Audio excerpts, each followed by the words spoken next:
Sean and RJ on 105.3 The Fan.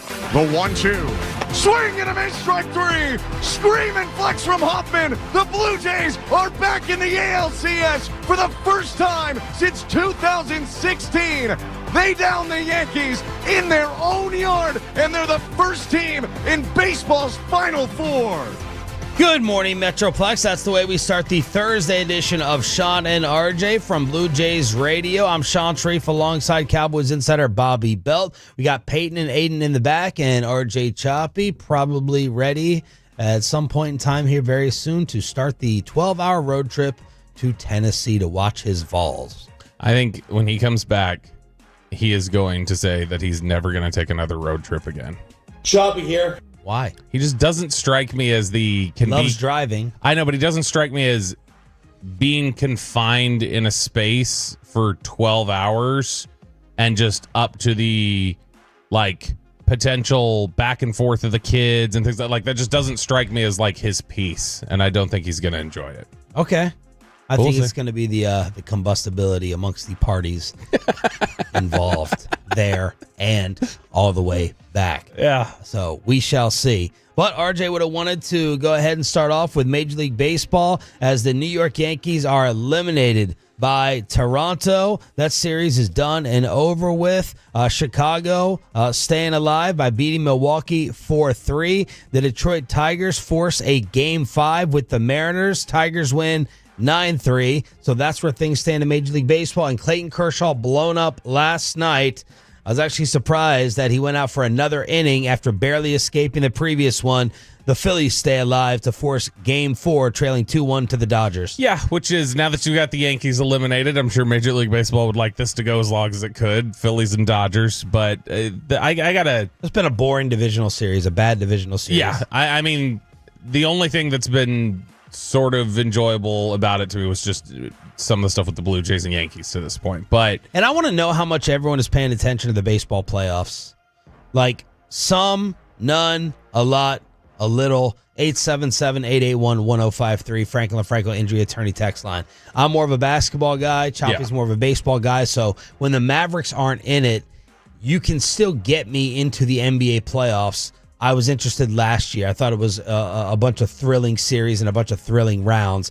I'm not so much there with baseball. I was in the opening round when everything was even more do or die and you had more drama. But I'd like to know for the Metroplex, because baseball has come in with better ratings over basketball. Mm-hmm. Rangers over Mavericks. But I am curious, when we talk about this to open the show, is anyone else following along? How many more are following along? Yeah, I mean, I think you've definitely got your Choppies of the world who grew up of this is America's pastime and just grew up loving baseball that'll still take it in like it. It's hard for me to, I enjoy the baseball playoffs. It's hard for me to get involved in something that's not a primetime game though.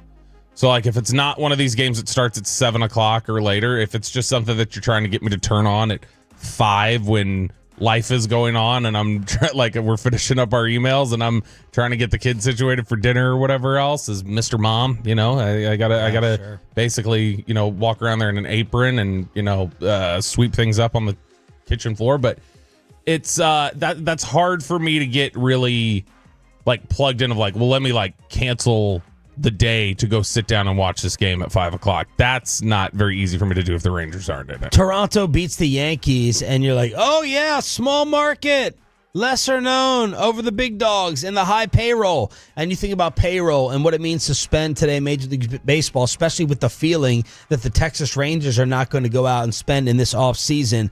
The Yankees, the Phillies, and the Blue Jays had the third, the fourth, and the fifth highest payrolls in baseball. So Toronto spent top 5 payroll. Add in the Cubs and the Padres, 7 of the 10 highest payroll teams, Bobby, made the postseason this year. Yeah, I mean, and it's an instance of the year Texas won the World Series. They spent a lot of money, and they went out and they spent at the deadline, and that's generally the teams that are going to be competitive. I think there's more in baseball than just about any other sport that's out there. There's a direct correlation to what did you spend in the offseason before and where do you end up. Sandler and I were talking about this once, that the spending seems to have a greater correlation to attendance, success, even when you're not having success, it usually has a direct correlation more so than in other sports to your guys that your fans actually showing up and wanting to support the team. And so it's definitely an area that's, I think, frustrating for Rangers fans right now to look at, because you see the success of which teams are ending up there. You remember how the Rangers got to their first World Series title anyway.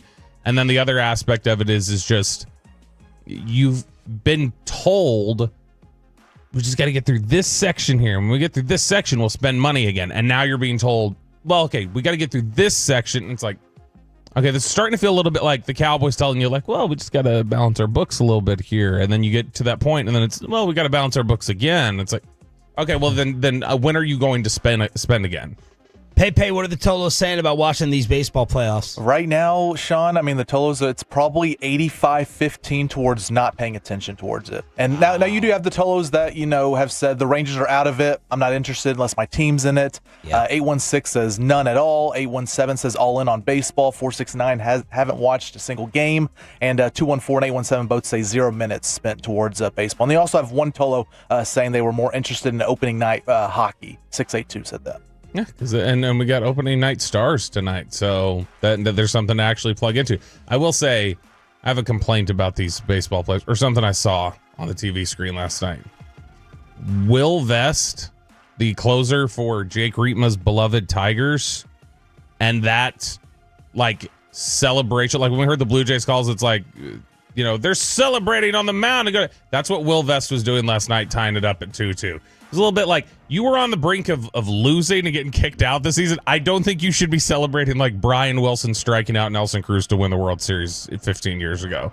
Homeboy was just a little too amped up on the mound. Are you talking about the strikeout to end it? Yes, when they were up 9-3, you're winning that game. Oh. You're pushing it to a 2-2 tie. It's not like you're winning the series, and he celebrated like they just won the whole damn World Series. And it just put me out. I didn't like it. Jake Rietma will be in studio at 7:20 to preview your Dallas Stars. He will be living at the AAC throughout the season. So 7:20 Stars preview. David Newton, the Todd Archer of Carolina, will join us at 8 to preview the Panthers. We have Tommy Yarish as well, Neighborhood Watch, and a 9 Inch Nails ticket giveaway during the commercial-free expressway. So the story that I'm the most interested in, and it really started developing yesterday, late afternoon, early evening, the walls are closing in, it would appear, on Bill Belichick and North Carolina. And I got to say, I'm a nerd for journalism. These local North Carolina reporters and journalists, they're damn good. It's their life, dude. That UNC program is their life. But football, I'm like, oh my gosh, you'd think that they'd be silenced, even more so with Belichick there.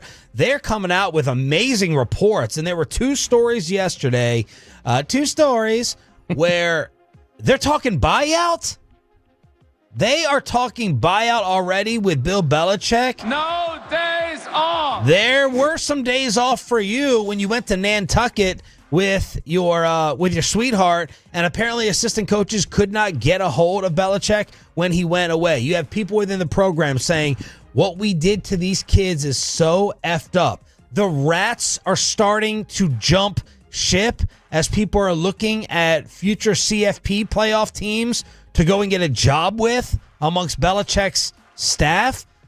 Now, Belichick and the university released a joint statement, which many people would say that only means it's definitely over, where they said, we're committed to each other, we're committed moving forward. You even had one of these reporters suggesting Belichick doesn't make it to the Cal game, which they are about to play, but that Bill has been open to negotiating a buyout if he can find another football job or a media job. And I don't think either of those things are going to happen.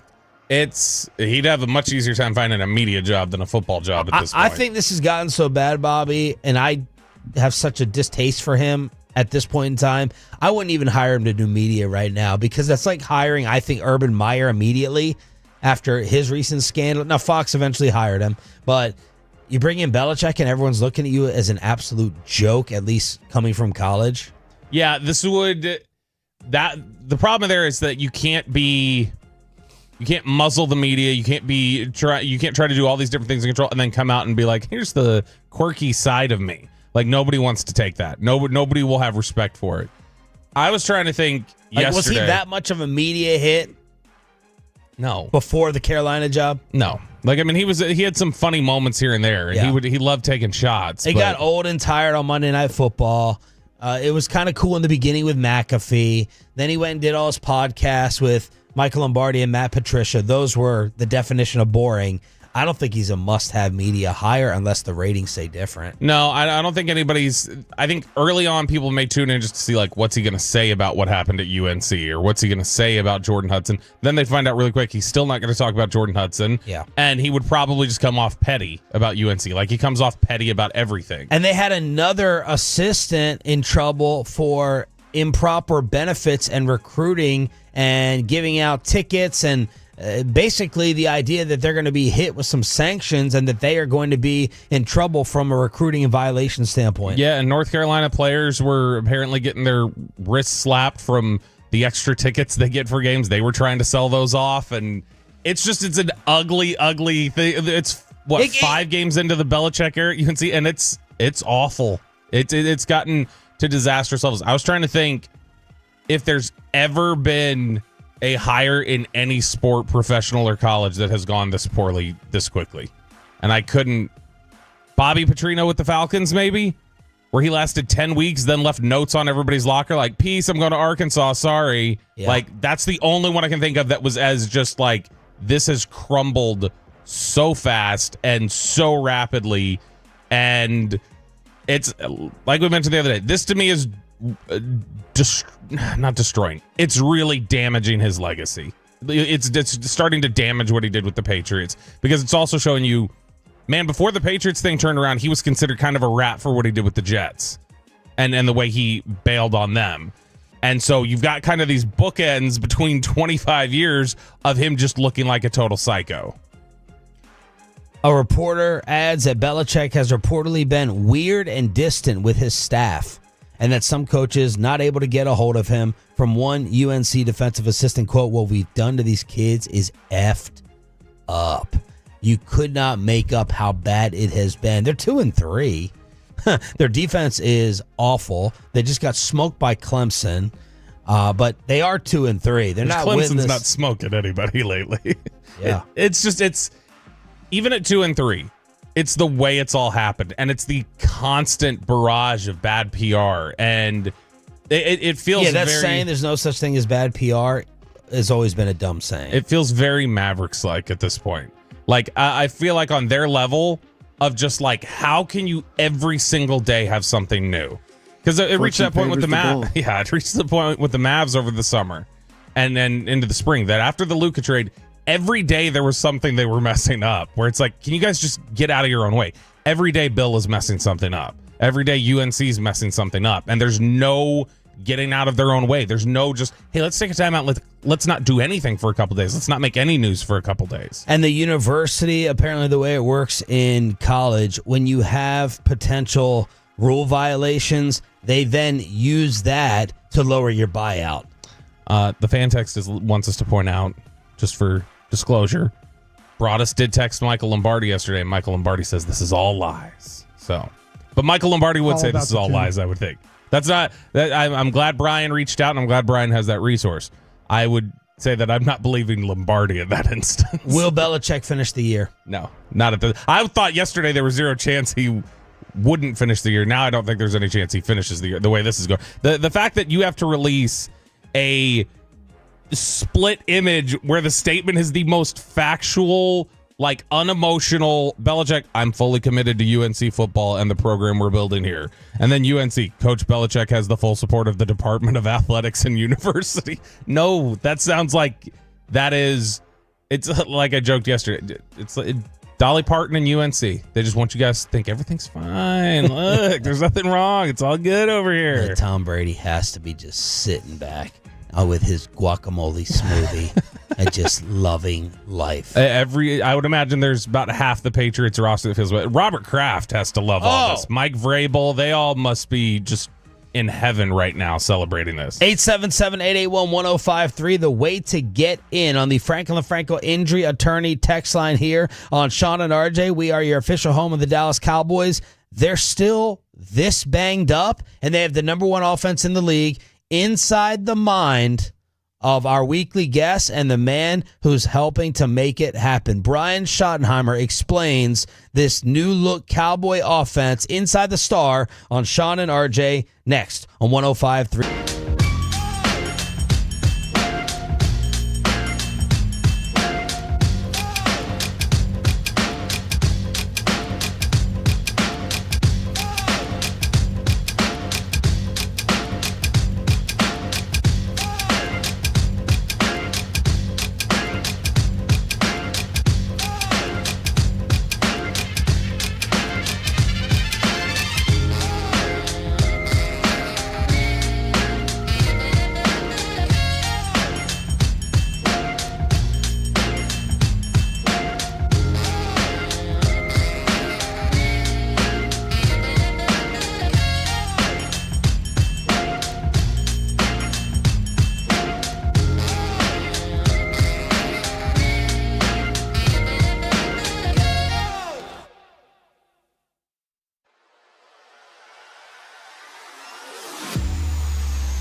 Nutmeg maple. I just said that. Was it Spice Girls? Doesn't sound right. Was it Saffron Squad?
And Jewelers, Frankel and Frankel. If you have been injured in a car or truck wreck, call Frankel first, 214 or 817-333-3333. With Frankel, there's never an out-of-pocket cost. They only get paid when you win. Frankel, the go-to car and truck wreck attorneys in Dallas.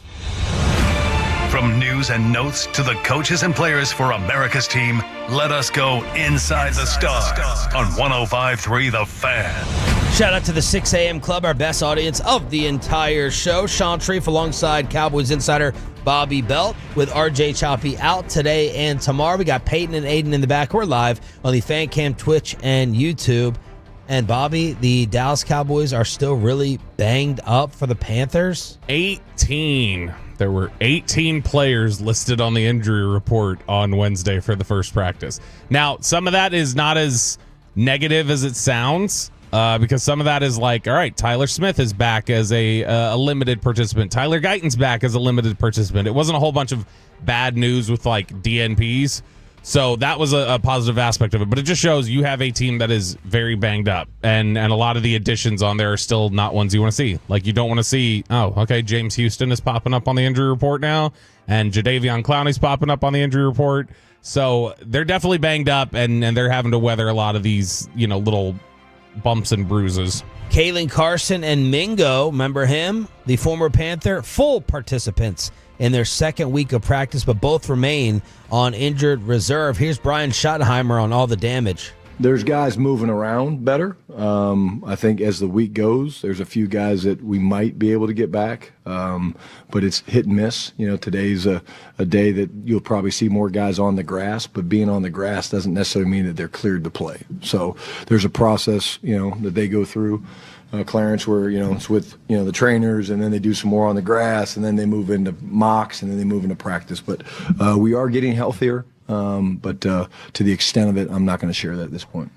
And then Cavante Turpin just outright telling reporters he doesn't think he's going to be able to go. Yeah, this happens from time to time where you'll talk to, Schottenheimer will put something out there, or in the past, Mike McCarthy or Jason Garrett would put something out there, then you would always be able to walk in there and, say something like, hey, Amari Cooper, are you playing this week?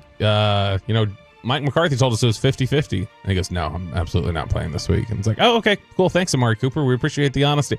That was Cavante Turpin yesterday, who, Jerry told us, we hope he's got a shot to come back. But then yesterday in the locker room, Cavante said, no, probably not going to play this week. Hopefully the week after. I'm not on a great betting run right now. I know there was someone on Reddit posting about me apparently a couple of weeks ago. Yeah, they were saying Sean Sharif, it's insider trading. He's got insider info. He shouldn't be allowed to bet.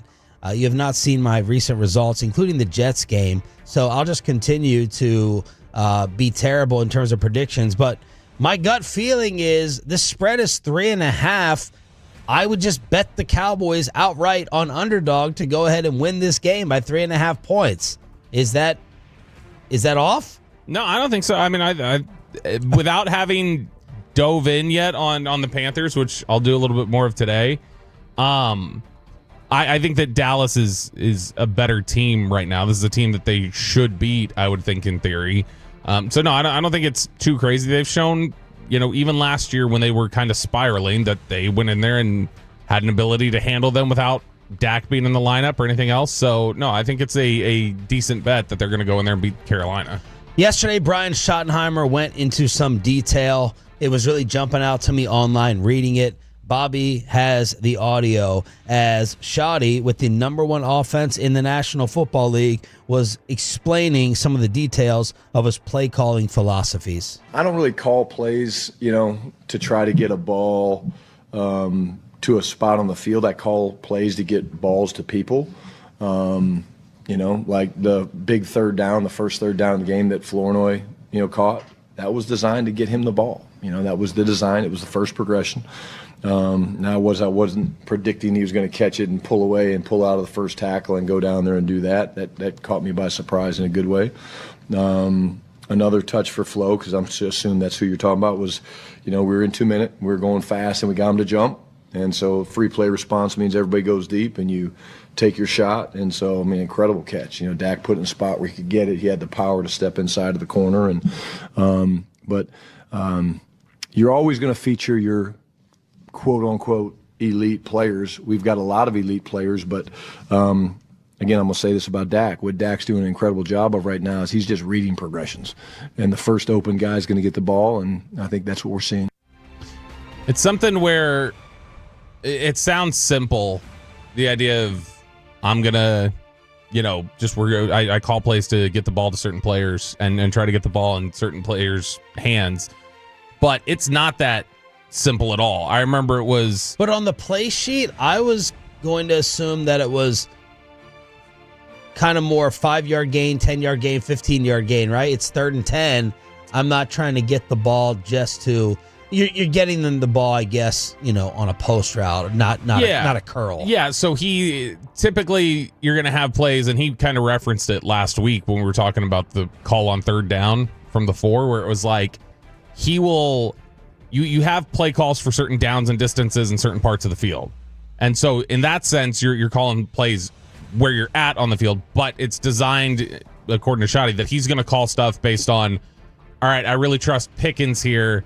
Let's go with this, which is going to naturally have Pickens as the number one progression. Like I want to get the ball to him. I trust him to make a play here. So it's Urban Meyer gave a talk years ago when he was at Utah still, I think, where he had said that they lost a game and when he was at Notre Dame and he was the receivers coach. And he said that he went up to David Givens, the old Patriots receiver who was with Notre Dame at the time. He's like, Givens was one of our best players. And he said he walked over to him in his locker and he was like crying. And he's like, David, what's wrong?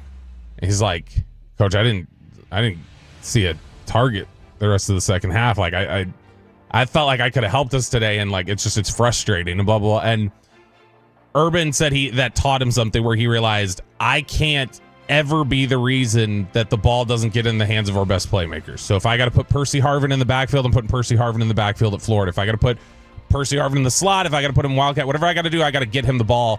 And it sounds like Schottenheimer, who has been willing to do some Wildcat stuff and willing to put, receivers in the backfield, been willing to put running backs in the receiving routes and different things like that, that's an important thing to him, is making sure that I got to prioritize getting the ball in the hands of the people who can most affect the game. The name Clayton Adams is becoming a hot one around here as the offensive coordinator. Here's Schottenheimer on his relationship and trust with Clayton Adams and that Cowboy run game. Again, you got to remember now, we sat here in the spring from 7 a.m. till 11 o'clock at night building this thing. And there was really hard conversations, and there were things I was like, yep, I like that. It makes perfect sense. And there's things I'm like, nope, I would never call that. And he's very humble in a good way. I think you have to be as a coordinator for a offensive-minded head coach. But, man, Garrett, we've had so many, real conversations. And, I know about him as a husband and a father with his beautiful girls and their soccer careers and things like that. We don't just talk about football. If all you do as a coach is talk about football, then you're fooling yourself because you're not going to get people to buy into what you're doing. And then when you have to jump people's asses, which I do probably at times, my wife says too much, then they're going to push back, and that's never a good thing. But, yeah, I mean, he and I have had a lot of great football conversations, a lot of great conversations about life, and that's why I trust him. Yeah, and I mean, he has made a real difference. And I know we talked about it a little bit yesterday with the run game stuff, but the design looks completely different. And you referenced the stat earlier this week that, Dallas and Arizona have essentially flipped spots in terms of run game efficiency. And a lot of that has to do with Clayton Adams. And my favorite part there, Sean, is where he says that You build a foundation of trust, then you can have the hard conversations. It's like how he and I have connected so strongly. And then I was able to ask him about the fourth down play without it feeling awkward. It's because we built that foundation of trust. That's right. I don't even know how he's going to go through the interview tomorrow without Choppy here. He also gave a great answer on marrying the run and the pass. I told you Greg Olson went into some detail. Yep. We don't have that cut, though, right? I don't think so. All right. Greg Olson was just talking about marrying the run and the pass, and I'll just quickly try to summarize it. And he said, it means there's just no scouting giveaways. There are no tells. Basically, everyone in the league, right, part of their job is to find your tells. And he told a great story about taking on Carolina and the great Luke Kuechly. And Russell Wilson was coming back to the bench and saying, Kuechly's calling every play. He's literally calling every play. And Shoddy's like, what do you mean? He's calling out every play. Trap here, 3-step there. I think the guys that overdo the studying, you can use it as an advantage because otherwise you're playing into their hands, and we have people on our staff self-scouting us looking for those tells. Kind of like Schottenheimer, his early job here was to tell Dan Quinn what he's seeing in Dan Quinn's defense. So just trying to make everything look very deceptive and the same. Yeah, and that multiple. That you hear that. And that's probably the reason why the play action's been so successful for them this year too. You don't have to run the ball effectively to be able to sell play action, but you have to be able to make it look like it's a run. Like it has to look similar. And that does give you an advantage. That causes defenders to pause if you can make those two things look the same. But we were doing Cowboys crosstalk last night, and George Teague was the guest. And George Teague obviously played a lot of free safety in his career. And safety is a lot of times the first guy that the quarterback looks at the snap to like determine what the coverage is and do different things like that. And he was talking about just how demoralizing it is when you're on the other side and you feel like there's a coordinator and a coach who are so in command that they know they're just basically playing with you. And that how demoralizing it is of just like, man, we feel like we can do everything right, and yet they are still adjusting things at the last second, snapping the ball, knowing exactly where to put it because we're in the wrong spot. And we could play everything perfectly, but they know where we are, and they know what we're going to do, and how to pick that apart. And I think that the reverse of that, obviously, is true when you're hearing about the Kuechly thing. So being able to deceive that and level that playing field is going to be a big thing for them. 877-881-1053, the way to hit us up on the Franco LaFranco Injury Attorney text line. The way to call to win the 9-inch nail ticket giveaway. Jake Riedman in studio at 7:20 to preview the Stars opener tonight and the season ahead. Panthers insider David Newton at 8 o'clock. But you ever sit there and watch your TV and it's inconsistent with the sound? You're like, why is this so loud? I got to turn it down. I got to turn it up. I got to turn it down. I got to turn it up. No more loud commercials. Peyton Russell has it as part of the Thursday payload next on Sean and RJ 105.3 The Fan.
No. Who said that? Was it Spice Girls? Doesn't sound right. Was it Saffron Squad? Get to Classic Chevrolet in Grapevine today. The back-to-back #1 Chevy dealership in the world. More new Chevys than anyone else, all priced to sell. Visit ClassicChevrolet.com. This is Texas. This is Classic Chevrolet. Together, let's drive, relax, enjoy the difference. Based on new Chevrolet registrations 2023 and 2024. Okay, am I hearing this right? The morning show is letting Peyton Russell have his own segment? I just don't get it. We've known Peyton for years. He's horrible on the mic. Yeah. I mean, gathering the foreigners, this is going to be a train wreck. Daddy does work, and Peyton just does board hopping. That is right. Thursday, 6:40 is time for a little payload action here every single Thursday at this time. 6:40 on a Thursday, and man, what a bad day for RJ to be out because we go to California. California finally did something right. Maybe it's a good day RJ's out. Maybe he'll have to argue this, but he's going to have to agree with this one because California is cracking down on loud streaming ads with a new law that could impact the rest of the United States. They are keeping TV streaming advertisers from cranking up the volume when your show goes to commercial break. So have you ever been watching TV and Sean teased it well and wondered, why the hell is this commercial so much louder than what I had the volume at? If I had the volume at 4 because it's nighttime, kids are sleeping, why is the volume at 12 all of a sudden here with the streaming ad? Stop it, guys. So you're telling me that's being manually turned up? Or the commercials being put in with a much higher sound? So it's like imagine if we were recording an interview, and then it was this is different obviously because it's a commercial break. But let's say Choppy started doing his Choppy voice and he's booming out louder than the rest of us. It would be like if Peyton did nothing to even out the levels after, and so then you're cranking it up to hear the guest talk, and then Choppy goes, Choppy here, and then you're like, dear God. It's basically just commercials are all standardized across one thing, and they don't mess with the dialogue as much from the production. But is this enough to make a law on? It's pretty irritating for me. The thing they got to fix more than that to me. For me, it's within movies even. It's the same movie, different scenes. I can at home. I'll be sitting there trying to watch something. Amanda's asleep, and then she's like, why do you have it so loud? And then I'm lowering it, and then the next scene, you can't hear the next scene, and then I'm turning it. The amount of times go up and down within a movie. Movie and TV soundtracks are worse for this to me than commercials. Commercials are bad, but Kristen and I, she'll say, can you turn it down? And it's all right, I'm turning it down, and then we're watching it.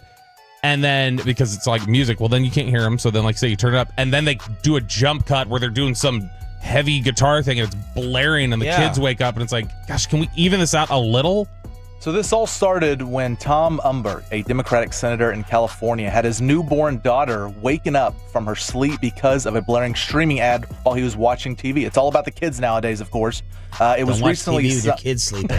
It was recently signed into law by Governor Gavin Newsom that these commercials will need to be the same volume as the content they're watching beginning in July of 2026. So we got to wait a little bit, but sooner or later, California will have it.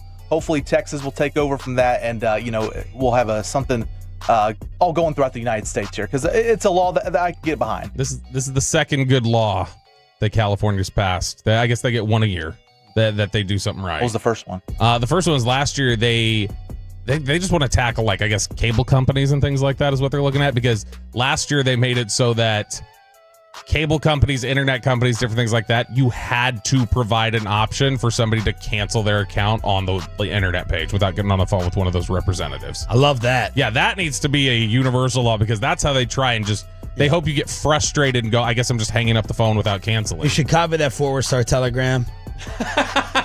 Nick Harris in studio tomorrow from 8 to 10 a.m. Random question for you. You probably have no idea. Mm-hmm.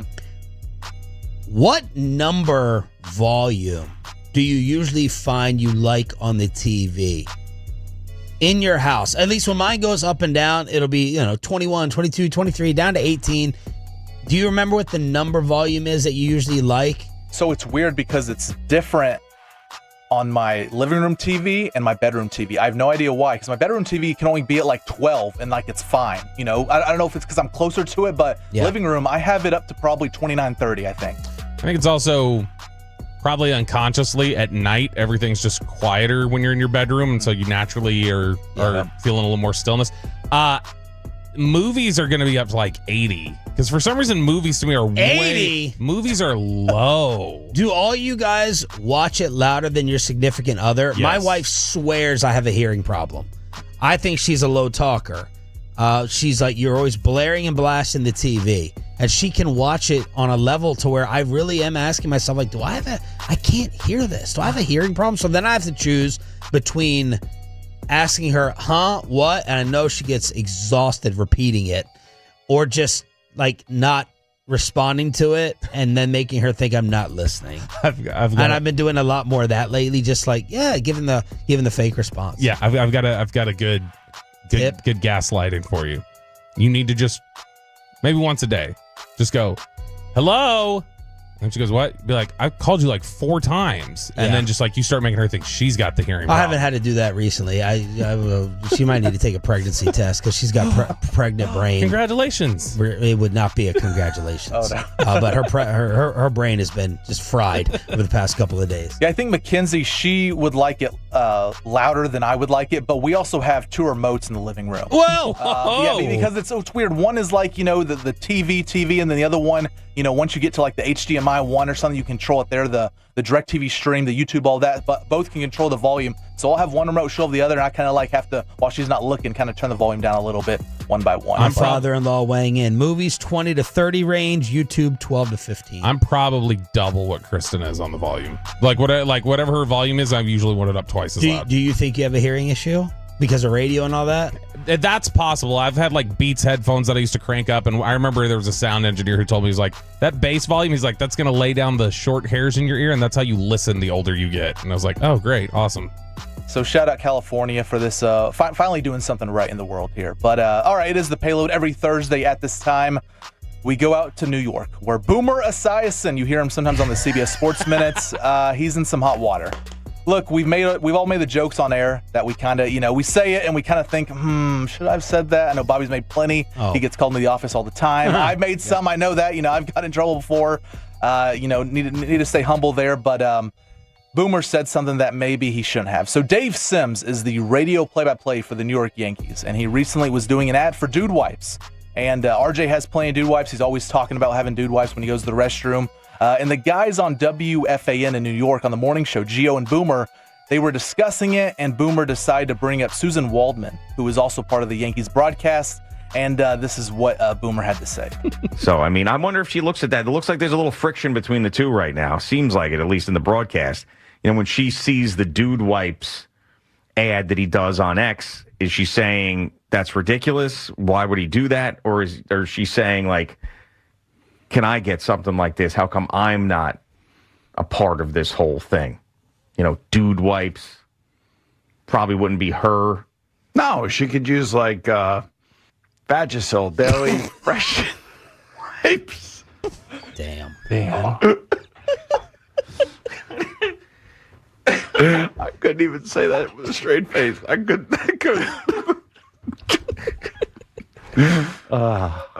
There's all sorts of feminine wipes. Yeah, are there? Yes. Now, remind me if I'm incorrect, but Vagisil wipes, it's not just to make it smell better down there. This is for like if there's an itching or dryness problem, correct? It's for yeast. Yep. Vaginal itching relief, dryness relief, and odor protection. Okay.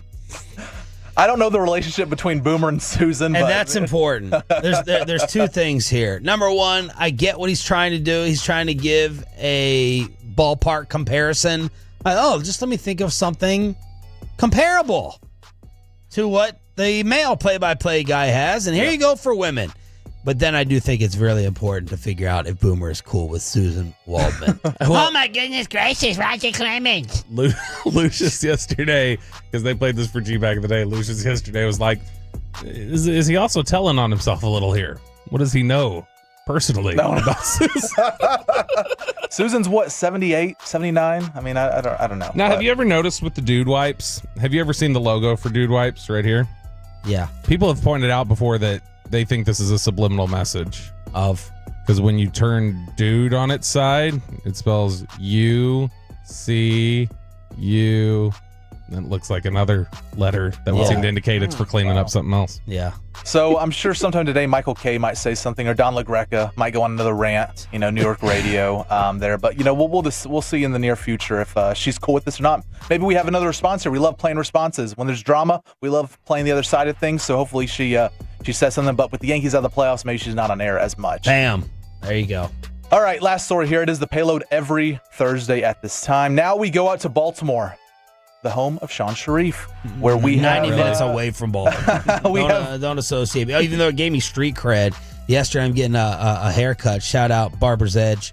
I don't get it for free, so that's not payola plugola. Trust me. And he said, "You're from Baltimore?" And I had to be like, "No, Maryland." And then you have to show him that Vice documentary of I'm actually from the hardest area in the world. But it gave me this very quick 5-second street cred of, oh, you're from Baltimore. So we have some more losers causing problems, not just at the airport, but in the actual plane. So the plane lands here. I'll tell some story. We'll have the video up on the fan cam Twitch and YouTube, and also have some audio of the interaction with the woman and the other passengers. So the plane lands. Everyone stands up, and then one by one, people exit the plane like it should. I think maybe it's called a zipper formation. One aisle goes, the other aisle goes. But, you always have that guy who's in seat 33C who, is standing up as soon as the ding goes off, and he's running up. He's like, I got my carry-on. Let me get out of this plane. He wants to be first class when he's really, group 8 or 9 there.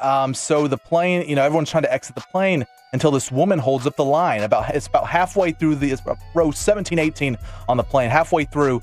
She's refusing to let people down the aisle until her daughter, who is sitting several rows back in the plane, is allowed to leave the plane with her.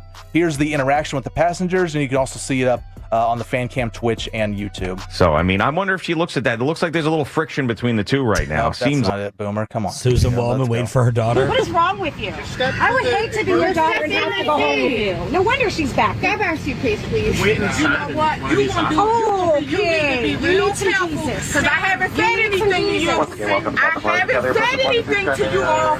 Don't say pick it up. They won't let my daughter pay, and I'm not getting my She got a ride and started just running. She's taking until she can get up here. That's fine. No, why they can't let her come pay? They're trying to come from the back of the plane and get off first. Why did you come from the back of the plane? Ask what row she was in. Oh my God. One way, it's going to be hard for everyone to But why they can't let her pay? You haven't been on this plane long enough, lady? Mind your mother business. Mind your mother business. I'm sorry, but you're making our business. This is my business. I want to get off the plane. You are not the problem. No, but you are the problem. You're the problem. No, you are the problem. Thanks for the early headache in the morning, Peyton. How old's the daughter? Number one. Oh, and that's not number one. Number one is the plane attendant is trying to do the right thing.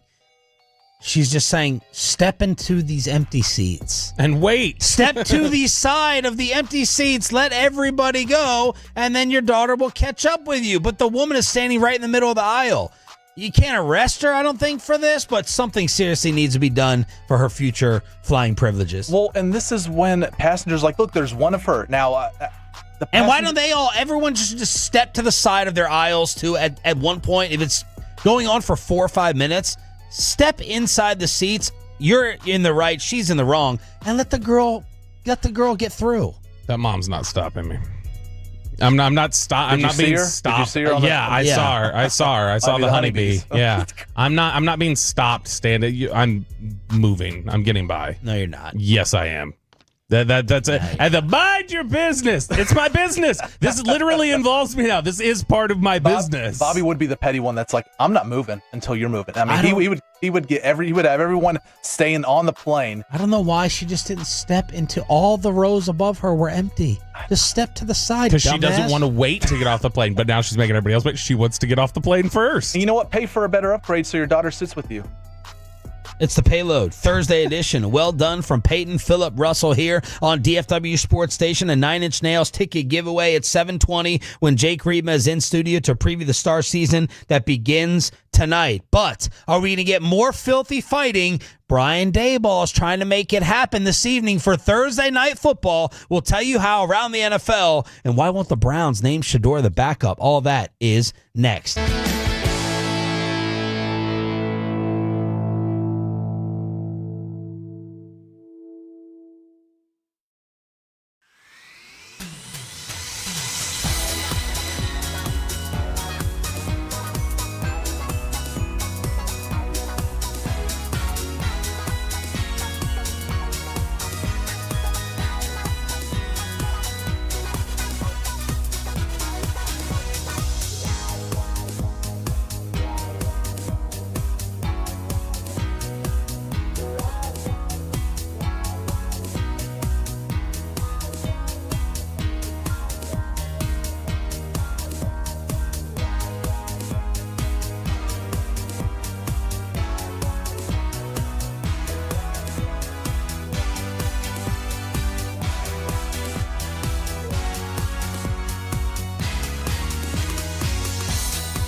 Oh, I got to remember that. You know, they say in order to remember something, you have to forget something else.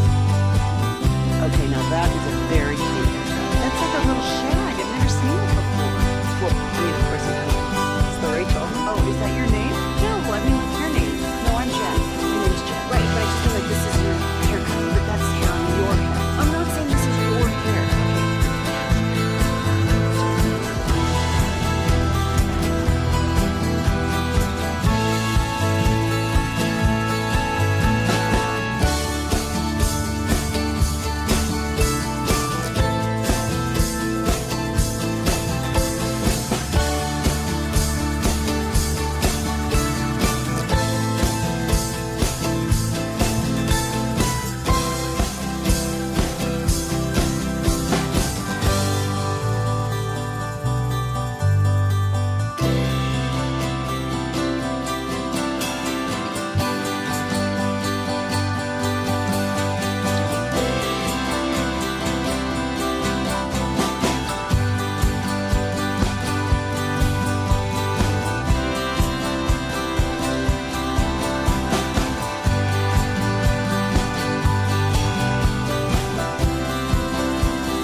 Good morning, Metroplex. Thanks for being a Tolo. That stands for Turn It On and Leave It On. We want to hook you up with a 9-inch nails ticket giveaway, 720 commercial-free expressway, trying to get you to your weekend as quickly as possible. I'm Sean Sharif alongside Cowboys insider Bobby Belt. Choppy is out today and tomorrow on the road trip to go to his alma mater.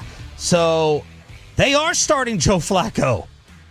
Cincinnati and Zach Taylor, he's like, yeah, we're starting Joe. A lot of terminology, a lot of verbiage is even more the same than I thought. And Joe Flacco will take over for Jake Browning for the Bengals. Now, what does that mean for the Browns and that backup spot? Kevin Stefanski, for some reason yesterday, refused to name the backup to Dylan Gabriel. And that has everybody up in arms, with Stefanski saying, I need to do what I have to do to protect our players, protect the development of our players. Is that telling us he doesn't think Shedeur is ready? Well, I don't think he thinks Shedeur is ready, but they're the Browns. And so no one on that football team looks ready. So I would say that... Because, a lot of people are like, I even think Choppy to a degree is like, something's going on here personally between Stefan. Remember that was a preseason? Yeah, there's nothing going on there. He's the number 2. He's not going to publicly just say, oh, it's Shedeur's. I'm giving it to Shedeur. They're very clearly... Who's the number 2? Shedeur. He's going to be the number 2? Yeah, 100%. Then why didn't he name it? Because why are you going to tell Shedeur he just naturally gets anything without having to work? That's what they're trying to break with him. They're trying to break entitlement with him. And so they don't want him to... They're not going to hand him anything. They're not going to say, oh, he just gets it. He is the number 2. There's zero chance it's Bailey Zappi. It's going. So this it would be weekend, Shedeur will be the backup. Yeah, 100%. He's not going to just hand that over to him publicly. To me, that's a factor of no. We're going to make it's just him naming your depth chart. I know, just make him earn it. We're not going to just naturally assume anything. He's got to earn it. Like they've had more than they've already had the issue of him going like I should be one of the starting quarterbacks in the NFL, where they're just like, reel it in a little, like some humility, please. And that's something where I think they're just it's about in humility training more than anything else. There's zero chance Bailey Zappi's ahead of him. Are you surprised Flacco's already starting? And what does this say? The other day I already erased the importance of training camp, and now I'm like, all this preparation and playbook study, this is about to be erased when Joe Flacco comes out here and possibly plays well for the Bengals. Well, it's a slam dunk, according to Chase Brown. Chase Brown, the running back for the Bengals, yesterday he was talking to the media, and he was apparently saying that Zach Taylor, first day we were in the meeting room, he's like listing off all these super long plays, read these long plays, and then Joe would just pause, and then he'd spit it right back out, the whole play perfectly. He's like, so he's got a good memory. His memory's pretty good. So Joe's like an elephant, just really strong memory, super old. Unfortunately for them, it's going to be at Green Bay, 3:25 game on CBS. But I bet Flacco has a good first quarter. He's 1-0 against Green Bay this year, so Oh, that's right. Yeah, They scored 10 points. I still want to know. Yeah. I think it was 13-10 or whatever it was. Tonight, some interest. I have a lot of interest in an NFC East matchup. It is the Giants against Filthy. And normally I'm rolling my eyes at Brian Daboll. The game is in the Meadowlands. It's a 7.5-point spread. Obviously, the Eagles are favored. But you and I both think this was intentional from Daboll yesterday when he was asked about some of the Eagles' drama. Yeah, you watch all the games, and you watch him when he's out there get open, big, strong, fast, has good hands, can run any route you want him to run. I'm sure they can throw him the ball as many times as they want. That means Saquon doesn't get it, or give it to Saquon, and AJ doesn't get it. There's one ball. They're all really good players. Smitty, I mean, I've been around Smitty. I think he's an exceptional receiver too. So I think whatever they want to do or think they need to do, that's what they'll do. You have to watch the tape. AJ's open a lot. Normally I'm so anti-Daboll. This is hilarious. And I mentioned this last night to Nate Newton and George T when we were doing Cowboys Crosstalk, and I was like, this is 100% on purpose, right? And they're just like cackling. They're like, yeah. They're like, dude, like you don't say something like that twice. You give credit to Barkley's really good. Devontae's really good. Boy, AJ's open though. He is open a lot when you turn on the film there. And AJ will not be able to help himself. AJ could know this is bait. AJ could know this is a clear setup. And like, he's trying to stir it up. And he'll still go, damn it, okay. It's like when I get drawn off sides to be a troll. It's like I can recognize the attempt, and it's like, that doesn't matter. I'm jumping into the fight. All right, we're going to argue over this. And so that's where AJ is one of these guys who, no matter how much he knows it's a troll attempt, he's going to be thinking to himself, he is right, though. I am open a lot. I'm open pretty often. I feel like the Giants could give them a little bit of a struggle this evening. I'm only saying that because it's in New York. Everybody gives the Eagles a struggle so far this season. They win games, but they haven't beat anybody down like they had a tendency to do at times last year. You know, I was not anticipating ending up on Philadelphia message boards because of what I said the other day, that I had heard Jalen Hurts was a pain in the butt to deal with. But really, the other name, and I hate to do this, especially with you in here. I wish you were out for this. Yeah. And Choppy was in. Kellen Moore's absence. This is what we really need to be focusing on. An offensive coordinator who won a Super Bowl there. Ellen Moore. And who is their offensive coordinator? Ellen Moore. Who is their offensive coordinator now? And how much did Kellen hold this together? Yeah, their new coordinator it's a first-time coordinator. But yeah, you're probably getting, I would imagine, a lot more. It's Kevin Patullo is his name. Yeah. But no, look, I've said before, I think Kellen got way too much hate here. Like, I thought he was a good coordinator. If you looked at when they were paired together, when Dak was there, when Dak was playing, in the games where Dak would play, Dak and Kellen together were the number one scoring and number one yards offense together when they were together. Like, that was all it took. And then last year, obviously the Chargers role, they were fine on offense. They weren't great. But then he gets to Philadelphia and adjusted pretty quick, realizing what they had and created best running game. He did it, Mike. He ran the damn ball and he ran it all the way to a Super Bowl title. But I mean, that's why I would have been totally fine with Kellen Moore being the hire here. Schottenheimer's good too, so I'm fine with how it ended up. But yeah, I think the Kellen Moore aspect has absolutely impacted them. Some of the Eagle odds I got from Vegas for tonight, moving forward from Bet Online. Will the Eagles change offensive play callers during the season? Their head coach is an offensive guy. When does he say, give me this back? I'm going to say no. The odds are no at -300. Kevin Patullo has never called plays before this year, by the way. So that's -300, 1-3. Saquon rushing yards in week 6, over under. Actually, I'll start with the other one. Will Saquon get 100+ rushing yards tonight? No. No is -180. His season high is 88. He's averaging 53 yards per game. He got 176 yards in his lone game against the Giants last season, but no is the slight favorite that he does not get 100+. Peyton, what did you think of the whole fantasy running back conundrum of Gibbs, Bijan, Saquon? because right now drafting Saquon third is even looking too high. Yeah, see, when it comes to like drafting running backs, I always look at, okay, is the team good overall? Is the offense good? I would have gone Gibbs over Bijan and Saquon there, just because of the offense itself with Detroit. Now, yes, you have David Montgomery there who takes some of the carries, and Jake Reitman will attest to this as well. But I think overall the offense, I would go Gibbs over all of them. Bijan, though, I mean, he's so damn good. And then Saquon, it's like, okay, what he did last year, he would have to repeat that to do the hype again this year. So I would probably go in those order now. I mean, the season's already started. But yeah, Gibbs, Bijan, Saquon as well. And then Saquon's over-under for tonight is 83.5 if you want to play that on Underdog, promo code TOLO. Well, and Saquon was stirring things up this week, talking about, I would have signed back with the Giants for less than I signed with the Eagles. I would have signed there for like $11 million. I would have gotten it done. So he's just spoken about. But right now, he just does not look. He looks like a guy who ran the ball 345 times during the regular season last year and is still kind of fatigued from it. Speaking of New York, what is this Jets story? This had my head in a pretzel. This is so weird. So the Jets are such a stupid organization and such an inept organization. I know that Brian Costello didn't want to answer it last week, but I would. There's not an owner, Jerry or otherwise, that I would not take over Woody Johnson and everything that's gone down there. But what's your point? News has broken that Elaine Chen, a former executive in the Jets finance department, sued the franchise last week. And it's like, okay, why? Well, she says she was unlawfully fired. The reason she was unlawfully fired was because her husband, Larry Fitzpatrick, had told team investigators that the team president, Jaime Elhai, had sexually harassed female employees.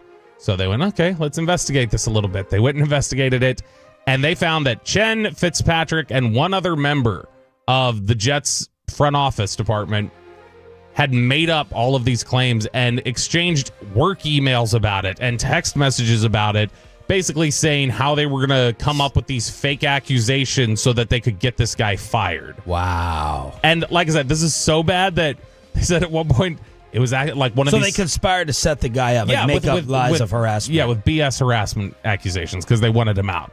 And at one point, somebody had emailed it to their Jets email and sent a text message of, whoops, accidentally sent it to your team email, delete that. And they got the text messages too because these were team phones that they were using as well. So a bunch of people who are just idiots and don't know how to cover their tracks. But basically there was this conspiracy to remove a gentleman from the front office, get rid of their team president because they were just sick of him for whatever reason. Now, I can understand with the Jets' dysfunction. It's very possible that this guy's just really bad at his job and they felt desperate, but this was clearly stupid. 877-881-1053 in order to hit us up. Woody Johnson just looks like a kid who's an adult. He does. That's what he is. He wants to wear a stupid necklace and his hat everywhere. It just looks like something that's been given to him. I saw, when we were at the Jets game, I saw them golf carting out of the building. Woody and old Brick Johnson, the one who likes to give away the game balls and steal Aaron Rodgers' moment. And boy, he does look just like... Brick does look like the ultimate frisbee bully douchebag on campus from like a college movie or something. He just looks like a total douche. Gave you the phone number in order to text and the phone number in order to win. The 9 Inch Nails ticket giveaway. We go commercial free in the Expressway. The most local segment in radio is the Neighborhood Watch at 7:40. David Newton, Panthers insider, will join us at 8 o'clock. How is Bryce Young doing? Rico Dowdle talking big. And that Cowboy draft pick, Tetairoa McMillan, is he thriving in year one? We'll preview the Panthers at 8 o'clock, but right now it's all about the Dallas Stars. Dallas Stars. They open up tonight against Winnipeg. Let's preview the game and the season with Stars insider Jake Reitma in studio on the Fan Cam, Twitch, and YouTube. Commercial free in the Expressway is next.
The East has frozen.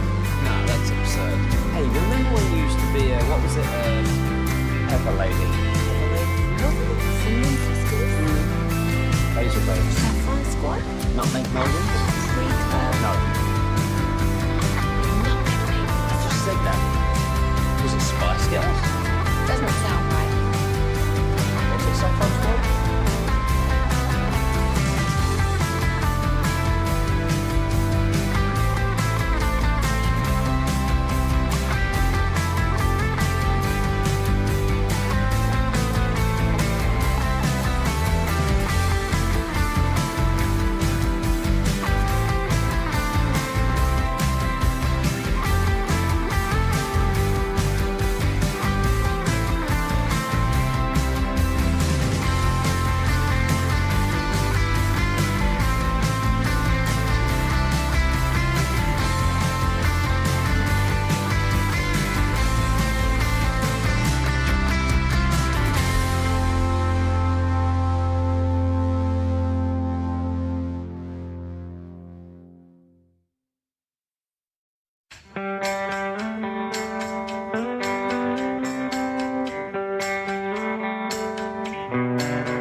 The season gets underway tonight for your Dallas Stars. They'll be at Winnipeg to take on the Jets. What? No, I get mad every time I see Jersey Jerry on TV because everybody on Twitter has started saying I look like him on the far left. They're on the Barstool. It looks side. like a combo of you and Shippy. he looks like a chubby Shippy. Shippy pre-partying or post-party?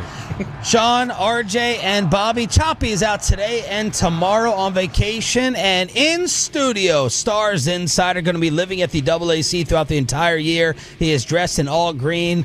That is not for the football Jets. That is for your Stars. He is Jake Rietma, also co-host of Fan University Saturday mornings. Good morning. You ready to go? Yeah, good morning. Happy Dallas hockey season. Stars. All right. I'm amped up. The espresso's flowing, but I know it's game one tonight. We got 82 of these things, soon to be 84. The NHL season's going to be a little bit longer coming up. How much have you missed playing with the kids? Oh, I am excited for the all kinds of block party and the whole. I got the email. Get in there with the kids. Yep, everything that's going on for the home opener Tuesday night. But let's temper our excitement. We got two big road games before the home opener. Word in the building here is that you can't say the word Saturday.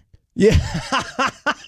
Don't go into detail. Okay. Great detail. Yeah, I posted this yesterday because I've never received such an email. But we do the Texas State Network sports reports. They go out to a number of different stations. Wow. But we love our TSN reports. And I got some feedback I'd never heard before. But apparently I don't pronounce the T in Saturday. Okay, so how would you regularly say it? I have no idea. That's the thing. It's just give me the days of the week starting with Thursday. Yeah, hey, there's a big game coming up Saturday.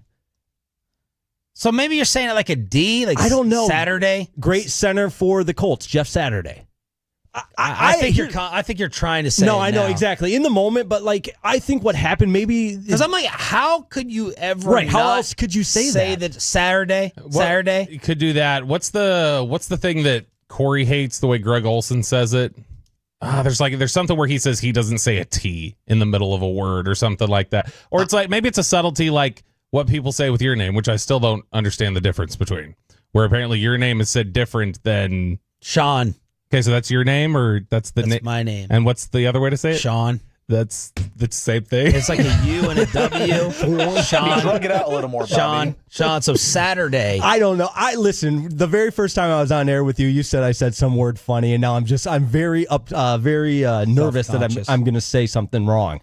All right, Jake. Why should we believe? Do you believe that the Stars are better, just as good as last year, or a step back? I think they're better because of the breath of fresh air that Glenn Gulletson can provide. And I'm choosing to be optimistic because the other side of the coin is, you fire a coach that's been to the Western Conference Finals back-to-back years. That's pretty good. You're among the 4 best teams in the NHL, and there's certainly something to be said about that. However, any sport you look at, sometimes complacency is a component of it. And a shot in the arm, something to shake things up, and it starts at the top. Glenn Gulletson is a fiery guy. I remember being on with you guys when he was first hired. You can go on YouTube and find clips when he was the head coach for the Calgary Flames of just going crazy on guys. And listen, I know we accuse some of these Stars players for being a little bit soft when Pete DeBoer did this. However, I do think it's a breath of fresh air. It's a new voice. And what he's made his mark on is being a power play genius. That's how he made his mark with the Edmonton Oilers. And they had one of the best power plays in the NHL, the best power play in the NHL. And it helps when you have the best players. But at the same time, the breath of fresh air, shot in the arm, a different voice with the same core. It's exciting. So how do you reasonably justify breath of fresh air for a guy that Jim Nill fired 10 years ago? Great question. Totally different situation in 2011. I think you could look in every single layer of that Dallas Stars team, where they were coming back, the uncertainty with the league. There were a lot of different factors at play there. And I think, too, in the past, as long as that is, you look at what Gulletson has done since then. I mentioned his time with the Flames. He didn't get over the hump there, but he has some head coaching experience. And then, oh, by the way, he goes and is really successful as an assistant coach. I think if you believe in second chances, and that was a long time ago, hey, here's now a time with a really established organization like the Dallas Stars, who have been to the Western Conference Finals 3 consecutive years, and give him this opportunity to get him over the hump. Jake Rietma in studio to preview the Stars season. So with Brian Schottenheimer, we were looking for early indicators that were different from McCarthy, like more motion. Bobby's been talking about condensed formations. Broadus and Zach Wilczek are fighting about concepts in the run game. But give us some tangible things to look for with Glenn Gulletson differences. The first thing that comes to mind to me is physicality. Can this team be more physical with a lot of the same roster? You mentioned the power play. Obviously, we're going to be judging that early. Yeah, the power play is an easy one where you literally have statistics for it. Okay, how is the team on the power play? But I was listening to his post-game press conference after practice yesterday, and any coach would tell you this, but it's going to take some time. We're not going to watch the game tonight and say, oh my goodness, it's a different Dallas Stars team. But he talked about how every single player on this Dallas Star team plays with a cerebral approach. They're smart players, and we know how gifted they are physically and how talented they are. Guys like Mikko Rantanen, some of the best in the game, and defensively, he could not stop singing the praise of how deep this team is defensively. And I think you'll see that as, part of this kind of new age Stars team where all of a sudden, every guy in that blue line is playing an impactful brand of hockey. That's part of what he brings. And then he talked about just the acclimation process as well, where it's going to take a couple of games. We're going to continue to make adjustments. He's big on in-game adjustments and that sort of thing. And what we did today isn't necessarily what we're going to need to do tomorrow. But at the same time, the biggest adjustment is going to be with the centers and their ability to play two-way hockey. And that goes without saying. Any coach will tell you the importance of that. But at the same time, there is a shot in the arm. I keep going back to that, where there's going to be a new look to this Dallas Stars team because of the influence from Glenn Gulletson. Give me an X's and O's example, if you can, of difference on the power play. What is Glenn Gulletson is going to draw up? How does that work on a power play of what could be different? Yeah, well, the easy answer is just, get McDavid and Draisaitl out there. But, I think spacing is a big part of it as well. Zone entry is huge on a power play, and, different, if there was a perfect cookie cutter approach, everybody would do it. But zone entry, you can always tell on a power play how successful, or at least the chances that you're going to generate on that zone entry, and the angles and the way that they can approach that, whether it's a dump and chase, or it's the strategic angles of a certain pass where you're going to break into that offensive scoring zone entry, because every good power play starts with that puck possession in a zone entry. And so those are all big things to preach, but now going out and executing it is where I'll look to see how this Dallas Stars power play is different. Before we totally leave coaching, Neil Graham was a loud name around here as a replacement, as a promotion. You think he could have a significant impact this year? Oh, yeah, you saw my cheat sheet, Sean. You saw it. We preview things on the show. That's right. No, I think, in all seriousness, I think this is a perfect runway for Neil Graham, where you could look at his resume and say, man, he deserved an opportunity. Or you could look at the other side of the coin and say, all of a sudden, he's going to get the opportunity to learn at the NHL level. We know the success he had in the minors, but now take the next step in that development process as a coach. He's only 40 years old, and I truly believe he is the coach in waiting. Not to say Golitzyn's a bridge coach by any means, because, again, you got a team that went to the Western Conference Finals the last 3 years. You're not hiring a bridge coach, but at the same time, a guy like Neil Graham, who has so much continuity with all of these young stars, Wyatt Johnston, Jake Ottinger, the list goes on, and that's how the Stars have become as prominent. Yes, Otter's better, and how they've become so good, and that developmental relationship from a coach to player. And again, that is where, not to just throw at Pete DeBoer, because that is in the rearview mirror, but that was some of the shortcomings with DeBoer. Now you've got Golitzyn at the helm, but Neil Graham to kind of be that player's coach in his role, and then take the next step at the NHL level. So when you get hired by an NFL team, you are essentially expected, usually early on, to pay homage to the starting quarterback and to walk in there and make sure, all right, let me make sure I got a good relationship here with the quarterback. Is that priority one walking through the door? Is, all right, Pete DeBoer in large part is out of here because of a bad relationship with Jake Ottinger. Let's start off right away by making sure that's off to a good start. No, I think there's certainly some truth to that. And I have in my notes here where we also have to put some of the onus on Otter. I mean, Otter's been so good, and he's earned that reputation and earned kind of that voice in the locker room to be able to say, hey, I'm not necessarily getting along with this guy. But at the same time, he has an opportunity to establish himself as a premier goalie in the NHL and make a case for a Vezina trophy. That's the best goalie in the NHL. So go from good to great. And oh, by the way, guys, this is the first time since 2014 where NHL players are playing in the Olympics. And I think that's huge for U.S.-born hockey players. So you got Jake Ottinger, who's going to make a bid to be on that Olympic team. And obviously, Otter's better than Connor Hellebuck. But at the same time, he's the face of American-born hockey players, of American-born goalies, Connor Hellebuck is. And so this is an opportunity for Otter to take that next step from good to great. So it's a shot in the arm with Glenn Golitzyn. It's a breath of fresh air. What are they missing with Pete DeBoer gone? I think experience is a big part of it. The guy that's been there, done that at the highest level. He hasn't gotten over the hump, but at the same time, he was consistently in the Western Conference Finals, not just with the Dallas Stars, but year in and year out. So that's a huge loss. But, Bobby, we can't look in the rearview mirror. We got a game tonight. Let's look forward.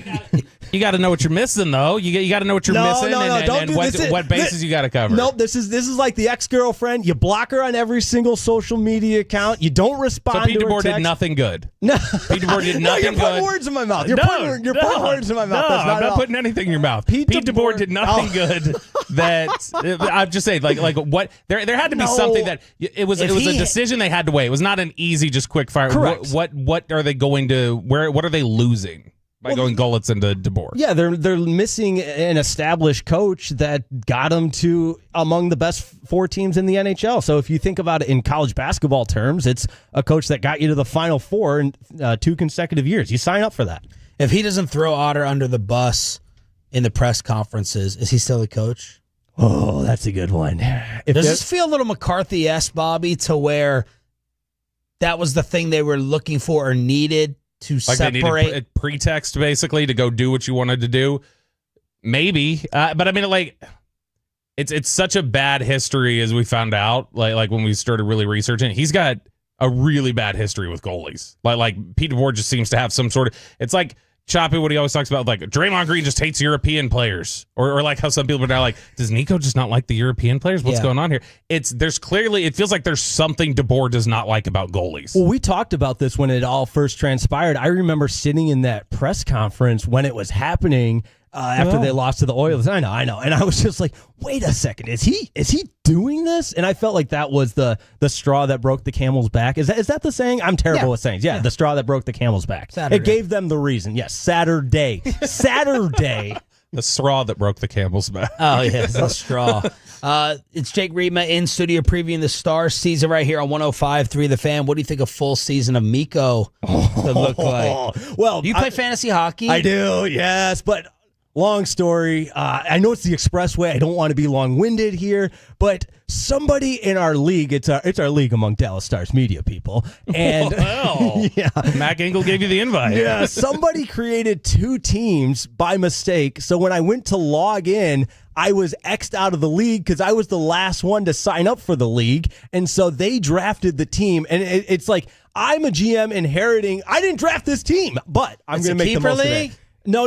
This is the first league we're doing it. And so where would give me the top 3 stars that would be drafted for fantasy and about the range where they would go, or top 2. Yeah. So one is, you might think it's Connor McDavid. It's actually not. He's 3. So give me Leon Draisaitl ahead of McDavid as 2. Okay. And then Makar for Colorado. It pains me to say, but and then the top stars. Yeah, Dallas Stars, not like hockey stars. Yeah. Sorry.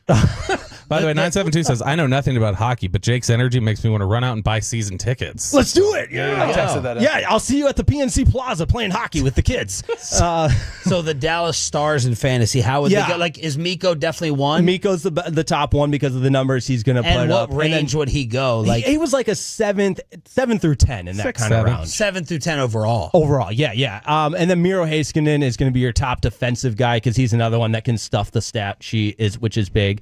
And then guys, it's interesting because you want to get guys that are going to, again, fantasy here. I'm not talking real hockey. But like, just like in fantasy football, guys that score touchdowns aren't always like the best players, but guys that stuff the stat sheet on the power play. And we've talked a lot about that where we don't know exactly what that's going to look like. But Wyatt Johnston is another one that I would take a flyer on. So everybody in the league are Stars, people that cover the Stars. So everybody wanted to take the Stars. So I think they were at a premium in this league. So Miko, just expect another stud year. Yeah, no, I have in my notes, if he could just put up 17 points in a 6-game span like he did in the playoffs, we should be good. No, right. And I was listening to one. I think you could legitimately get 200 points out of Mikko Rantanen and Jason Robinson. Robo, we didn't talk about him a lot, but he's on a contract year. He's healthy. He's ready to break out, and he's ready to make that money. Why was there talk about trading him this offseason? Great question, because his value was super high. You think he could yield a huge return. And there was conversations, I didn't buy into this, but kind of the odd man out, just given the way he had some shortcomings in the postseason, where you've got a Dallas Stars team that is absolutely loaded up front. You could get a huge return for him, but he was kind of the odd man out. I think Wolchuk and I debated this a little bit, kind of really shake it up. But I don't believe that was the move. I'm so glad that they held on to Robo, because I see a breakout year coming for him on a contract year, healthy and ready to make a huge impact. What did they add or lose in the offseason? Yeah, a big addition actually here is Radek Faksa, who's a name that you're going to hear, and it should sound familiar because he's had a tenure with the Dallas Stars. It's an investment into some depth. So he's a fourth-line center guy. And it's kind of odd to see a 3-year deal for the guy that's, hey, you're playing on the fourth line, but at the same time, it shows the commitment to the depth, and I think that'll be a welcome addition for this Dallas Stars team. Jake Rima in studio previewing the season right here on 105.3 The Fan. Give us some other, ceiling. We did this the other day. Oh, I love this. The odds of making it back to another Western Conference final. Would you put your money right now that they make it back to another West final or come up short? I would put my money there. And I was actually checking the odds again this morning just to make sure I wasn't missing anything, because I feel like the national conversation is, the Stars are going to take a big step backwards. But the odds are actually, they're right among the elite in the Western Conference still. Edmonton is above everybody. They're the favorite. And I think the new Connor McDavid deal is more proof in the pudding that, hey, now is the time for Edmonton. Everybody's high on Vegas because they signed Mitch Marner, which was a huge deal. Now the combination of Mitch Marner and Jack Eichel in Vegas there, which, by the way, I watched them last night. They have the worst uniforms in sports. I'm a big uniform guy. The ugliest uniform of all time. Is it? The Vegas Golden Knights. It is like what might come out of your nose if you're not feeling, if you're feeling under the weather a little bit. But it is just a disgusting sweater.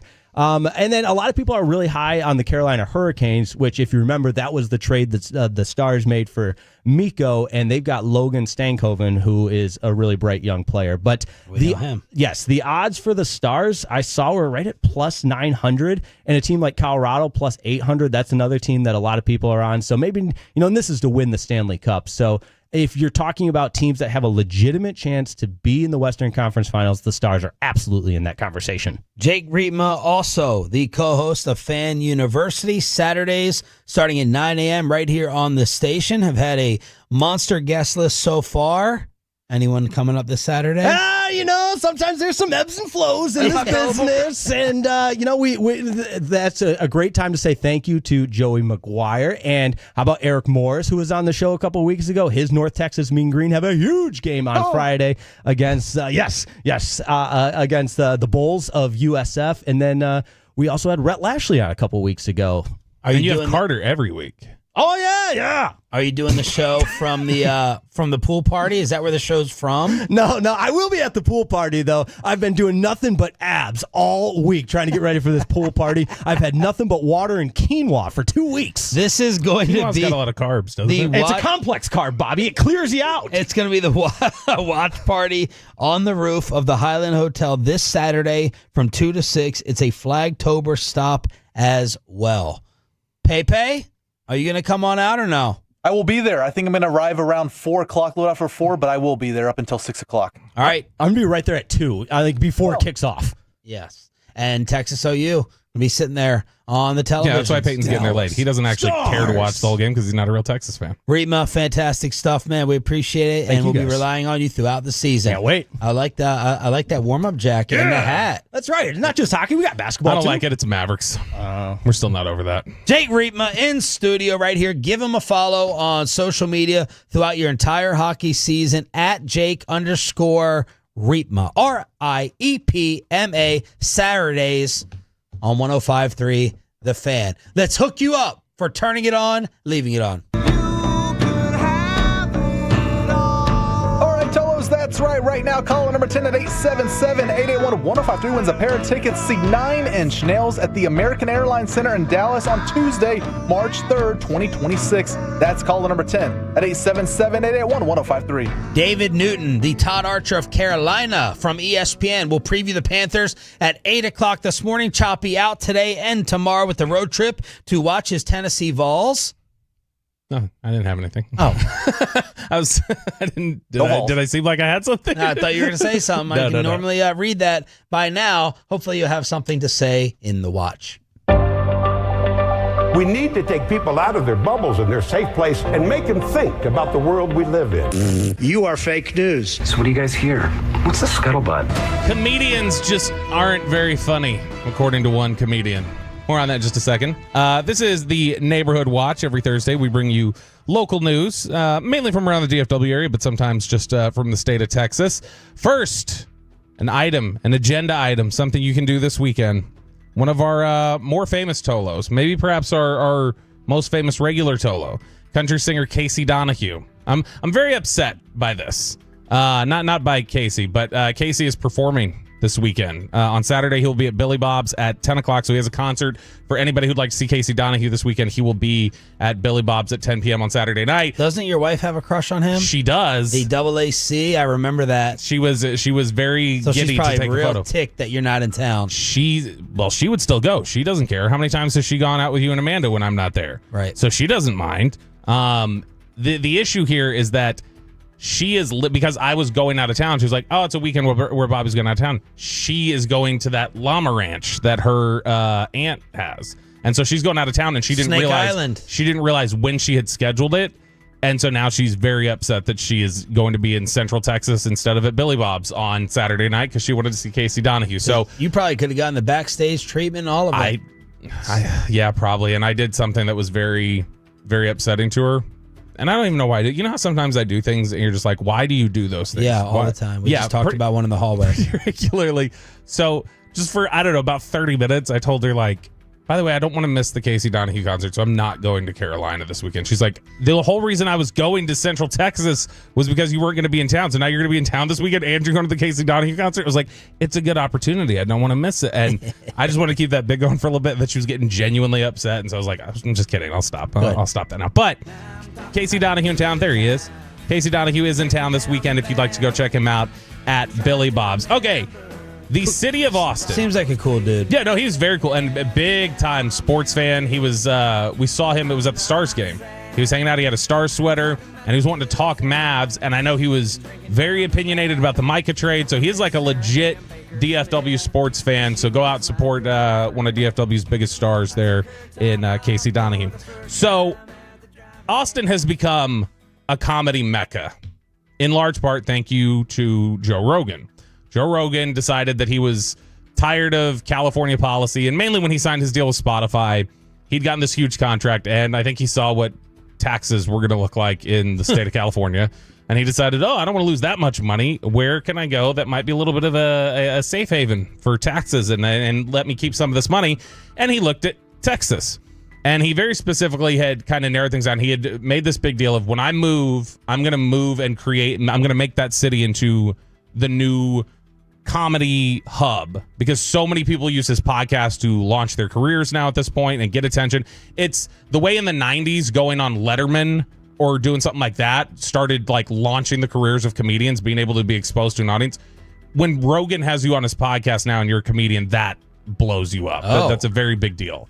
So a lot of comedians, when they heard he's moving to Texas, were like, do I need to start being around Texas more so that I can get in front of him and I can get on his podcast? So he had said that he was going to either move to Dallas or Austin, was where he had decided. And he ended up picking Austin. Dallas lost out somehow. And he ended up going to Austin. And he's been there now for 5 years, I think, 5-6 years. It was right around COVID when he had left. But a number of comedians followed him out there. Tom Segura moved down there. I believe Brendan Schaub moved. Imagine people moving for you because being in the aura, man. Yeah, it's like Joe Rogan's comedy tree. That is the legit power behind Rogan in the comedy community. Well, one individual who used to kind of be the guy who would blow you up in the podcast world, the original, has an issue with Austin, Texas, and an issue with the state of Texas in general. Do you know who Mark Maron is? No. If you saw Mark Maron, you would know who he is. Comedian, mustache. He hosts the WTF podcast. The What the F podcast. And it was one of the bigger podcasts, and I mean still is, but it was a big one for a lot of comedians to go on and actors and different things like that. Maron is very politically left, which the city of Austin historically has been as well. But Maron is very politically left, and in the era of divided politics has become much more political in his podcast. So he has not been the same launching ground for comedians as it is. Now, Rogan does a lot of political stuff too, but Rogan still hosts a lot of comedians, and that's still a big focus for him. He has the Comedy Mothership down in Austin, which is where those Kill Tony broadcasts go down, where they have the comedians come up and do a minute of stand-up and try and launch the careers. But he had done an interview recently on the Bad Friends podcast with Bobby Lee, former guest here of the show, who I believe stripped down naked in front of Slater. Yep. And Andrew Santino. And they were interviewing Mark Maron, and they just asked him about, hey, is there any sort of shelf life with the Austin comedy scene? Because it's just so dependent on Rogan being down there and him being plugged in. And he went off on Austin and the state of Texas. And he said, whatever they represented in terms of policy, they won. Trans people are frightened. They have no ability to get health care in Texas anymore. They're afraid of being alive and have no freedom left. That's done. When do you stop with the jokes? immigrants. They're being ripped away from their homes, and they're all terrified. It's one thing to pick on the vulnerable and the marginalized, but I mean, they're down. Why do you got to keep hitting them? Unless you're a hack, now there's a question. And they immediately kind of went, Santino and Bobby Lee, who are friends of Joe Rogan and have been on that podcast. They went, you came out swinging there, buddy. Yeah. and they opened themselves up a little bit to a big time swing. But this is now becoming comedy, which has historically been, I feel like, the most safe and apolitical because they generally beat up on both sides. Yeah. You're now starting to see Marin draw a line, Chappelle draw a line. Dave Chappelle got a lot of heat recently for performing in Saudi Arabia and saying, boy, in the U.S., they muzzle you, and then they're going after you. Mark Maron, who's been friends with Dave Chappelle in the past, not so much anymore, has talked about, essentially without naming him, has said that he believes Chappelle's reached hack status now because he just complains about, freedom of speech, and I can't make all my offensive jokes. I'm not saying offensive, but that's what Mark Maron would say. Yeah. So it's become a hotly contested issue where now this has led to Bobby Lee has started speaking out a little bit and said, I do think I've gotten around the Austin comedy scene a little bit more comfortable in that area, just throwing around slurs in their jokes, and I don't think I like it very much. And so now it's becoming this hotly contested area of people going, Austin's not the Austin it used to be, and now it's becoming a political hotbed where all this stand-up comedy is feeling less like stand-up comedy, and people are now trying to turn it into a politicized issue. When I first grabbed the story, it was very much because I forgot Choppy was not going to be here on Thursday. And I know Choppy is Mr. Comedy is comedy. Yeah. You can't look at it that way. I tend to agree that comedy is usually, look, whatever you're joking about, as long as you're even-handed and you're literally just going, I'm making fun of anything I can find. I'm making a joke about whatever I can find, then that's cool with me. But now it's becoming a pretty tense political disagreement. Well, it's like the Kimmel thing. Mm-hmm. A lot of people are like, all right, Colbert, Kimmel, Fallon, I'm tuning in. It's like what people say to us. Like I'm tuning in for sports.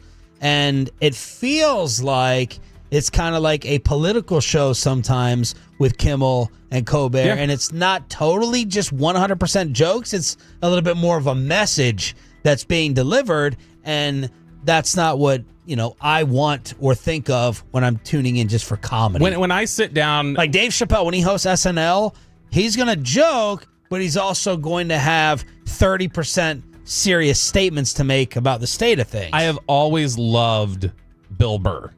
Like, Bill Burr, when I sit down and I'm watching his comedy specials, or, when I go see somebody who comes through town, when I go see Nate Bargatze, or I go see, like when Dallas area comedian, like when Akash Singh comes back to town and then performs here, I go in there sitting expecting I am going to hear really pointed, directed jokes about Trump and about Joe Biden. Yeah. And I'm probably going to hear a reference to something that really hurts a Democrat's feelings, and I'm going to hear something that hurts a Republican's feelings, because that's and different races. You're finding the funny in it, and you're just trying to go, all right, where can I? Yeah. And a lot of times what I found is comedians to me are some of the most even-handed, as much as they get a reputation for, they're hateful and they're hateful jokes. A lot of times I find that when they just sit down and they talk about something seriously, they're the least hateful of the bunch. They are trying to find a way to kind of... Like Theo Vaughn.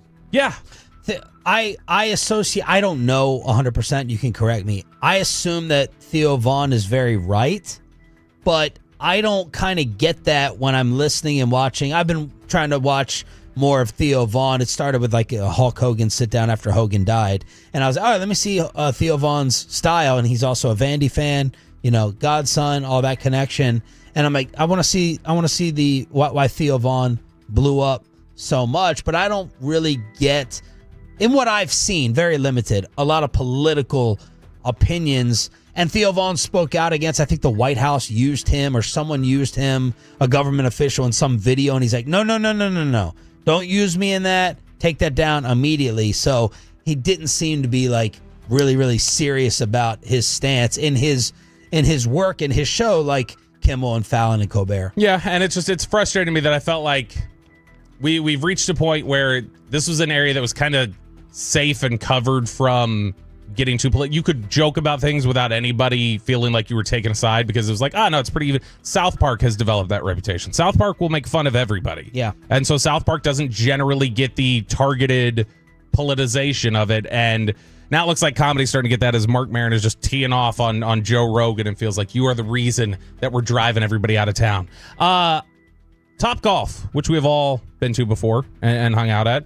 Have you heard of the new baseball Top Golf that is opening around DFW? Yes, I saw something yesterday, I think in Addison. But Yep. I loved it. It's Bat Box, and I think I just said it to him during the segment, so I don't know if you got it yet. But Aiden, if you've got the photo, you can put it up here. But a highly anticipated experience that brings Top Golf approach to America's pastime sees it's there. It is on the fan cam. Good job. And has set its U.S. debut date in Dallas, Fort Worth. Bat Box, which is a sleek take on a virtual batting cage with a bar, will open its first U.S. location October 15th. So coming up here shortly in Addison's Village on the Parkway, a retail and dining destination. According to an announcement, the 13,000 square foot venue will feature 10 baseball simulators in a sports bar-like environment, the latest eatertainment, as they say, concept to make its way to North Texas, and I am all in on this. You give me a virtual batting cage and drinks and bar food, I'm down on this one for sure. 1 through 4 on the show, batting cage performance. Actually, let's include Aiden. 1 through 5. Choppy 1. He did win the Cowboy home run derby, media home run derby. Byron from Tarleton State told me that like when they play softball, he said he's a slap hitter. He's like Ichiro out there. So I saw don't him hit know. bombs. I'm gonna say Choppy 4 because he's not here, 5 because he's not here to defend himself. Okay. I last played competitive. I played softball in college because it was intramural softball, and I went 6 for 6 one game with 9 RBIs. So that's different. But what type of athlete you think Aiden is? I think probably good. What's your best sport? Yell it. What do you say? Says baseball. Baseball? It says baseball 1. All right, I'll go Choppy 1, Peyton 2, Aiden 3, me 4, Bobby 5 in the batting cage. We should go. I think this will be fun. Probably because they say that golfers generally you can kind of screw up your baseball swing if you're too good at golf, and I mean that's probably what does me in. It's the Neighborhood Watch every Thursday at this time. Commercial-free Expressway. Let's preview the Panthers with a Carolina insider. David Newton joins us on the home of the Cowboys next.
Okay, now that is a very cute haircut. That's like a little shag. I've never seen it before. Well, I mean, of course you have. It's the Rachel. Oh, is that your name? No, I mean like your name. No, I'm Jen. My name's Jen. Right, but I just mean like this is your haircut. But that's the hair on your head. I'm not saying this is your hair. Okay.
This is Sean and RJ on 105.3 The Fan.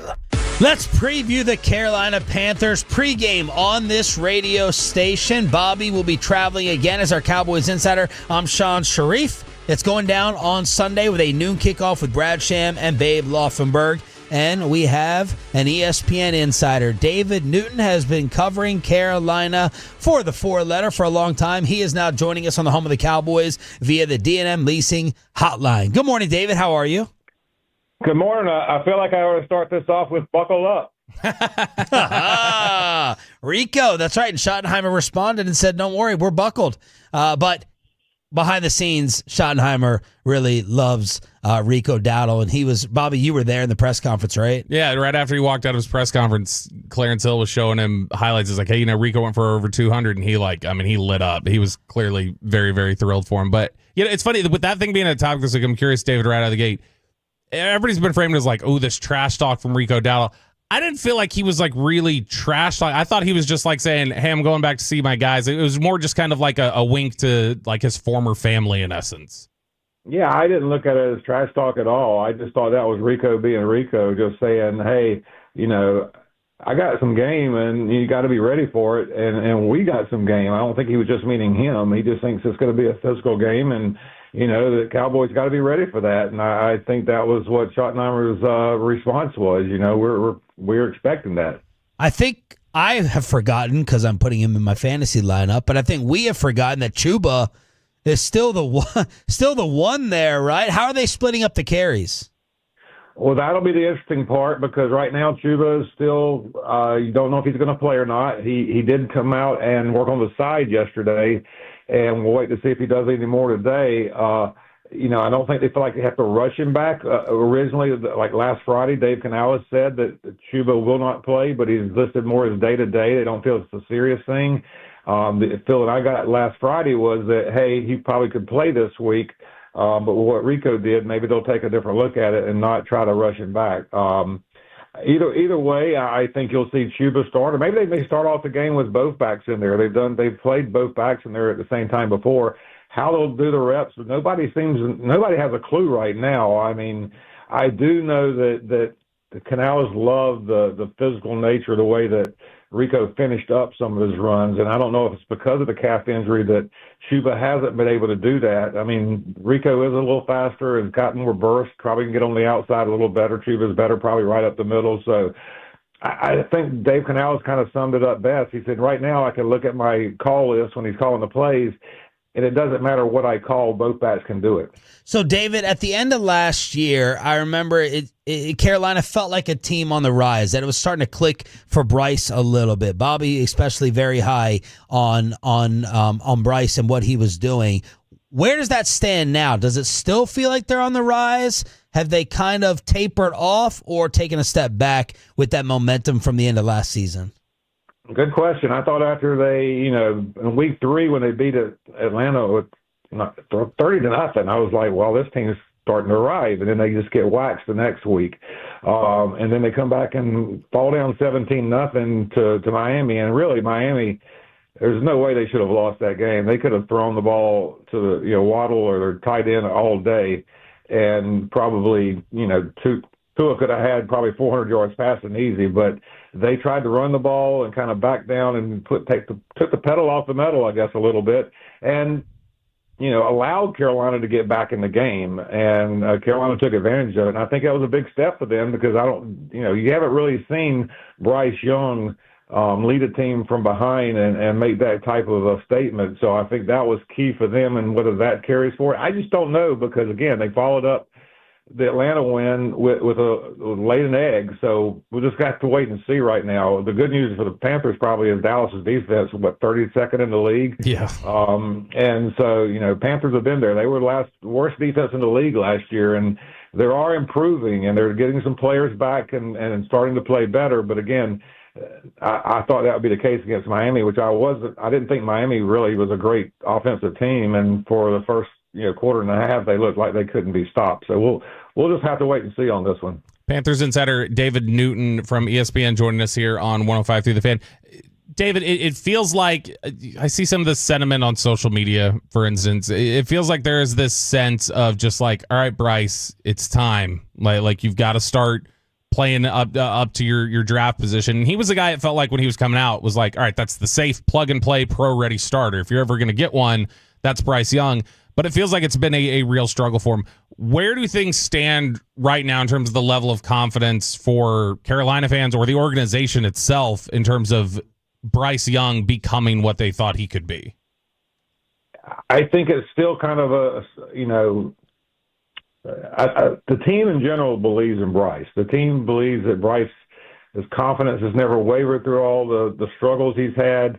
But again, his overall record is not very good. And until yesterday, this past Sunday, he was like 1-17 in games where they've been behind by that many points, and he's committed a turnover. So he's still in that process of he's got to get it all together. He can't make mistakes. I mean, I actually thought maybe that Canales was going to be looking towards benching him after he was down, 17-0 with 2 turnovers, because when he's had a couple of turnovers 3 times this year he's had in the first half, it hasn't gone well for them. So he's got to cut back on the turnovers and continue to play within himself. But having that running game with Chuba and Rico and that to lean on, and that was really key last year for him to lean on Chuba last year. So that really helped, help take the pressure off him, and so he could just do his thing. So he's got some more talent at receiver too. If you get, T-Mac is playing well, not great, but well. But for a rookie, sometimes that's good enough because rookie receivers often struggle. If he can get Xavier Legette to play up to the level they think he can, that's really going to make this I won't say two-headed monster, but it'll really give him a lot more balance, a lot more options. And he started to show some signs of that last week. So when it comes to the Cowboys, a lot of people have felt like against this secondary, as long as a quarterback has time back there and knows what they're looking at, you can pick them apart. That's generally been the thought process. That's why Russell Wilson had so much success.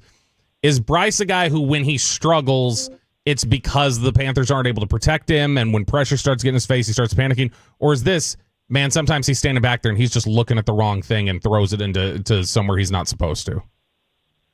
Yeah, when the pressure can play a factor with him. If you look at last week's game, if you saw the fumble in the first quarter, I mean, he saw the defender bearing down on him, and it looked like he just freaked out and dropped the ball.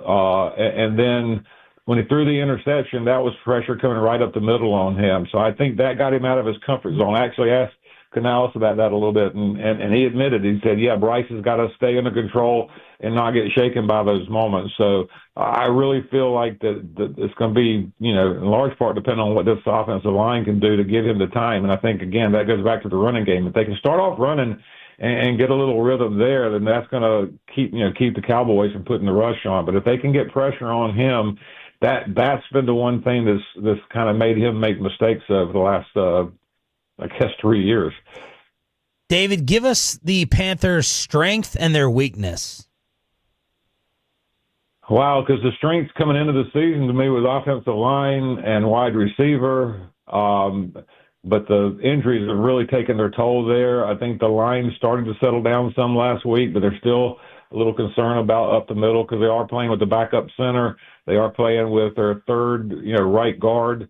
So that has had an impact. And again, the receiver situation, they traded away, probably their second or third, probably their second best actually possession receiver, Adam Thielen. T-Mac played well again, but Legette's really, really struggled, and he missed a couple of games too with the hamstring injuries. I think those still can be a strength. If you go to the weakness, I think it's the pass rush. They finally got some this past week, and they need to get more of that because they had only 2 sacks coming into the game, and I think they got 3 or so in that game, or 4 maybe in that game. So that getting that back would be a strength. So maybe you just got to say the running game right now, because when they get that going like they did last week, they're a pretty dangerous team. David, when you look at your first round draft pick this year, Tetairoa McMillan, who was, by all accounts, that was the guy Dallas wanted. They had targeted, and they knew he likely wasn't going to fall to them. And when he didn't, then they pivoted to Tyler Booker. But what kind of an impact already is Tetairoa McMillan making, and what kind of a player does he present in terms of right now as a rookie? What kind of threat does he pose to the Cowboys secondary? He is a guy that he gets open. He runs great routes, great hands. He's kind of known for those one-handed catches in college, and he hasn't really done that here. He's been really close on a couple, but I think that's one of the strengths too. And I just think he's just a reliable, dependable guy. He doesn't create a great amount of separation, but he doesn't have to because he's got such good hands, and he'll go over the middle and make the tough catch. So he and Bryce were a little off the last few weeks before this past game. They got back on target a little bit this past week, but I don't think you've seen the full chemistry that we've seen in practice in the game yet. And I think a part of that is because they've struggled with injuries on the offensive line, and because Leggett struggled and allowed teams to move their coverage over to take T-Mac out of the game. So, but to me, he's a guy that's going to be a star in this league. I mean, he's got all the tools to be great. I mean, you guys have seen some great ones. You got a few right now on your roster, although one's banged up, and I'm not going to say he's going to be a Hall of Fame or anything, but I think he's got the tools to be really good. David Newton, Panthers insider, joining us from ESPN on the D&M Leasing Hotline here on Sean and RJ. What do you think we should expect from Clowney this year, since you had him last year? Oh, wow. He's a guy I think still can pressure the quarterback. And last year is probably not a fair year to judge him on, because I grew up watching him play in high school. Even actually, I saw him in junior high. He actually ended my son's football career. Broke 3 bones in his back when he hit him from behind in the 9th grade playing JV. He shouldn't have been playing JV, but that was their first year of school, and they have to have a year of JV, so he should have been on the varsity, but they didn't have a varsity that year. No, he literally was a man among boys there, and so he's still got some juice. I think it's just a matter of how they use him. I think he's probably best suited as a third down pass rush situational type player. I don't think he's an every down player anymore. But again, I think if you put him in the right situation and get the right matchups, he's a guy that can still strike fear in you.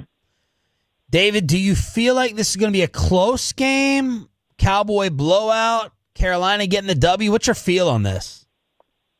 I have not really had a good feel for this Carolina team all season, again, because there are just so many unknowns, and you really never got to see them in training camp play much in the preseason game because they didn't play their starters.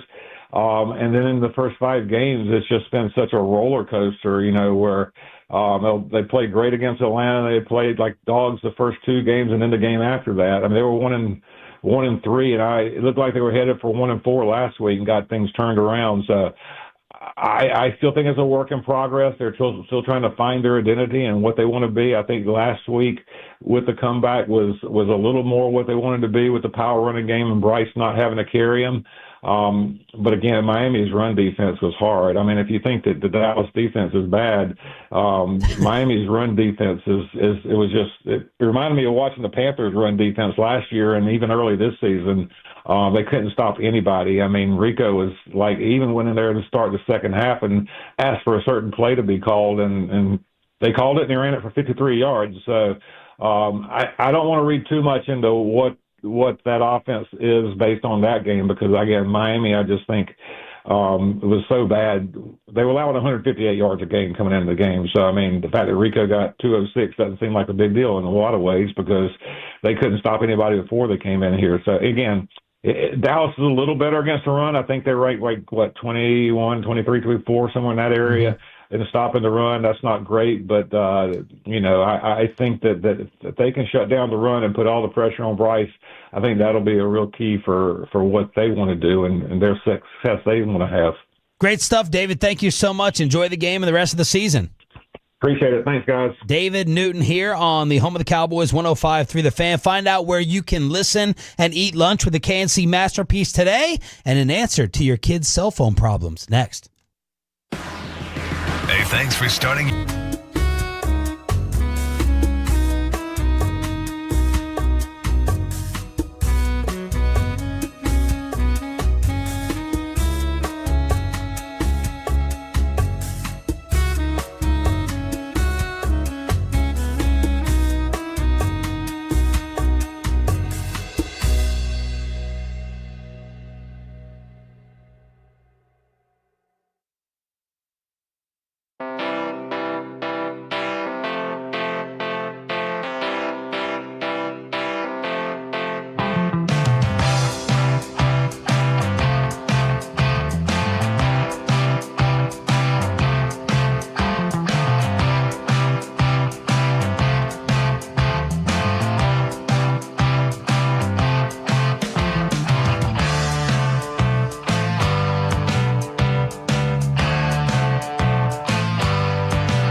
Hazel Bay. Is that fun school?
Frankel and Frankel. If you've been injured in a car or truck wreck, call Frankel first, 214-817-333-3333. With Frankel and Frankel, there's never an out-of-pocket cost. They only get paid when you win. Frankel and Frankel, the go-to car and truck wreck attorneys in Dallas. Below the belt coming up on the home of the Cowboys at 8:40 here with Sean and Bobby. Choppy out on his road trip vacation today and tomorrow. We got Peyton and Aiden in the back on DFW Sports Station. Thanks for being a total that stands for Turn It On, Leave It On. Why did I not believe Choppy when he said he was leaving early this morning? I didn't know you didn't believe him, and I didn't know what time he was leaving. Well, he got asked during Crosstalk yesterday. And that's the reason you didn't know is because he didn't give us a time. He went, leaving tomorrow morning, very early, like when the show starts. Because I think what we would have found is he could have worked today. Yeah. And he didn't want to say what the time was, so he just kind of panicked. He was like, sometime when the show's on, of course. That's when I'll be gone. Yeah. So I don't think he was actually. I think he's still at home right now. I do too. So I think he's probably leaving closer to like noon, a time he definitely could have gotten back there for. But then 12 hours, how would that? I mean, I would be if I was him. I would take off too. If it was the same day I was going to book it, I would probably just take off as well. I would just tell you guys, yeah, we're leaving at noon, but I'm not going to show up to work and then drive for 12 hours. Wow. Yeah. Paul Wolchuk. Yeah, exactly. And Broadus would guilt you for taking off when you could have worked and then gotten in the car. Real Broadus would call me a fat ass at that point, not just AI Broadus, which is the 2-time G-Bag of the Day champ. Oh, it won? Yep, it won yesterday. Very nice. You can go enjoy lunch in the KNC Masterpiece today at Tolbert Garage Door in Mesquite, near my hood. That's going to be 3916 Frontage Road on I-30. Flagtober flags while they last, plus free lunch from Cece's Pizza. So the KNC Masterpiece today at Tolbert Garage Door, and Corey Majors laughing at our interview with David Newton from Carolina. Yeah, I don't normally expect that when you're going to ask, like, hey, tell us about this football player, that most reporters are going to say, well, he destroyed my child's back and ended their career. He was hesitating and pausing, and I'm like, I know you were there covering Clowney. He was just trying to figure out how he wanted to explain that Jadeveon Clowney should not have been on JV. Yeah. Can you imagine Jadeveon Clowney playing JV football against your kid? No. That right there, that would snap in half. You know, you mentioned Cece's Pizza there, which you can have with the KNC Masterpiece later today. Kristen was telling me that because Laura's got her gluten issues, they used to go to Cece's all the time. Now they don't. And so she said Addison came up to her yesterday and told her how depressed she was that she doesn't get to eat Cece's Pizza regularly anymore. And Kristen was like, okay, well, Jacob will take you. You guys can have like a brother-sister date. And Addison like started gagging, basically. I was like, why would you call it a date? And she's like, it's like the daddy-daughter dates. And she goes, that's different. You can't refer to brother and sister dates. That's weird. And so she doesn't want to go to Cece's even with her brother. So maybe she should just go to Tolbert today. Do you feel like we need to provide a Dolly Parton PSA, a Parton service announcement? Oh yeah, about her. Yeah, because I mean, look, North Carolina clarified they're fine yesterday with Bill Belichick. So I think we need to clarify the Dolly Parton issue. This is actually something that Peyton seemed very upset about over the weekend, I believe. Were you the one who texted? You texted that over the weekend, right? The Dolly Parton news. I might have sent a link. Maybe RJ went off on it. No, you definitely sent it, and you were like, oh my goodness, or whoa, or something like that. He was because there was reports out there that Dolly Parton was basically on her deathbed. It was her sister had said she's not doing good. She's very, very sick. And yesterday, Dolly Parton came out and said, guys, everything is A-okay. I know lately, everybody thinks that I am sicker than I am. Do I look sick to you? I'm working hard here. Anyway, I wanted to put everybody's mind at ease, those of you that seem to be real concerned, which I appreciate. And I appreciate your prayers because I'm a person of faith. I can always use the prayers for anything and everything. But I want you to know that I'm okay. I've got some problems, as I mentioned, back when my husband Carl was very sick. That was for a long time. And then when he passed, I didn't take care of myself. So I let a lot of things go that I should have been taken care of. So anyway, when I got around to it, the doctor said, we need to take care of this. We need to take care of that. Nothing major, but I did have to cancel some things so I could be closer to home, closer to Vanderbilt, where I'm kind of having a few treatments here and there. But I wanted you to know that I'm not dying. Who's the Queen of Texas? Because George Strait's the king. Yeah. Because when I first initially Beyonce. When I hear Dolly Parton, I'm like, cowboy performance, Texas, and then you got to remind yourself Nashville. But she feels like a Southern queen for maybe all. Yeah, she's kind of she lords over the Southern territories. Lords over. I would say Beyonce being Houston is generally pretty strongly associated with that area. She became kind of national, so that changed it. But no, I'd say Dolly is representative, I think, of the South in general. But here's the thing, and maybe this is too conspiracy minded. Here we go. I feel like I'm believing Dolly as much as I'm believing UNC. Like it just. Her sister came out and said it. I know her sister already said it, and it's like, do I look sick? And she's saying stuff like, it sounds like y'all think I'm sicker than I am. Yeah. And she's like, well, I do have some stuff that we're getting treatments for. It's like, man, that sounds like you are like, maybe you're not like on your deathbed, but it sounds like you're sick. A solution to your kids' cell phone issues? Yeah. Now, I had a friend of mine when the kids were growing up who his biggest piece of advice to me was he said, delay the cell phone as long as you can. As long as you can get by with them not having a cell phone, do it. Because once they have it, there's no turning back on it, essentially.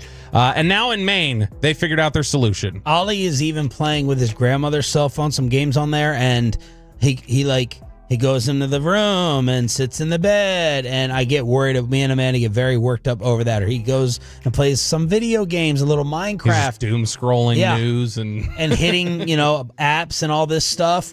And fortunately, I think he's listening on the way in here right now. Hello, Ollie. Fortunately, he gives it up pretty quick. Yeah, so this is right now. The dearly departed, may he rest in peace, Ruben Portillo, had pointed out. He didn't die. No, but he died to our company. So Ruben had said last year when we were in Oxnard, we were talking about another thing, and he's like, is that just Gen Z's thing and like the Gen Alpha thing? Do they just take stuff that everybody's known about for forever, they rename it, and then that's what they do? Well, they're not renaming this one, but apparently they think they've found something brand new, or the parents of these Gen Z and Gen Alpha kids.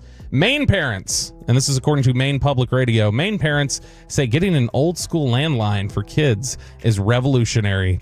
And it talks to all these different children. It shows these kids talking on their corded telephones there on their landlines. And the kids talk about how it's great. I get to press these buttons and I get to talk to my friends, and they get all that healthy interaction. The parents are like, hey, they get the phone call interaction. Yes. It's great. It helps their social skills, and it doesn't have any of the screen time with it, which is great. That's true. I believe it. But what's funny is like, there's so many of these kids that have it. Like, you got to get like a whole group of parents on board with paying for a landline again. Yeah. And what would your kids do if you're like, hey, come here, I got something for you? Look you at gotta this. Yeah, look at this. What are they're going to look at you like you have three heads. Peyton, now, I would guess Aiden definitely. But Peyton, you probably grew up primarily cell phone house, right? Like when I first got one, or because I had the home phone and everything like that. Okay, so you did have like a regular landline. Yes. Until like when did that stop being commonplace in your house as like the primary mode of talking? Like, were you young? It was before middle school, so it was probably like 2008, 2009. My parents had one. My dad still has one. Like, my dad has one. In fact, there are two separate numbers that you can call, because one rings one time, one rings two times. That indicates what kind of person is on the other end of the line there. Because it's like, all right, the number you would give out, like back in the day, the number you would give out to the county office or somebody where it's like, yeah, that's not somebody I would prioritize. You'd give out the last four digits, this one. The family number, which instead of going bring, it would go bring, bring. I still remember the number, when it would do the double ring, my dad knew that was somebody he gave a different number to that he prioritized. Oh, I had no idea about that. My dad still has one as well, because my mom's like, it helps us find the cell phone. Helps us find our cell phones. Yes, it's like a life alert for their house and their home phone. But I would imagine that kids they're not going to be happy with this. Number one, technology wise, but scrolling apps versus talking on the phone. Kids aren't talking on the phone with the cell phone. I remember the first time my younger brother. So they're not going to care about a landline. The first time my younger brother talked on the phone with a friend of his, and we're all just like, he doesn't know he just wants to talk on the phone with his little friend. Then he got on the phone and he just pays around and he goes, hey, Jason. And he just didn't know what to say. So he's like, I don't think we should be friends anymore. And then we were like, what do you do? And like, we took the phone from him, like, what do you do? He's like, I didn't know what to say. But he thought you were supposed to talk on the phone. It's funny that we've gone from the landline, which when we were growing up, it was like the bane of a parent's existence, of like, get the kid off the phone. The teenager's on the phone all the time. Like, go do something. And now it's like, look at this salvation from technology. You can talk on a landline. And you would call Aiden back when we were youngins, and you just pray like the parent doesn't pick up. The parent doesn't pick up. Dude, I used to, no joke, because we didn't have cable. So because we didn't have cable, I used to call I don't remember what the specific line was, but there was a specific sports line you would call to get the NFL scores. So when I was like 7, 8 years old and I would want to know what the scores were. We run ads for that right now. This is Paulie Pickup. 86.9. We got you with Thursday Night Football. Not like that. I remember calling information when I was 10 and asking for Dirk Nowitzki's phone number. And back then it was different. They didn't take it out of it. And so it actually like called and got to his voicemail. And it was definitely him or it was somebody doing a fantastic impression of Dirk. Another warning for the kids. Bikes are getting stolen. At least in the UK, you need to worry about your bike getting stolen. So this is something where bike theft is a major problem at their train stations out there in the UK, where people park them for the day, they'll chain them up, and then they go off. This is the classic joke. What did the British hooligans get for Christmas? Your bike. Because UK law enforcement is no longer going to actually enforce bike thefts. The British Transport Police says it will not investigate bike thefts outside stations where the bicycle has been left for more than 2 hours. So if you leave it there for less than 2 hours, they'll look into it. But if it's been more than 2, they will not. It means most bike thefts will not be investigated and CCTV footage will not be looked at outside of a 2-hour time frame. Commuters leave thousands of cycles on racks outside stations every day, including in specifically built bike parks with CCTV. Critics say the BTP policy means that those facilities are not secure and theft has effectively been decriminalized, according to the BBC.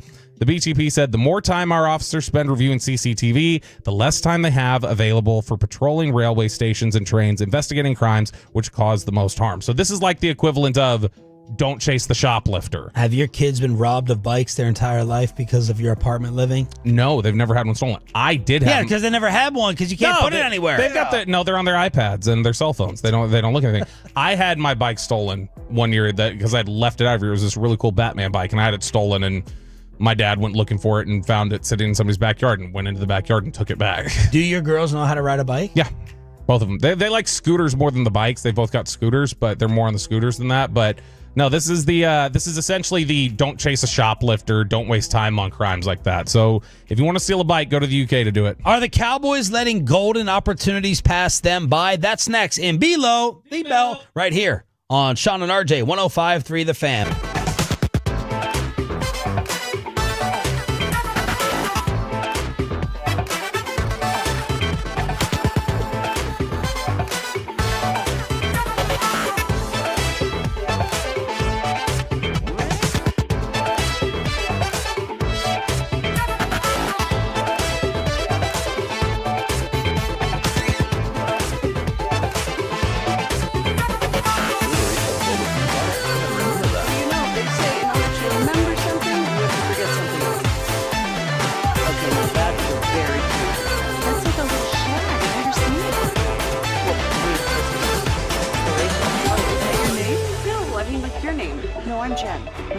Right, but I just mean like this is your haircut, but that's hair on your hair. I'm not saying this is your hair. Okay.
brought to you by Classic Chevrolet. If you're in the market to upgrade your vehicle, get a Classic Chevrolet in Grapevine today. The back-to-back #1 Chevy dealership in the world. More new Chevys than anyone else, all priced to sell. Visit ClassicChevrolet.com. This is Texas. This is Classic Chevrolet. Together, let's drive, relax, enjoy the difference. Based on new Chevrolet registrations 2023 and 2024. The great Bobby Belt. Bobby Belt is an idiot. Don't make me take off my belt. Don't make me No, take off my belt. we're not. Over to you, Bobby. Pick up the damn telephone, Jerry, and make some phone calls. Stop waiting around for your phone to ring. Let's talk about it here in Below the Belt, which is sponsored by D&M Leasing and Window Nation. Before we get into the potential opportunities that the Cowboys are letting slip by, let's talk about some of what Brian Schottenheimer had to say yesterday, specifically in regards to this offense, which this will be cut 8, Peyton. Rex Ryan the other day said looks worthy of a Super Bowl. Dak Prescott, make no mistake, he is on fire, and Brian Schottenheimer's doing an amazing job with that offense. Their defense still stinks, so I think it's going to come bite them at the end. But this offense is Super Bowl caliber, and that's, like you say, that's without CeeDee Lamb and 4 starters in the offensive line. Super Bowl caliber offense. Now, how much do you think Rex is thinking? Oh, I'm going to heap all the praise on my young protege's offense and how that's worthy of a Super Bowl. While also reminding him, a defensive coordinator you got there, Brian, ain't cutting it. Yeah. You want a real guy. How much do you think, if Eberflus were one and done, which is possible, do you think Rex's name gets tied to that job? I don't think so because of kind of what you say. Choppy would be in here saying, why not? Choppy, was a Jets guy. He loved Rex and loved those Jets teams. So I'll ask you, why not? How could it be worse than Zimmer, Eberflus, Nolan? So Zimmer, I don't think was terrible down the stretch. I'd like to get Zimmer in here like once a month. We should get him to just do some straight breakdowns if he'd be willing to do it. Yeah, we should. Look, is he still living here? I think he's still living around here, so couldn't hurt because I think X's and O's wise he's brilliant. Yeah, and a lot of people say when you face a Mike Zimmer defense, you see that now and 10, 15 years ago. I understood, because a lot of people were just like, oh, is he a dinosaur? You're bringing Mike Zimmer here? It's like, no, you guys don't understand. That's not Zimmer. Zimmer is... I've always had always on the forward edge of what defenses are doing. Always. And it's just, he's an older coach, but he was always somebody who, you want to talk about, creepers and sim pressures, which are basically like ways of rushing 4 guys without it being the normal 4-down lineman. So it'd be something more along the lines of like you're showing 8 guys at the line of scrimmage and 4 are coming, but you have no idea which ones. So that sort of thing. And it's something where he was really on the forefront of doing a lot of that and had become big with a lot of the A-gap pressure that's become something that a lot of different teams focus on now. And so Zimmer was always kind of forward thinking. I understood why they had trouble with the defense adjusting to Zimmer. It is a complicated defense. So why not Rex? So Rex is, to me... A, if you want to just talk about it from the perspective of, I don't know that I want to inject that personality in here, is one thing. But B, if you're just talking about schematically. Wouldn't people love some type of fire, backbone? They had a 2-year run. Swagger? 2-3-year run defensively where they were nails. They were really, really good. And a lot of those guys were there pre-Rex. And then who are you talking about? The Jets. And then Rex came in there and definitely leveled them up and brought in Bart Scott and brought a bigger edge to them, and that's all great.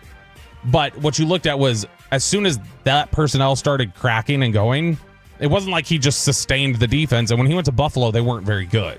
This is something where I know Choppy tried to argue last year, it should be Rex instead of Zimmer. And it's like, if you look at it personnel-wise, I think Rex had the benefit of better personnel a lot of the time than Zimmer did. Zimmer's defenses more frequently finished in the top 5 and 10 than Rex's did. And so to me, it was never really much of a question. So if you had a problem with Zimmer last year, you definitely would have a problem, I would think, with Rex Ryan being here. And again, it's a guy who's been out of football for a decade.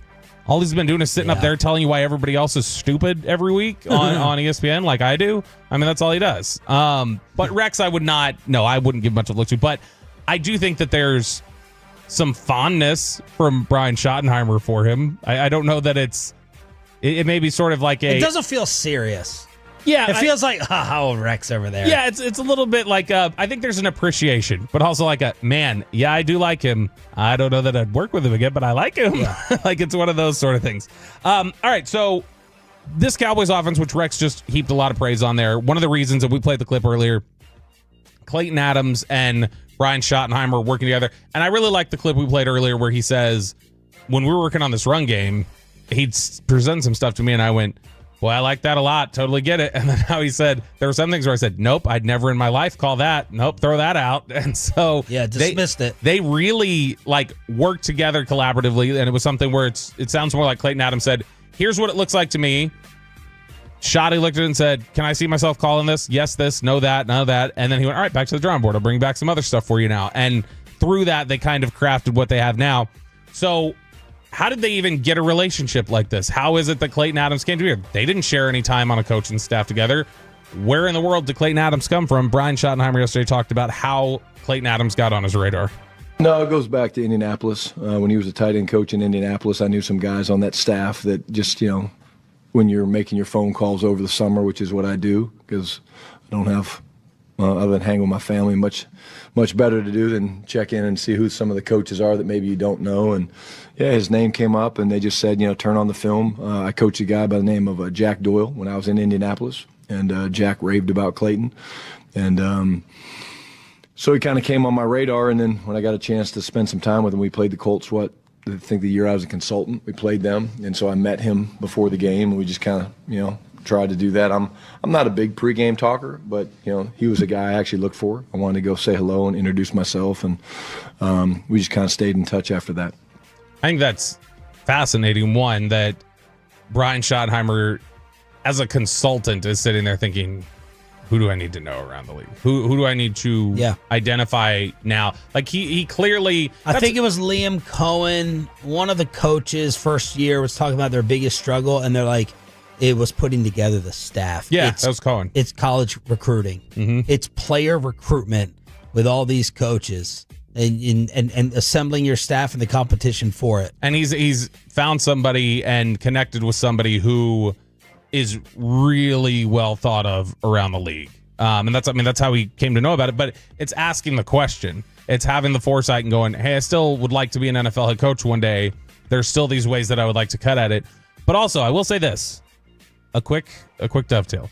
Does an instance of that, Sean, at all present again the issue of a Tom Brady access question? Where Tom Brady can also just, I can casually walk up to this Clayton Adams guy and I can have this discussion, and I'm laying the foundation for you're eventually going to come over to the Raiders. And that's what I've got you for. It does. And so I think that I love that Brian Schottenheimer was thinking that far ahead, even as somebody who wasn't in a coordinator position at that point. He was still just a consultant, but just going like, I want to be on top of who's talented. I think you feel that way. I think I feel that way about media sometimes.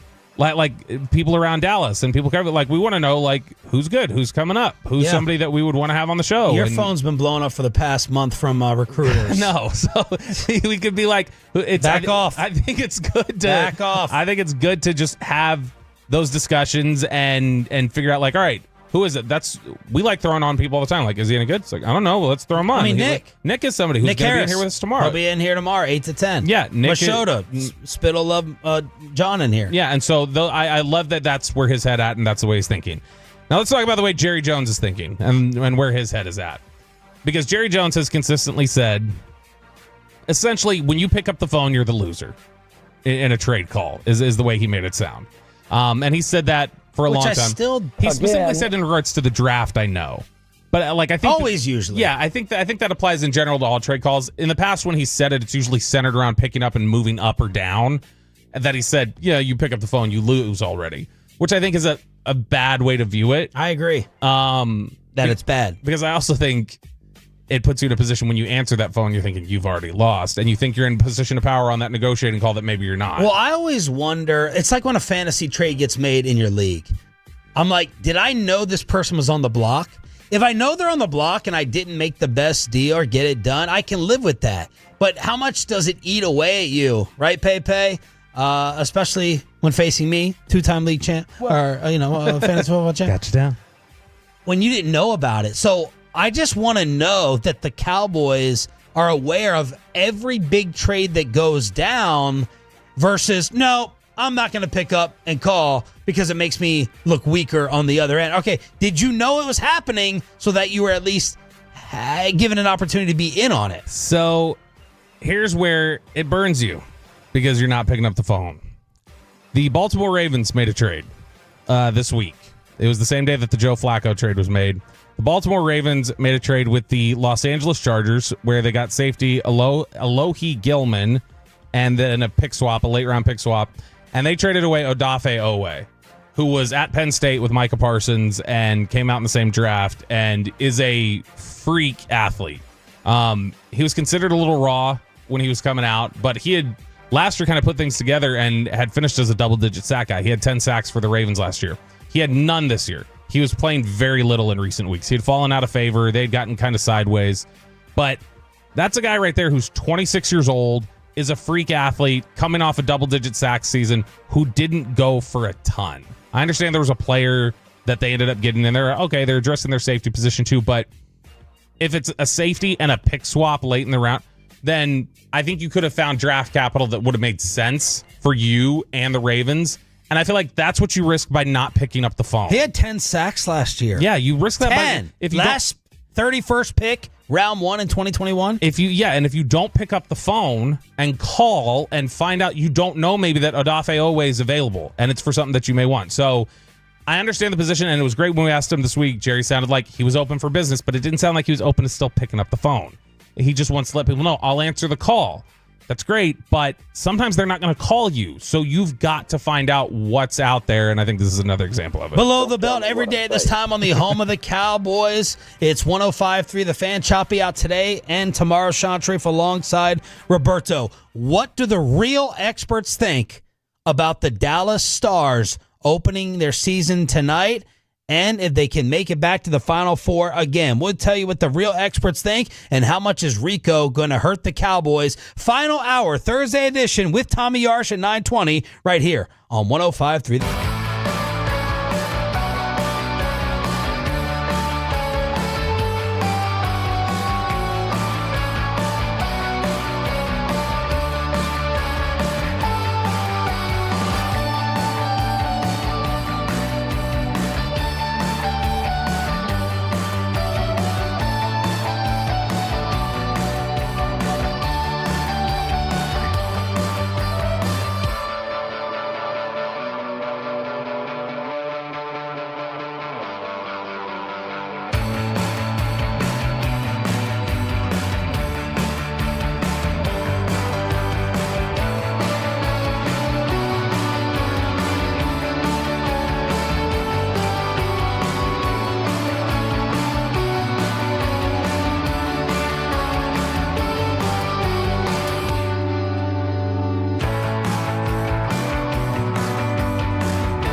Broadcasting Studios, this is Sean and RJ on 105.3 The Fan.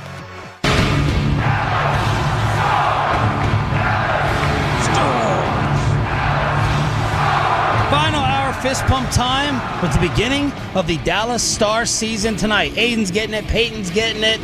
Bobby Roberto Belt. I'm Sean. Really getting it. You are getting it. I'm Sean Treef. RJ Choppy out today and tomorrow with the road trip to go see his Tennessee Volunteers, and it'll be the Stars at the Winnipeg Jets this evening. Good morning, Metroplex. We'll cross-talk with Tommy Yarsh, DallasCowboys.com. We'll talk with Tommy at 9:20. We'll cross-talk with the KNC Masterpiece at Tolbert Garage Door for you to stop out, pick up some G-Bag flags. Today, they're doing their show there from 10 to 2 in Mesquite. Boy, this is going to be tough for the Stars because this is not a playoff game, so Hellebuck might actually play okay. So that's something that they got to concern themselves with. For a Hellebuck? Mm-hmm.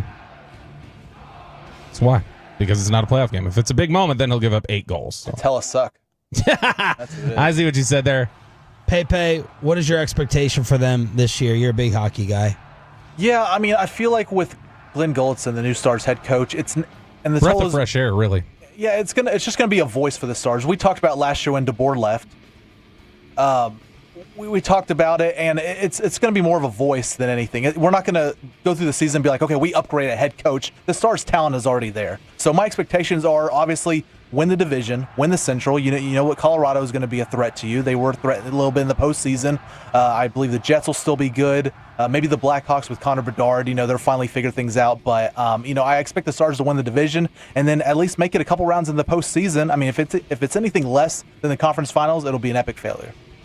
You don't want my joke that I was going to make, so we can move on. It was just the way he said Chicago's team name. That was all. All right, bet online with the odds to win it all. You feel comfortable enough after following the Stars in the playoffs last year, Bobby, to guess, or should I just go to Pepe? I always feel comfortable enough to guess. I don't feel comfortable enough to guess correctly. But all right. Florida. No. Damn it. I will go with Colorado. No. Edmonton. No. The Dallas Stars. No. The New York Rangers. The Atlanta Thrashers. The Carolina Hurricanes. That was my next guess. Are the favorite to win the Stanley Cup plus 750, followed by Edmonton, re-signing McDavid, 12.5 per year for 2 seasons. They're 8-1. The Stars are tied with the Panthers at plus 850. So Vegas thinking very highly of the Stars as the second best team in the West. Vegas then 9-1. Colorado, Peyton, 19-2. If you think the Stars will finally get over that hump, make it to the Stanley Cup final, and you don't even have to have them win, they're plus 425 to win the West. Edmonton the favorite at 4-1, and then the Stars at plus 425. Interesting. So out of all of our guesses, Peyton's very first guess was the furthest away in the Vegas odds, which means I am more of a hockey authority than him. Well, you already took my team that I was going to name, so that's what. Stars the favorite to win the Central at 7-4. So that is what Vegas is thinking. Edmonton was the favorite; they're now second. Carolina is the new favorite, going from third to first. Rangers 33-1 to 25-1. Buffalo 100-1 to 55-1. Boston 80-1 to 200-1. So that is the Stars odds for the season kicking off tonight. 901 says they should have moved on from Jamie Benn this offseason. Jamie Benn's not even playing right now after he had that collapsed lung. Insane, collapsed lung. Which that has to suck if you're just like really sitting there. I mean, the collapsed lung, obviously, but I mean, just in general, where you're really contemplating like your future and like, all right, do I want to go back or not? Do I really want to go through this again? And you go, yeah, I think I do. And then it's like you're out there on the ice and it's like immediately collapsed lung. It's like that just feels like really awful luck. I have some other odds on the Cowboys and the Panthers. Rico with a lot of the back and forth of buckling up. These will not count if Chuba Hubbard plays. Okay. So keep that in mind. Rico rushing yards this Sunday on the Fan. Over-under is 71.5. Over. It'll be over that if Hubbard does not play. Mm-hmm. Will he score a touchdown this week? No. No is the slight favorite at minus 150. Will Bryce Young be the starting Panthers quarterback for Game 1 next season? Yes. No is the slight favorite at minus 180. 64% chance that Bryce Young is not the starting quarterback next year. So they're putting out the odds for Rico and for Bryce. Where are you at on him? On Bryce? Yeah. I think that first year was so unfair in terms of how to fairly grade him or expect him to do anything with that football team. He got sacked 70 times almost that first year. And I think last year you saw enough good evidence of they were able to kind of repair things with him and show some of the promise. And now that you've got Tet McMillan there, and they obviously missed on some of his targets. Mingo was not the guy they thought he could be. Leggett hasn't been the guy they thought he could be yet. If they finally hit on Tet, then I feel better about it. But Bryce still does some things on the football field occasionally where you're like, that's a legit quarterback. And so to me, I would keep it up with him. Will John Harbaugh be Ravens coach Game 1 next year? Yes. Yes is the pretty heavy favorite at minus 500. This is his 18th consecutive year with the Ravens. It ties Bud Grant for the 8th most overall. Tomlin's the active leader at 19. So 1-5. Yes, Harbaugh will be the head coach next season. Will any first-year head coaches get fired before next year? Ooh. Let me think here. The list includes Vrabel, Aaron Glenn, Liam Cohen, Pete Carroll, Shoddy, Ben Johnson, Kellen Moore. Ooh. The recent examples of this happening, Mayo, Antonio Pierce, Irvin, Hackett. Remember Nathaniel Hackett? Yeah, he couldn't hack it. Freddie Kitchens, Chip Kelly, and Steve Wilkes. So it has happened a good amount. Yeah, the one there that's the risk is Carroll. I'll say... Carroll? Yeah, Carroll would be the risk to me. Why? Because things have just gone so sideways for them so far in terms of expectation of what he was going to come in there and do, and it's the Raiders who are itchy trigger Tom finger. Brady. Yeah, Stability. but I mean, he's barely involved. He's got his hands off and things like that. So no, I will. I'll still say no as the favorite, but I think Carroll would be the biggest. Who would you think would be the likeliest? Glenn, just because of Woody Johnson. Yeah, yeah, maybe if they go like 0-17, but I just don't think that's going to happen. All right, we talked to you about the Eagles changing play callers. What was the betting favorite? Yes or no? Oh, I'm sorry. No. Okay. No is minus. I said no, Peyton. No is minus 200. And I think that is it in terms of the Vegas odds and what they're anticipating. My family has walked into the room. I got most of it. Yes. Little Oliver Sharif. First time he's been up here. I got nostalgic. Step to the microphone come here for a second, dear. Yes, you. My dad would always sit us in his office. I'd remember whenever we take the grandkids back home to Maryland, we put them in the office chairs, sit at my dad's big wooden desk, and I was like, before we move out of this building, which much of Odyssey already has, I had to have him come up here and look at the really cool view. Yeah, see, we don't even have the blinds open right now. We've only got the one blind open, but so I went up and saw the studios the other day. They look really nice. I think we're all going to be happy with them. This is just going to be the biggest thing we're going to miss. This view is killer. So my wife is on the fan cam, Twitch, and YouTube now. And Bobby and Oliver's waving hello. And Bobby has prepared a little pop quiz for you. Yeah, I got several questions. You got to step right up on the mic. Yeah, we're gonna have the mics that can pick up off mic at the new studio, but not on the new one. So yeah, I have three general questions that I'm curious for your take on. And we got engaged right here. Yeah, you did with the mariachi band coming in right after that. Okay, number one. This is the thing that I insisted on the air for months. Was that when a baby girl came around, Sean was going to eventually soften. He was going to soften a little bit. Has he softened at all as a girl dad? I think he has. Yes. I would say yes. How so? I guess in dealing with the kids, he's not softened in general overall, but with the children, yes, he has. It's a process. She thinks I'm nicer to Ava, than Ollie. You can see in your social media posts that you're soft with the girl for sure. Yeah, but in dealing with you guys, I don't think there's been much of a difference. That's not true. I don't think you'd feed scraps to Reetma as often if it wasn't for having a baby. We love girl. Jake. Yeah, we love Reetma. All right, second one here. Why do you think RJ Choppy's funnier than me? This is bugged. This bugged Bobby forever. This ruined my weekend two different times. It's probably going to ruin my weekend here when she gives me the answer. I don't know.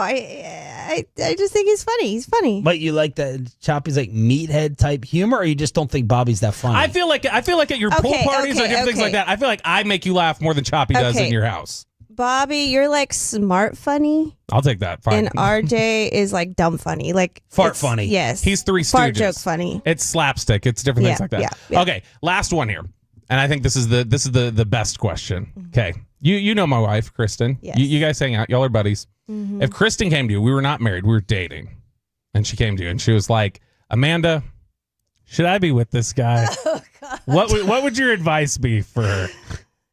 No comment. Oh, you gotta answer. You gotta Ollie's coverage. You gotta answer. You gotta tell her like what kind of sage advice would you give her? Just like, look, here's my perspective. Here's why you shouldn't be with him. No, I wouldn't say you shouldn't be with him. It's like he's a nice guy. She's like, but he kind of sucks, right? No, you just a need little coaching. annoying, but he's nice. You can put up with annoying as long as everything else checks the box. Right, How much do I love Bobby? You love Bobby. Hell yeah. What do I say about him? Or what's an example of how do I talk about him? Or what do I think Bobby adds? He talks harder about me on the air than he does off the air, right? That you're his bestie. Oh, I don't say that. Listen to that. I do not say that. I swear to God, I don't say that. That's so good. I really swear I don't say that. He doesn't say that. I talk about all the extra things that you add. What a hard worker you are. Yeah. Have you seen my? I'm always defending Bobby. We're not going to say who else too. I'm sorry, I'm getting a little bit too loud for my son's ears. I want one of those pictures with Sean to be able to feel like we're besties. I want him to take a picture with a rose in his mouth with me like he does. Next time we go out. But aren't I always defending Bobby to everyone? Yes, you are. I know he defends me to people, oftentimes above him. So. Yes, that's right. So there it is. My wife stepping in studio with little man. How are you today, Holly? Go ahead, good? Put the microphone in front of him real quick. He was very upset about the traffic. Oh, was traffic just really bad today? Yeah. Hey, do you think it's rude to point at people in traffic? Like if you see a car and you pointed at it, would that be rude? Does Daddy always point to other cars? Yes. Yeah. Where are we right? Where are we right now? Where are you? At work with my dad. And why does Dad have to come to work? Why does Dad have to work so much to make money? Yeah, there you go. Yep. For all the toys. This came up yesterday. During Crosstalk, I agreed with you. I was like, I don't think it's rude to point. We were driving home last night from Cowboys Crosstalk. Kristen pointed at a car. Okay. And I immediately went and put her hand out. I was like, oh my gosh, I just realized I agree with Amanda. It's rude to point. I don't know why. I just have an instinctual reaction. So grab the microphone, dear. So yesterday in Crosstalk, we brought this up. I talked about how you get on me for pointing. When I would say the other car's probably like to the end of that wall over there, probably like 15 or 20 feet. And I'm pointing basically for him. Look at that purple sports car. Look at that, dump truck, something cool that you play with. And you always get on me about it. Ivan, also Hispanic, our boy, he texts me, he goes, no, it's rude in our culture. I said, you're telling me what's rude? Some of the things that you say? And I'm like, first off, the person over there can't see me pointing, number one. You always think they can't see you, but they can. From here to that wall? It's not even you're pointing at the car. You're pointing like, oh, look at that person or whatever. Like you're saying. See, so when she did it last night, it felt very direct. And I was like, it feels aggressive. And so I was like, and how far away was it? It was the car right in front of us. And I also feel like I was kind of stereotyping the car because it was like a beat up older Camry. And I was just like, that seems like somebody who would get offended by you pointing at them just by the car they're driving.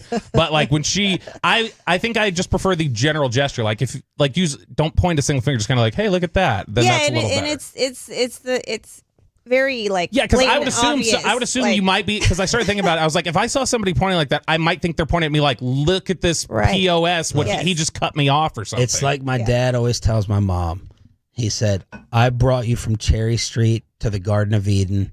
And oh, gosh. I brought you from Oak Cliff Don't say that. Don't say that. So don't be talking to me about couth and manners and etiquette. I brought you from Oak Cliff to the police escort at the first house. I brought our first house to a worse neighborhood than Oak Cliff. All right, let's head on over to Tommy Yarsh, DallasCowboys.com. Why are the Cowboys still this banged up? Is he worried about Carolina at all? And we'll crosstalk with KNC. They're going to be doing the show live with G-Bag Flags at Tolbert Garage Door in Mesquite. We talk with Tommy Yarsh, DallasCowboys.com, right after this.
segment here brought to you by the personal injuries, Frankel and Frankel. If you've been injured in a car or truck wreck, call Frankel first, 214-817-333-3333. With Frankel and Frankel, there's never an out-of-pocket cost. They only get paid when you win. Frankel and Frankel, the go-to car and truck attorneys in Dallas. We'll cross-talk with a KNC masterpiece from Tolbert Garage Door in Mesquite, feeding you CC's Pizza as well. If you want to stop by today from 10 to 2, Sean Sharif with Bobby Roberto Belt. Choppy off today and tomorrow, and we're joined by Tommy Yarsh to preview the Panthers from DallasCowboys.com. He's brought to you by the WinStar World Casino and Resort. Proud to be the casino of the Dallas Cowboys. Please game responsibly. Tommy, I thought this injury report was supposed to be cleaned up from last week. Is it more?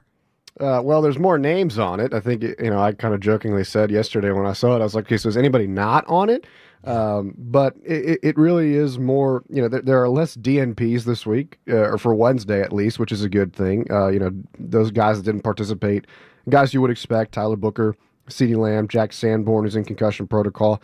Kevontae Turpin was kind of up in the air. He said in the locker room yesterday that he's looking at the Washington game here in 2 weeks as his return day. And then Donovan Wilson was an interesting one, the elbow and the knee injury that's bugging him, but really, after that, a lot of guys just limited. Deron Blanche, Davion Clowney, Trayvon Diggs, Tyler Guyton. Good to see him back on, at least limited after dealing with the concussion. That's a good thing for the offensive line. Same with Tyler Smith, who was limited. So it doesn't look the part from the distance if you're judging the book by its cover. But if these guys can kind of ramp up to some full participation, then the Cowboys, I think, are on track to be getting healthier.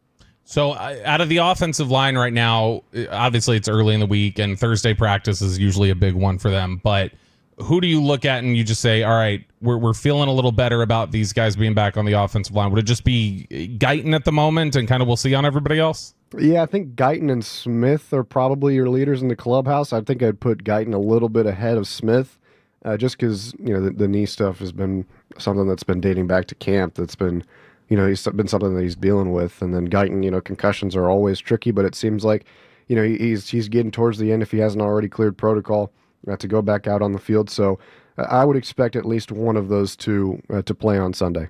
Kevontae Turpin went ahead and I guess spilled the beans that he's not going to be playing this week. It didn't sound like after everybody else tried to keep it a little more vague than that. Turpin ended up saying that he wasn't likely to play this weekend. As you look at the Cowboys passing game and what they have right now, it'll probably be a lot of Jalen Tolbert, a lot of Ryan Flanoy. How do you see that position group kind of settling in once everybody starts to get healthy? Well, I think it's going to revert back to what we saw the first couple of weeks, which is a lot of CeeDee Lamb and George Pickens like you would expect. And then after that, I think these next couple of weeks are going to be really important while CeeDee Lamb is not playing. What does the rest of the rotation look like? Does Ryan Flanoy come out and have another huge game? Can Jalen Tolbert have his kind of, remember me moment? And I think Jalen's had some clutch plays for the Cowboys that have maybe flown a little bit under the radar. But I thought, he's showed up when he's needed to. Sure, he's had some drops here and there, but for the most part, when they've gone his way, he's come down with some big catches for him. And then Jonathan Mingo is an interesting one too. He was full participant in practice yesterday. He's still in that 21-day practice window. So when they bring him back off of IR, he's going to have to take a roster spot. So what does that look like? And what kind of shape is he in? What do they think he can do immediately? So, this next game or two, or however long you're at without CeeDee Lamb, which I don't think will be much longer, I think is going to be really telling for what they want to do behind Lamb and Pickens. Tommy Yarsh from DallasCowboys.com joining us here on Sean and RJ on 105.3 Fan. Tommy, everybody's talked about the implications of the starting rotation and the receiver rotation with Flanoy playing the way he is. Is the Flanoy breakout potentially, though, just changing? Like, does it present difficult roster questions for them? Because, you're talking about carrying 6 receivers once Mingo's healthy, because at this point, Flanoy breaking out the way he did, you're not getting him through waivers. You're not getting him to a practice squad at this point. So does this sort of present an immediate challenge to the roster decisions that they maybe didn't anticipate having to make this quick?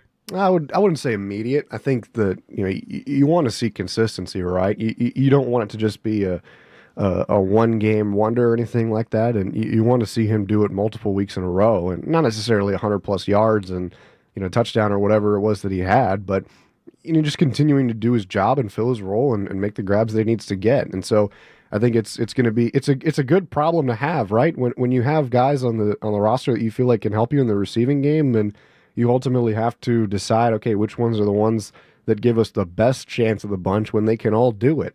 I don't think that's a terrible place to be in, especially when you've got the number one offense in the NFL and Dak Prescott's playing the way that he's playing. But yeah, I think that's why these next couple of weeks are important, is to kind of see what everything shakes out like, and after they come to a decision on what that looks like, and after we get a little bit more of a sample size of what they've got right now, I think it can be time to start having those conversations. But right now, I think it's a little bit early, and there's still a lot of unknowns and things to be determined.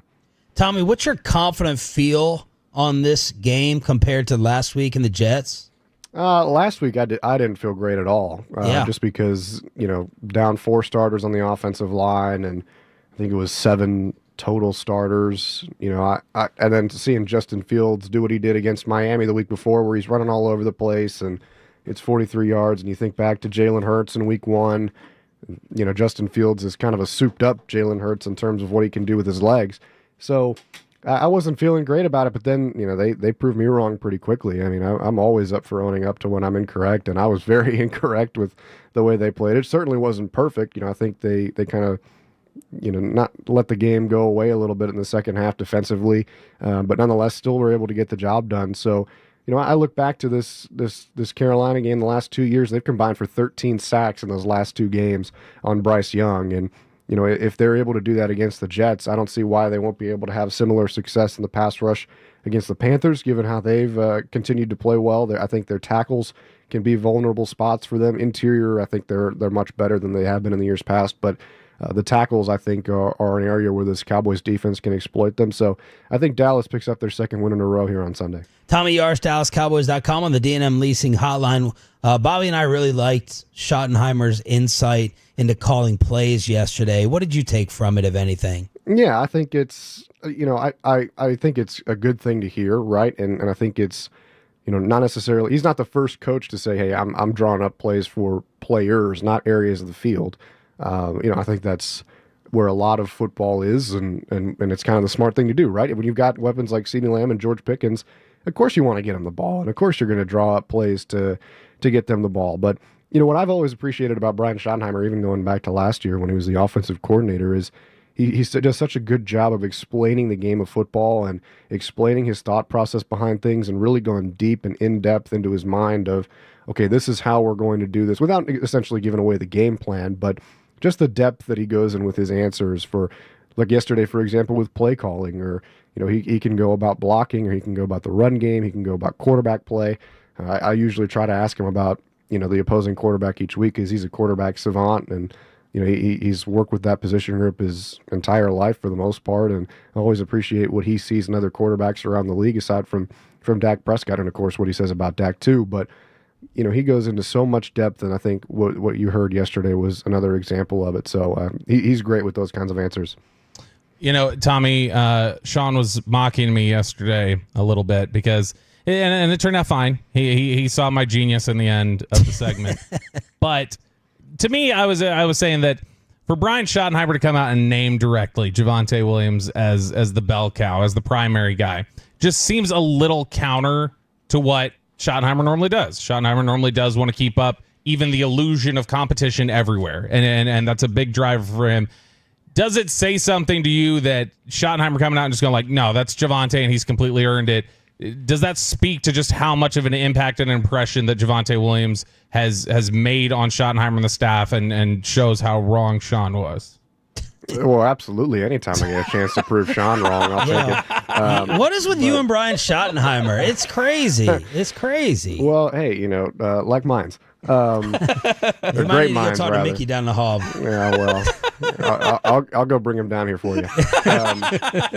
But no, I think you have a good point there. And look, the way that Javonte Williams is playing, I don't know if it's necessarily a secret that he's not the bell cow, right? I mean, even when Miles Sanders was in the game, he got a majority of the carries, and he's been playing really well. And I think they've been singing his praises since back at training camp. I think your first sign of, okay, hey, we think we got something here, is the fact that he doesn't play in the preseason.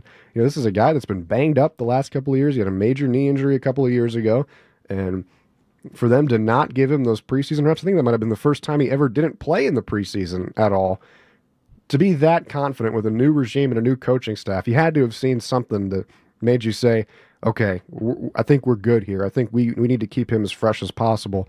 And look at what he's done now. 5 touchdowns over the course of 5 games, I think is the number. So he's already a touchdown away from Dallas's entire rushing total from a year ago. So it's been extremely impressive to watch him play, and it's been a cool resurgence. And you got to credit, Brian Schottenheimer, Clayton Adams, and getting the offensive line going and scheming it up right to allow Javonte Williams to succeed. And that's not to say that Miles Sanders, Jaden Blue, those guys can't get things done for you, but in terms of who the guy in the running back room is, I think it's clearly Javonte Williams. Tommy Yarsh, DallasCowboys.com right here on the Fan. Bobby is given the impression that it's getting better and better for Donovan Ezeraku. Still doesn't have his first career sack. What did he have to say about that? Yeah, I got to talk to him one-on-one yesterday. It was pretty cool to kind of see. All right.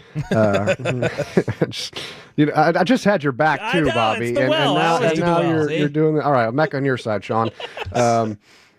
So no, I think it was interesting to kind of dive into his mind on, is it frustrating at all to not have it yet? No, he's telling me no, it's not that frustrating because he knows it's coming and he knows it'll, once he gets the first one, they'll come in waves after that, right? That they'll start to pile up and he'll get, to run up the scoreboard a little bit, the stat sheet a little bit, I should say. And then, he knows he's getting back there, getting hits on the quarterback, but it feels like the ball's coming out a second late for him. And he said, look, that just means I got to be quicker and I've got to get back there faster. The really interesting part, though, was, talking about how when you watch his tape at Boston College, it was really the deep bag of pass rush moves that he had that made you say, wow, it's easy to see why this guy led the nation in sacks last year, won ACC Defensive Player of the Year. But now it seems like they want him to make more use of his power and use more power moves versus the hand fighting that he can do at the point of the attack. And he's telling me it could be a good thing, could be a bad thing. It's definitely a good thing to set up some of my other moves, but I also can't forget what got me here in the first place in terms of, being able to use his hands on the pass rush moves so well. So I asked him, how do you balance that then? How do you balance, using the power that they want you to use and mix it in with your pass rush moves? And he said, just practice, trying things in practice. And that's what is going to help him get the balance to figure out how to do all that in a game. So I think as this kid gets more playing time and more reps in a game setting, he's going to slowly start to figure things out. I think he's doing a good job against the run, and I don't think the pass rush is too far behind. Tommy, it's been a rough run for our Texas Longhorns. You were very optimistic about Arch after he seemed to bounce back, and then, of course, we had the disaster in the swamp last week, Oklahoma this weekend. What's the outlook, and how can we salvage this season? Well, I don't think Arch was the issue last week. I thought he fought really hard, and I thought he made some good throws. The offensive line is really a concern, I think, and certainly an area where Kyle Flood has been pretty nails there the last couple of years. But, you start to wonder, okay, did we maybe not do a good enough job of getting these guys ready?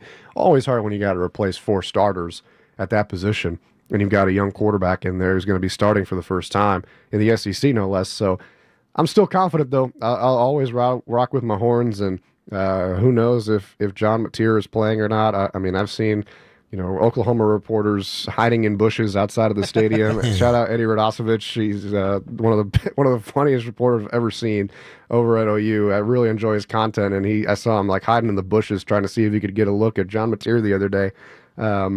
But it's going to be a really good game. Oklahoma's been very good this year. They're very impressive, and I've always kind of liked Brent Venables. I think he's a good coach, and I especially appreciate him letting Texas hang 49 on him a couple of years ago and then blow him out again last year. But no, I think it's going to be a really good game, and there's no setting like that in college football, but always give me the horns in that game. Thank you, Tommy. Appreciate it. All right, guys. I appreciate y'all. Have a good one. Tommy Yarsh, DallasCowboys.com, brought to you by the WinStar World Casino and Resort. Proud to be the casino of the Dallas Cowboys. Please game responsibly. Let's crosstalk with the KNC Masterpiece and feed you lunch. We'll do it next on 105.3 The...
head. I'm not saying this is your hair. Okay, freaking me out a little bit.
the back-to-back #1 Chevy dealership in the world. More new Chevys than anyone else, all priced to sell. Visit ClassicChevrolet.com. This is Texas. This is Classic Chevrolet. Together, let's drive, relax, enjoy the difference based on new Chevrolet registrations 2023 and 2024. We're going to cross-talk with the KNC Masterpiece. We think they're a little bit behind out there in Mesquite at Tolbert Garage. You can stop by, enjoy the show, get some G-Bag flags, and get free lunch from CC's Pizza, 3916 I-30 Frontage Road in Mesquite.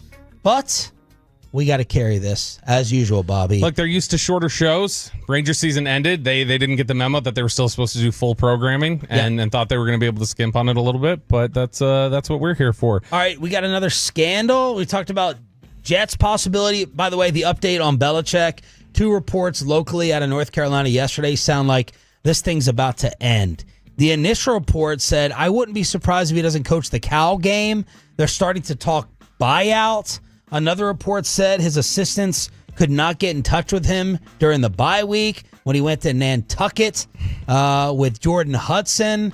Some assistant coaches, quote, are rats leaving the ship, that they're already looking at other jobs on other staffs. And Belichick is going to be guilty of a lot of different recruiting violations. One of their assistants got busted yesterday, and that he would be looking for another media job or coaching job before he executed the buyout. Amazing local reporting, and it doesn't sound like Belichick can survive the season, even though they put out the joint statement yesterday. Bill committed to them. The school committed to him.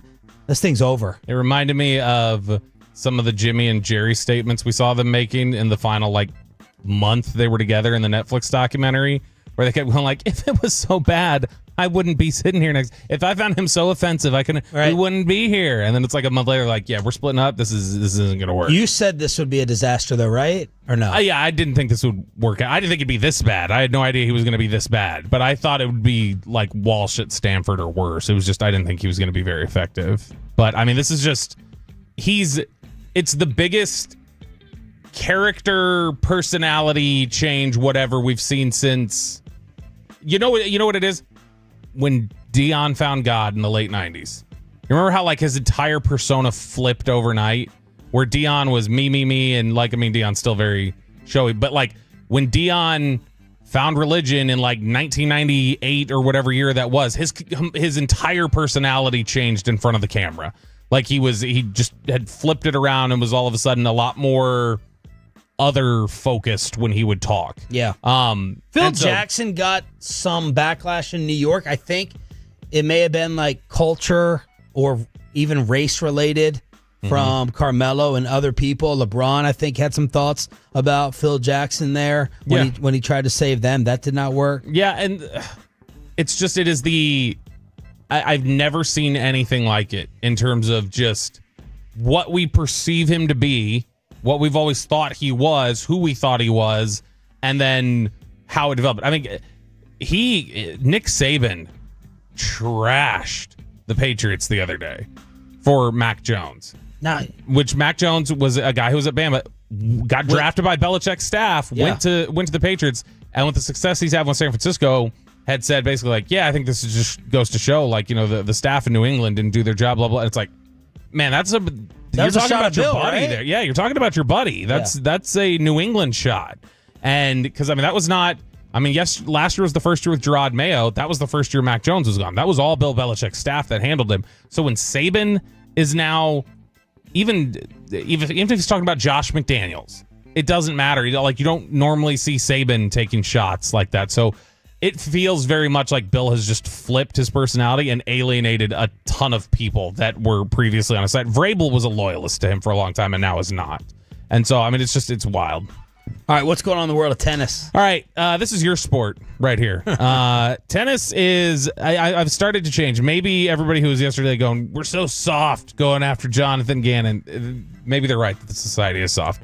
Tennis announced yesterday the whatever governing body there is that looks over tennis that says people being investigated now for doping allegations or fixing matches. The International Tennis Integrity Agency announced Wednesday that those players are now available for no-cost sessions of therapy with a mental health professional up to 6 times due to the emotional and mental toll that the accusations take on them.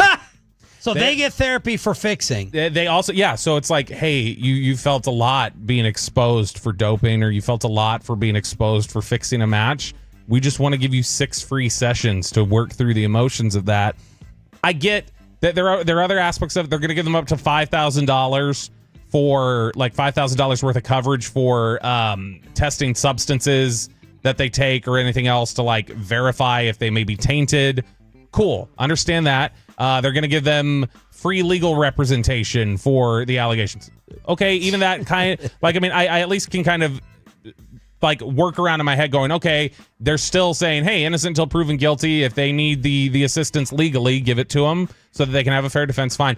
But then to say, hey, the next 6 weeks, if you're really upset that people are calling you a cheater, just go to this therapist and they'll make everything better. Yeah, that seems a little odd. Your kid got busted, for cheating in school. Little Luca Choppy, but we have the therapist right down the hall, right there, for how bad he feels about breaking the rules. I mean, that's I can't imagine. Imagine if they would have done that in baseball, like when all the steroid allegations were coming out. If Major League Baseball would have announced, what we're doing to help some of this is not actually address any of this. What we're going to do is we're going to make sure that somebody who tested positive for it will have 6 free mental health sessions. What about the announcement yesterday, the NCAA allowing Division I athletes and athletic department staff to bet on pro sports? That's surprising to me because I've always been under the impression that the reason why they weren't allowed to is because of a lot of times their connection to the professionals in those sports. That they went to the same university as somebody, or for instance, you could have somebody who plays at take a school like you could have somebody who plays at Ohio State right now that was teammates with CJ Stroud, and CJ Stroud can tell that person, hey, this guy's out this week. Like, it's just the access to information has always been a major risk, and so that's why it's been not just focused on college sports, but betting on professional sports has been blocked. It's just because of the flow of information that usually can get to them. Do you think they should be allowed? No, because that very thing. I mean, I would think that it'd be. What about very reporters? Easy. I can't. That's why. I can't. As somebody in the NFL, I don't think they can govern a news agency. The Dallas Morning News. The NFL can't tell the Dallas Morning News what to do. But somebody who is employed by the NFL, for instance, when I still can't do any gambling right now, even though I'm not with the NFL. I do stuff with the Cowboys sometimes, where Cowboys crosstalk and things, that I am technically a contract employee at times for the Cowboys, and because of that, they view me as somebody who has access that would be deemed potentially tainted. Airplane news that is making Roberto very, very happy. KNC still trying to get hooked up in Mesquite at Tolbert Garage Door. Thinking about you today, Ruben. This is great news. I texted him. He's like, hey, man, heard what you said. Thank you. I said, let a brother know what's happening next time. He never texted me back. Well, I'm glad he's gone. Yeah. Glad he's gone now. Well, because it's not your remote today. Yeah, that's right. So this is good news, and this is news that I think you've recently come around on. Although I don't totally love that this is still an option. WestJet, the British carrier, is now creating a new class on their 737 Boeing jets. You will now have to pay for the privilege of reclining your seats on the new 737 flights. This is actually the Canadian airline WestJet, and they introduced updated cabin interiors on select Boeing aircraft, adding 3 distinct seat classes and charging extra for seats that can recline. The changes were announced recently, and the first aircraft with the new reconfiguration is expected to enter service later this month. The modern cabin experience will offer a bright, airy atmosphere with an upgraded design that features new seats, adjustable headrests, and enhanced cushion and back support with a fixed recline design and economy that helps preserve personal space. So if you want the premium seats, you got to pay extra to be able to recline your seat. Otherwise, the other's not going to, which I'm fine with. But I, in general, would rather none of the seats recline. I don't think they should. And if they do, that the fixed position on an aircraft seat always feels like it leans forward a little to me. Like, it feels like they're kind of jotting you out a little bit. Just give it a slight lean back and just lock all of them in place. That's what it should be, and not be faced with it. Don't put the social pressure on me to determine if I'm being moral or not. Yeah, I've always been fine with the lean back because you're allowed to lean back. But after my daughter and what she did. She did soften him. On that awful, awful flight. Well, she's not allowed to leave the state, so she didn't soften me that much after traveling. When that seat in front of me leaned back just a little bit and I was having to hold her and try to rock her to sleep, I changed my mind about this. How bad was Ava on the airplane? Was she good or bad? So bad. What did she do? Her was trying to just get out of the airplane. Was she crying a lot? Yeah. And who had to deal with it? You. Yeah. While you were sitting back there with your grandparents, eating your candy and all your soda, we're sitting there trying to get this girl to chill. Dude, I remember one of the first flights we were on for the charter for the Cowboys, or one of the first flights I was on. I was sitting next to somebody who was, a lot of people who are there will gather audio, and then when they're on the plane, especially if it's a late game, they'll do audio editing on the plane. Like, just try to knock it out so that they, it's going to be late, whatever else. And they had the little tray table out, this person that I was sitting next to, and they had their laptop out, and the person in front of them just was being a little fidgety, I guess, kept adjusting from leaning back to sitting forward every few minutes and was like knocking over their laptop while they were trying to. And that was, I thought we were going to have a fight there on the charter like the second time I was ever on the So the flight. rule is the seats just won't go back? No, on this, you can pay for a chair. You can pay for one that will allow it to lean back. Other seats will not go back. But I think all of them in general should not be able to go back. It just seems to me, it's a selfish thought in general. I think the leaners back are generally. And how do you feel about the car seat with the person behind you? How far back you can go? In a car? Yeah. I generally sitting behind wouldn't you. I would just make sure that the thing's adjusted, like when we get in the car, of like, all right, it's fixed so that everybody's got this room. We got a loaded show for you tomorrow.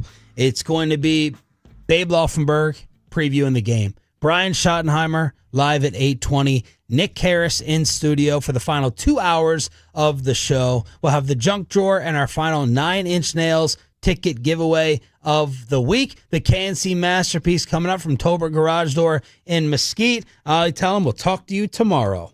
We'll talk to you tomorrow. Right here on The Fan.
Rachel. Oh, is that your name? No, I mean like your name. No, I'm Jen. My name's Jen. Right, but I just mean like this is your haircut. But that's hair on your head. I'm not saying this is your hair.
D&M Leasing Studios. It's the KNC Masterpiece on 105.3 The Fan.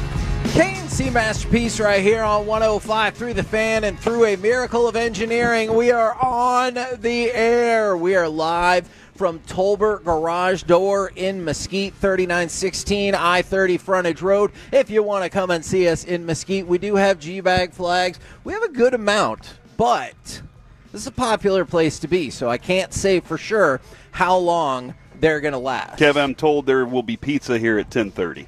Okay. So CC's Pizza is going to be rolling by and having some pizza. So you got, not only do you have the you got the koozies, the cups, the pins, the G-Bag flags, chances to win other things as well. I believe there are some Billy Bob's tickets to see Josh Millay and Blanco Brown, and some State Fair tickets as well. We have a lot of things going on today, plus food. So we will feed you. So my question for you then, Alec, is do you think by the time that the food is here that Colby Tolbert will be hopped up on CBD drinks? What are you doing right now? Oh. What are you doing right now? I don't know if anybody knows that. Oh. Hey, the last time G-Bag was here, a drink was drank, and maybe it was chugged, and he didn't exactly know what it was. And we all learned a valuable lesson that morning. That is what it's all about, too. All right. Lessons. Okay. Let's kick off the show with, well, I'm going to give you an option. How about that? Okay, I dare you. All right. I'm going to ask you who the Cowboys' breakout player is so far this season. Okay. Or you can do a combination of the quarterback power rankings and ranking the NFL divisions. Those are your options this morning. Gentlemen, will you please decide? I want to run with the first option. Okay. If possible, because I really do like that conversation. Okay, I'm ready. All right. Who is, I mean, you probably should have known what the question was going to be. Who is the Dallas Cowboys breakout player thus far this season? And if I'm being really honest, one of the reasons we brought this conversation to air is because you, me, Alec, Carter, we were all having this conversation, and we did not all have the same answer. And so I was intrigued by that. So Franklin Injury Attorney, text line 877-881-1053. Who do you think is the singular? Like, if you had to boil it down to one, I know there are plenty of options. You have to boil it down to one. Who do you think has been the breakout player for the Cowboys thus far this season? Can I ask you a question? Because I want to answer the question. Yeah. I have an answer to it, but I want to ask something because I feel like there are going to be some people that are like, how can there be a breakout player when they're 2-2-1? And they're just like, oh, this team's so bad. Like, I feel like that's the case. You can still have some really good highlights right now on what this team is. Dak Prescott is playing at an exceptional level. Yeah. A lot of people are very high on what Dak's doing, and still people will not give him credit for what it is. Right. So that's where the discussion is really I really like this conversation. Kevin. The very first vote I saw was for Dak. Okay, good. So that's actually interesting to see that, too. I think it's Pickens. Obviously, there's a specific running back that I'm very fond of right now because he's helping my fantasy team so much. But Pickens, there were lots of questions about his poise, his attitude. So far, we've had one moment of him being kind of upset, right? Like he threw his helmet down. That was an upsetting game. And I look, man, I'm not trying to be just a George Pickens defender. I think that was upset about the flow of the game. And I actually don't have a particular issue with that. And I actually I agree with you. I wanted him to just kind of keep that bottled up, but he's competitive, and that's been the only time. And it's been about something that was happening on the field, not something else that was like I'm selfish and this. Yeah. It was something else. But the other thing too, Kevin, is CeeDee Lamb went down, and we needed somebody to step up, and he was like, that's why I'm here, guys. I was brought in for this purpose specifically. So, or to be the complement to what CeeDee Lamb does. Kevin, he's provided that spark. He's provided fear in other defenses too, because they know that Flanoy's not having the game that Flanoy had if Pickens isn't on the other side. I agree. And so, and then you add in the balance that they're able to have with Javonte Williams and the deep ball threat. I think Pickens is the one that I'll say has been my breakout player because a lot of people had zero expectations for him. Okay, Alec, I want to go to you next, and then I want to get some of the fan texts, and then I'll pitch mine out. And Alec, the reason why I want to go to you is I have two distinct options that I think are 1A and 1B. So I want to see where you go with this. I'm going to go with somebody who had themselves a game this past Sunday against the Jets, and that is Nate Thomas, because nobody expected that offensive line to look that good with 4 missing starters. And now, even before he played, we were starting to have the conversations within, the local media of, could this Nate Thomas guy take somebody's job because he's looked that good? And it translated on Sunday. And I think that conversation is valid. And I think that he is a starting caliber player in the NFL right now. That could change if things happen throughout the next couple weeks, if he gets more playing time. But I do think that he's earned himself the conversation at bare minimum to be a starting player on this team. See, and that is, y'all just really hit on one of the reasons that I love this conversation, because we talked about Dak. I think that's the most interesting answer of the bunch because that feels different than some of these other answers. But your answer of Pickens, I think, is very viable. Alec, I think your answer of Nate Thomas makes all of the sense in the world, and I have kind of a 1A and 1B scenario. So, of course, I'm going to go with the person that we championed all throughout training camp. I'm going to say that the breakout player is James Houston. Okay. And James Houston, he's never going to be Micah Parsons, although he does have more sacks this season.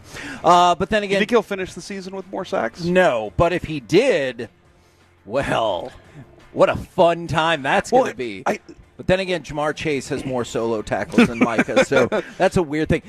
To me, it's James Houston or Javonte Williams are the two that I thought of. And I see a lot of votes right now for Javonte Williams. That makes all the sense in the world to me. But I'm going to go with James Houston just because, and you can make the same argument for Javonte, it was going to be, we are screwed without Micah Parsons. And it's true, for the first 4 weeks, our pass rushes looked very pedestrian. But when you have seen a little something going, I feel like usually James Houston has been around.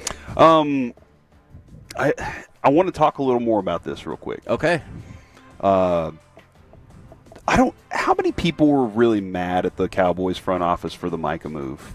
Do you think it was a half, or do you think it was less than half? No, I think it was a half. Okay. I think it might have actually been a little bit more than a half. Not a lot more than a half. We weren't. This show was not. Correct. This show has been very consistent on saying, hey, when these moves are available to you and you're able to add and also save in salary cap. Like, I understand you're also very upset that they can still do these things and pay and all these things, but this gives you a lot more flexibility than it did before.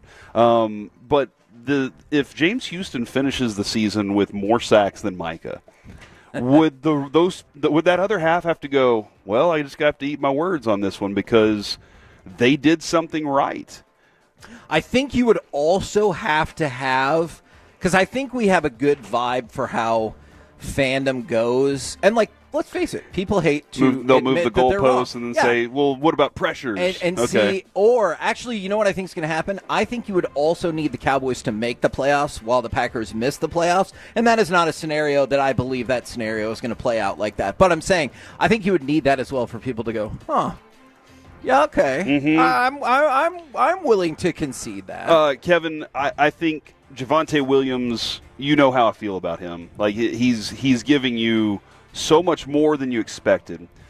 I talked about this yesterday with Mickey. It was less of a question, more of a statement, and I think we did that a couple times with Mickey yesterday. We did. And it was his balance is the thing that's so amazing to me. He gets hit and he doesn't get knocked off kilter. Right. And then he's back and rolling the next direction, and then he's moving upfield, and he's a downfield guy, and he's running with that kind of tenacity that it takes to be the running back for a team that's doing that.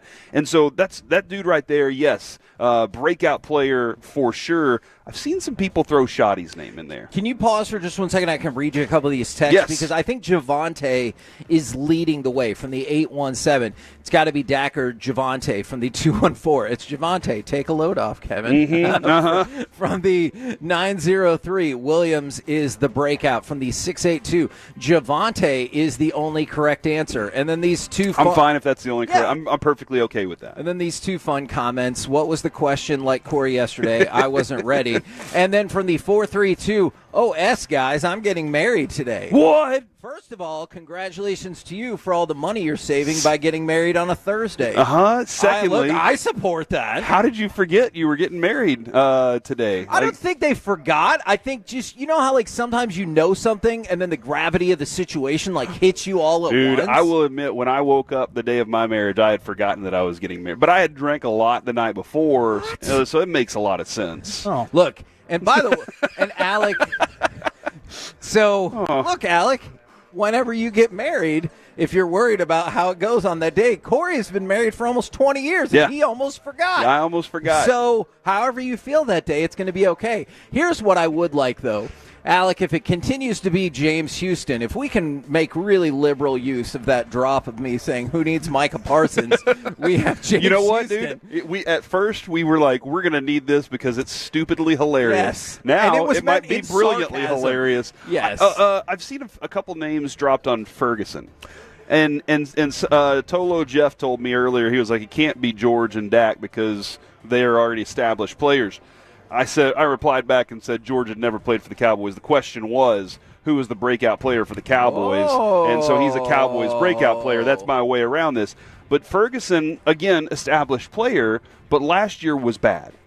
Last year was not a good player. He had the injury. He had lots of moments where you were like, what are you doing, dude? He didn't look focused last year. And that was frustrating for me to see him somebody use the word consistent. Being consistent this year is definitely something that I agree with on Jake Ferguson, because he's a main target for Dak. He's a security blanket for Dak also, and he's providing pass run blocking also that's effective.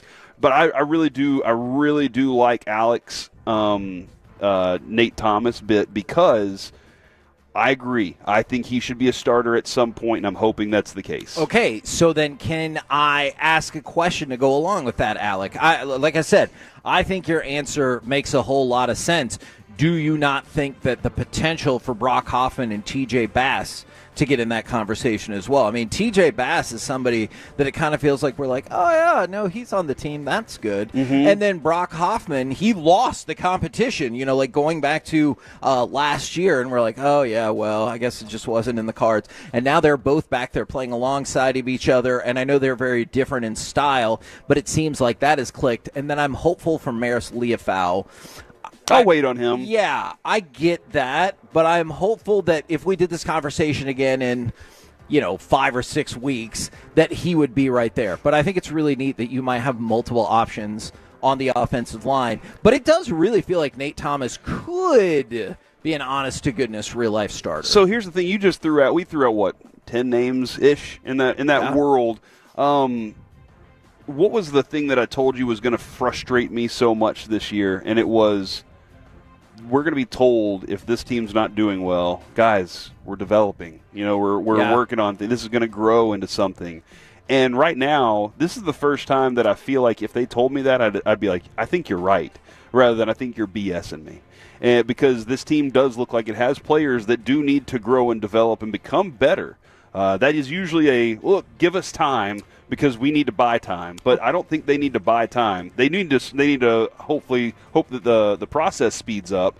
But I don't think they need to buy time because I think that's a reality. Some of these guys are growing into better players as a team. And part of your reaction, part of your expectation in this segment is probably based on kind of what you were just talking about. To me, Corey, the Cowboys already made the key move that they needed to this season, and that was dealing off Micah Parsons because I saw this team not going anywhere this season. I still don't see this team as being like a real deal, make some noise in the playoffs kind of team. So I like the idea of stockpiling assets for maybe potentially 2026, maybe potentially 2027 and building it up. But I understand there are plenty of people who are like, no, I'm tired of it. It's been 30 years. I need to win right now, damn it. And then like that torpedo, their hopes and dreams. I understand if you're mad about that, but to me, that was like never going to be the fate of this team. With Micah, without Micah, that was never going to be the direction that this team was going. Somebody also threw Clayton Adams in there. And I know this was breakout player, but sure. I do appreciate what this coaching staff, this offensive coaching group's doing right now. Yeah. No, I get that. And you talked about wanting plenty of people mentioned Shoddy.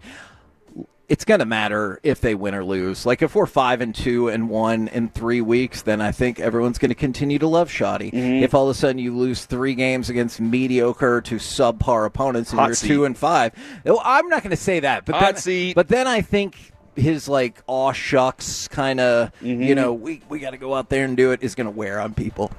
I completely agree with you, man. We're the KNC Masterpiece right here on 105.3 The Fan. We're live at Tolbert Garage Door in Mesquite. Coming up next, we will talk with Dallas Stars broadcaster, Emmy Award winner. It's Brian Ray next on The Fan.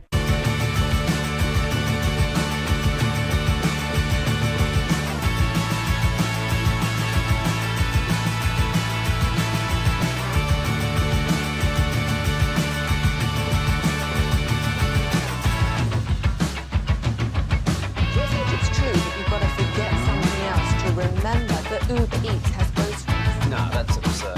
Hey, remember when you used to be a, what was it, Pepper Lady?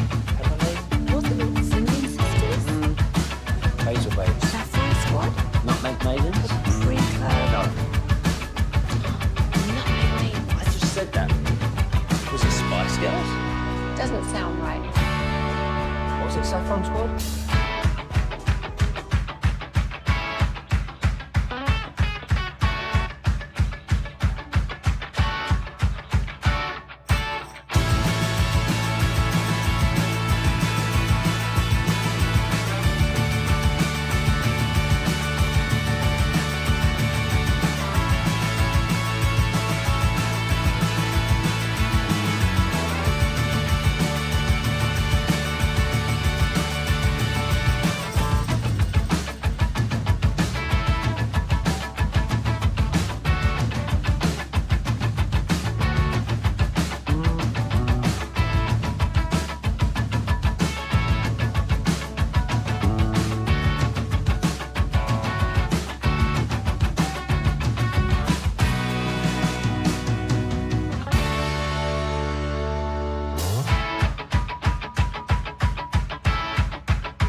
Roger that, Sally.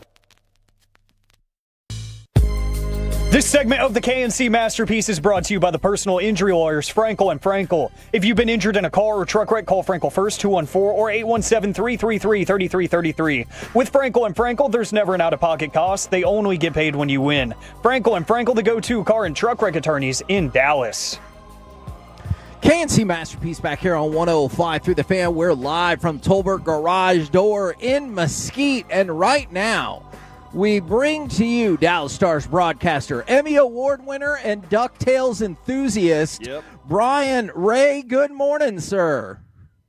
If you guys are blowing up my phone, something big is going on in hockey. So it's good to talk to you guys as always. Well, I think something big did happen last night, and that's that Stuart Skinner is terrible. That's all I'm going to say.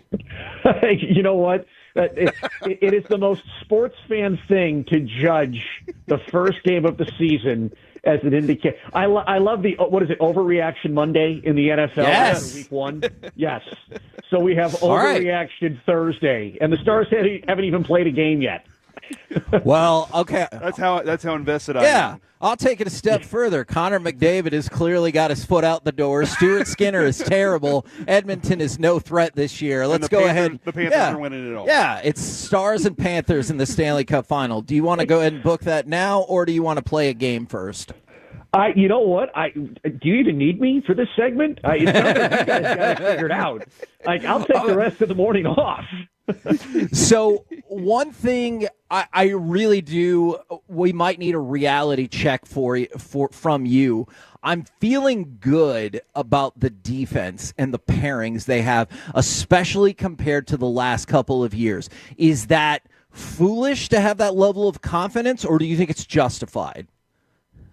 I think it's both, believe it or not. I'll go right down the middle and not give you an opinion one way or the other. I think you should take it with a grain of salt, because I have often felt, ever since the Stars lost Chris Tanev a couple of years ago, there's just been a little something missing from this D-core to get them over the hump when they get into playoff hockey. Not regular season hockey, playoff hockey. Now, we're here on day one. Jim Nill's going to let this thing simmer for quite a bit and let this team figure out what exactly it is this year. And then he will look at how can he improve the team to try and make another Stanley Cup push. So these are things that have to play out over, the next, call it 4 months before we see any type of understanding or resolution to what the blue line looks like. But I would feel good at the place the blue line is in. First of all, I love that Alex Petrovic made the NHL opening night roster. I mean, when you have the quote-unquote minor league journeyman who has found a way to solidify himself, I love those stories. But when I was watching the Stars in training camp, under Peter DeBoer, when Dallas would get the puck in their own zone, it was one pass and go. Attack off the rush, build as much speed as you can through the neutral zone between the blue lines, and get after it. The Stars have been a little bit more methodical, is the word I'm using, in their own end. So Glenn Gulletson has kind of preached more, listen, we'll concede shots from the outside. We want to protect the most dangerous part of the ice, which is essentially the face-off dots and into the middle. And I think when you do something like that, you might give up a few more shots. There might be some segments where it looks like you're pinned in your own zone a little bit longer, but I actually think that type of mentality is going to benefit somebody like Jake Ottinger, who may not have to deal with as much high danger or grade A chances from an opposing side. And so I think that collective philosophy actually puts the defense in a little bit more of, I'm going to say safer place. I don't know if that's the best word to use. And in Dallas, when they do get the puck, they've actually been a little more patient exiting their own zone before trying to attack on offense. So I think there's just been a little bit more of a patient, protective approach to this defensive unit throughout training camp. And I think that puts them in a good place, at least fundamentally, to start the season. So I feel good about what they've been doing and where they're at, but also be patient and let's see what this team looks like over the next 4 months and if something needs to be addressed or leaned in on. Okay, you just hit on something that I think is really fascinating, and I will admit I did not compile the high danger chances going into this question, so I hope it stands up to hockey logic. But a lot of times people treat all shots on goal and scoring chances as if they were equal when breaking down the flow of the game. But it did feel like, especially in the playoffs, the Stars had an inordinate amount of high danger opportunities against them. Probably, I will admit I kind of turned off last year's playoffs, and I've been looking at Winnipeg tonight, so I have not done the. Okay, yeah, Kevin, why are you bringing up old stuff? Sorry. You know what? There's a great point here because I think you're kind of leaning into a bigger picture. I bet if you looked at the data, you would be. I'm not going to say 100%, but I'm like 98% in with you because look at who Dallas is facing. Round one was Colorado, McKinnon and McCarr. Round two was Winnipeg, which were probably the best-built team overall in the regular season. Round three, you're dealing with Edmonton, McDavid, and Draisaitl. I mean, you basically have a Porsche, a Ferrari, and a monster truck that you're dealing with through the first 2 rounds of the playoffs. It's not possible to not give up high-danger chances to those teams, and this is also life in the Central Division. Sevy and I were doing some stuff yesterday, preparing for our show tonight. The Stars are in the bloodbath division. That is essentially what I have labeled the Central because Colorado got better. Dallas thinks they got better. I think Winnipeg may take a half step back, but St. Louis thinks they got better. Minnesota just signed Kaprizov. Chicago thinks they're going to be better. Nashville thinks they're going to be better. I think Utah is a sneaky team to watch this year in the Central. So, yeah, I would not be surprised one bit if Dallas had some high-danger issues in the playoffs. And it's something that they're going to have to try and reduce as much as they can this year. Yeah, I was, as you were kind of lining up all those teams, and I know this is way down the road. It's 82 games away at least. That group that you just mentioned with Winnipeg and Edmonton and Colorado, do you see that being a similar group that they're going to have to go against if they make it to the playoffs again this year?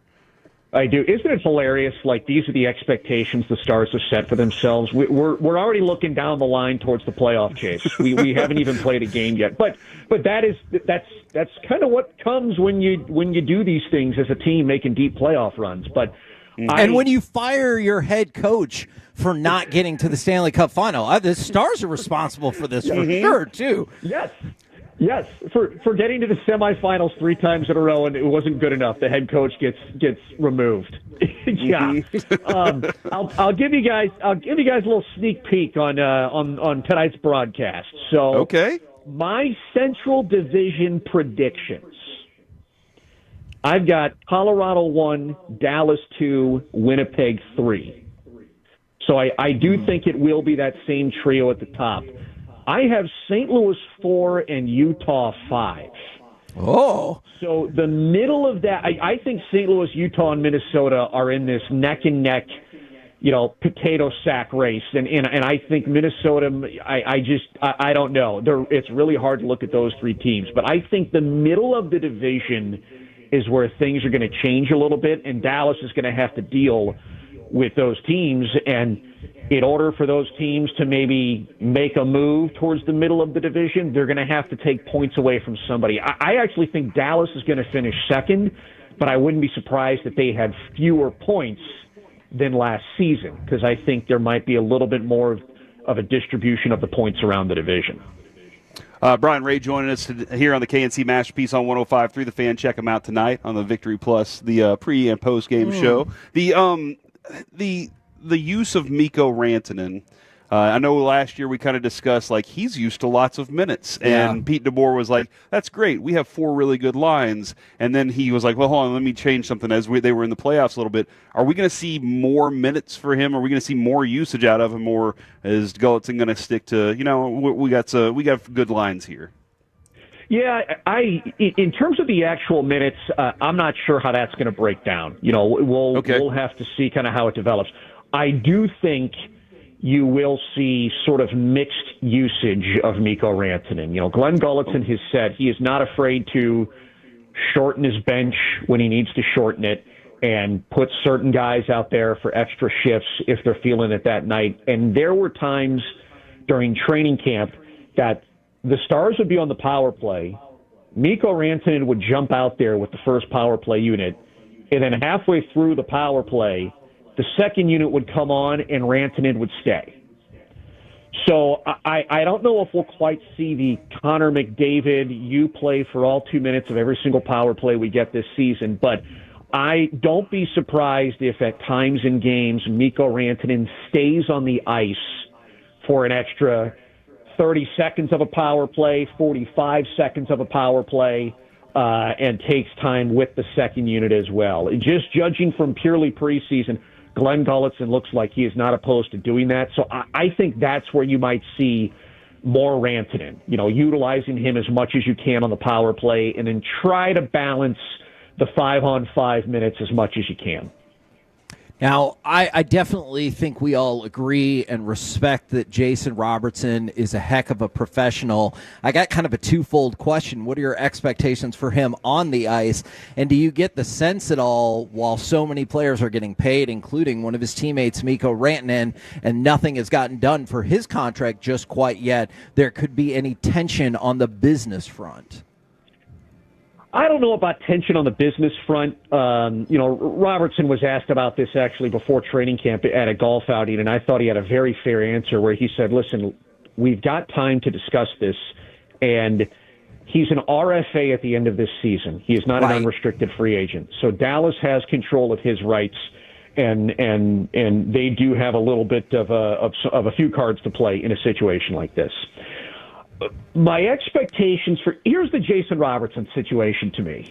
Let's open up the can. Let's do it. No, it's because the market for wingers who score goals is changing right in front of us, especially with Kaprizov in Minnesota signing that $17 million just mammoth of a contract. This is probably the most important season of Jason Robertson's career up to this point, and it affects the Dallas Stars. We've seen Jason Robertson in 3 of the last 4 years be an 80-point player. We've seen him in 1 of those 4 years score 46 goals and 109 points. Yep. Now we're in the contract year. Which version of Jason Robertson pops up this year? Is it 40 and 100? Is it 30 and 80? Those are 2 drastically different things at the negotiating table when it comes to contract average annual value based on player production. And so that is why I think this year really hinges on a lot. And depending which way this year goes, it production aspect. And this all affects the Dallas Stars salary cap. The Stars do retain a little bit of control over the player's rights, but the player retains the control over the on-ice production and can say, listen, I've done this over the last 4 years, and I am right in line with what, call it a Mikko Rantanen or Kyle Connor, who we'll see tonight in Winnipeg, just signed for $12 million. Mitch Marner, a winger leaving Toronto, signed in Vegas for $12 million. That seems to be the most common number, is this $12 million number for a lot of players on that same production level. And Kaprizov seems to be the outlier at the moment. We'll see how things shift around as the season goes on. But those are all the numbers I'm watching this year with Jason Robertson, the market situation, and the Stars salary cap, and where it all falls out. Is it 40 and 100 for Robertson? Is it 30 and 80? Because those are 2 different worlds when we get to the end of this season. So I have a controversial negotiating tactic I think the Stars should take up. Connor McDavid took $12.5 million a year, and he's clearly the best player in the league, so I'm going to scale everyone down from that. How do you think that's going to go over with the players? You know what? It's not the players. I'm sure every agent in a rising salary cap environment will have no problem with what you're putting out there. Hey, Brian, last thing. You think you're negotiating with Jerry Maguire after he had his moral? Is that what you think you're doing? Last thing before we let you go, Brian. We were just doing a segment on breakout players. Do you think that this is the year for Justin Hrickovian to have his breakout season? He is not the guy I would look at for breakout. Okay. He's a fascinating young player to watch because I do like that he's on this roster, and he really seemed to pop in training camp. But also part of it is opportunity, and how much opportunity would he get in a power play situation or a top 6 situation? That's really tough to crack in this roster. I'll give you 2 breakout players for the Dallas Stars. Maverick Bork is the one who is going to get the elevated offensive opportunities. And there is a lot of offensive pedigree there. So that is the player I think you have to watch. Can he increase his offensive tick, especially with Mason Marchment gone from this roster now? That's the main one. I'm going to put Wyatt Johnston's name back on your radar. And it's not like this is a surprise pick, but I'm just saying I believe he's 22 now, but he physically looks different. On the first day of training camp, Wyatt Johnston went from the baby-faced assassin that we've seen for the last couple of years. He had a full 5 o'clock shadow. He told me he added about 5 or 6 pounds. He physically looks thick. Like, he's a man. The boy has turned into a man this year, and I'm very curious.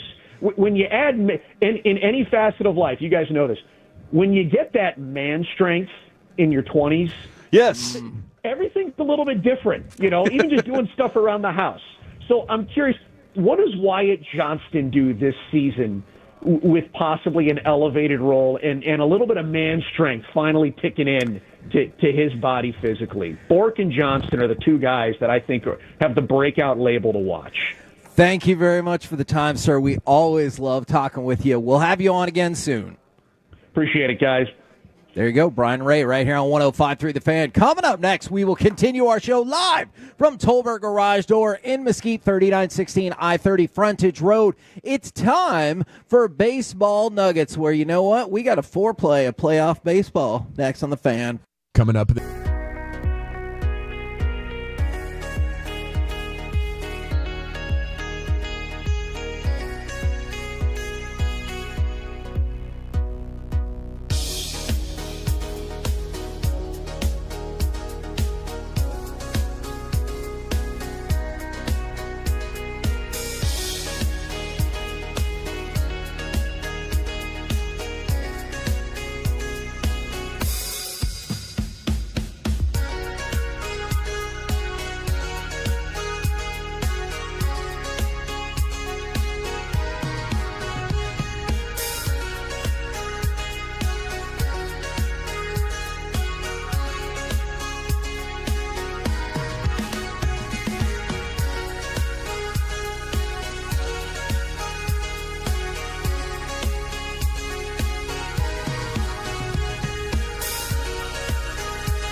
They say in order to remember something, you have to forget something else.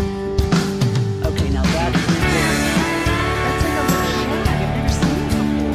Well, it's the Rachel. Oh, is that your name? No, I mean your name. It's just right. But I just mean like this is your haircut. But that's your hair. I'm not saying this is yours hair.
remember that Uber Eats has groceries?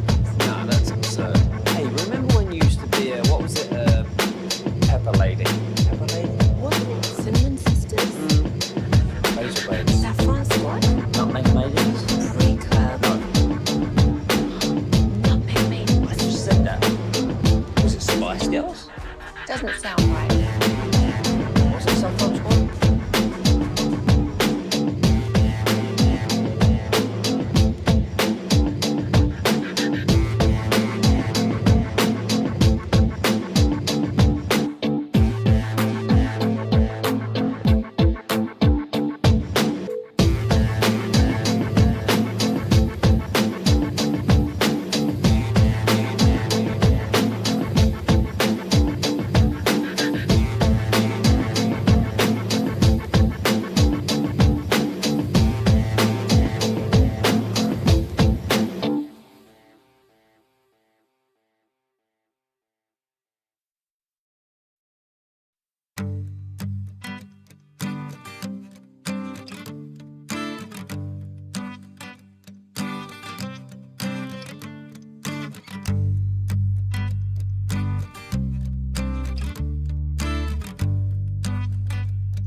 This segment is brought to you by Classic Chevrolet. If you're in the market to upgrade your vehicle, get to Classic Chevrolet in Grapevine. Back-to-back #1 Chevy dealership in the world. They've got more new Chevys than anyone, all priced to sell. Visit ClassicChevrolet.com. This is Texas. This is Classic Chevrolet. Together, let's drive. Based on new Chevy registrations 2023 and 2024. Jeff Hoffman trying to finish the job. His 1-2 pitch. There it is! The Toronto Blue Jays have punched their ticket to the championship series. Going through the New York Yankees in 4 games.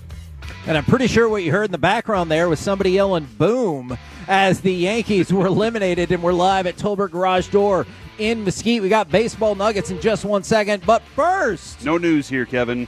But I do want to say one of our Tolos here just nicknamed the whenever you flip somebody off and then immediately try to change your finger to something else. Oh, we'll call it the the Jerry Jones. Yeah, we'll call it the Jerry from now on. I think that's a good idea. Shoot, after the last 24 hours, I do not have any fine money to be given around. So, yeah, I cannot afford that right now. Brought to you by Reliant Air Conditioning, gimmick-free AC repair and replacement. It is time for the aforementioned baseball nuggets. Now let's start with Corey. You got to be stoked. The Toronto Blue Jays, they got the job done. They eliminated the New York Yankees and advanced to the ALCS for the first time since 2016. Don't worry about how they got there that year. So the Toronto Blue Jays are in the ALCS, but want to talk about Aaron Judge. Okay. So in this 7-game playoff run, Aaron Judge hit 500 with a 1.273 OPS. Seems pretty good. It does, and it really feels like the Yankees this year wasted Aaron Judge. Now, I know in years past, unfortunately, Aaron Judge has heavily contributed to the playoff struggles of the Yankees, but not this year. He did his part. In 7 games, he had multiple hits in 6 of them. Yeah, I would say Bellinger wasted it last night going 0 for 5. Stanton wasted it as well. Jazz Chisholm is probably the most hated right now. That defensive miss that gave up extra runs, like everybody's got to be hating him at the moment. And that's a balancing act, right? Especially Because Schlittler. Yes. Who was probably could have finished that inning out had that and been out for the next inning. I think you're right. Had that error not happened. And then maybe you're only looking at 2-1. Yeah. Instead of eventually you get to 4-1. You do have to give the Blue Jays bullpen their pitching last night. Their bullpen was incredible. It was amazing. Like they were fun to watch. And like they were intense. They stepped into the big moment too. Like that was impressive last night from them. So yeah, man, this was I'm glad the Yankees are done, and now I can root against the Blue Jays. There you go. That's finally back. So interestingly enough, we talked about how yesterday could have been an elimination game for all four of them. That was the only elimination. The Cubs staved off the Brewers. They won that game, and now they move on to Game 4. The Tigers and the Mariners, what has been, I still think, the most entertaining series of the playoffs thus far. That's going to go the distance and go to Game 5. I think that game got buried at 2:00 yesterday. Like it's a fun series. That game shouldn't have been at 2. I agree. You can see how that is not the sexiest of matchups with the Yankees and Dodgers existing. Yes, but I want to take you to cut 5. And the most fascinating thing that happened in that game yesterday, hey, how do you feel about sign stealing? You see the arm motions. Garver waves and misses, nothing at 2. I mean, what in the world? I think right here, you gotta bring in your second baseman and bluff him. You gotta make him pay attention to you instead of stealing signs like that. Mm-hmm. It was shockingly blatant. At one point, he looked like an umpire and threw out the giant safe sign. He wasn't even trying to hide it. That was a hilarious subplot to all of this, but I'll tell you. Stealing signs? I mean, we have the earpiece, yeah, don't but we? you can still see from the catcher point of view how they're setting up and which way they're shifting and moving and everything like that. Gotcha. All right. Placement, gotcha. Now, here's the other thing. The Mariners, they're in trouble because this goes to Game 5, and what that means for the Tigers is Tarek Skubal.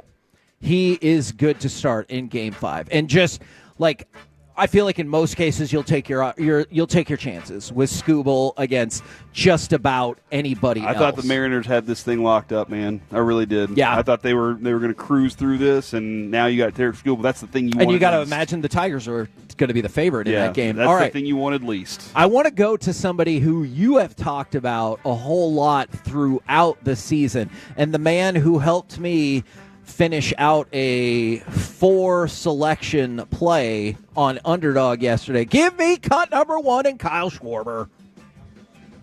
Major story. Schwarber gonna send one way out of here. How far will it fly? My goodness.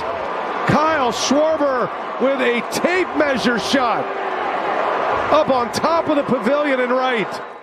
Kyle Schwarber hit not 1 but 2 home runs in that game. Bryce Harper got his first extra base hit of the series. Philly runs over the Dodgers, not in small part to Clayton Kershaw just getting worked out there. It's his first relief appearance, I believe, in about 10 years. But Philadelphia stays alive in that series as well. Good things happen when Schwarber hits the ball. And he hasn't hit the ball a lot in this playoffs so far. Actually, I don't think at all in this playoffs so far. So that's true. When he's hitting, things are going to happen well for them. And you know what? I got to give Bryce Harper some credit, too. You said first extra base hit. That legging out to get to third base and then forcing the run was huge. Because what he did, he put pressure. By just running, he put pressure on the play to happen, and then an error happens, and that's what baseball can be, man. Yeah, not much time to celebrate, though. Phillies and Dodgers today at 5, Brewers and Cubs at 8. So while the Cubs and the Phillies both won, they are once again facing elimination tonight as they hope to try to push these series to 5 games, and I believe those would wrap up on Saturday. By the way, one more note since we had kind of talked about it. The autographed baseball from Pope Leo XIV went for a surprisingly reasonable $5,300. Sweet. And that all goes to the church? I don't think so. It should. I actually think it goes to a person. It should go to the church who had got it autographed. I think they should probably donate that, Kevin. I mean, for the Lord. Yeah, I'm going to go double check. Maybe I'm missing that. No, I think it is a person, though, because he kept sending letters to the Vatican, and he's like, hey, will he autograph this baseball? And again, I want to know who checks the mail at the Vatican. Me too. Yeah, is it the mail guy? From the 737, driving by Temple on my way to Waco when I see red and blue lights behind me, escorting Bevo to Dallas. Oh. So Bevo is on the way to the Cotton Bowl, Kevin. Okay. Do you think he's on the way to being sad? He's going to be very sad. Oh! Oh, Campus Connection coming up at about 12:40. Coming up next, we will continue the show live from Tolbert Garage Door, where I do believe now we have G-Bag flags to give away, and there's some pizza here. Coming up next, we will talk with our Dallas Cowboys insider, Mickey Spagnola, right here on 105.3 The Fan.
something else. Okay, now that is a very cute haircut. That's like a little shag. I've never seen it before. Well, I mean, of course you have. It's the Rachel. Driven by our D&M Leasing Studios, it's the KNC Masterpiece on 105.3 The Fan. KNC Masterpiece right here on 105.3 The Fan. We are live at Tolbert Garage Door in Mesquite, where I can report to you there is enough pizza here to feed a small battalion. So if you're thinking about coming out here, hopefully getting a G-Bag flag, maybe you need to get your garage door needs taken care of, we also have pizza courtesy of CC's, and I'm going to try to take it even step further. If you go to CC's in Rockwall or Rowlett anytime today, mention that you're a Tolo, you get a free drink with your meal. Kevin, you're welcome. Yeah, no, that's really awesome, too. Here's what's awesome for me is this is my neck of the woods. This is where I grew up, my stomping grounds.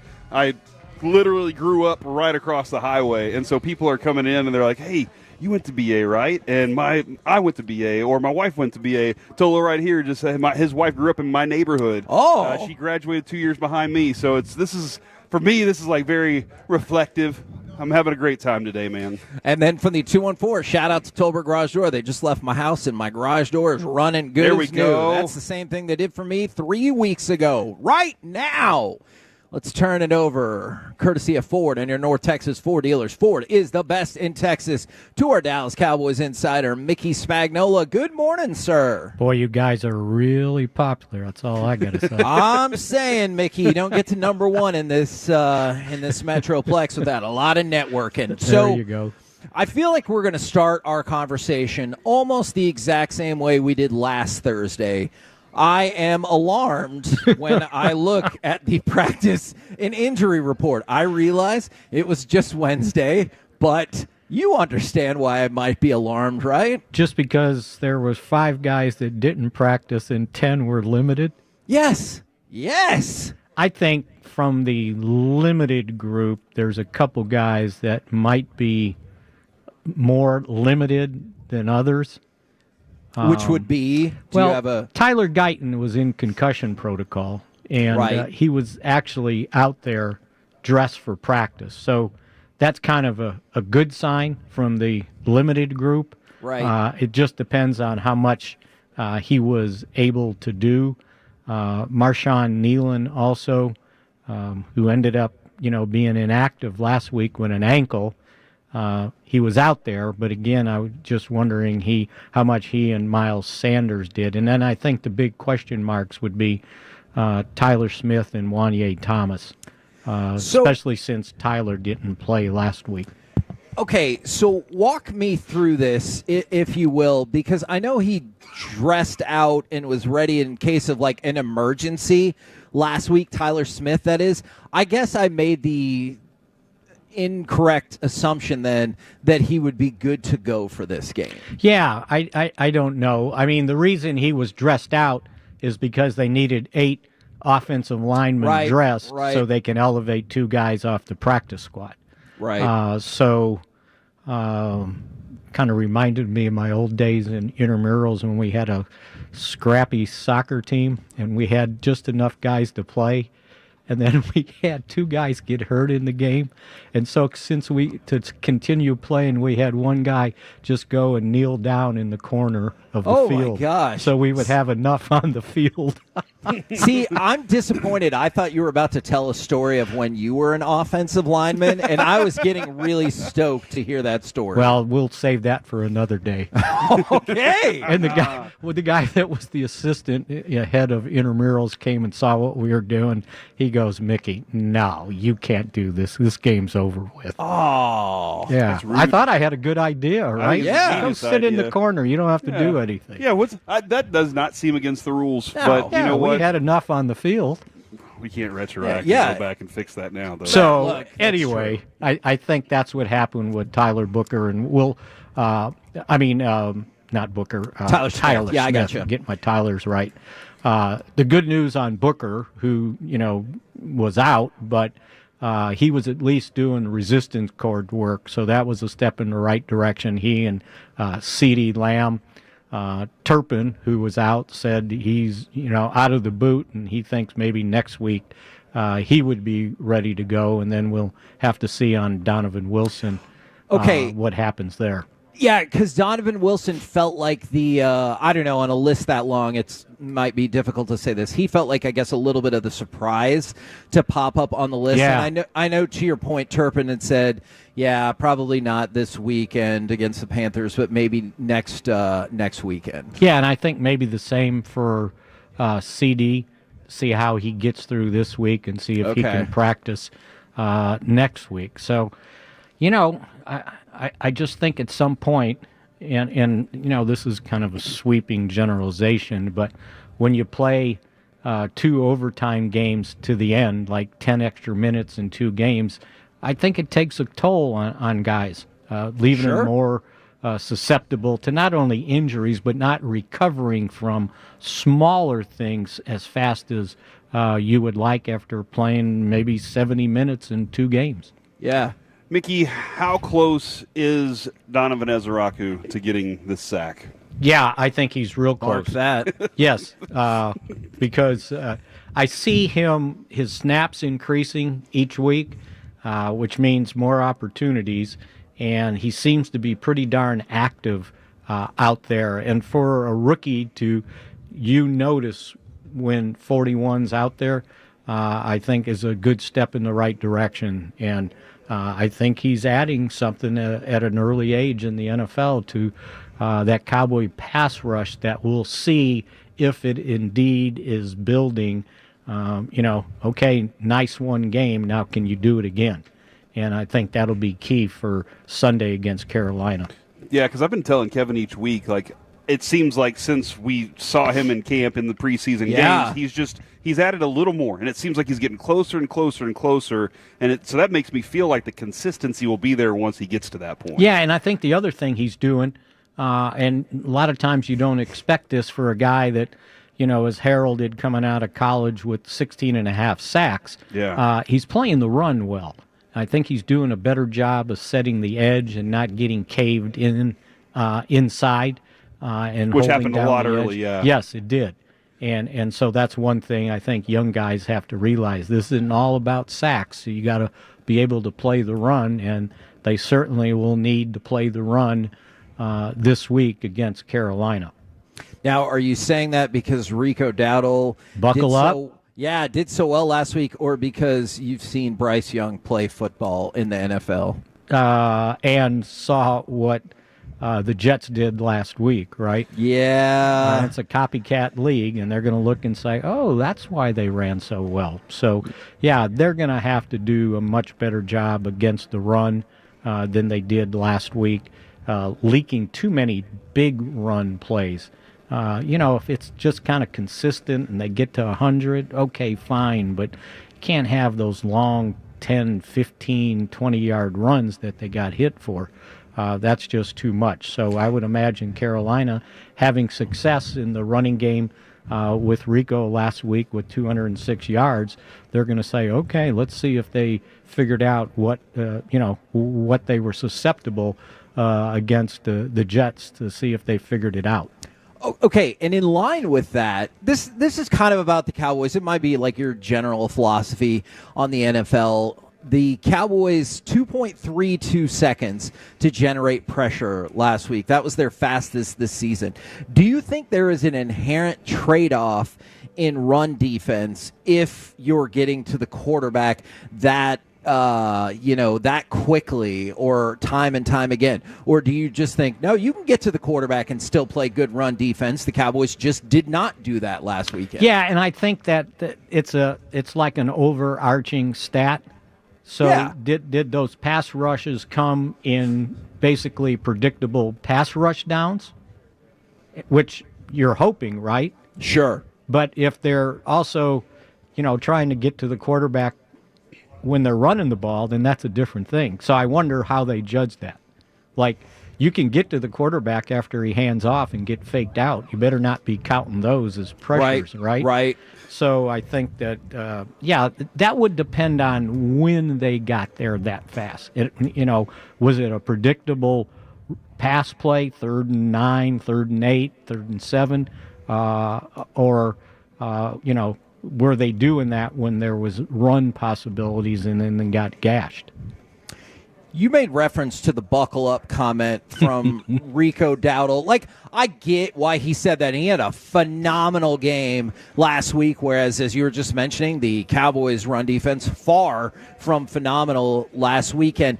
Do you go into this game and look at Rico Dowdle and say, man, I see a real deal threat in this game? Oh, I would think, regardless of where he played, previously, when you put up a number like that, that's a threat. Now, I see where Chuba Hubbard did not practice. Did I see that again?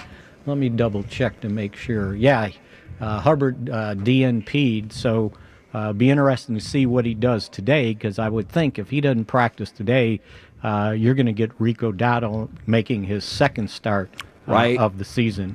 Which is, okay, you got your first start and you did well. And I think, towards the end of the season, I think the Cowboys saw how valuable he was.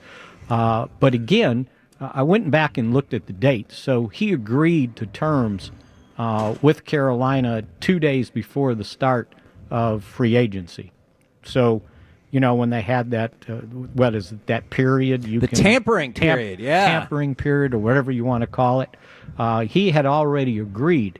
And so, they might have been trying to re-sign him and didn't give him the guarantees that that Carolina did. And then at the first day of free agency, the Cowboys go, okay, well, we're signing Javonte Williams for a little less guarantee, and and both of them on a 1-year deal. So that kind of gives you some context to how it went down. Mickey, didn't Schottenheimer's explanation of how he found Clayton Adams kind of feel like the old school way of dating before Tinder? He heard about him from another friend and then went to go pursue him on the field whenever he saw him, and then they built a relationship that way. Well, I think they were together when they were in Indianapolis, if I remember correctly. Yeah, he mentioned that it was Jack Doyle that had played under him, and so he had talked to Jack Doyle, and Jack Doyle was like, "This is a guy you want to know." Yeah, and then you just kind of, as you move on, you keep track of where guys were that made an impression of you. Yep. And I think he knew where he was as an offensive line coach last at Arizona. And they were able to get him as a, kind of quote unquote offensive coordinator for a title to get him as an offensive line coach. So they really doubled down on the offensive line with Clayton Adams and Connor Riley, which was a good pairing. And then I think the other thing that maybe goes unnoticed is Lunda Wells was a former offensive lineman and offensive line coach that became a tight ends coach. And I think those guys did a much better job run blocking, going so much to tight end offense than they had previously. So, kind of credit to him to get those guys going. If you're going to play two tight ends, the object is, okay, I got extra blockers out there. So that was a good thing. And talking about the offensive line, I was reading something about it. I didn't know quite as much about the personality of TJ Bass as I did Brock Hoffman, but He talked about their friendship. But maybe more importantly for Cowboys fans, it seems like those two playing alongside one another have really gelled. Yes, no, you're exactly right.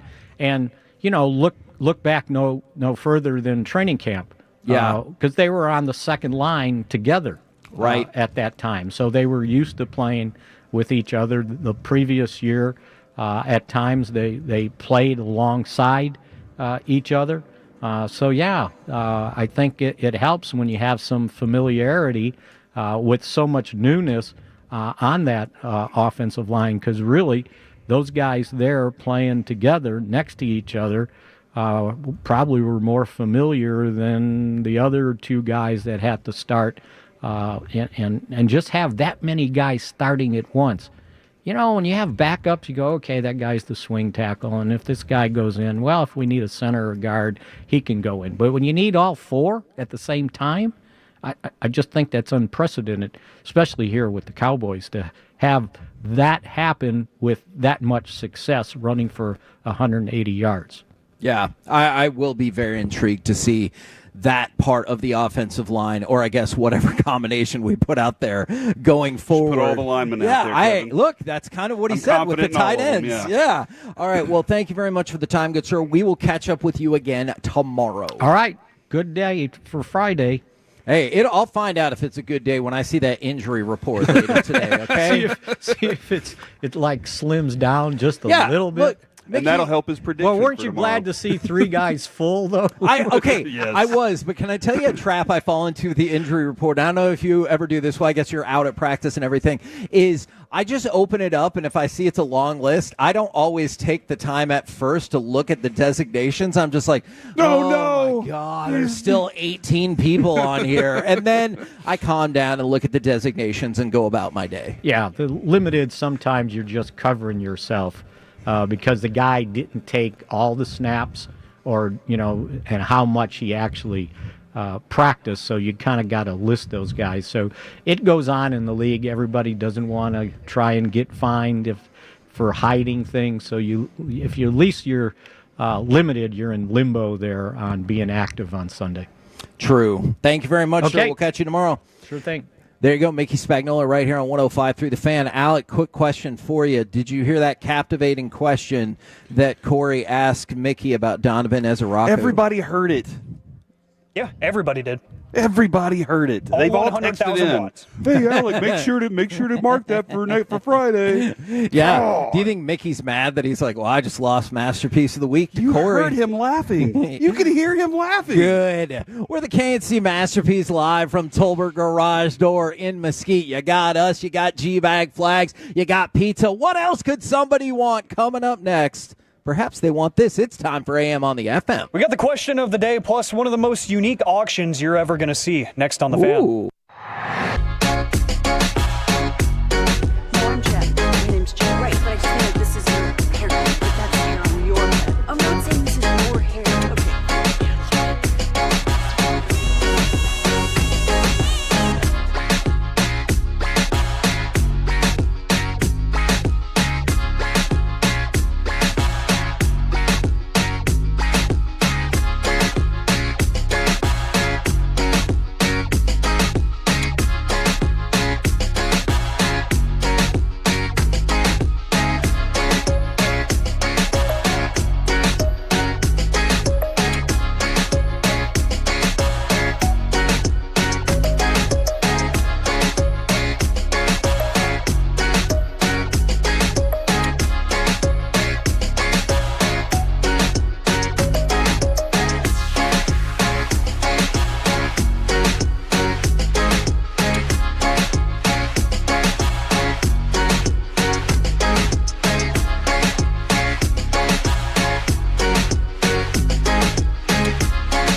got to forget something else to remember that Uber Eats has groceries. No, that's absurd. Hey, remember when you used to be a, what was it, Pepper Lady?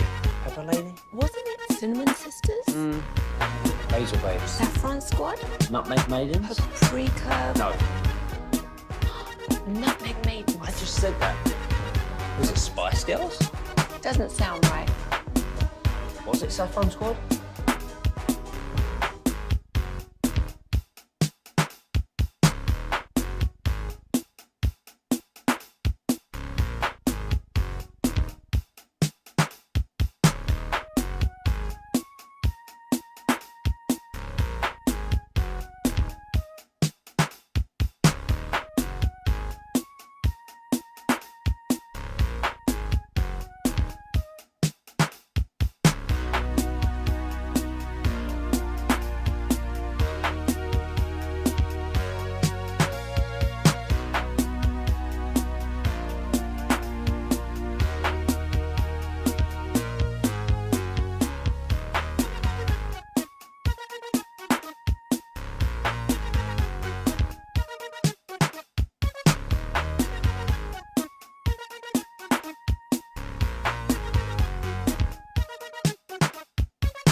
This segment of the KNC Masterpiece is brought to you by the personal injury lawyers Frankel and Frankel. If you've been injured in a car or truck wreck, call Frankel first, 214 or 817-333-3333. With Frankel and Frankel, there's never an out-of-pocket cost. They only get paid when you win. Frankel and Frankel, the go-to car and truck wreck attorneys in Dallas. KNC Masterpiece back here on 105 through the fan. We are live from Tolbert Garage in Mesquite, where what I want you to do is have a conversation with Colby Tolbert, and I want you to see how many times he can use a curse word in the span of 60 seconds. I'm to put the over-under at... I've never heard him cuss. Oh, man, you've never had a conversation with him then. I'm going to put the over-under at 5.5. I would like you guys to come out here, test that. That could be, yeah, okay, well, we're still on the air. You might have to dump that, you stupid jerk. All right, so we're out here, and you should come out here nonetheless. We got pizza. We got G-Bag flags. It is an extravaganza, as is this segment right here. What does this button do? Please, please, do not push the button. You have no idea what it... Alec, you be quiet. Alec, that was awful. 1 for Alec, 0 for Peyton. Don't you dare touch that dial. Don't you dare do it. It is time for AM on the FM. My name is Alec Medford, the man that they call the pride of Mansfield, Texas. 877-881-1053. Yeah, that's the Frankel and Frankel Injury Attorneys text line to answer today's question of the day, plus the tie-in to the question of the day, one of the most unique auctions that you're going to see probably ever. We'll get to that here in just a little bit. Actually, that's a good point. It's a very good point. Next to the Pope ball. This is actually more than 1,000 items that we're going to talk about here in just a little bit, and it's based here in Dallas, Texas. So we'll get to that in a few moments, but before we get to any of that, gentlemen, I do want to remind you about this Saturday, 2 to 6 p.m., Oklahoma, Texas watch party. Boomer. Rooftop pool at the Highland Hotel in Dallas. We're going to have G-Bag flags available for you, a barbecue buffet, Tito's drink specials, all kinds of fun going on. Fan talent, including myself, will be there this Saturday, 2 to 6 p.m. at the Highland Hotel here in Dallas. Come out. You don't want to miss it. But, Alec, did you just hear the people in here yell boomer? Mm-hmm. I heard Corey. There's another person standing right over here. Yep, it is going to happen. So we got Oklahoma fans here. I don't really know what's happening. Mateer's going to play and not ever throw the ball. It's going to be amazing. Okay. He's going to be like the belldozer. Mm-hmm. He's going to be like that guy on Mickey's intramural team that just goes and sits in the corner of the field. Yeah, that actually would be amazing. I can't wait to see him hand the ball off and run the ball a million times and still find a way to beat Texas. That's going to be incredible. Same. So, gentlemen, we are going to start today's question of the day. I mentioned it's going to tie in a little bit to the story that we're going to talk about. If you could go into the warehouse, into the vault of any of your favorite TV shows or movies and just start taking home props, what would you want to take from 877-881-1053? All right, Alec, I hope this answer is acceptable. I think it fits the spirit of your question. Okay. Years and years ago, the Fox and the Simpsons auctioned off an actual house that was livable, that was a replica of the Simpsons house. Huh. And the person who won it, I think they sold it like straight away. And that is a damn shame. I would pick that. I like that. And the fact that it's something so massive, too. Yes, Like it's not just like they made a prop of like Homer's pink donut or something. No, yeah. It was the real deal. And it was like actually constructed. It wasn't just like a facade or whatever. It was the actual house. Would they put it on like the back of a truck and bring it to you? Have to move to the place? I think we'd have to move to the place. It was like the foundation was laid. It was set. It wasn't going. Would you ever have to get the roof repaired for that one? Well, if I did, looks like I would be using Greystone Roofing. Kevin, you know my favorite show is Sports Night. Yes. They had Alec, have you ever seen that show? I have not. I know you get backed up with stuff that people want you to watch. Sports Night's only 2 seasons. It's like it was a sitcom on ABC, so it's like 22, 23 minutes an episode. It is really good, and it's set in the world of like a kind of a faux sports center. Yeah, well, it was Aaron Sorkin basically had worked at Sports Center for a while, and he just basically wrote the show about what he observed, kind of like he did with West Wing. Yep. And then it was, I think if you watch like the opening segment, I think you'll like it a lot. That's where you go, oh, he's not wearing pants while also delivering the sports news. Yeah. And it was just, it was perfect. It made you think, that's exactly what these guys do. I would want their desk, their sports desk. It's like their Sports Center desk, but it says CSC on it, and I would want that one, and I would put it in the living room, and Adrian would have to deal with it. Right. It would be, instead of having like our little entertainment center, our TV would sit above that. You know, Alec, Corey and I both made bold choices for somebody who's married. I am moving our entire family, and Corey is like, this living room now looks the way I want it to look. So we made some choices. And she's like, go get yourself another house for your own living room. And I'm like, well, crap. I guess I got to go to Kevin's. Hey, and the least shocking development of this whole thing, Corey trying to add another table to his house. That is a very valid point. Yeah. But I did take a table away. Oh, but okay. I'm actually just probably moving that to another room. Exactly. See, you can't avoid the allegations of being the table man himself. 877-881-1053, a show or movie that you could just go raid the warehouse full of props and take home some stuff. I see Darth Vader's lightsaber from Return of the Jedi. Oh, man, I'm going to change my answer. Nope. I want that one. Is that allowed? Sure, why not? Okay. Yeah, no, you already said it. Well, it's your segment, Alec. That feels a lot more logical than a whole house. See, here's the problem, though, Alec. Never mind. I'm going back to the house, and I'm going to tell you why. Because I was just thinking about this. You know what's going to happen, and so do I. I'm not going to put that lightsaber up in a case to display. I'm clearly going to get in a fight with somebody about it, and I'm probably going to break it. And so I'm going to go back to the house. That's a great answer, but I think I would be irresponsible with that lightsaber. That's fair, and I like the self-reflection there. That's very positive, Kevin. From the 214, the motorcycle Mavericks had in Top Gun. That's a really good one. Oh, that's a good answer. Dude, what about the airplane from Top Gun? I mean, if we're taking whole houses, may as well take a plane, too. All right. Or the cruise ship. You know what? As long as we're giving you things to watch, have you ever seen the documentary Dude, Where's My Jet on Netflix? No. Oh, yes. Okay. With the Pepsi thing? Yeah, Alec, that's another thing. If you haven't seen it, it was about redeeming Pepsi points for like an F-16 or something along those lines. It is really entertaining. Huh. And it's a true story. I'm going to have to write that one down then, because that does sound intriguing. From the 601, they say Michael Keaton's Batman, and they would take the Batmobile, which that's another great answer. Man, you guys are doing great this morning. That is a good answer. Let's see. I did see from Black and Gold B out of the 214, Game of Thrones or something from Downton Abbey for my wife. I've never seen Downton Abbey. I have not either. Adrian watched the whole thing, and there were times when I'd roll through and sit down and be like, dude, this is super classy. And then the rest of the times I'd be like, this is the most boring I've ever, most boring. Okay. And like, what is happening? They're living life in a castle. And I was like, but they're not even arguing or anything. They're just living and talking about stuff. And I was that does not sound like the most exciting It was description. very Britain, you know? I gotcha. Okay. From the 469, they are going very Kevin here and saying the entire Yellowstone Ranch. Oh, see, I like some of these choices are made for monetary gain. I get that. Hey, real estate is money, man. Yeah.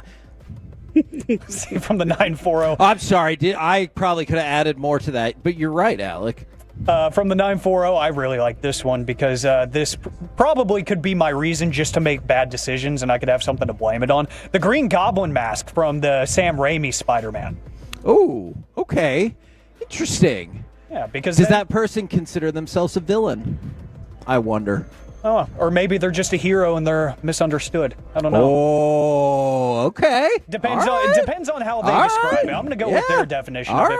Follow back 940. Do you consider yourself a villain or just somebody who's misunderstood? Yeah. Appreciate the interaction there. And the reason I bring this up, and I want y'all to please keep coming with those answers for stuff that you would want to take from a movie or a TV show that you love. 877-881-1053. But Kevin, you're very familiar with this group of people. Heritage Auctions here in Dallas. My buddy Jeremy. They have teamed up with AMC Network, and they unveiled what I think is going to be one of the coolest, most unique auctions ever. They have unveiled the Walking Dead Universe auction, and it features more than 1,000 in-show props, costumes, set pieces, and even actual walkers from the show. Oh, what? So this is going to be spanning... You mean biters? Yes, biters. Yeah, I think there's like 9 different phrases they have. Okay. Yeah, there is. There's too Alec... many. But Walker's was the only one anybody knows. Alec, can I co-opt your question of the day right here and right now then? Sure. I am actually talking with Heritage Auctions at this exact moment to get an item you're talking to the show. for Peace-a-thon. Do you guys have suggestions for a Walking Dead item to see if maybe I can get that? Carl's hat. Hey, Carl. Hey, Carl. Carl. Yeah. Carl. Does anybody listening remember when Corey would do all the dad jokes as Rick? And they'd be like, hey, Carl. Carl. That is... I am so sad that segment went away. Maybe one day we'll bring it back. Bring it back because I used to do that in high school with my buddies. We would talk as Rick Grimes all the time. So please bring that back. It would be like, hey, Carl. Hey, Carl. How come a chicken coop doesn't have 4 doors? Dad, don't. because then it'd be a chicken sedan. So, like, it was like stuff like that all the time. And it was as stupid as it sounds, but it made at least one person here laugh. This is as cool as it sounds because this is going to be running all the way from now until November 1st. It is live right now on the Heritage Auctions website. And just some things that people that are fans of the show would recognize that are up there, because it's not just random stuff. There is some like random smaller props that were like in the background of a scene that maybe my dad's a huge fan of this, so maybe I'll try to sneak away with something for Christmas, you know, one of the cheaper items if I can. That would be very cool. But some major stuff from the show is up here, like Daryl Dixon's crossbow from seasons 1 through 3. Negan's Lucille baseball bat. A lot of people texting in saying that would be their thing, and I totally forgot about that. Heritage Auctions is very nice. I don't know if they will give us that item. That feels like a long shot, but I'll try. And Rick Grimes' sheriff hat. Oh, that's a good one. Like real stuff that get something really from Shane. Yeah, he gave that to Carl. Yeah. He gave it to Carl. There's some stuff that like you actually will recognize, and that is almost like just iconic to some of these characters. There's vehicles being auctioned too from the show. So like whether it's a $500 item or something that could go north of $100,000, there's going to be all kinds of stuff going for crazy amounts of money. Again, it's over 1,000 items from The Walking Dead, the AMC smash hit show that lots of people have, you know, I know that I was one of those people when Negan got introduced. I stopped watching because I was so mad. Yeah, it's infuriating. I did not. He's a great I did not bad keep guy. up. I did not Poor keep up. I did not finish the show. But there's a lot of people who are diehard fans that are going to walk away with some iconic pieces of memorabilia. I want to see if I can get a zombie. And that's how we're gonna. Yeah, that's how we're gonna end AM on the FM today. Are you gonna keep it chained up in the basement? No, I just got done watching Wednesday. It doesn't work out. It'll be a pretend zombie to auction off for Peace-a-thon. Okay, we're the KNC masterpiece right here. You too can get your zombie. Yeah, that's a unique auction item. Last year, hey, look, last year we auctioned off Wills, so maybe that zombie bought one of them. Coming up next, shut up! It's time for Gridiron Gravy. Who are the most positive surprise NFL teams so far? We'll do that next, live from Tolbert Garage in Mesquite on 105.3 The Fan.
little shag. I've never seen it before.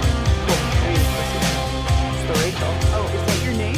No, I mean your name. No, I'm Chad. My name's Chad. Right, but I just mean like this is your haircut, but that's hair on your head. I'm not saying this is your hair. Okay.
This segment is brought to you by Classic Chevrolet. If you're in the market to upgrade your vehicle, get to Classic Chevrolet in Grapevine. Back-to-back #1 Chevy dealership in the world. They've got more new Chevys than anyone, all priced to sell. Visit ClassicChevrolet.com. This is Texas. This is Classic Chevrolet. Together, let's drive. Based on new Chevy registrations 2023 and 2024. Jones set to throw. He can run it. He can throw it. And diving in the end zone. Touchdown, Colts. Michael Pittman. KNC Masterpiece right here on 105.3 The Fan. We're live from Tolbert Garage Door in Mesquite. We're having a blast out here today. Come by. Talk to Colby. It's a fun time. Eat some pizza. Shoot some pool. We've been having a blast out here. Right now, it's time to go around the entire NFL and dip into some gridiron gravy. Dip it and rip it. So I got a couple of injury updates for you tonight in terms of the Eagles and Giants game. Darius Slayton has been ruled out for the game for the Giants. However, on the flip side, Nakobe Dean for the Eagles is expected to make his season debut tonight. Are you, and if so, how locked in are you for Thursday Night Football tonight, given the divisional nature? Well, I did try to pick up Tyrone Tracy to add to my roster. No luck? No luck, but I was able to drop Darius Slayton. Okay. I also do have Saquon Barkley going tonight. So I am interested in the outcome. I hope he scores lots of touchdowns for you. I would very much appreciate it if he ran for lower than 85.5 yards. What if he received for 250 yards and scored one touchdown? No problem. Okay. As long as it's fewer than 85.5 Give me 15 catches for 200 yards and one touchdown, and I don't even need him to rush for a yard, Kevin. I would also like it if they lost that game. I'm perfectly okay with that, too, but I'm definitely locked in more than just for the purposes of this, but sure, the outcome of it can be very telling, too, of what the Eagles are. Did they bounce back from that game, or that meeting that they had, is that a problem that's going to fester for them for a little bit? So I think there's a lot going on there. Now, for my primary question right here and right now, who do you guys think has been the most positive surprise NFL team thus far? Like, if you had to focus in on one, once again, I know there are options. I feel like I'm going to go with the Colts. I think the Colts are going to lead the way on this, but I wanted to pick y'all's brain as well because I came up with 5 teams that I thought could be in the mix here. I think the Colts are definitely the surprise team. Like, I don't think there's another surprise because, Kevin, we thought they'd be worse in the division with Anthony Richardson, and the fact that they were even having a Daniel Jones-Anthony Richardson debate was laughable. Is their divisional mate up in the mix as well then? I don't think people had high hopes for Jacksonville. Yeah, no, I think that's a really good one too. I think it's because the points, the efficiency offensively that the Colts have had, plus their defense is playing as well as you expected it to a couple years ago. Right. And it's back to what it was. Did somebody blow out a birthday candle? It does kind of smell like the or just any candle. Yeah, that was DJ. But it was but yeah, I think the Jaguars would be a close second for me, but it's the Colts right now with how efficient their offense has been. I expect Trevor Lawrence to be better. Okay. I expected nothing. Zero. Zilch out of the quarterback position in Indianapolis. All right, Alec, for you, do you stick in the AFC South, or is there another surprise team from the positive perspective that you think leads the way in the NFL? I think the Colts is the easy answer and the number 1 seed, but one that I think I was a little bit lower on than more people was Seattle. I think Seattle's looking a lot better than I anticipated. Okay, Alec, my list of 5, because I also had the Colts at the top, but the ones that popped into mind to me were the Colts, the Jags, the Bucks, the 49ers, and the Seahawks. I'm with you on that, and part of that goes back to the conversation we had yesterday about Sam Darnold. I know after last year's regular season, what Darnold does in the playoffs, assuming they make it, is going to define him, but, man, they're off to a heck of a start.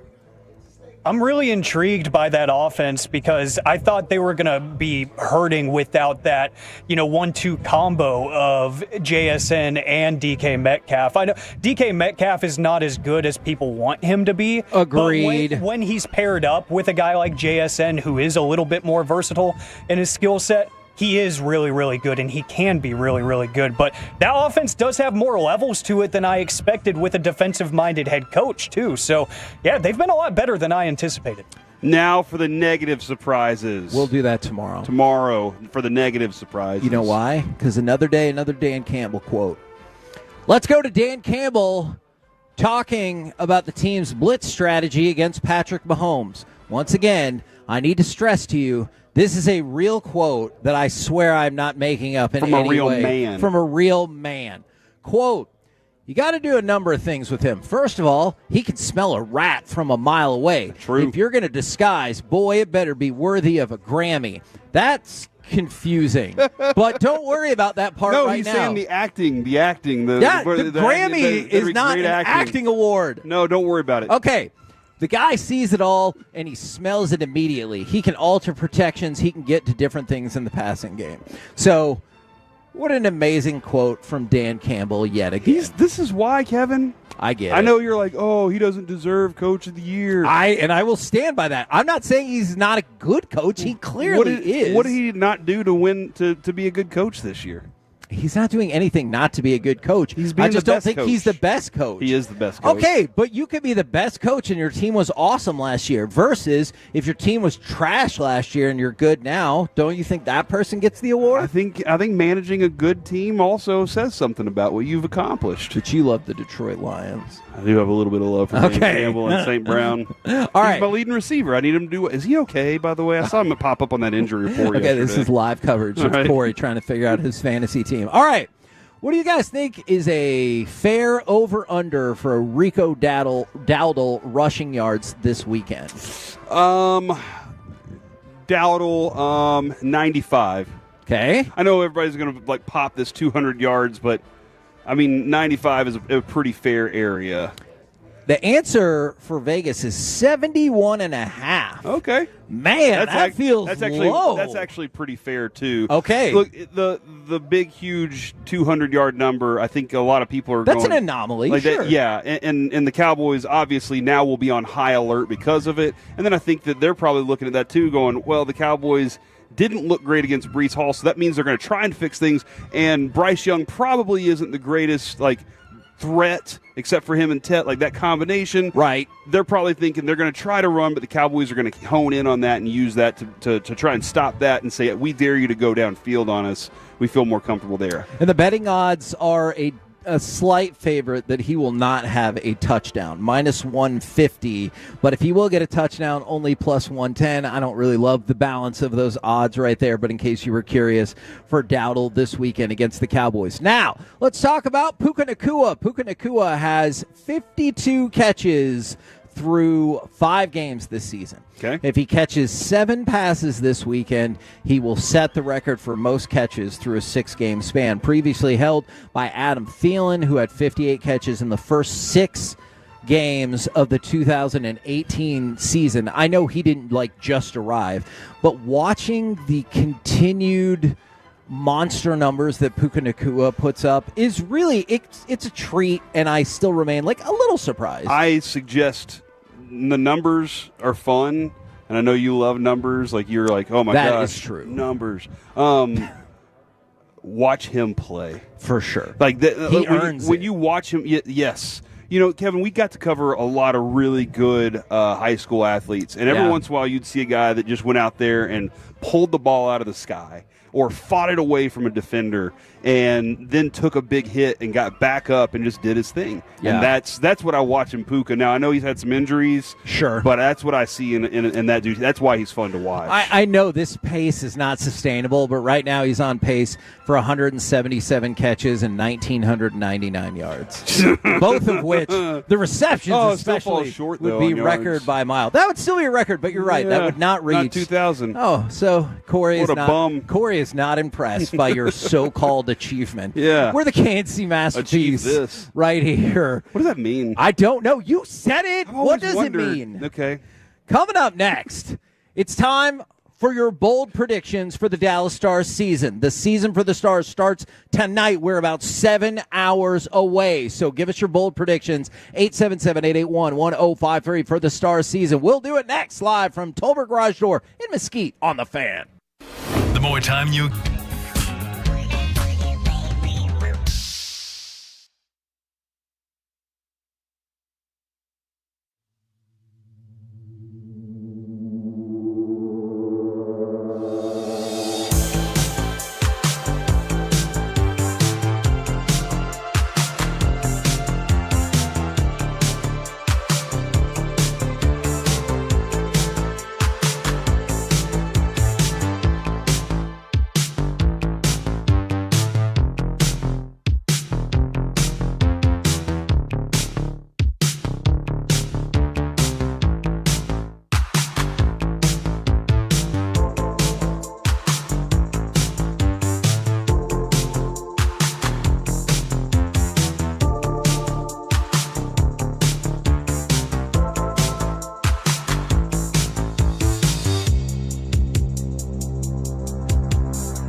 Leasing Studios. It's the KNC Masterpiece on 105.3 The Fan.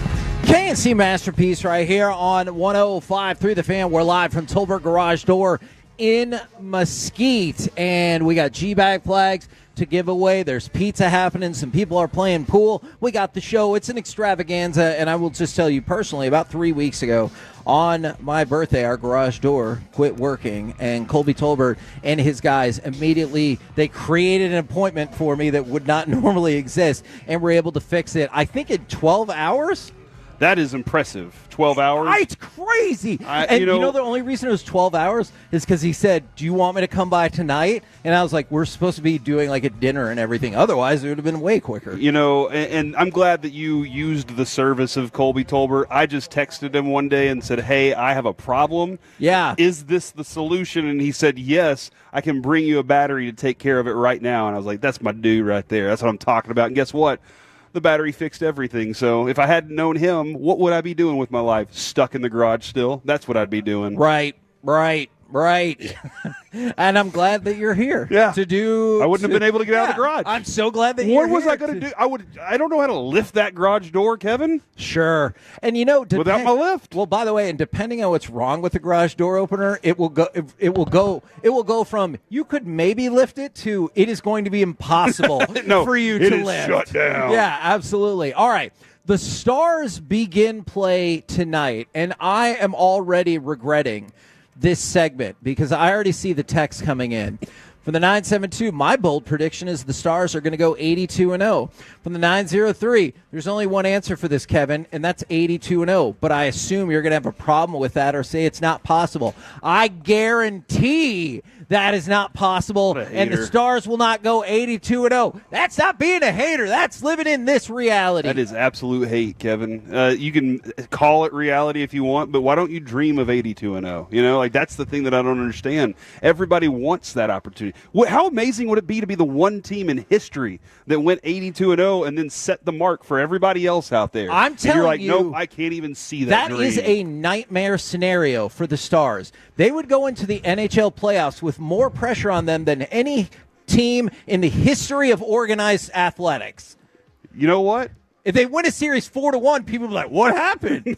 Why did you only win 4-1? You know what, though? That actually did happen. Remember when we covered the Plano West baseball team? And guess what? They carried the burden of being undefeated into the playoffs. And when they won a series 2-1, everyone's like, whoa, They lost the first game of that series, and the coach went, I'm glad we lost. Yes. Now we can move on from it. So that would actually only help them get to the Stanley Cup, Kevin, because they ended up winning the state championship that year. That actually is true. Well, great. 82-0 is definitely the one that I'm going to go for, Kevin. No, well, fine. Then I'll just say this to what you always say. I bet you can't.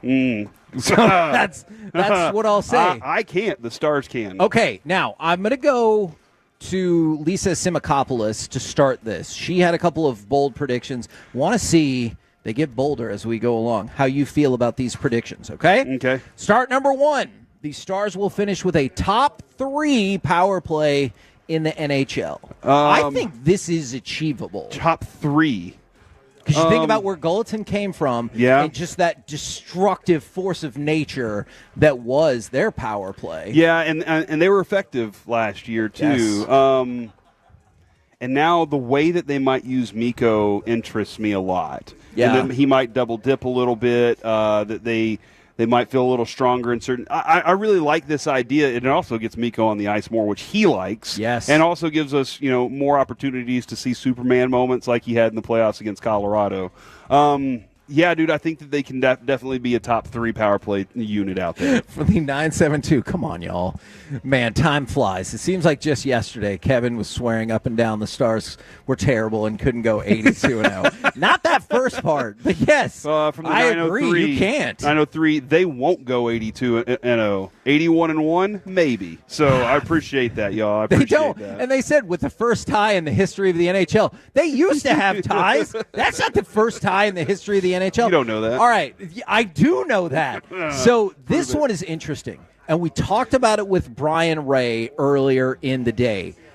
Jason Robertson breaks 100 points again. Now, this would be huge. I don't know how. Okay, so this would be huge for the team. this would be huge for Robertson himself and obviously have major implications on what that contract's going to look like. You just said you don't know how. So he's lining up on the Johnston-Bork line, it looks like. I mean, look, if Wyatt Johnston gets back to where we are. Yeah, Brian Ray told us Wyatt Johnston looks like a man now rather than the boy that he has always been. Did and he that's say great because he had a beard? Yeah, but he also said he was thicker. Yeah, he put on some body. He put on some bulk. I don't know what to expect from Bork because he's like we've seen him a couple times now get out there on the ice and looks fun, right? Yeah. He took advantage of a couple of opportunities. He was opportunistic in the playoffs. I just don't know. It feels like Robertson's game is slower than playoff hockey. And whenever we get to playoffs, we see that, right? We see that you're just like, all right, dude, you got to really move a little bit quicker. And although he still gives you these weird, 5-game bursts where you're like, man, maybe this is our best player. And then it goes back to, never mind. Yeah, and maybe it's my own mind thinking that hence Rantanen line's going to get all the goals and everybody else is just going to kind of be around. But I guess because he's lining up next to Johnston and Bork, that gives him really good opportunities to set the table for him too. Because he's really good at assists. Yeah, he's really good at setting the table, and so I just don't see it. Okay. I just don't see it, but that doesn't mean that I don't believe he can be an 80-point guy. Okay, but that's the history of this team, right? Yeah, because you have a bunch of guys that are really here, but you never had anything that was exceptional. And now you feel like you have Rantanen, but you're like, will he just fall back into the fold? There's a lot of questions I have about this team, and I just really want to see Gulletson grow this thing fast. I want to set expectations for this. Just kind of pick your brain. What's your percentage breakdown for the value of Robertson based on this season? Is it like 50-50 regular season playoffs? Is it 30-70 with the advantage? What do you mean value? Like your value for his contract going forward. I know he's a restricted free agent. Playoffs. But okay. 70-30. Playoffs. Okay. Like he can do all the good things in the regular season, and you know what? Nil's definitely smarter than me. And he's probably going to go, hey, we got to get to the playoffs somehow, Corey. But though you've said it, we've talked about it a lot, very similar to the Cowboys. Championship game is what we need to get past. Yeah. And so if you're something that can get us there, that's great. But getting us past that's the next phase of that. And I don't know that I've guaranteed that he is the factor yet for me. Okay. All right.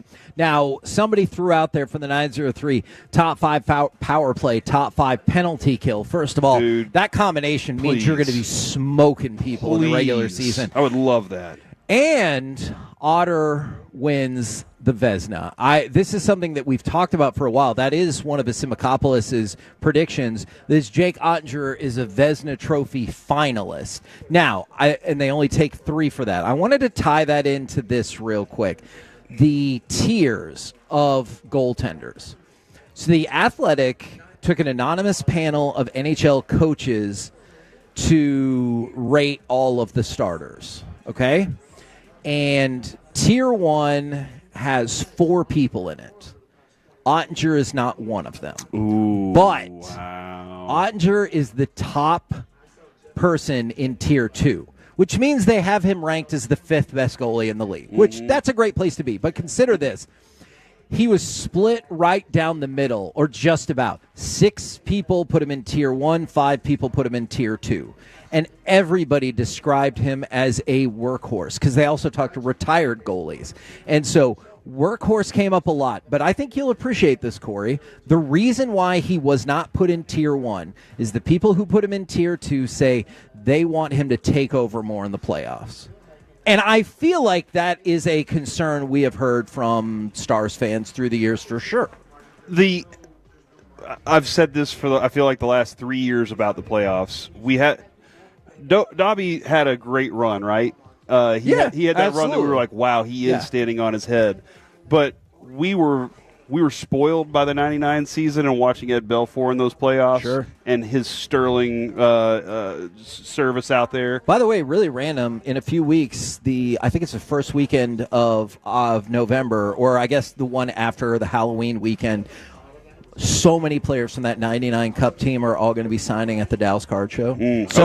So if you're That's awesome. if you're so inclined, go ahead. We got spoiled by how good he was. And, I agree. And the goalies he beat along the way, to Patrick Waugh, Dominic Hasek, like that. Agree. He was Yes. defeating the best goalies. Yes. And that's the mindset that I always have is you have to be the best goalie on the ice that night.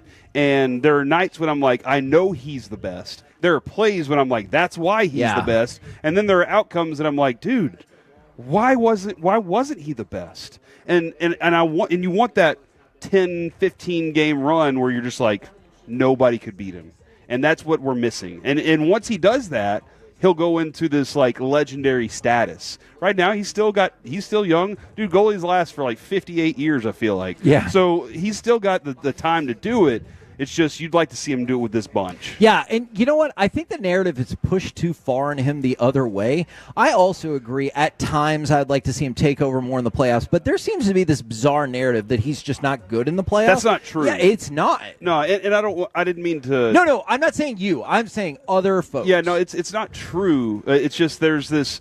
You want to see this stretch where it's just like unbelievable, and that's where you get that. It's and again, it could be maybe McDavid is your guy that does. Maybe it's Rantanen that has that stretch. You don't need Otter to do it. Just whoever it is to go take over. From the 903, ties were before the merger. Not true.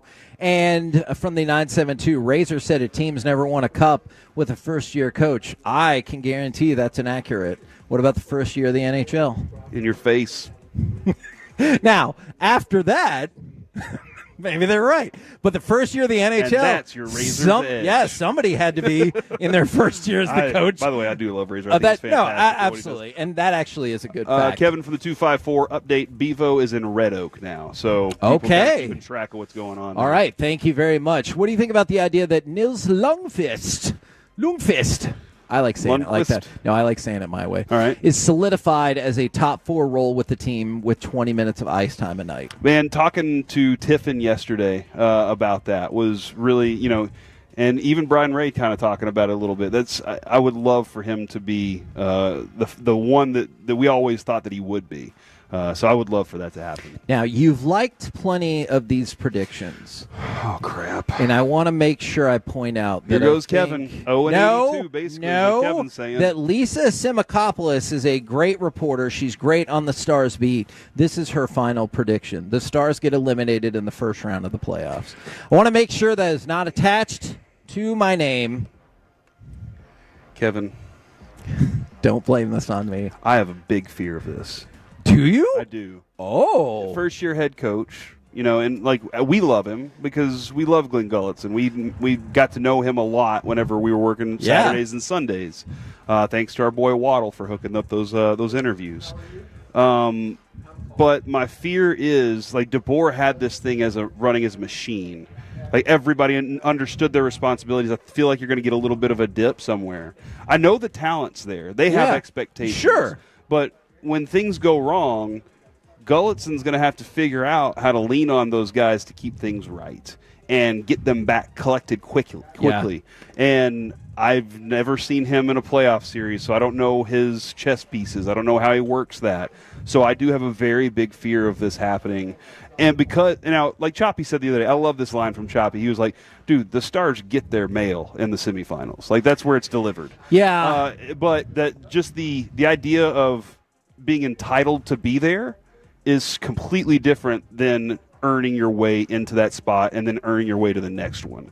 And that's the thing that I'm kind of concerned about is those guys going, yeah, no, we belong there. We'll be there, instead of all those little things that they did to get there in the first place. Yeah, and I think that's a great place to be, but that also makes me nervous for the season, because I know Brian Ray was just joking around with us, but he's like, hey, let's play the first game first. Yes. And he's right about that. Yes, no, he's dead But you on. can't help but have those thoughts of, I said it last year, I'll say it again this year. It is Stanley Cup or bust. I firmly believe if you went across the Stars fan base, even with a new head coach because of what they've been doing, if they don't make it to the Stanley Cup final and maybe win it, it's going to be a disappointing season. That's true. We're the KNC Masterpiece right here on 105.3 The Fan. We're live at Tolbert Garage Door in Mesquite. Coming up next, it's time for some NFL overreaction or reality. reality. Plus, we will fire up the campus connection. Could Texas OU actually take a back seat to the Mean Green? Ooh. All of that coming up next right here on The Fan.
very cute haircut. That's like a little shag. I've never seen it before. Well, I mean, of course you have. It's the Rachel. Oh, is that your name? No, I mean like your name. No, I'm Jen. My name's Jen. Right, but I just mean like this is your haircut. But that's hair on your head. I'm not saying this is your hair. Okay, freaking me out a little bit.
what was it?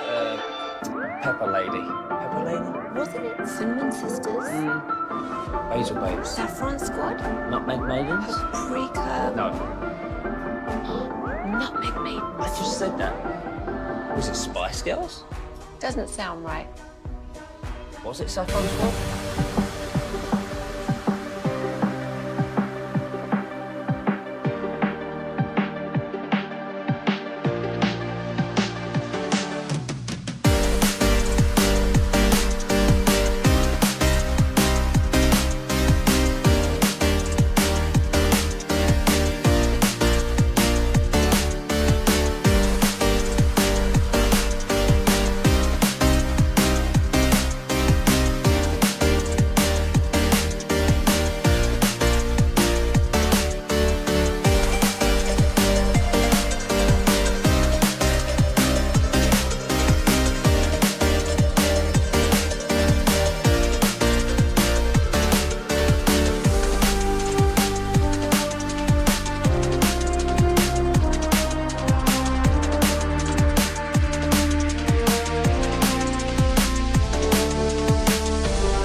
The Expressway on 105.3 The Fan is presented by the On Time Experts.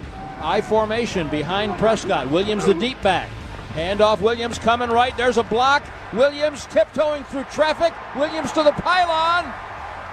Touchdown, Cowboys! Touchdown, Javonte Williams! KNC Masterpiece back here on 105.3 The Fan. We're live at Tolbert Garage Door in Mesquite. Man, we've already made a lot of great connections today. Somebody just dropped off an autographed Josh Hamilton card as well. So we're getting gifts. There's pizza here. There's pool. It's an extravaganza. Kevin. Yes. Somebody texted in a very good point. Okay. About the last segment. Okay. This is technically Glenn Gullickson's third year as a head coach. Oh, that is a great point. So, does that matter at all? Yes. Stanley Cup, here we come. In your face, hockey. There you go. Take that. You know what they say, in your face hockey. Huck, all yeah. right. So let's do some NFL overreaction or reality, and let's start it out spicy. Overreaction or reality, healthy Javonte Williams is a top 5 running back in the entire NFL. Yes. Wow. Reality. I mean, I don't know what stats you need. Sometimes people's perceptions are hard to break. He's one of the top 5 rushers as far as yards is concerned, as far as attempts is concerned. I think he's in the top 10 in touchdowns, and he's proven to be per carry. Yeah, he's proven to be not just a good running back, but a good receiver out of the back. He's a good secondary blanket after Jake Ferguson for Dak. And yeah, man, at the moment, and give a lot of credit to the Cowboys' offensive line, but give him the credit for that extra yardage that he picks up. So yeah, man, I don't think that one's too spicy, Kevin. My apologies. Oh, okay. We'll have to spice it up. Yeah. Alec, NFL overreaction or reality, Javonte Williams at his healthiness is a top 5 running back in the league. That's a reality, Kevin. There's not many people in the league doing it as efficiently as he is right now. And to Corey's credit, he's doing everything that they're asking him to do as well. It's not just, halfback dive right up the middle and he's getting a lot of good blocks and everything. He's doing stuff out of the backfield. He's pass protecting a little bit here and there. And he's doing the zone run concepts as well to the outside, to the tackles. So I think he's doing it better than most running backs in the NFL right now. He's getting the benefit of Saquon Barkley not getting the usage that I expected. He's getting the benefit of Derrick Henry fumbling every game as well. So I think a lot of people are just kind of soured out on some of the better running backs in the league right now, maybe unfairly in some cases. But yeah, he's definitely top 5 right now. All right, NFL overreaction or reality. The Patriots are a true threat to the Bills now. I know they just beat the Bills, but I'm going to go with for the season. They're a true threat to the Bills right now. I don't. Vrabel's actually doing a pretty good job. Sure. They've just beat the Bills, as you just said. You just mentioned that, Kevin. Thank you for bringing that up. You're welcome. And for some reason, I didn't realize they were 3-2. Yeah. And maybe it's because, we just kind of went, at the beginning of the season, okay, all right, they'll be around. And here they are just kind of rolling along. Vrabel saying, we're going to be a tough team. They played Josh Allen tough the other night. Absolutely. They made it very difficult on him. How many times did you see Josh Allen have to get out of the pocket, run to the sideline, stand there and go, crap, I don't have anywhere to go with this? And that's why one of the throws went into the stands and that guy ran away. And, unfortunately, that guy had to give the ball back. He did? We'll get to that in the C block, Kevin. Oh, no. This is... really? Kevin, I think this is a reality. I think they are a legitimate threat to them right now. Okay, Alec, what say you? It's a reality, and I think it's because one team is stronger defensively right now, just in their personnel groupings, and that's the Patriots, which is surprising to say. But here in 2025, I think they have the benefit of the young rookie quarterback that they can build with if they decide they're good enough. I know their GM has said on the record that he is open to trading. It was when the Micah situation was going on. He was like, I'm not averse to trading picks away to make our team better right now because we can afford to do that. And I think they're only going to improve from here. And that offense, again, outside of Drake May, and, it feels like they have a bazillion running backs that are really good too. Outside of those groupings, you can't name many people on that team. Stephon Diggs is having a good year, but, outside of him, a lot of people couldn't name their other receivers, but they're getting the job done. They're a really fun team. Now, bonus question to that, NFL overreaction or reality, Drake May is a franchise quarterback. He has plenary authority on right now, Kevin, for that team and that franchise. He can do whatever he wants. They love him there. Okay. Well, just as long as nobody from North Carolina tweets about him, then you're good. Dude, they won't. I know. Except for maybe at the end of this week they will. Oh, man. We'll get to that in the C block, maybe. Or actually, we'll probably talk about that in the Thursday tailgate. I'm not going to go with that. Maybe we will. All right, Alec, bonus overreaction reality. Drake May, he's a franchise quarterback. Oh, it's so tough to say so early on, but right now I'm going to say reality. I think he's got the poise. I think he's got the composure. And you sound so sad about having to say this.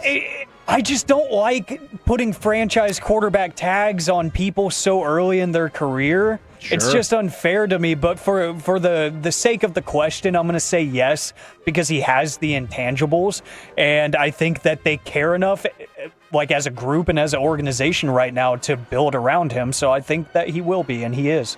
I want to add to this, Alec, and there's part of me that agrees with you. Last year, it seemed like the Patriots were like, go run around and make a play.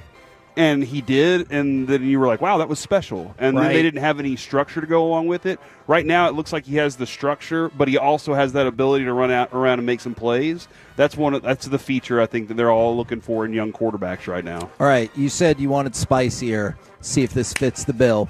NFL overreaction or reality, the Eagles are ready for a complete collapse.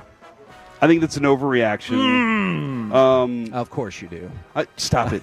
Stop Come on, man. I want it to happen. I don't want it to happen for Saquon Barkley's sake because I need stats in my fantasy team. But I can always have a complete collapse and have one player. I can always be trade good. him. But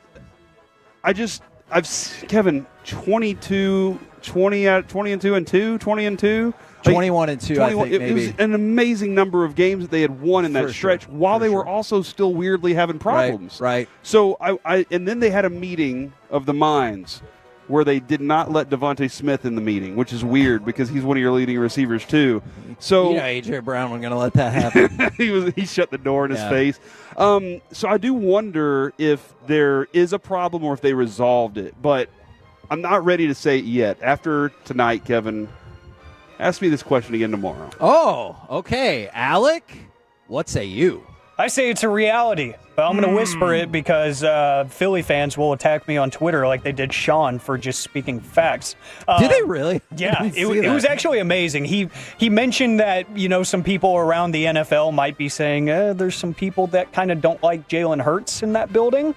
And I think that's very true as well. And Philly fans started cursing him out like there's no tomorrow because that's all their vocabulary is. But I say reality because I do think that the Jalen Hurts bit is growing a little bit tired in the locker room too, him being so stoic and not really caring. And I do think the offense is not where it needs to be, to the point where I could see one of those receivers, if not both, getting traded. So I do think they're due for the collapse. And if it's not going to be because of emotions and all of that, it's going to be because the salary cap is going to catch up to them. We've been talking about that for a while now. They might have to make the decision like the Cowboys did with Micah, where they're like, hey, we could just not do this. We could go ahead and move on and just not have to worry about it. So I could see that happening. All right. You might feel like you have to think on this one, but Corey said he needed spicier questions, so here we go. David Montgomery and Jahmyr Gibbs will go down as the best running back tandem in NFL history. Now, I have stats for you. Sunday was the 14th game in which Montgomery and Gibbs both scored touchdowns. That tied an NFL record for running back, fullback teammates, which is also held by Moose and Emmitt Smith. In your face. It took them 10 years to do that. This is Montgomery and Gibbs' third season together. Okay. And it doesn't look like their offensive coordinator's changed his mind about how Ben Johnson did things either. And it looks like that has worked. There are plenty of times when I'm like, okay, Jared Goff's about to throw, and they're like, no, we're running for 15 yards. And you're like, dang. You literally were first, and you have an opportunity to throw a touchdown. And you just ran for a touchdown instead. I think it's the desire to continue saying we're going to run the ball even in tough situations, to believe in it, to have the faith up front in their offensive line. Those guys believe they're going to crack open holes for the running backs. I think it's a blast to watch because David Montgomery, who is known as the bruiser, right, still has the ability to take off on you, and Jahmyr Gibbs, who's known as the fast guy, still has the ability to truck you, and so it's a lot of fun to watch. But the question is, they're going to be the best ever? Yeah. Oh, Alec. Well, David Montgomery and Jahmyr Gibbs go down as the best tandem of running backs in NFL history. It's a reality. I thought about it for a little bit, but I told myself that I was just second-guessing myself because I don't know the last time I've seen such a perfect marriage of the two different styles of running. Yeah. But to Corey's point, they can do whatever is asked of them. Yes. They don't have to be they don't have to have just one layer of skill set. They can do whatever because we've seen David Montgomery go out in a game or two. And Jahmyr Gibbs does pick up the responsibility in between the tackles and at the goal line as a pure power runner. You can see David Montgomery take a zone run and go 60-plus yards. They both are so dynamic in their own ways, but they can be similar at the same time. I don't remember the last time I've seen that. Now, I know your answer might be it's too late, so I acknowledge that could be the answer here. Overreaction or reality, you must pick up Rico Dowdle for your fantasy football team. It's too late. Oh, did you try? The Hassan Haskins is probably the one you're trying to pick up right now for the Chargers, or Vidal. One of those two. They don't play the Cowboys. Yeah, no. Dowdle probably got picked up last week by Hubbard owners. Well, that was clearly a good decision. Yeah. Here's what happened. He got picked up last week by Hubbard owners and didn't play because they just put him on the bench and were like, we'll see about next week. And now they're all like, oh, my gosh, can I trade him? So here's the deal. It's too late, but do you trade for him? Okay. Overreaction That's reality. My question to you. You would trade for I'm Rico asking Dowdle. The questions. I would say no. I think this is going to stand out as not only an anomaly, but a huge differential from what he does the rest of the season. He had good run. He had a good run with the Cowboys last year. He finished 1,300 yards. He's capable. I'm very interested to see how they're going to spread the ball around between when Hubbard's back. Alec? I'm not trading for him. I know the 200-yard game is an anomaly. He is a very good player and a very underrated player, but got to remember, for some weird reason, the Panthers have 14 starting quality running backs on their roster. Right. And I don't know why. It doesn't make any sense to me. He's not going to get that volume every single game. He's not worth trading for. All right. Now, we got Carter Freeman, ready to roll as part of the Campus Connection. Carter, I'm going to include you on this final NFL overreaction or reality question. Overreaction or reality, you no longer feel safe with a 14-point lead. So the Jags, they overcame a 14-point deficit. The same weekend, the Titans overcame an 18-point deficit. Panthers were 17. Broncos were 14. Saints 11. Commanders 10. Like, you're seeing it everywhere. So overreaction or reality, you no longer feel safe with a 14-point NFL lead. I'm sorry, were you asking Carter that? Anybody can get in on this Okay, question. all right. Sorry, I thought you were going to him first. Yes, that's reality for me. And it's like the Golden State Warriors now. You have a 30-point lead, and you're like, no, I can't trust that because they're going to hit 10 3-pointers, and it's going to look ridiculous. The way the game is set up for being able to push the ball downfield, picking up penalties, being able to it's so much more involved with the passing game. And now, Kevin, too, you're seeing so many more breakaway runs because of that. That is true. It seems like you can get past midfield so quickly. Dude, you can – and then Aubrey can kick, 7 field goals for you in a matter of seconds. So I feel like I think you're right, man. I don't feel safe with a 14-point lead anymore. Alec, what say you? I'm going to say reality solely based off of the fact that the Mike McDaniel-led Miami Dolphins have taught me that no lead in the NFL is ever safe. Wow. So, yeah, that reason and that reason only. I don't even need to think about it. I'm just going to go based off of last week. No lead is safe in the NFL. Yeah. Carter, is this going to be a sweep? Yes, it is. I'm just thinking about how a lot of college offenses have come into the NFL, and I like what Corey said about how there's so many more breakaway runs and plays. Like, I just feel like there's more room for chunk plays that can happen in those late game situations. So yeah, the 14-point lead in the NFL is now the 2-goal lead in hockey, right? The unsafest lead. Okay, I like that. So many people, Kevin, are upset with our David Montgomery thing. What about Robert Newhouse and Tony Dorsett, Marcus Allen and Bo Jackson, who you've always hated, Priest Holmes and Jamal Charles, Ronnie Brown and Ricky Williams. Okay, Ron, stop it. I will listen to some of those other ones. Larry Zonka and Mercury Morris. Okay, how many years, I guess is going to be the question then, did you feel like they operated as a peak together? Because I'm not saying they will, but no, this is 3 years now that you're watching. Couldn't you easily see it be 6? Yeah. No, absolutely it could be 6, depending on – what was it that Jimmy Johnson said about the second year after the Super Bowl? He was like, now everybody wants to get paid. Everybody wants this. Everybody wants that. They want more. And it depends whenever those two go, hold on, do I deserve more or is it okay? All right. Warwick Dunn and Mike Allstott. Yep, that's a good one right there. Yeah. You know what? If we're going to throw in the pseudo fullback, obviously I'm going to go Emmett and Moose if that is the direction that we're going. All right, Alec, if you could go ahead and give me cut number 10, it is time for the Campus Connection. Screen set up for Caleb Hawkins, has room to run. There goes Hawkins across the 50. 2-man to beat. Hawkins upfield, bashing his way to the end zone. 69-yard touchdown, Mean Green. Nice. Now, for these purposes, we bring in Carter Freeman, and I know normally this would sound like an insane question. Maybe you still think it's an insane question. Is it possible that the Mean Green have the focus of the Metroplex this weekend in addition to Texas OU? Well, I would hope so, because for the first time ever in DATCU Stadium history, they've sold the venue out. So this is the biggest... First time ever? Ever. So they've had crowds of over 30,000. Their capacity is right around 30,000, but they had more seating back then, so they weren't official sellouts.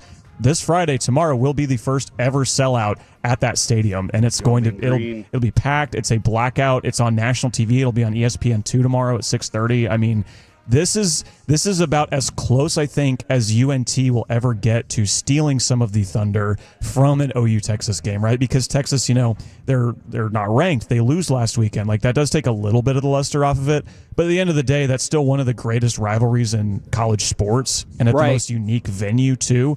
So we can't totally take away from it, but UNT's doing their damnedest.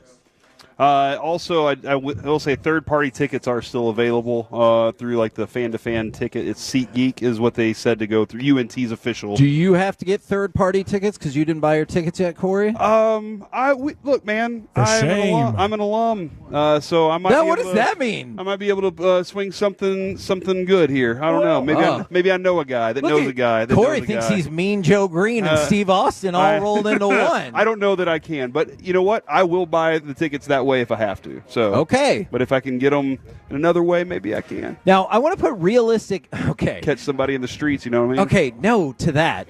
Realistic what does that mean? Expectations. He's going to rob somebody. Now, realistic expectations on this game. The winner of this game is absolutely in line to get a playoff spot. Not to say that they will. They're going to have to continue to win. But the winner of this game is in line for a playoff spot.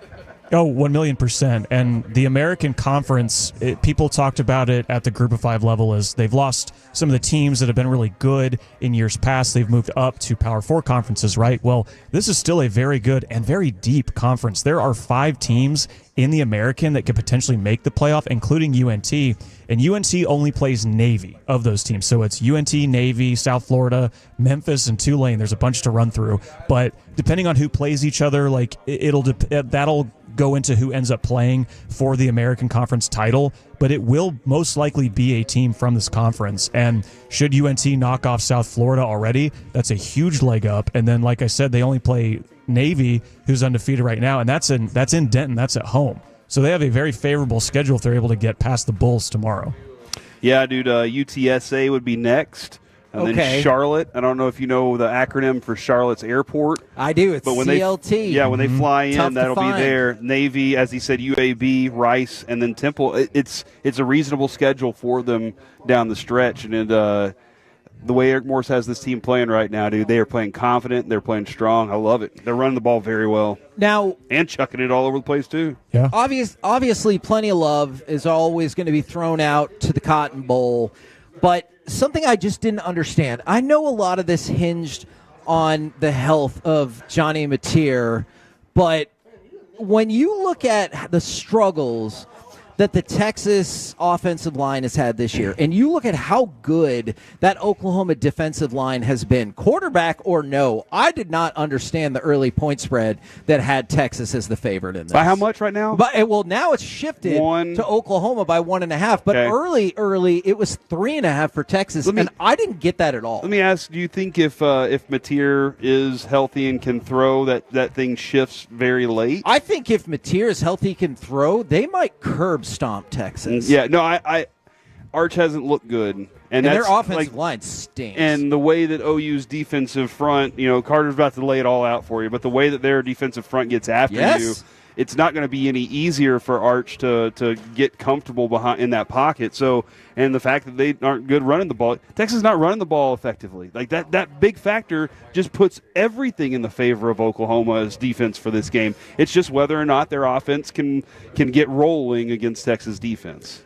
Yeah, and that's something that just as far as, yes, OU leads the country in sacks per game. I think it's 4.5 is what they're averaging through 5 games. It's been phenomenal ever since Brent Venables has taken over the defensive play calling duties. All the players that he's had in the system for years and years have shined, and the defense has been phenomenal. So on paper, absolutely, that is something that OU's defense should eat up is the Texas offense because it's struggled all season long, like you guys said. But, I mean, it's so hard for me to say blowout because if you look at OU's 2 wins against power competition, which was Michigan in week 2 and Auburn in week 4, they only scored around 20 points in both of them. So it's not like the offense has been something that's just been, wide away, this awesome, easy to just say, yeah, they're just going to go out there and drop 50 on them. They haven't been that because OU's offensive line has had their own struggles too, and they can't run the ball. That's something that's frustrating as a fan is they cannot run up the middle, and they barely get around the edge on their best runs. So I know Texas is down right now, but I still think that could end up as a top 10 defense by the time the season comes to an end. This is still a very good defensive line, and there are still many veterans within the secondary and on the line of scrimmage too. So to say blowout, I mean, look, I would love to see that because I'm a fan of OU. Yeah, but Mateer coming back, and this is his first game in a couple weeks too. I think saying OU is going to blow him out, that's a bit much for me. And I respect that. This feels like a stylistically problematic matchup for Texas, but I totally hear you about the Oklahoma offense. All right, now a couple of bigger picture college football things, and Carter, we can go in either direction that you want. The transfer portal window, yes, locked in January 2nd through the 16th with the addendum for coaching changes, but also the NCAA is going to allow college athletes to bet on professional sports. Now, I don't know about you guys, but I don't see any way this could eventually go wrong.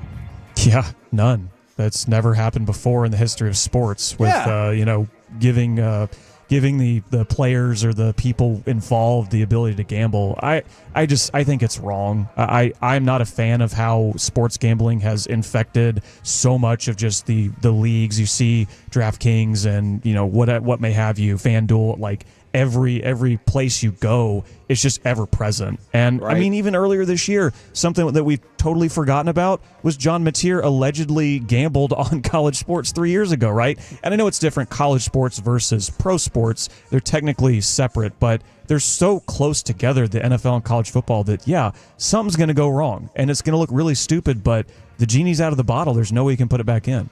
If that tortilla presser at Chipotle was the one that was giving away the information on John Mateer gambling, then he was right. If we're seeing Mateer.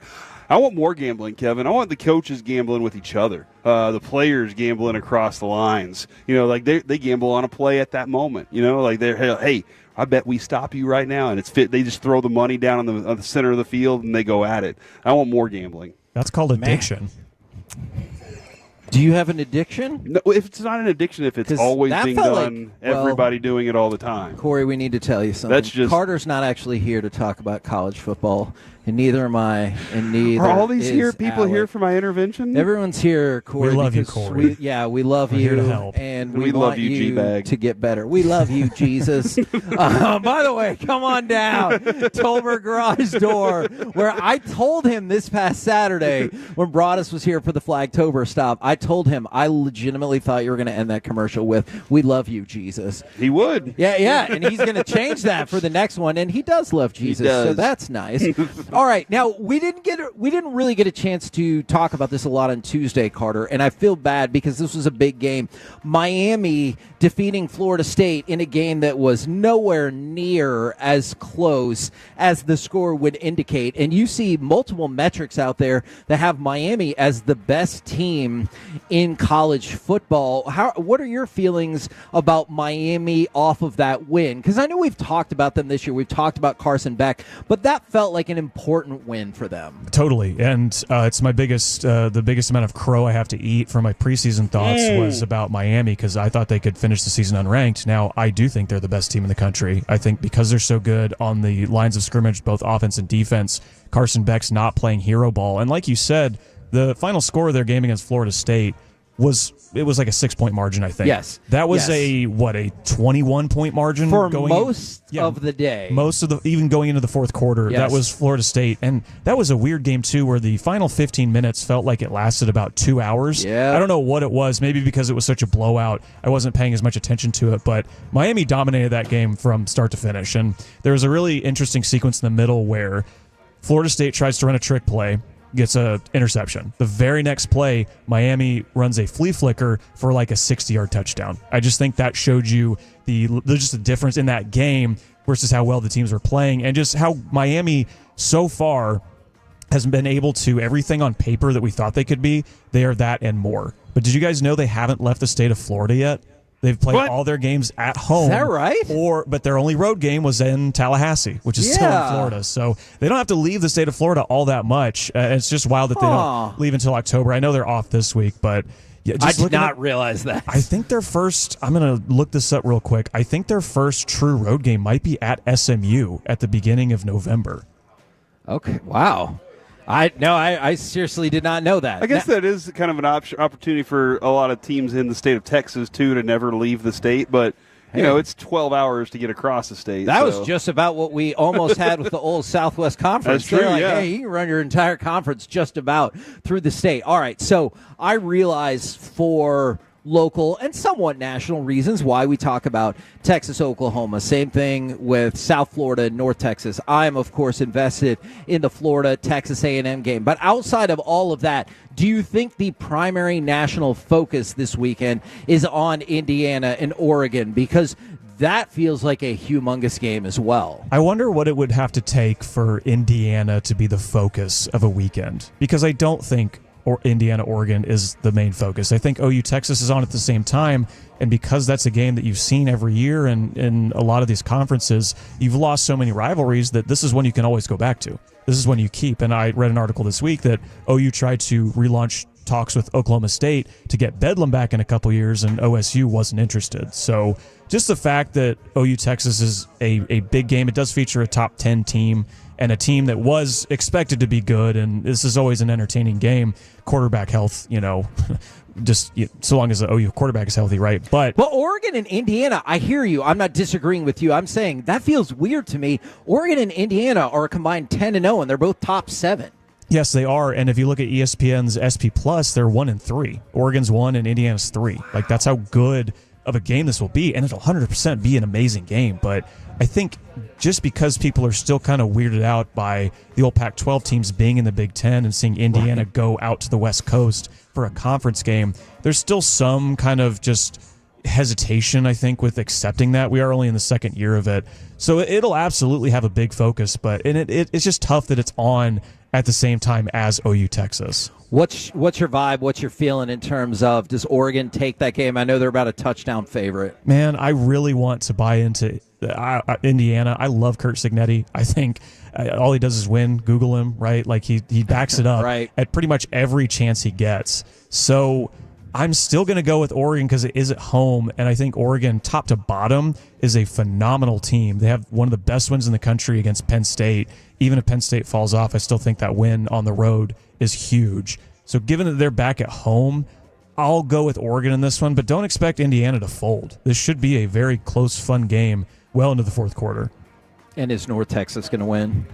You're going to see a bowl-eligible North Texas. They're going to be 6-0, my friends, and I will be there. I will be there to cover this game for Fan University, so I am super excited to see that environment. They are going to be so hyped for that stadium. That stadium's going to lift that team, man. You know what I'm excited, too, is it's going to help people learn about presidents. Because right now we learn that this is the best they've been since Eisenhower. Let's see how far back we can go and learn about more of the presidents. Because I feel like maybe the one thing that Carter loves more than us in college football is presidents. I do love presidential history. I don't love Abraham Lincoln as much as you do, Kevin, but I do like a lot of presidents. You know what this is not going to be good for, though, is all of the Oklahoma fans driving down 35 at around 6 o'clock. You know what's going to be going on at the same time? Go UNT Mean South Green. Florida. There's going to be so much traffic. It's going to be insane. This is going to be a busy, fun Just wait till weekend. Saturday. Just wait till Saturday to drive down, Sooner Nation. Well, Carter, as always, we appreciate having you on. We'll catch up with you again on Tuesday. And when can people listen to Fan University? This Saturday, 9 to noon, we'll talk OU Texas, Indiana, Oregon. Alabama, Missouri is a game, a ranked matchup that we didn't even get to today. Like, there's still so many fun games. So, yeah, 9 to noon this Saturday. Tune in. And the results of the UNT game. Oh, I have a presidential trivia question that was just handed to me. Are you prepared? Always. Which president was a POW? Man, we just put you on the spot there. He did. Chris Arnold popped in. I thought he was going to give me the answer. So He did. Is he on a bill? Oh. Corey, do you know the answer? It is Andrew Jackson, I believe. Oh. All right, I am now the knower of presidential things, and Carter, I have been to one presidential campus. And that was with Carter? That was with Carter, Yeah, and now we were I know together. the most. Okay, well. I bequeath you with all my knowledge. I don't know what that means, and it concerns me. Yeah, I thought only ladies could do that. Google it. All right, coming up next. Oh, my gosh. That was probably too far. Coming up next, it's time for the C Block starring Corey Majors. Whatever Kevin said, and then more. Hey, it's Corey Majors here, and man, we're having a rock.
low fee products? I got to remember that. Well, you know, they say in order to remember something, you have to forget something else.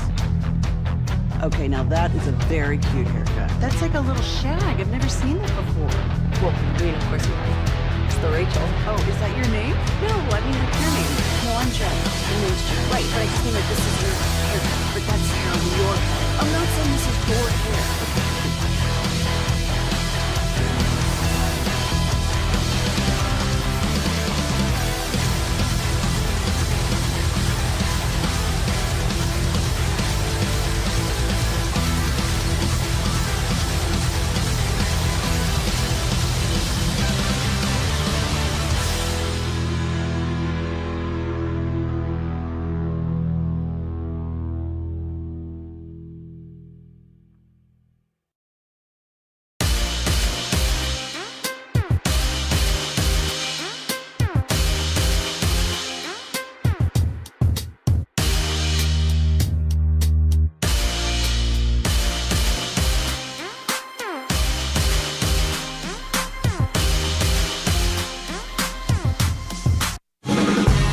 By our D&M Leasing Studios, it's the KNC Masterpiece on 105.3 The Fan. KNC Masterpiece right here on 105.3 The Fan.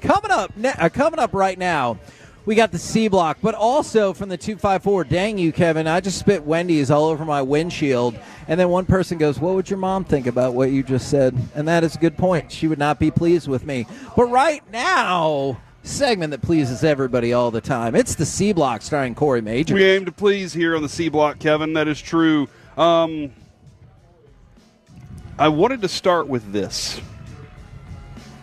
Did I just give you chills when I said that? Yeah, and also I'm redoing my over-under about Colby Tolbert's swear words in a 60-second gap because, man, that 5.5, too low. 7.5. I just saw a headline that says every episode of Stranger Things Season 5 will be 90 to 120 minutes long, and the budget was $50 to $60 million.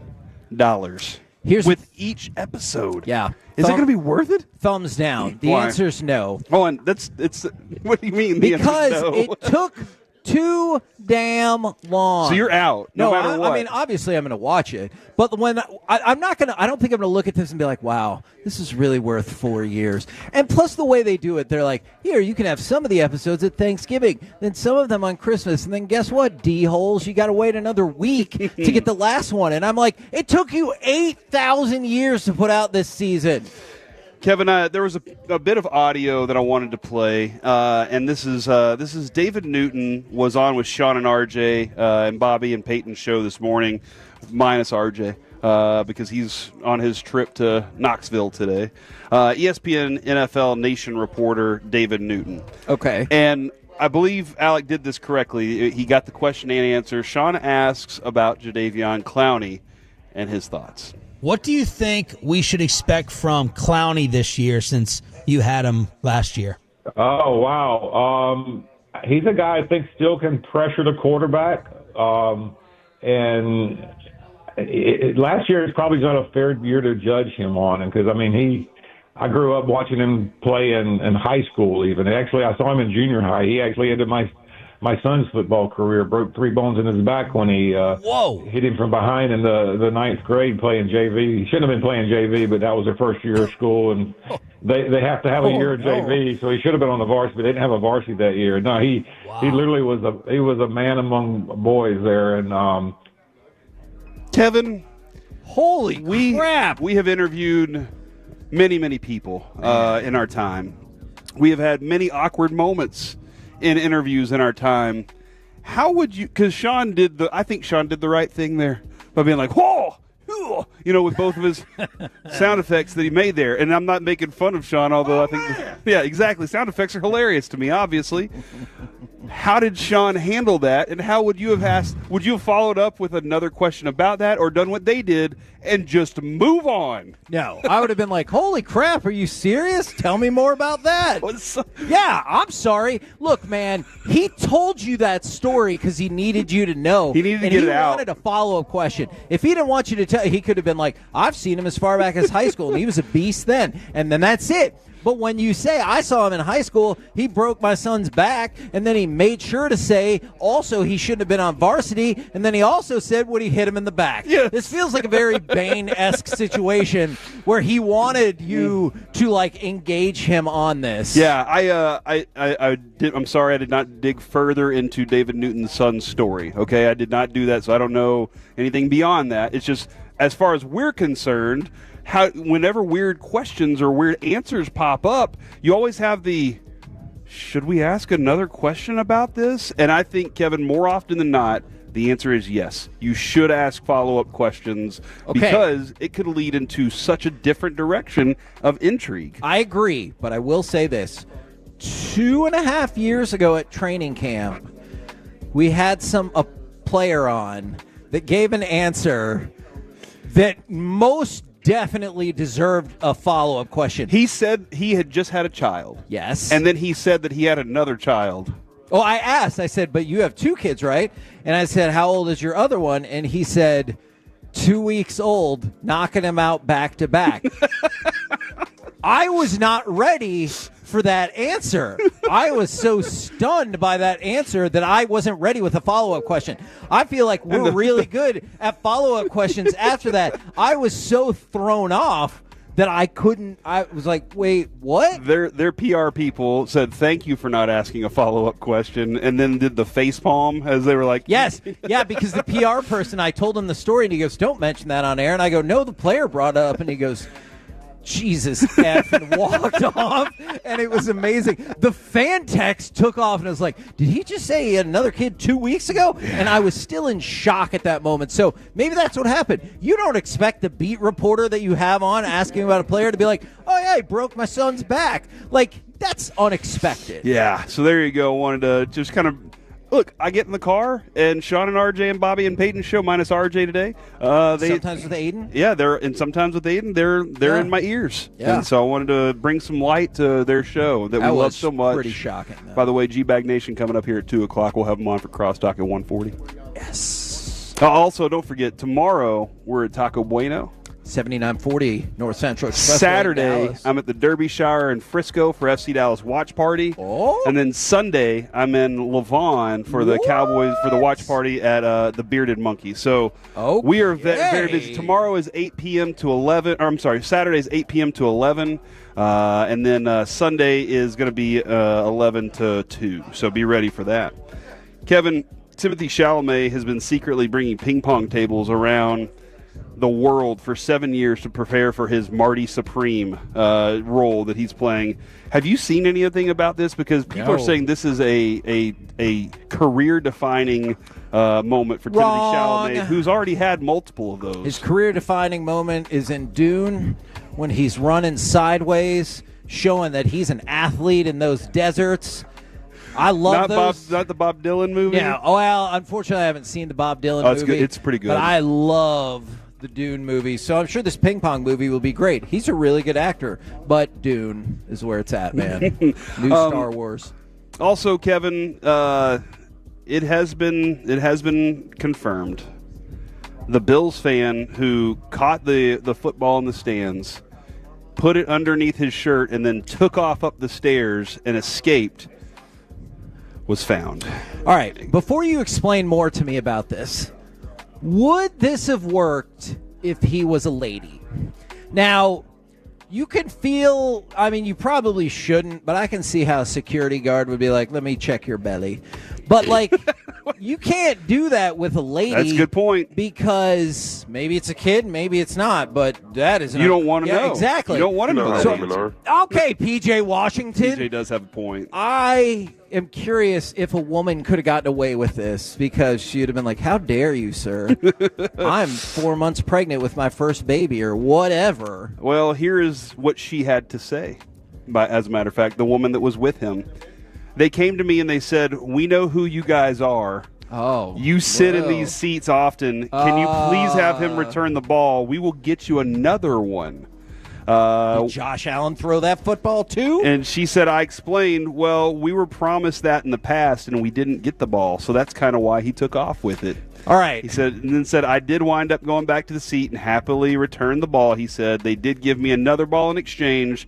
So this ball, unfortunately, is not the actual ball Allen threw that I caught. However, all is right in the world. No theft occurred. There was no stolen property. I will also argue, I strongly disagree that it would be considered theft. Hey, that came to me. Yeah. All right? They gave it to me. I didn't go onto What the was I supposed to field. do? Yeah, he made an errant throw, and I got it. But I do see how, if you were like a season ticket holder in the second row, people probably know who you are. Yeah, can you imagine, though, if baseball did that all the time? They were like, hey, look, we got to get that foul ball right now. It'd have to have like an army of people just patrolling. This is the only ball we play with. Okay, by the way, Don't speaking mark of baseball, can I ask you a quick baseball question and put you and Alec to the test? Sure.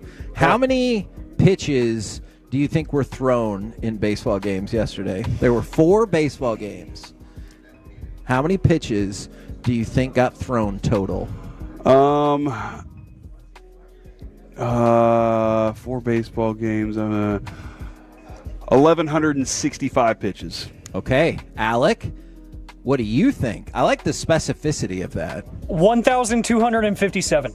Ooh, Alec is closer. The answer was 1,395. Man, that's amazing. 1,395. From the 469, I just spoke to Colby Tolbert. I heard 0 cuss words. Very respect. No, you didn't. That man. Lies. That's what they said. It's not me that texted Where is it. that person? Don't worry about it. I they refuse just to left. believe Obviously, that. they just left, Well, Kevin. that means he doesn't like you. I'm just kidding. I'm just kidding. No, he's very respectful. Not all curse words are used inappropriately. You can have all kinds of positive curse words. I have so much respect for when one of my kids, when they were younger, and they would accidentally throw it out there, but they used it correctly. Yeah. Like they would be doing something and go, damn it. And I'd be like, well, at least they used it right. Yeah. You know? Or if Lucy dropped the F-bomb and I'm dropping her off to the teacher.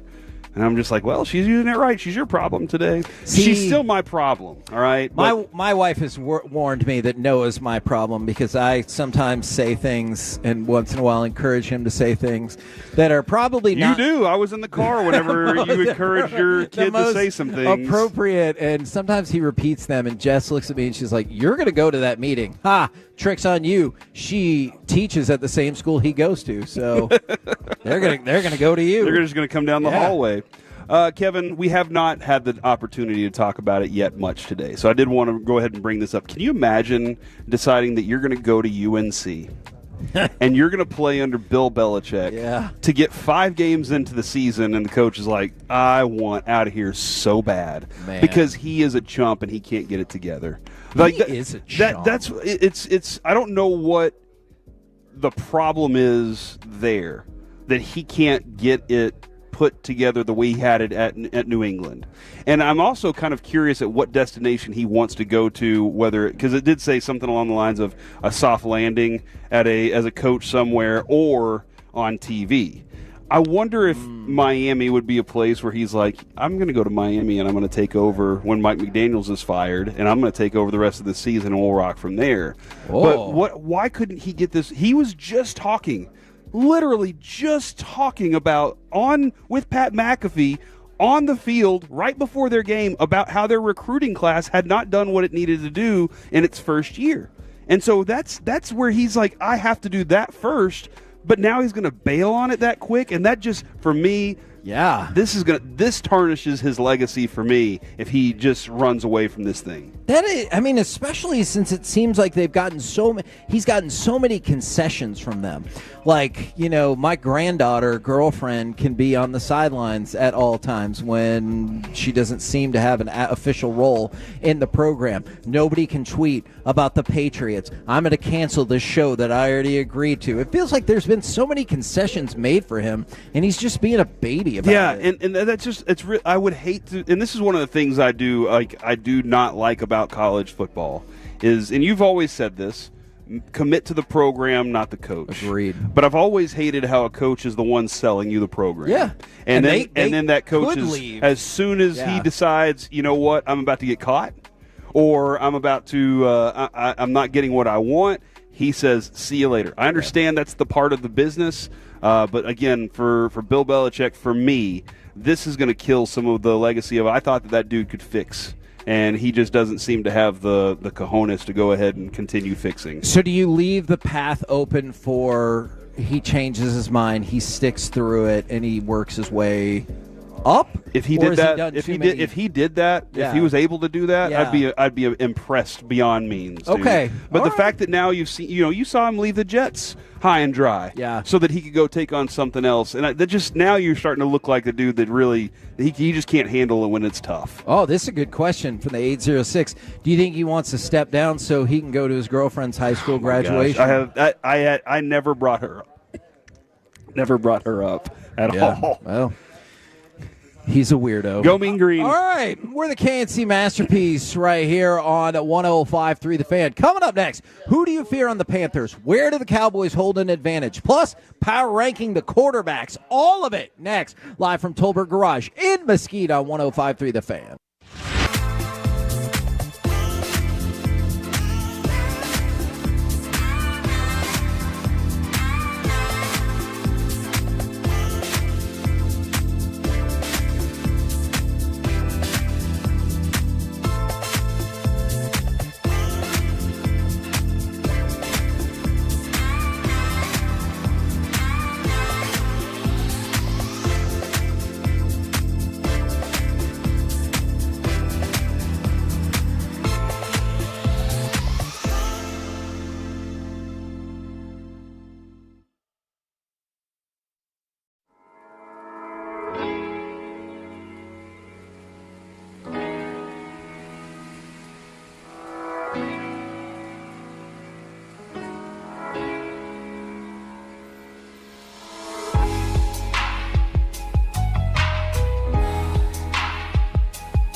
Remember that Uber Eats has groceries. No, that's absurd. Hey, remember when you used to be what was it, Pepper Lady? Pepper Lady? Wasn't it Cinnamon Sisters? Hazel Babes. Saffron Squad? Nutmeg Maidens? Pre-Curb? No. Nutmeg Maidens. I just said that. Was it Spice Girls? Doesn't sound right. Was it Saffron Squad?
This segment of the KNC Masterpiece is brought to you by the personal injury lawyers Frankel and Frankel. If you've been injured in a car or truck wreck, call Frankel first, 214 or 817-333-3333. With Frankel and Frankel, there's never an out-of-pocket cost. They only get paid when you win. Frankel and Frankel, the go-to car and truck wreck attorneys in Dallas. On second down, Young under center. He has time. Running out, flushed out. Young towards the corner. He's there. Touchdown, Carolina. KNC Masterpiece right here on 105.3 The Fan, where we might be in a position where we can all redo stuff at our house based on the folks that have been showing up. This is a great networking day, Yeah, Kevin. man, whether it's J&N Fence Company or we got T-Rock Roofing. Yeah, man. And as somebody who's in the middle of two gigantic, expensive projects at my house, I appreciate these people coming by. Kevin, Tolo just asked a question. I don't know if you want to use this as an entire segment tomorrow, as we lead into Texas OU weekend, or if you want to discuss this a little bit right now. But I think this is a fascinating question. We had Carter on earlier, and we were discussing that game. And I was thinking about this actually on my drive in this morning. Let's say Arch Manning doesn't have a good start to the game.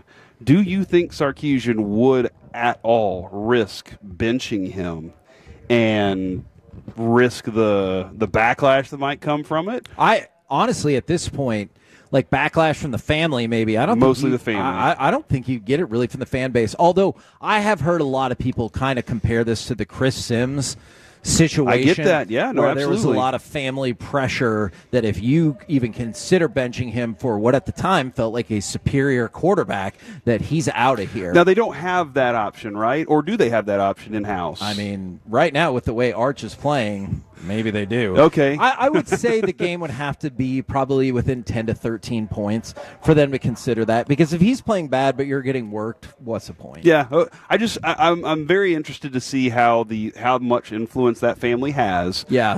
And you know what Sarkisian's faith in that his system works with this quarterback. Sure, that's and that is the primary question. But that's a fascinating scenario. I would be interested what happened if that played out. Right now, who do you fear on the Panthers, and where do the Cowboys hold an edge?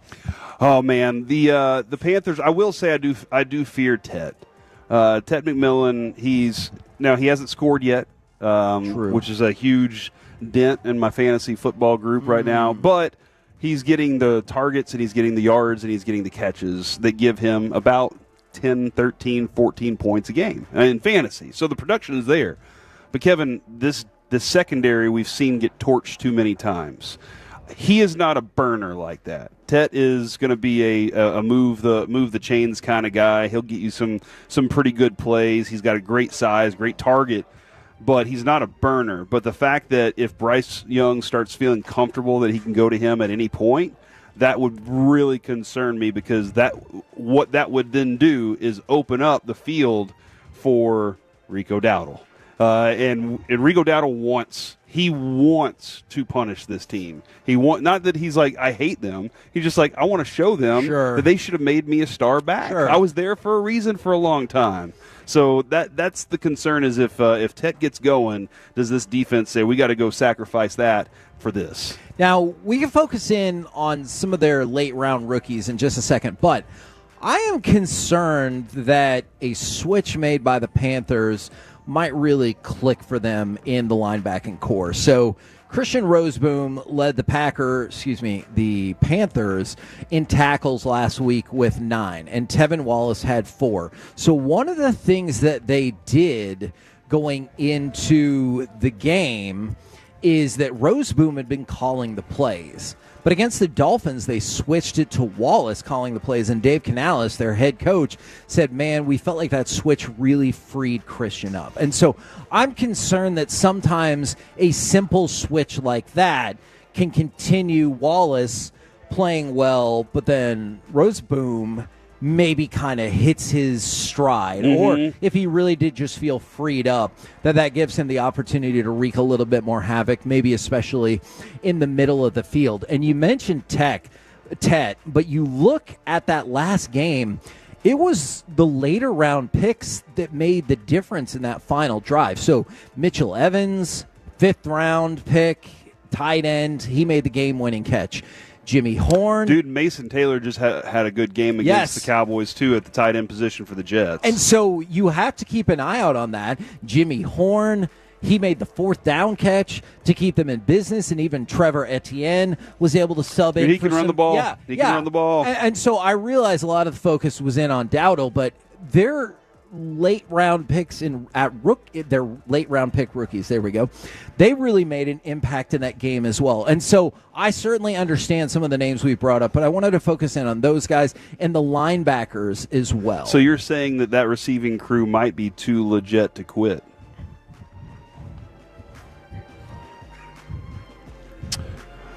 This was an awkward moment for me, where I made one of your stupid jokes, and now I have to pay the quiet price in front of people. Yeah. Which is a little more awkward than whenever we're just in the studio. want to remind everyone here at Tolbert Garage, if you want to head back to where there's pizza and pool, you can there we go. Kevin, I will also add your guys, Derek Brown and Ashawn Robinson, are loads to deal with. Like, those are some big boys that are not fun to go battle. So this offensive line has a fun test. Now, they did a good job with Quinnen Williams and crew last week, and that's a positive thing.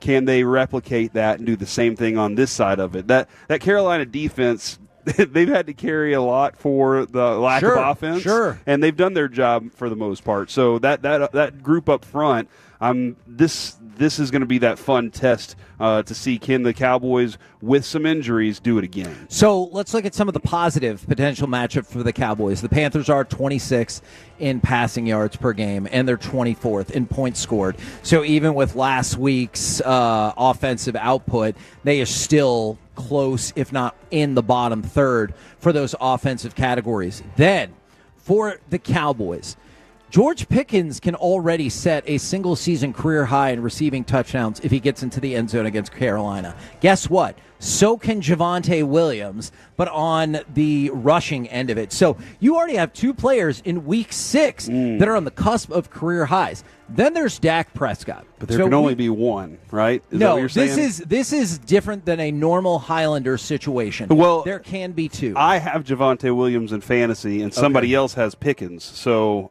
there can only How about be this? one. No, disagree. How about this? Pickens scores his touchdown, and then Javonte scores 3. How will that not work for you? I'm not playing against the guy that has Pickens, so I'm okay with that. Oh, my God. I'll accept that. As long as there's only one that has 3 and it's my guy. Okay. And now, I hope the best for Pickens, though. Now, you know what? I hope the worst for you. So the Cowboys, Dak leads the NFL in completions. He's really? Yes. He's leading in completions. He's second in yards, and he's tied for third in touchdown passes. But this is probably the number you should care the most about. A big play pass in the NFL, 25-plus yards. Okay, so hold on. This is interesting because an explosive there's play, explosive splash, big. Like, this is because there's 10 yards, 15 yards, now 25. I like this and number. I know for some people they will define splash and explosive similarly and go 16 to 18 yards on the passing play, but for big play, 25-plus yards. Now, I know you would assume that all of the quarterbacks the Cowboys have played lead the league in this category. Every single one of them. But it is actually Dak Prescott who leads the NFL. He has 14 pass plays of 25-plus yards this year. Thanks Think about to Pickens. It. Yes, and that averages out to almost 3 per game. So 3 per game. That is yes, improvement, it is Jerry. improvement. Yeah, no, thank you. Of 25-plus yards, and that's a remarkable reason that you've started off this hot offensively. Yeah, and I say because thanks to Pickens, it's not just him. But he's a key factor in this. Tolbert made an insane catch. And Flanoy, that insane catch from Tolbert still is stuck in my mind. Pickens is a great example of it, though, because Dak trusts it. And Schottenheimer is, I've said this consistently, I think I'm just going to keep saying it over and over. He's giving Dak the permission to trust the aggressive nature of their play calling. Hey, I like that. I called the play for a purpose. Yeah. And I know I'm going to give you the authority, if you will, to go out there and change it if you need to. But I called the play with a purpose. You know, because we worked so hard together this week on the plan, what we can do if that isn't set up right. You know what you're supposed to do. but also trust the plays going to work because we called it for a reason. Kevin, I do want to add Tommy Yaris, Nick Harris reporting Joe Milton, Miles Sanders, Fowler, Sanborn, and Turpin were not seen on the practice field during the media portion today. Donovan Wilson, Donovan Wilson was back out at practice after missing Wednesday. Okay. So... See, and like I know you pay a lot of attention to the injury reports. And I don't mean this to sound callous, but like Joe Milton, Miles Sanders, you're like, okay, that I want them to be good to go. Yes. But I feel like you could weather that more than maybe Donovan Wilson, although I know some people have issues with Donovan Wilson as well. All right, let's power rank the starting quarterbacks. Now, you know how we like to start this out. Who is the worst starting quarterback in all of the NFL? Jake Browning. Well, I guess Joe Flacco's in his he place got now. benched. By the way, Joe Flacco is 30, which that feels right. Is Bryce Young still the one? Bryce Young is 29. Okay. So all right. You got two of the worst four, but not the worst two. Spencer Rattler. He was victorious, so he is rocketed up to 31. Okay. So he is only the second worst quarterback. Now, who's starting this week that hasn't played yet? Alec, I'm going to give you a chance to steal, and I'm going to cheat. Lamar Jackson looks very unlikely for this weekend. Now, with that in mind, Alec, would you like an opportunity to steal? As Corey has gotten 3 of the worst 4, but let's see if he can get the worst. If you can get the worst quarterback. I see what you're doing. You want me to dunk on my fellow ginger brethren. It's Cooper Rush. It is Cooper Rush, isn't it? It is Cooper Rush. Dude, he was bad, man. 3 picks. Yes. Jake Browning's the only other one that threw 3 picks. Yeah, I would put Jake Browning below Cooper Rush, probably, right? Probably. All right. Where would you put? Actually, let's go to the top of the list. Who's your top quarterback in the NFL? Top quarterback in the NFL. It's not Mahomes. Dude, I'll throw Baker in the mix right now. Oh, Baker, the touchdown maker. Is he even top 10? He's 6. Okay, 6. Which I will admit at this moment, I think feels a little low. Yeah, he's playing really high level. Is it just still Josh Allen? Josh Allen is number 1 on the list. Where's Goff right now? Jared Goff is second. Okay, on the list. This goes to he has the benefit of having a fantastic run game. Guess what? So does Josh Allen. James Cook is playing phenomenally right now. So. But that run game sets it up. I mean, just like we're talking about with Dak, he has a great running game, which allows him to be aggressive downfield too. Okay, well, let's set those parameters for right now then. If 1 is Allen, 2 is Goff, 6 is Mayfield, how do you feel about 3, 4, and 5, and where does Dak fit into this conversation? And for people who do this every single week, don't bring me the baggage of what happened this time and that time and the other time. Right now. Yeah, I think Dak's still a top 10. I think Dak's still top 10. Okay, but not 3, 4, 5. I think he's top 5. Okay, I would put him in the top 5 right now at this moment. The way that he's playing, I would put him in that place. Is Stafford? Matthew Stafford is number 4. Okay. On the list. Could Dak be 3 or 5? Alec, what say you? I'd like to think he's at 5. I do. I think he should be top 5 in today's NFL. I know the record, we talked about this last week whenever we did this same exercise, that the record is going to, draw some people away from the idea. But again, wins do not always equate to the quarterback play, so I think he's 5. So Jordan Love is 3rd, and he magically went up 3 spots this week, which is weird. Patrick Mahomes is number 5. And then this, I think, is what's really going to infuriate you. Jordan Love's completion percentage, I guess it's 69. He's got 1,000 yards. Yeah, because he got to play against the Cowboys defense. This is what's going to make you mad, though. Dak is 8. 7, Jalen Hurts. Do you think Jalen... Who's not throwing the ball? I guess the position is more than just throwing the ball now. But do you think Jalen Hurts at this moment, I know Super Bowl, I'm not saying that doesn't matter for his legacy, but right now, do you think Jalen Hurts is playing better quarterback than Dak Prescott? He hasn't thrown an interception yet. Is that right? How many touchdown passes? 7. Really? Okay. I'm actually surprised All about right. that. In my face. But and maybe that we talked, is he a little too risk averse? Yeah. Well, not throwing interceptions is a good thing for you right now, but he only has 800 yards. Really? 889. And he's got a completion percentage of 67, just His below QBR 67. is 13th. Yeah. So I don't think he should Dak's be third. but because he's not, but he is running the ball very effectively, and that is part of the position. Whether people want to be like, oh, he's a good running back, that's fine, but he is listed as a quarterback. Part of the position now is to do both of those things. So the top 10 goes like this: Josh Allen, Jared Goff, Jordan Love, Stafford, and Mahomes at 5.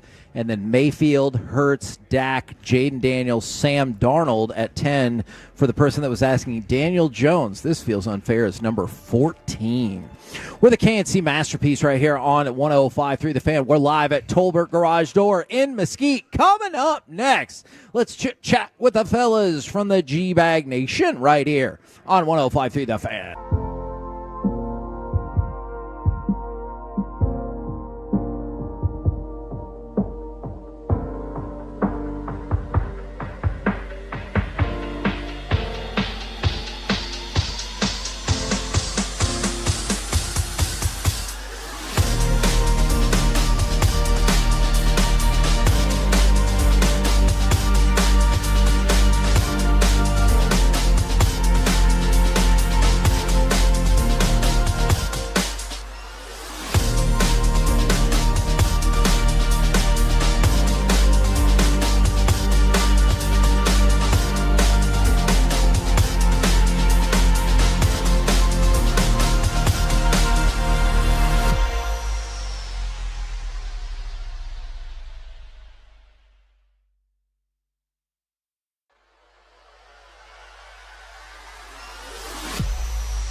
Eats has lower fee products? I gotta remember that. Well, you know, they say in order to remember something, you have to forget something else. Okay, now that is a very cute haircut. That's like a little shag. I've never seen it before. Cool. I mean, pussy. It's the Rachel. Oh, is that your name? No, I mean, what's your name? No, I'm Jen. My name's Jen. Right, but I just mean like this is your haircut. But that's hair on your head. I'm not saying this is your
This segment is brought to you by Classic Chevrolet. If you're in the market to upgrade your vehicle, get to Classic Chevrolet in Grapevine. Back-to-back #1 Chevy dealership in the world. They've got more new Chevys than anyone, all priced to sell. Visit ClassicChevrolet.com. This is Texas. This is Classic Chevrolet. Together, let's drive. Based on new Chevy registrations 2023 and 2024. Driving the net, Rantanen. He's got it. Against his old team, Rantanen for the first time in this series. KNC Masterpiece right here on 105 through the fan. We've had a great day at Tolbert Garage Door, and even when we leave, man, Colby Tolbert is invested in the fan. He's one of the reasons he's sponsoring Flag Tolbert is what we're going with, and love these G-Bag flags. They always got great deals for you on garage doors as well. Right now, courtesy of D&M Leasing, we just talked about them. It's time to chit-chat with those fellas from the G-Bag Nation. Gentlemen, how is you today? Amazing. How are you, Higgs? Dude, we're doing great, and I know for a lot of people this is a huge day because Dallas Stars hockey is finally here. What's the vibe that y'all are feeling for this Stars team going into not only the season opener, but the season itself? Well, I think it's still a very good team, and I'm excited about a full season with Rantanen, and I'm excited about maybe young players. This team's done a really nice job developing. Yes. But I do think it's a half tick off from what it was last year, where it already felt like they weren't real strong championship caliber. So I don't want to bring anybody down, Heggie, but you asked a question. I'm here to speak my truth. I appreciate you speaking your truth. Hater. What about the rest of you fellas? So he's basically saying they can't go 82-0-2. Is that what he's saying? So call him a hater. Great. Yeah. Well, you can't go 82-0 unless you win your night, Corey. So that's where it starts. Most important game. This is where it starts. Absolutely. 1-0. You got to win tonight. It's a must-win against Winnipeg. No, it's not. Must win. Mm-hmm. Backs are against the wall. It's basically like a playoff game. Desperate team theory. Yeah. Cope. Desperate team theory right off the jump. Damn right. Yeah. I think you're probably got rid of our coach, got rid of like half the players. Yeah. We're in desperate team theory right now. Thank you, Broadus. Yeah. That's a scout right there. Man, if they win like 5-0, I'm going to have to eat so much S on this. And y'all like, I told you, desperate team theory. That's what it's going to be. Tyler Sagan's going to have a hattie tonight, and the Stars are going to absolutely it might be tough because Hellesuck is actually good in the regular season, unlike the postseason. Ooh. So he could end playing up for his country. playing pretty well. Bully Melrose I hear over there? Yeah. Bully Melrose. That Hellesuck guy, screw him, boys. Screw him. I do think second probably in the Central this year. I am picking Colorado to represent the West, and I think the Stars. Oh, that's because they beat the Kings the other night. I see what you're doing. Colorado. Hey, what have you done for me lately? Yeah, that's what Colorado's I say. pretty loaded. They're pretty darn loaded, boys. But if you can dodge the Avs, I think we got ourselves a good chance to go out there and maybe finally punch through and beat the crap out of the Canes in the Stanley Cup final. Oh, man, that's so good. Do you think if the Stars can win the Stanley Cup, they'll keep their coach? Because I know they really have high standards. No, you fire the coach after you win the cup there. Okay. That's what you do. That's how hockey works. Come on, boys. You know that.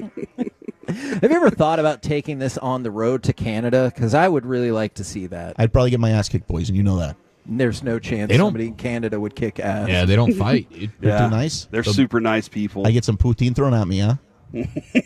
I mean, probably. You're lucky. If you're really poutine. lucky, yeah. Sorry, my mistake on that. Peggy got me excited earlier, Man, I've said some regrettable things on this show today. Eric, how we feeling about the Stars this season? I'm excited. It is obviously filled with a little bit more questions when you bring the new coach in. How's everything going to vibe here? But I am pretty optimistic with the way that the roster is built. I mean, Thomas Harley and what he did last year and his ascension, I think, is something that we can get real excited about. I can't wait to just see kind of how Wyatt Johnston recovers from the disgust of his postseason run. Like, now you got a little adversity going here. I want to see that, and obviously the questions will pop back up no matter how dominant he is come regular season. But once you get to the postseason, those questions will remain. But just out of the gates here, I'm looking forward to seeing, hopefully, that is all behind him.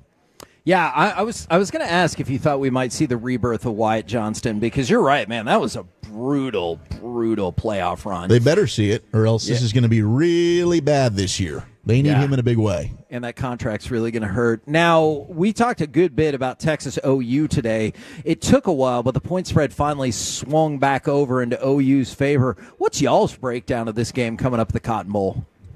Man, I'm excited. I'm excited. I'll tell you that. I do think that. I mean, I'm looking at hitting the under here. I don't imagine that both these offenses get going in a huge way. And OU's defense is so good, and that front four, the way they get pressure. So I'm interested to see kind of what the plan is offensively for Texas and how they approach that, because Arch likes to hold on to the ball forever.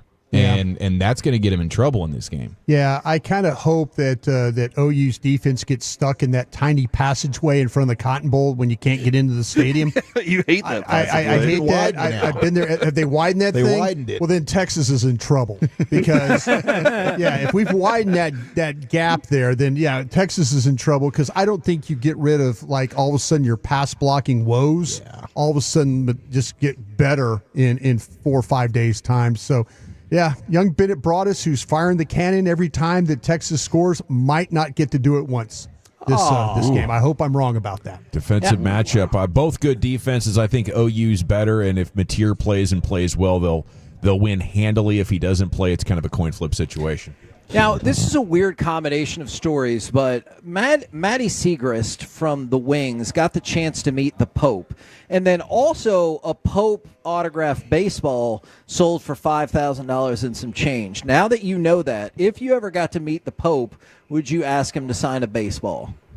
He's a baseball fan, right? Yes, he is. Baseball fan, likes football, Chicago guy. Yeah, sure, why not? Worth a shot. Though, yeah. I think the Pope would sign a ball for you, right? Yeah, he's pretty cool about that, right? He seems pretty. He loves signing balls. Being very understanding. Very understanding Pope. He preaches that every Sunday, right? Hey, Pope, can you put your John Hancock on my ball? And don't think I didn't hear that comment, Wolchuk. But also, if you were wearing a White Sox hat, that would probably help grease the wheels, right? I would go in with a Cubs hat and just see if he gets testy. Yeah. Ooh, the rivalry. I like that he used that word, balls. too. What are you doing over there, Satan? Tempting the Pope? What do you fine fellas got coming up on the program today? Behind me, Satan! Tempting the Pope. Tempting the Pope like I'd have that. some Pope in your Hey, I'm disappointed you guys had hockey talk today and didn't talk about how terrible Utah's nickname is, the Mammoth. You don't like that? I like the Mammoth. No. Of course you would like that, Heggy. So does Corey. I bet the people on your show like it too. I don't know about that. I mean, they're extinct, aren't they? It's like they're trying to bring them back. Should have been the Popes. I think genetic map. Nobody's ever been able to touch a star, So we got moon. We got stardust all around us, but we got Jake Ferguson coming up at 5:20. The moon's not a moon. star's not a shape. Hey, first question, if you can ask Jake Ferguson, what does he think you about had a the chance Utah on Mammoth? your show. Don't worry about it. Okay, all right. Yeah, we'll ask push on, Jerry. Heggy. We'll ask Take Jerry your meal tomorrow. and move on. What do you think about the Utah Mammoths? All right, thank you very much, fellas. Roll home with the G-Bag Nation. We have been the KNC Masterpiece. Remember, tomorrow, Taco Bueno in Dallas, 7940 North Central Expressway. Come and see us or tune in 10 a.m. to 2 p.m. right here on The Fan. Say pivotal, Kevin. Pivotal for Tolbert.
You're rolling with the G-Bag Nation on 105.3 The Fan. Here we go. It's hour one of the G-Bag Nation on 105.3 The Fan, and welcome in on this Thirsty Thursday. We got 5 hours of sports coming up here for you.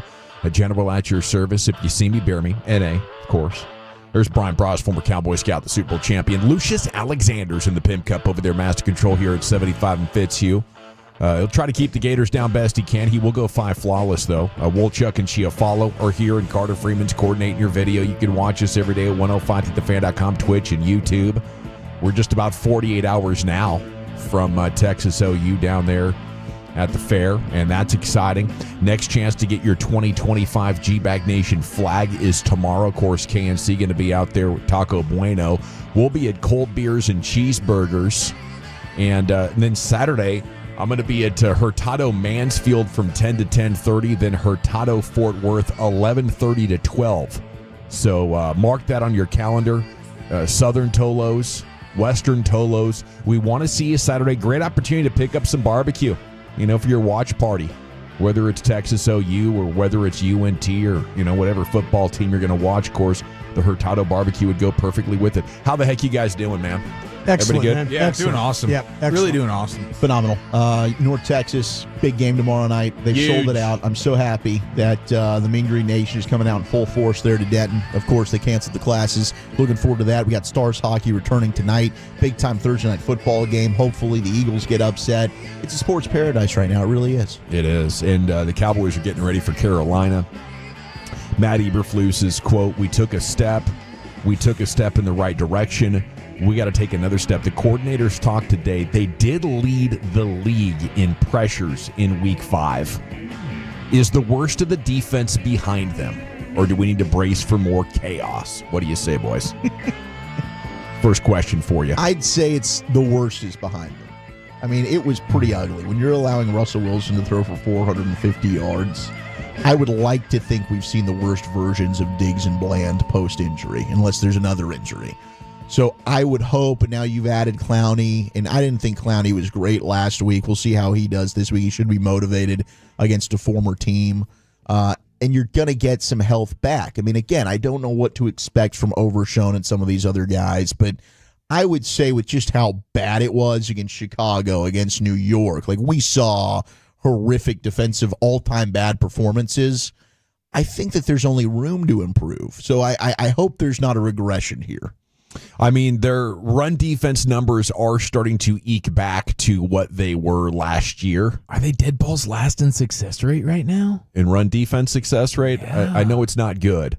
So those are things that might be worse now with Sanborn in concussion protocol. Eberflus also saying Murray's going to move inside as he has on passing downs, but now he will also be there on run downs, and rookie Shamar James is also going to be a piece of the rotation. They're excited about him.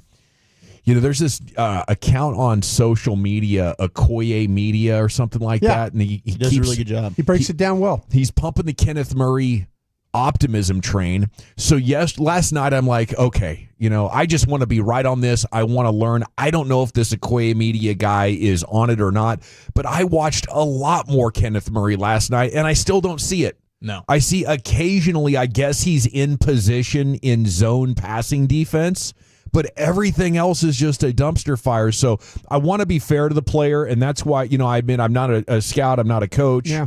We have brought us here. Tell us what you're seeing with Kenneth Murray. Like, is this where the bleep really hits the fan, or do you think he's going to get better? No, and to answer your question, by the way, the worst is still ahead of you. And if you continue to play poor run defense, because you're about to deal with 3 teams in the top 10 of rushing the football, the Commanders, you're dealing with the Broncos, and then with Carolina. Now, Carolina's, a lot of it came from this last game. Yeah. I mean, up until that, they'd really kind of struggled, so you can maybe kick them out. But the Commanders are number 1 in the league. The Broncos are number 4. If you do not figure out, if all of a sudden Carolina has success, their way of winning this football game Sunday is going to be running the football. If they go out and do what they did against the Dolphins, you might be in some trouble in this one. And Kenneth Murray has something to do with that. James has something to do with that. The defensive tackles have something to do with that. the thing with Murray is that he's the one guy that I feel like understands where he needs to fit and where he needs to be. He doesn't always have success getting there. And then you've got the other guys, the young guys like James and Leofau, who are very athletic, very quick to trigger, but they run around blocks and get themselves in trouble that way. So to me, I think as a whole, one of the reasons why we keep talking about linebackers and potential trades is would you like to replace a couple of those guys? How much faith do you have that it can get better with them throughout the year? I would figure as like a 6 or 7 year veteran, you're not going to learn so much of the scheme that it's going to drastically transform you are. It's not, to me, it's not so much the scheme. It's your ability. Kenny Clark the other day got blocked, and he's got great technique. He got blocked in that game. And so did Osa, and so did Solomon Thomas, and so did Sanborn. Everybody that played run defense in that game the other day had a poor day. I mean, you just look at look what the numbers with guys on and off the field. 8 yards, 7 yards, 6 yards. I mean, that's bad. That's bad run defense right there. But a lot of it has to do with, like, if you're supposed to be in this gap and you're not, that's a problem. And they've had it. They've had it at all levels. But the defensive line, I think, physically got it taken to them the other day against the Jets in that game. It did, and the linebackers couldn't do much to help them or bail them out with missed tackles and whatnot. I feel like the Cowboys weekend starts earlier this time around because tonight you get an intra-division matchup with your Giants and Eagles in New York. Comes down to the Giants front to me. I don't think New York's going to be able to score enough that if this game gets into the 20s, the Giants have a chance. But considering how bad the Eagles have played this year, on paper, this is actually an even matchup. NFL Network put up a graphic like 90 minutes ago, and it was amazing. They did like 8 different stats with the different efficiencies and the total offense, the total defense, the run, the pass, and all that. And the average scores define these teams as about similar. That's just how bad Philadelphia has been on not only on offense, but on defense as well. The Eagles, they lost, 3 different pass rushers? Was it Williams, Sweat, and Graham? Graham retired. Yeah. They have 7 sacks this year, guys. Yeah. They cannot rush the passer. And they traded away Huff to the 49ers. So I don't want to rule out that the Eagles Super Bowl celebration effectively ends tonight, and you have chaos in the streets of Philadelphia and on their sports radio. We might be spying on Eagles sports radio tomorrow to soak up those Eagles tears. But yeah, Giants beat the Chargers a couple weeks ago. Jackson Dart's debut should have beat the Saints. So this could be a Giants team that won 2 in a row. They got close to beating the Cowboys. Yeah. So, and yes, the Eagles absolutely suck at running, and tonight they are going to try to prove that they can get Saquon Barkley in a bounce-back game. Last year, his one game against the Giants, he had 176 yards, but he's producing like 80 yards less per game this year than last. I think if I'm Brian Daboll and this coaching staff of the Giants, I kind of make this, maybe this is a game where you turn it into like Jackson Dart, how he played at Ole Miss. Maybe you make this a game. Let's test your run defense a little bit with some RPO stuff. Let's try and kind of get the ball out quick. The biggest difference between these two teams is if you look at turnover differential. Yeah, the turnovers are bad for the Giants. One's like -5 and the other's +4. That's what cost them the game against the Saints. Yeah. They're at the 1 yard line. They fumble. Yeah. So I think that Jackson Dart playing in this game, even being a rookie, I would try and do some things that he's capable of getting the ball down the field. The Giants' offensive line, if the Eagles don't get any type of pass rush, we saw the Cowboys struggle to get pressure against a banged up, and that wasn't with their best offensive tackle playing. Yeah. Who hasn't given up any pressures this year, I don't think. So yeah, Giants have a chance absolutely at home. Do they score enough points? Do you turn this into a college offensive attack? Make the Eagles have to kind of defend a new quarterback on a short week?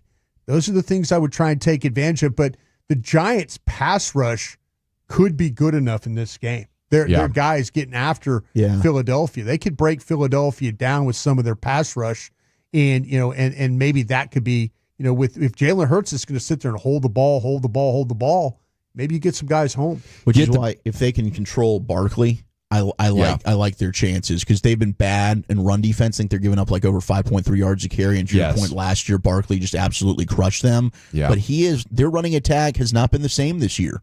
So maybe that does bode well for the Giants to possibly pull off an upset. Get right with that run defense, contain Hurts from crushing you, because if all hell breaks loose, he can do that. But yeah, I won't be surprised tonight if the Giants play this thing close. I think it's a 7.5 point spread. I might have to get on my online sports book. Okay, Rangers pitcher Nathan Eovaldi had surgery for a sports hernia.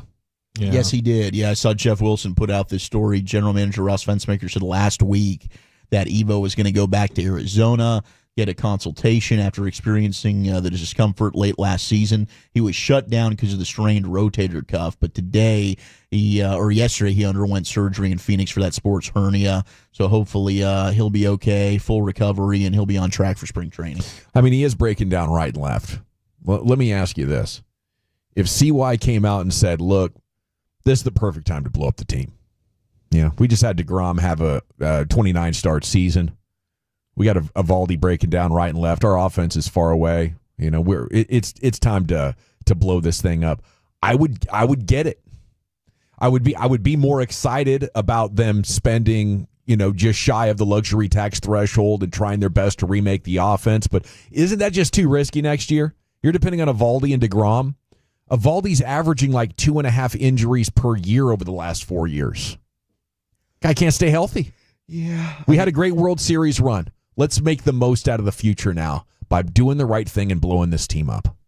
I think there's so much that Evo brings off the diamond that is important here to your development with some of the younger guys that we've seen take some strides. I mean, like Evo still had at least 22 starts each of the last 5 years. So I think you do need to be prepped that he's going to miss some time, to your point. I mean, he had 29 games in 2024, the year they won the World Series, 25. So if you can get 25 starts from Evo, I'd feel really good about it. But, yeah, I do think you need to blow everything up in terms of the lineup. I just don't know. The pitching, I think, can still – I mean, you got a guy that was competing for a Cy Young Award. He was. You know, so it's like – that's really, what I like. It's really tough, but yes, I think that just expectations. Like I do think you're going to have probably 2 stints on the IL for Eovaldi, and you're going to have to look at maybe much like we talked about with DeGrom. Like, do you have to skip starts here and there? Those are 2 guys that are older, and you're going to have to monitor them throughout the season. Well, it hurts my Rangers' heart to have to say this, but Chiafalo brought us. Can I recruit either team blow it up? I don't like trusting injured guys. No, for sure, and I'm with you on that, and I think there could be. I wonder if waiting till the trade deadline, could give you a clearer picture on exactly what this team is. Like I still want to see what they can try and maneuver here in the offseason and go in with some excitement, and then if things are looking bleak, then you can start to punt on maybe some of those veterans. I like him. I kind of feel like, though, as long as you have the middle of your infield, those veteran guys, I think you have to continue to try and give it a go. I think I'm going to need one more. Jack Leiter at 10-10 gave me encouragement. Can you get Malley or can you get Kelly done? I'm going to need the pitchers. Need Bradford to finally stay healthy. Yeah, this guy has done a really good job of kind of putting together bullpen pieces. I'm going to give it one more run at it. I'm thinking that maybe we've talked so much about, and I'm going to try and make a little comparison here. We've talked so much about with Shoddy being on staff and kind of seeing all the F-ups that maybe that Skip Schumacher. Yeah, well, I'm talking about McCarthy made. Yeah. That he's like, okay, we can't do this. I mean, maybe the same thing can be said with Skip, that some of the things that he saw from afar taking notes is like, okay, I wouldn't do this. Maybe he has a plan of how he wants to attack the hitting, some of the managerial decisions, maybe some of the uses of the pitchers, maybe some development with young players. I'm willing to give him. I want him to get off to a good start, much like I want Shoddy to get off to a good start. so they could kind of build things in the future. I think if you blew it up right now, you're probably doing your manager a disservice. I like what you did there, Brian. Everything. Yeah, That the was one good. thing I really like what trust Chief did too. CY is the pitching side of things. You know, like CY's put together the best pitching that the Rangers have ever had. I think the one thing that he deserves criticism for is how he's putting together this lineup. And when you look at some of the free agent moves that he's made with Jock Peterson, Berger, like those guys didn't live up to expectation. That's been very questionable. So I really trust what CY is doing with the pitching, and if he believes in Evo and DeGrom and these guys, and I also think the leadership side of things, like the pitching has it, and why it's because of those two. The lineup doesn't, and that was very noticeable in the clubhouse. So maybe he needs to evaluate. Maybe Skip can do a good job with this. Like, how do they reconstruct the lineup? But the pitching, for the first time in Rangers history, like I'm feeling pretty darn confident in it. All right, stay tuned. Of course, the hot stove will be warming up here in about a month or so, and before too long we'll be into December and the winter meetings and everything, and we're excited about what CY is going to do as always here on your home of the Rangers. We got the top 10 to 220 coming up, the G-Bag of the Day champion. Wolchuk, what's the subject matter? Very hated and debated list. Top 10 Girl Scout cookies of all time. 877-881-1053. Who's number one in your Girl Scout cookie power rankings? But let's chat Trajan Wealth, shall we? That's Trajan. I'm a client with Trajan Wealth. I gotta remember that. You know, they say in order to remember something, you have to forget something else. Okay, now that is a very cute haircut. That's like a little shag. I've never seen that before. Well, I mean, of course you have. It's the Rachel. Oh, is that your name? No, I mean like your name. No, I'm Jen. My name's Jen. Right, but I just mean like this is your haircut. But that's hair on your head. I'm not saying this is your hair. Okay, you're freaking me out a little bit.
Wild Fork Foods.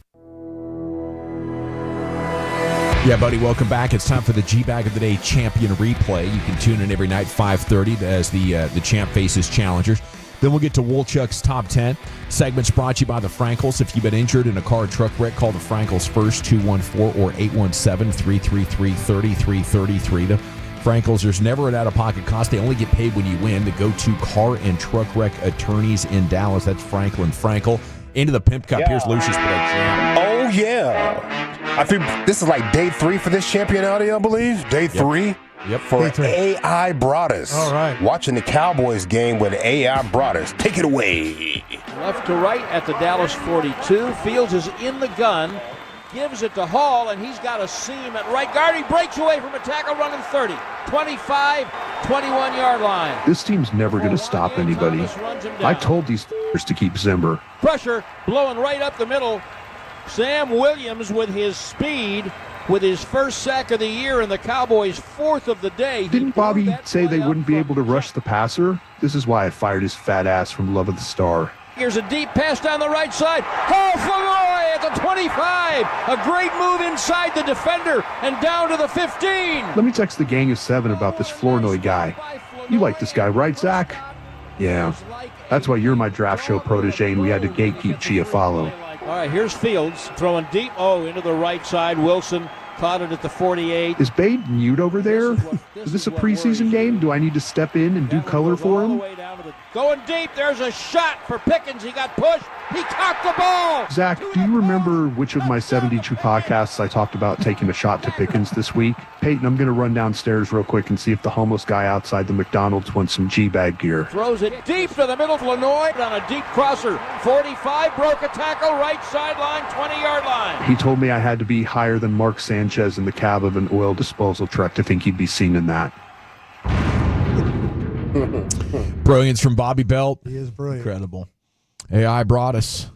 How are you doing so far this season and not letting them get under your skin? Oh, no, I called him up and thanked him for that. That was awesome. That was cool. No, the Cowboys. Oh, no, not yet. No. I made that proclamation like week 1, and no. And then they turned around. They played really, really well against Philadelphia, and a chance to win. Yeah. And then the Green Bay game made me even more mad. You know, like another team. Yeah. So it hasn't worked out very well for me. Thanks. No, I appreciate it, man. Yeah. It's great stuff. It's a content gold mine, and it's time now for Woolchuck's Top 10 of 220. All righty, top 10 Girl Scout cookies, 877-881-1053. Big weekend ahead, and I do love Girl Scout cookies, but I do want to remind everybody, Saturday, come on out. Brian brought us. You got a chance at some Mardi Gras Brian here. Maybe you can convince him, as it's our Texas OU watch party. Lucius is going to be out there. I'll be out there. Brian, the Fighting Jake Reepmas. Big game for the Fighting Reepmas, the Detroit Tigers and the Seattle Mariners. As, man, that was tough for them. That was tough for the Tigers. We had Phillies, Dodgers later on today. Brewers, Cubs will be tonight. The Yankees, bye-bye. They're going home. Always fun when the Yankees lose. But Saturday, 2 to 6, we're going to be at the Highland Hotel, just off 75 here, just up the road from our studios where we are right now. The Highland Hotel from 2 to 6. Fantastic pool party. Big-time Flagtober spot. We should have flags as well tomorrow, cold beers and cheeseburgers. And you got a flag giveaway deal on Saturday, too. You're going to be at Hurtado. Yeah, we're going to be all over the place here. Hurtado, Mansfield, 10 to 10:30, and then Hurtado, Fort Worth, 11:30 to noon. Sweet. On Saturday. So come get your barbecue. And then, of course, the Highland Hotel, 2 to 6. So yesterday... I wonder if they're going to let us smoke cigars in that pool party thing. Oh, they will. Yeah, definitely. Think so? Absolutely. It's an outdoor event. I think you'll be good. All right. Yeah. Bring some stogies. Lucius, I'll bring the sticks. Yeah, I'm scared, man. Every time I pull out a cigar, somebody taps me on the shoulder. Sir. That's what I was kind of wondering. The same thing. Sir. Yeah. I was thinking we're not outside. A championship fight, a prize fight. You can't smoke cigars. You can't do it. You're like you're channeling your inner Bert Sugarman, right? And you were like just chomping on a cigar during a fight, right? Absolutely. Yeah. What's the guy that used to smoke cigars after his team won? The Boston dude? Red Auerbach. Come on, fam. Well, I mean, that amazing picture of Joe Burrow after they win the Natty. Yeah, yeah. I mean, Sitting on the that's couch. legendary. Yeah. Like in the locker room, In the they locker just room. fire up some stogies. Yep. I The mean, less amazing Mac Jones recreation. Yes, With yes. his body that was worse than Tom Brady's at the combine. bro. He's just such a goofy goober, that Mac Jones. But he's going to get another. Put a chance to shirt start. on, bro. Keeps winning. Put away those pepperonis. All right, nobody wants to see those. Those are salamis, dog. Did get an update on the Pro Bowl today. This was No after Pro Bowl, huh? yesterday. So what they're doing is, we're not going to have a special weekend for the Pro Bowl anymore. They're going to just kind of shove it into the rest of the build up for the Super Bowl. So they're planning to move the annual Pro Bowl game to the Super Bowl market each year, where the All-Star exhibition would become part of the ever-expanding Super Bowl week festivities. So they'll just have like a flag football deal, or maybe they're, the games where they're all racing each other and doing, obstacle courses and crap from each conference. How many punts can you catch? And they'll just have that on like a Wednesday or Thursday. Did we ever try tug of war and stuff like that with the Super Bowl thing? Do we ever do that? I think at the beach events back in the day when what's his name tore his ACL in that game. Oh, that was there was a Robert flag, Robert there was a tug of war that day. Maybe they got rid of it because of that. Yeah. That would make some sense. Maybe more active players on Radio Row. Yeah, that would be good. Novel concept. We get some Pro Bowl players walking around. I'm sure Jake Ferguson, but he'll be playing in the game. Less wheelchair dudes. It's a CTE parade. Oh, my God. It is. People you don't know. People you haven't heard of. That is sad. It is sad, but you're not wrong. You're not wrong about that. That's sad. You're not wrong about that. That's very sad. That's very That's sad. sad. I'm so sorry. Shout out to the Stars. Big game tonight. All right, let's get to our top 10. Wait a minute Girl now. Scout Wait a minute. cookies. We'll be out there in California, and someone will roll up, and the first thing I'm going to think of is Dawson saying that on this day. Yeah. Yeah. Put them on the back of a pickup truck. Throw some candy to you. Old Yeller. It's unfortunate. 214, Eric and Wolchuk. It's Coach Spiffy Riffy. Love you, Coach. Best and top one is the tag-alongs. The tag-alongs, okay. I was going to vote for the 28% indica dominant hybrid. 60-40. 60-40. 60-40. Absolutely. What the hell are those? Only Girl Scout cookies I know. Wow. I think that's another thing you can usually only get in California or Colorado. Vegas, too. Oh, I see what we're doing. The rare Okay. cookie that you want to burn. Definitely get it in Vegas. 3.5 for like $25. Those are delicious. Yeah. Those will have you feeling nicey, won't they there? Yeah. Very nicey. It says euphoric on the bottom. It says euphoric. 214, they're out on the coconuts, which I believe is the Samoas. Why? 956 is the fudge one, the hole in the middle. I'm out on the coconuts too. It's the grainy texture of the coconut. Not into it. Okay. I don't mind. I don't mind Okay, a coconut. Mr. I don't need a rubbery egg. Yeah. It's the same thing. You can Yeah, mix you don't- coconut in well. You don't like your eggs. I'm out on the coconut taste. Okay. I'll Like show a you. coconut mixed into a cookie? Yeah, I know. It's Just just a little bit? If it's just like the Yeah, coconut there you go, flavor, Dawson. Go after him. or Yeah. like coconut, like texture? coconut milk, like in a Yeah. curry or something, I'm fine with the taste of coconut. It's Nothing. just like an almond joy. I'm not going to have it. The It's like gritty. I'm with you on that. the gritty, grainy coconut Nothing shavings. better than an egg on a I hate it. hamburger. But yeah, I a nice love that. runny, gooey, delicious. Yeah, you got to do Oh that. yeah, let's go. Why don't you just put the damn egg it's in the meat and dripping. make meatloaf? How about that? Hey, That'd maybe be we can do better. Juicy Lucy egg style. Oh God, that'd be awful. Would it be for yourself? Would it be? Yeah, you, you know, would. you bite in there, and it's not only Eric's just over gooey there telling me. cheese, it's like a runny yolk. I went to HEB, got these special wieners. Let's go. Hey, I did not. You got special wieners? He did. He said he got special wieners. I go, hey, are those the wieners you got earlier? He goes, no, these are other wieners. So my man just goes around looking for wieners at the HEB. Which wiener shops are you going to? HEB. He did. He like was giving me the scouting report. I pulled a Heggy. I went, oh, okay. And then kind of just walked away. It's the HEW section, and it is absolutely fantastic. I stumbled upon the chef's blend right on the opposite Yeah, I'm sure side, you did. but now they have. I was missing just a whole That's why he arrangement likes shopping by himself. of incredible sausage opportunities. Yeah, he told us he's got to starve himself for a day because it saves $80 on the family budget. You're consuming $80 worth of food every day. That's impressive. No, not per day. Just over the course of a month.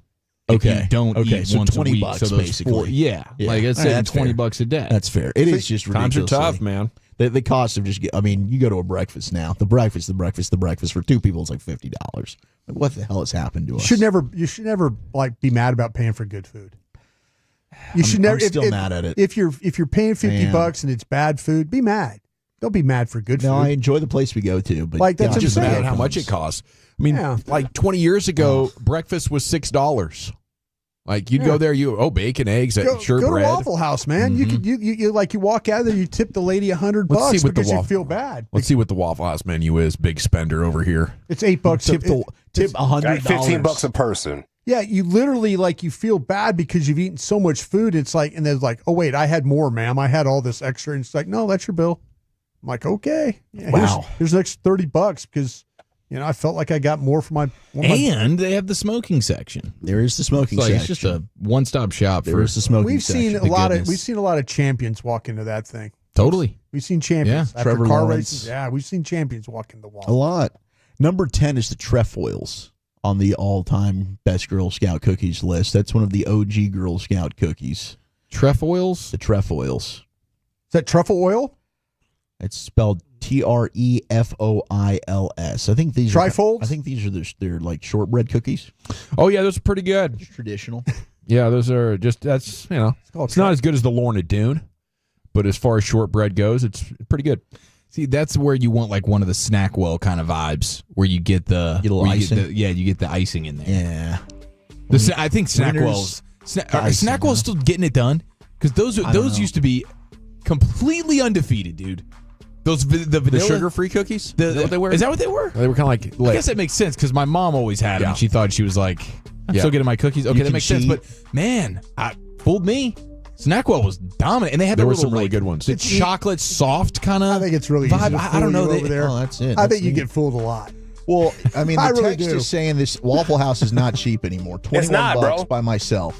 Like the cheapest for a person is like $15. I went there the Nothing's other cheap day. anymore. Like I was in South Carolina. I had like a hamburger, the hash browns, This man had the omelet. hamburger Yeah, cheeseburger. at the Waffle House. Cheeseburger. Okay. Cheeseburger. Not the breakfast sandwich. or No, nothing. He was no, nah, like I'm the getting a real. hamburger. No, fam. yeah, get the yeah. All that- right. Man, they cook that burger with all the other They grease do. stuff on They the do. flat They do. top. On that flat. They do. You get a lot of flavor. The in that workers eat the burgers.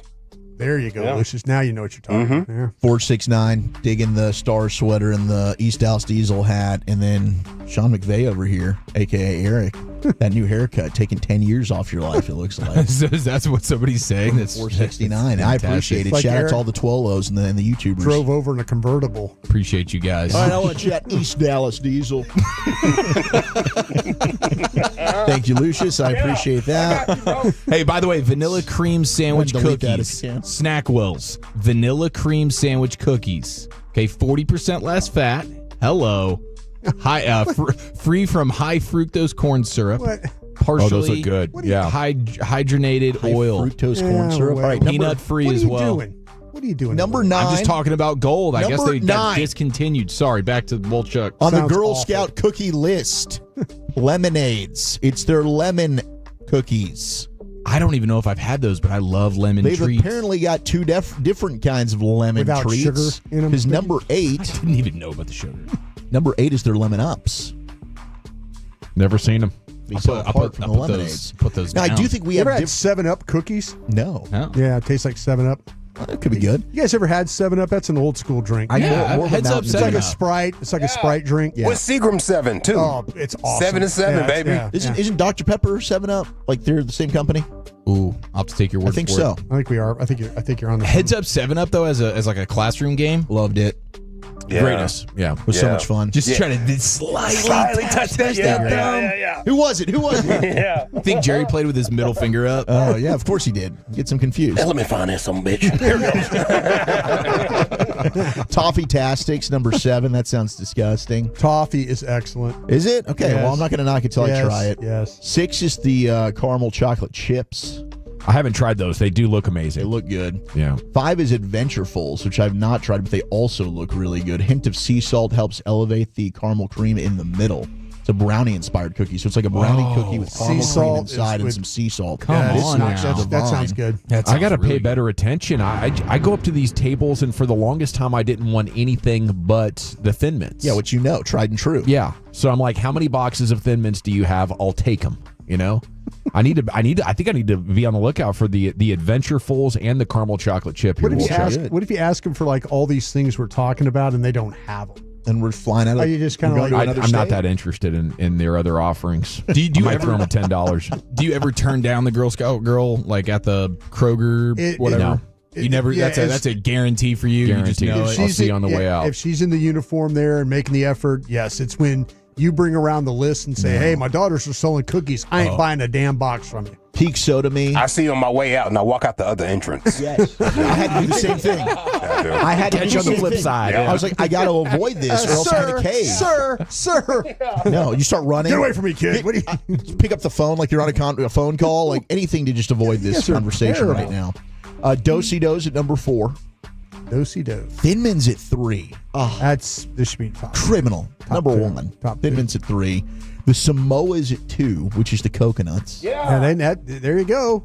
America has spoken. There's a lot of Number respect 1. for those. And I like him because there's always a big box for me if somebody buys some Girl Scout cookies. Yeah. No, because nobody eats the Samoans. Okay, see. So you can eat as many as you want. Nobody cares. Do you guys Out use on these cookies with like ice cream and stuff? Like put them together, like put them in ice cream as like extra little treats. Oh, will you like kind of mash it into it? Yeah, like make that'd be good. you can make like ice cream sandwiches sandwich. out of the cookies. Oh, smart deal. I just milk that thing. You know, Thank you, Lucius. That's beautiful. Yeah, I mean, I always just pair it with milk, but I think the ice cream bit's a better Just one. to get a bowl of ice cream and put some of these cookies in with it, crunch them up, man. It changes your life. You can milk anything with nipples, Greg. Number 1, though, is the tagalongs. That's your peanut butter patties, like chocolate filled with the peanut butter. With the peanut butter in the middle. That is delicious. Yeah. I mean, that is America my loves number 2. peanut butter. We sure do. And Number chocolate. 1 for me, the Thin Mints, 2 is the tagalongs. But there is your top 10 list with a little bit of a winding road of other conversations and topics. Yeah, Zach in Frisco is alleging that 7-Up is a Pepsi brand. Dr. Pepper is its own company. 7-Up is kale. Okay.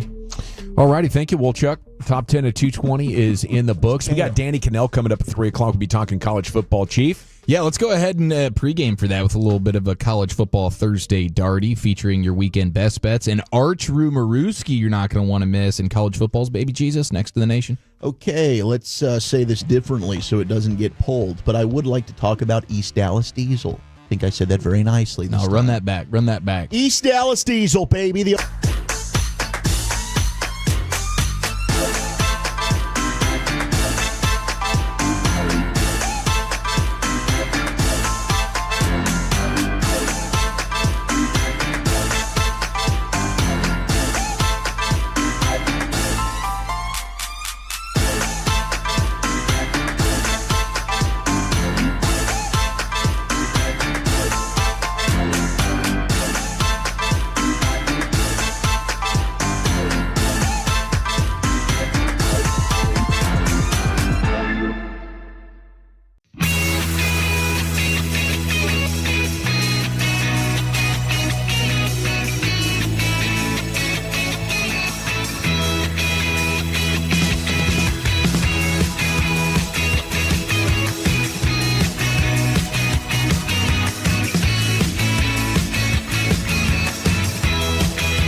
No, they say in order to remember something, you have to forget something else. Okay, now that is a very cute haircut. That's like a little shag. I've never seen it before. Well, I mean, of course you have.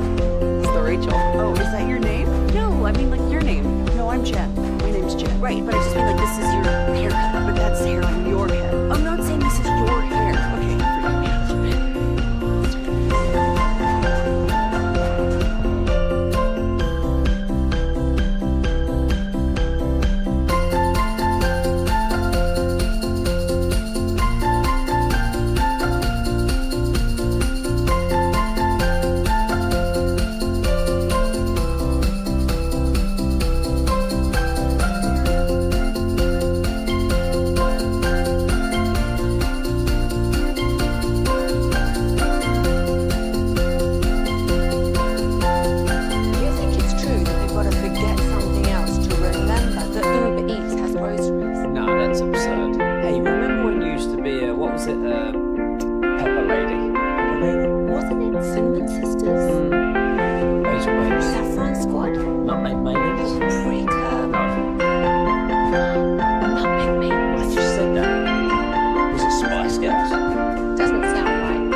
Time experts, keeping Cowboys fans comfortable all season long. Subscribe to Love of the Star, wherever your favorite podcasts are found.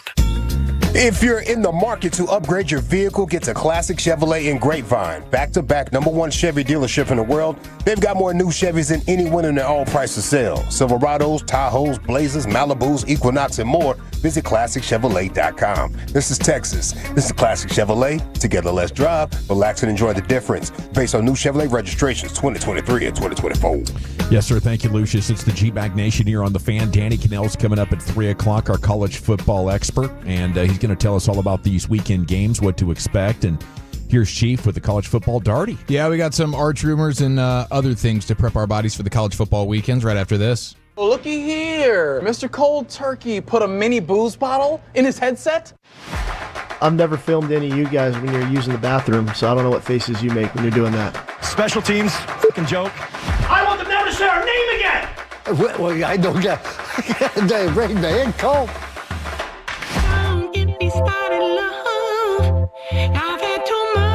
Big shout out to the Twitches, Natty Daddy.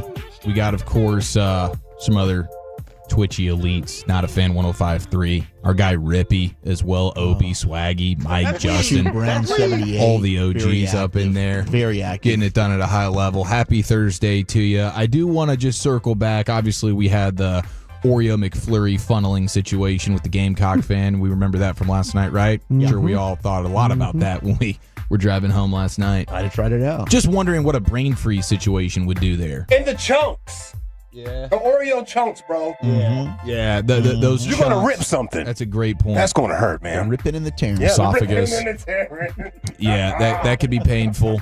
But would you still get a brain freeze if you're pouring a bunch of freezing cold stuff through the exit? Or would that go spinal on you? Then go straight to the balls. Yeah, I think the brain freeze is directly because on the roof of your mouth, it's like a portal to your brain. You know, it's too close. So it's actual cold. So that's probably the plus side of doing the butt funnel of the Oreo McFlurry is that you don't get the brain freeze. But I do think it could go spinal on you. I really probably do. get a colon freeze. Okay. Oh, no. College football, big weekend. Shout out to UNT, selling out DATQ for the first time in a long time, in ever time. But this is probably the first of many, right, Wolchuk? Tomorrow night's going to be electric, and hopefully UNT continues to rise and rise and rise to number one. Number one. Now This isn't NIT basketball. This guy. No, this is college football. Who Yeah, you know what? Go bleep your yourself. Cheerios today, bro? Yeah, man. Gosh, negative Nancy. Actually, that was me. I crapped in his Cheerios, and I'm sorry about that. Yeah, that's not nice. So we have. It's just a prank like Shaq. Everybody laugh. I mean, come on, dude. Crapping your friend's Cheerios from Can't time handle to some time. good team building. Yeah, Just bonding. It's just camaraderie. That's all that is. Texas football coach Steve Sarkisian said it has not been business as usual at practice this week. You want to know why? He said you could feel the intensity in practice. Those guys are ready to get their asses kicked. Can you not? Good news, though, for Texas. Malik Muhammad missed last weekend's game versus Florida. A little banged up. Trending towards being available versus OU this weekend. So I am curious how this thing is all going to shake out. The OU defense is the real deal. I mean, they are. And especially with the way they've kept teams just out of the end zone. I mean, they've allowed 3 touchdowns all season. Yeah, they played. Okay, I get it, but they've still. I mean, I get what Auburn. You just zero respect. No, Michigan has gotten much better since they played them. I think Michigan's gonna tear up USC as well with some bully ball. I hope they do. Physicality, but even in the red zone, opponents 2 for 7. Finding the end zone against the OU defense. Their defensive line has been extraordinary. And it's probably going to be the difference in the game on Saturday. So the Gig'em, the Aggies message boards have been pretty on point over the years. I know Carter could rattle off a handful of just like nailing a couple of rumors. And one of them right now is that this could be a tough offseason for the Horns, especially with allegedly the Manning family looking for a new spot for Arch. All right? The Mannings are allegedly not happy with the play calling or protection for Arch. And the Mannings want Arch playing for Lane Kiffin or Josh Heupel. But Arch really likes living in Austin. That's what the message boards are reading right now. All right. Now, I would love to see Lane Kiffin and Arch Manning just pair up in the swamp together. That's part of that rumor I was talking about 2 days ago that 40 was writing about with Lane Kiffin going to UT and Sark leaving. Come on now. The Mannings are that influential, aren't they? Oh, very much sure. so. Yeah. But Sark's the reason they're at Texas. They've been big Sark fans. So that would be a massive pivot if all of a sudden they decided we're going to. It just doesn't seem like them to be making about anything other than trusting the process and being patient and playing hard and being accountable. Yeah. I can check with my Texas peeps. Do we have a potential look-ahead situation for the Red Raiders this weekend, or are we just totally crotch-first confident they're going to cover? I'm pretty confident in the Red Raiders this weekend. I mean, look, you never know when it comes to conference football, but I know Fred's very excited about Kansas and their opportunities. It is a 14.5-point spread currently. Could maybe KU cover that and lose by 10 instead of 14+? Sure, but I am confident that the Red Raiders get the job done. Yeah, I am as well, but they do have that ASU game. Yeah, you can't have around the corner. Next Friday, right? Game. Yeah, but they're at home. I mean, that place should be rocking. It should be absolutely rocking. And Texas Tech, I love night watching them play. Fox. Yeah, night game. It's gonna get lit. Tell you, Alabama upset alert. Yeah, Mizzou. That quarterback's the real deal there. Pribula, right? Yeah. Dual threat. I think he's a baller. Left Penn State. Yes. For Aller. Yes. But yeah, he is. I mean, he's starting to get a lot of NFL buzz around him, like possibly first round player. Bama favored by like 3.5. I don't know. I think I would take Mizzou to cover that, and they might end up winning the football game. Now, Mizzou hasn't really played anybody, but they've put together some nice performances, and they have maybe the best pass rush duo in the SEC with Damon Wilson and Zion Young. Those guys are savages. And Alabama at this point feels pretty one-dimensional with the way they throw the football. So that's going to be another really fun game. You have Indiana and Oregon as well. Indiana having to go to Oregon. That's at the same time as Texas OU. Yeah, both at 2:30. That's on CBS, 7 versus 3. I mean, 7.5 points is what Oregon's favored by. I expect the Ducks to win, but this is the biggest test for Mendoza in Indiana without a doubt. This is going to be a blast of a game. And then I mentioned this guy the other day, but Miami has a freshman receiver named Malachi Toney. He's kind of undersized, but he's electric. He's been absolutely awesome for the Miami Hurricanes offense. And Mario Cristobal was asked about him, Miami's head coach. Apparently, so he was a 3-star recruit coming out because he ended up having to fill in at quarterback his senior year. Just last year, his team was sitting 4-2. Like, maybe they make the playoffs, maybe they don't. But he takes over at quarterback, and they go undefeated the rest of the way, and they win the state championship game. And he was a perfect, 15 for 15 in the game, ran all over the place, and now he's playing receiver. His nickname in high school was Baby Jesus. And through just a few games of his short career right now, He's looking the part, man. Kind of walking on water, huh? Holy moly. I mean, Hey, if you're a dude small is- guy, right? That's what they say. You better do. He's incredible. Wyatt Earp. So watch this guy, Malachi Toney for the Miami Hurricanes next time they play, which I think is maybe Any next relation Friday. to Kadarius? Louisville. No. This dude is actually like apparently a total pro. Right on. Thank you, Chief. A little darty in the books there for you. Danny Cannell joins us next. We'll continue our college football discussion and preview of the weekend with Danny from Bet Online coming up next here. It's the G-Bag Nation and the Fan. Take us with you wherever you go. Now heard on the iHeartRadio app, YouTube, Twitch, the TuneIn app, our Odyssey app, and of course with the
P&M Leasing Studios. You're rolling with the G-Bag Nation on 105.3 The Fan. Welcome to the nation. Here we go. It's hour number 2 of the G-Bag Nation on 105.3 The Fan. Thanks for making us part of your day. It's time for a college football discussion with Danny Cannell, brought to you by BetOnline. Check out betonline.ag for updated college football playoff, Heisman, and college football Week 7 lines. And a good afternoon, Danny. How the heck are you? I am fantastic. Hope you guys are doing great out there in Dallas, ready for a big showdown out there. Nice rivalry game. But the first 5-6 weeks of college football have been awesome, man. They've been a ton of fun. I think we're in for some fireworks on the back end of the season, too. Yeah, it is. It's been amazing build up, an amazing season already. It's fun to watch this line move from the Longhorns favored by 3 to now a 1-point underdog. Is this the John Mateer availability swinging it, or how do you see this matchup? Boy, if it is, I think it's a lot of speculation, like reckless speculation, which is not unusual, right? When you have an injury to a quarterback that is that important to the team, and when they're interviewing Chipotle pressers and they're trying to get the inside scoop on whether Mateer is going to play, it kind of speaks to this area around this coverage. But I do think that to me would almost indicate that Mateer is going to play, even though that's not what I think. I mean, I think if he does play, I'm very curious to see how his grip is on the football, that throwing hand where he's had this thumb surgery. How does it affect ball security? I will still be surprised if he does play. But I also think it's probably a little bit of people selling on Texas from what we saw at the Swamp and them getting beat by a Florida Gator team that's very average and a defense which was supposed to be really good didn't look as good there at Gainesville. So it's probably all of this is sort of the perfect storm for a lot of people to come back to Sooners. Yeah, Danny. Texas, their line of scrimmage just got bullied against Florida. How surprised were you? I mean, obviously, we talk about Arch, and as a former quarterback, I'd love to hear your thoughts on where Arch is and his development right now. But maybe we overrated Texas and the team around him. Yeah, I think so, too. I think we overrate everything, right? I mean, it kind of happens in our society, and we get out ahead of ourselves. But I did think the defense, which had been really good and was really good against Ohio State. I mean, Ohio State has still, that offense has been humming. They've been, got a quarterback who's completing 80% of his passes at Ohio State, and Texas their defense looked great against them. I think it was one of those games where they just sort of had a letdown game, got caught a little bit, by surprise. And I think Florida's offensive line was probably the thing that was most surprising. The way they were able to get some movement up front. But I do think Florida was one of those disappointing teams where if they were coming off a bye, they were kind of, had some excitement, some motivation. It was at the Swamp, the home team. They just feel like they had the game of their year so far, and Texas had a letdown game. It's sort of that perfect storm. And I do think Arch, I will say this about Arch, because I've been one that was not all into the hype. I think he's still going to be good. I thought it was just going to be a roller coaster ride this season. I think there were going to be pretty massive ups and pretty massive lows, and I think you've seen that so far. But I do think he's getting more comfortable in the system. I do think Sark is scheming up guys where you're seeing him have more opportunities, and I would actually expect Arch to play pretty good in this game. Now that he's played multiple times in environments like at the Horseshoe in Columbus, at the Swamp, he's getting more comfortable.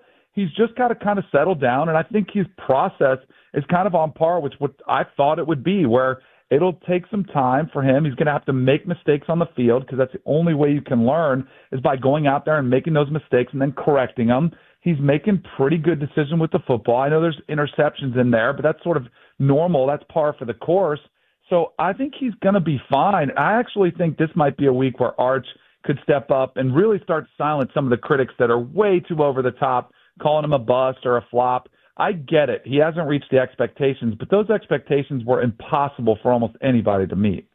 Danny Cannell, CBS College Football, with us here on The Fan. Mizzou and Alabama this weekend. How do you see this one shaking out? Could Alabama get really tested here?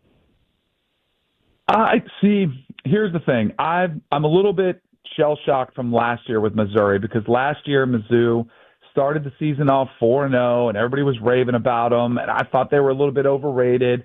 Now they went on the road to Texas A&M last year, and they got smoked 41-7. Now there is a massive difference this year.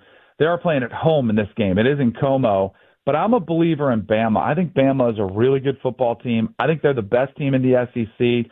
since that loss to Florida State, it's almost galvanized that locker room where they're all coming together, and their defense, they've gotten guys back, like Tim Keenan on the defensive side of the ball. Jam Miller's been healthy. They've been running the football a little bit better. Ty Simpson is playing probably as good as anybody in the country, and he's stretching the field vertically. So I think Alabama's going to score on Missouri's defense.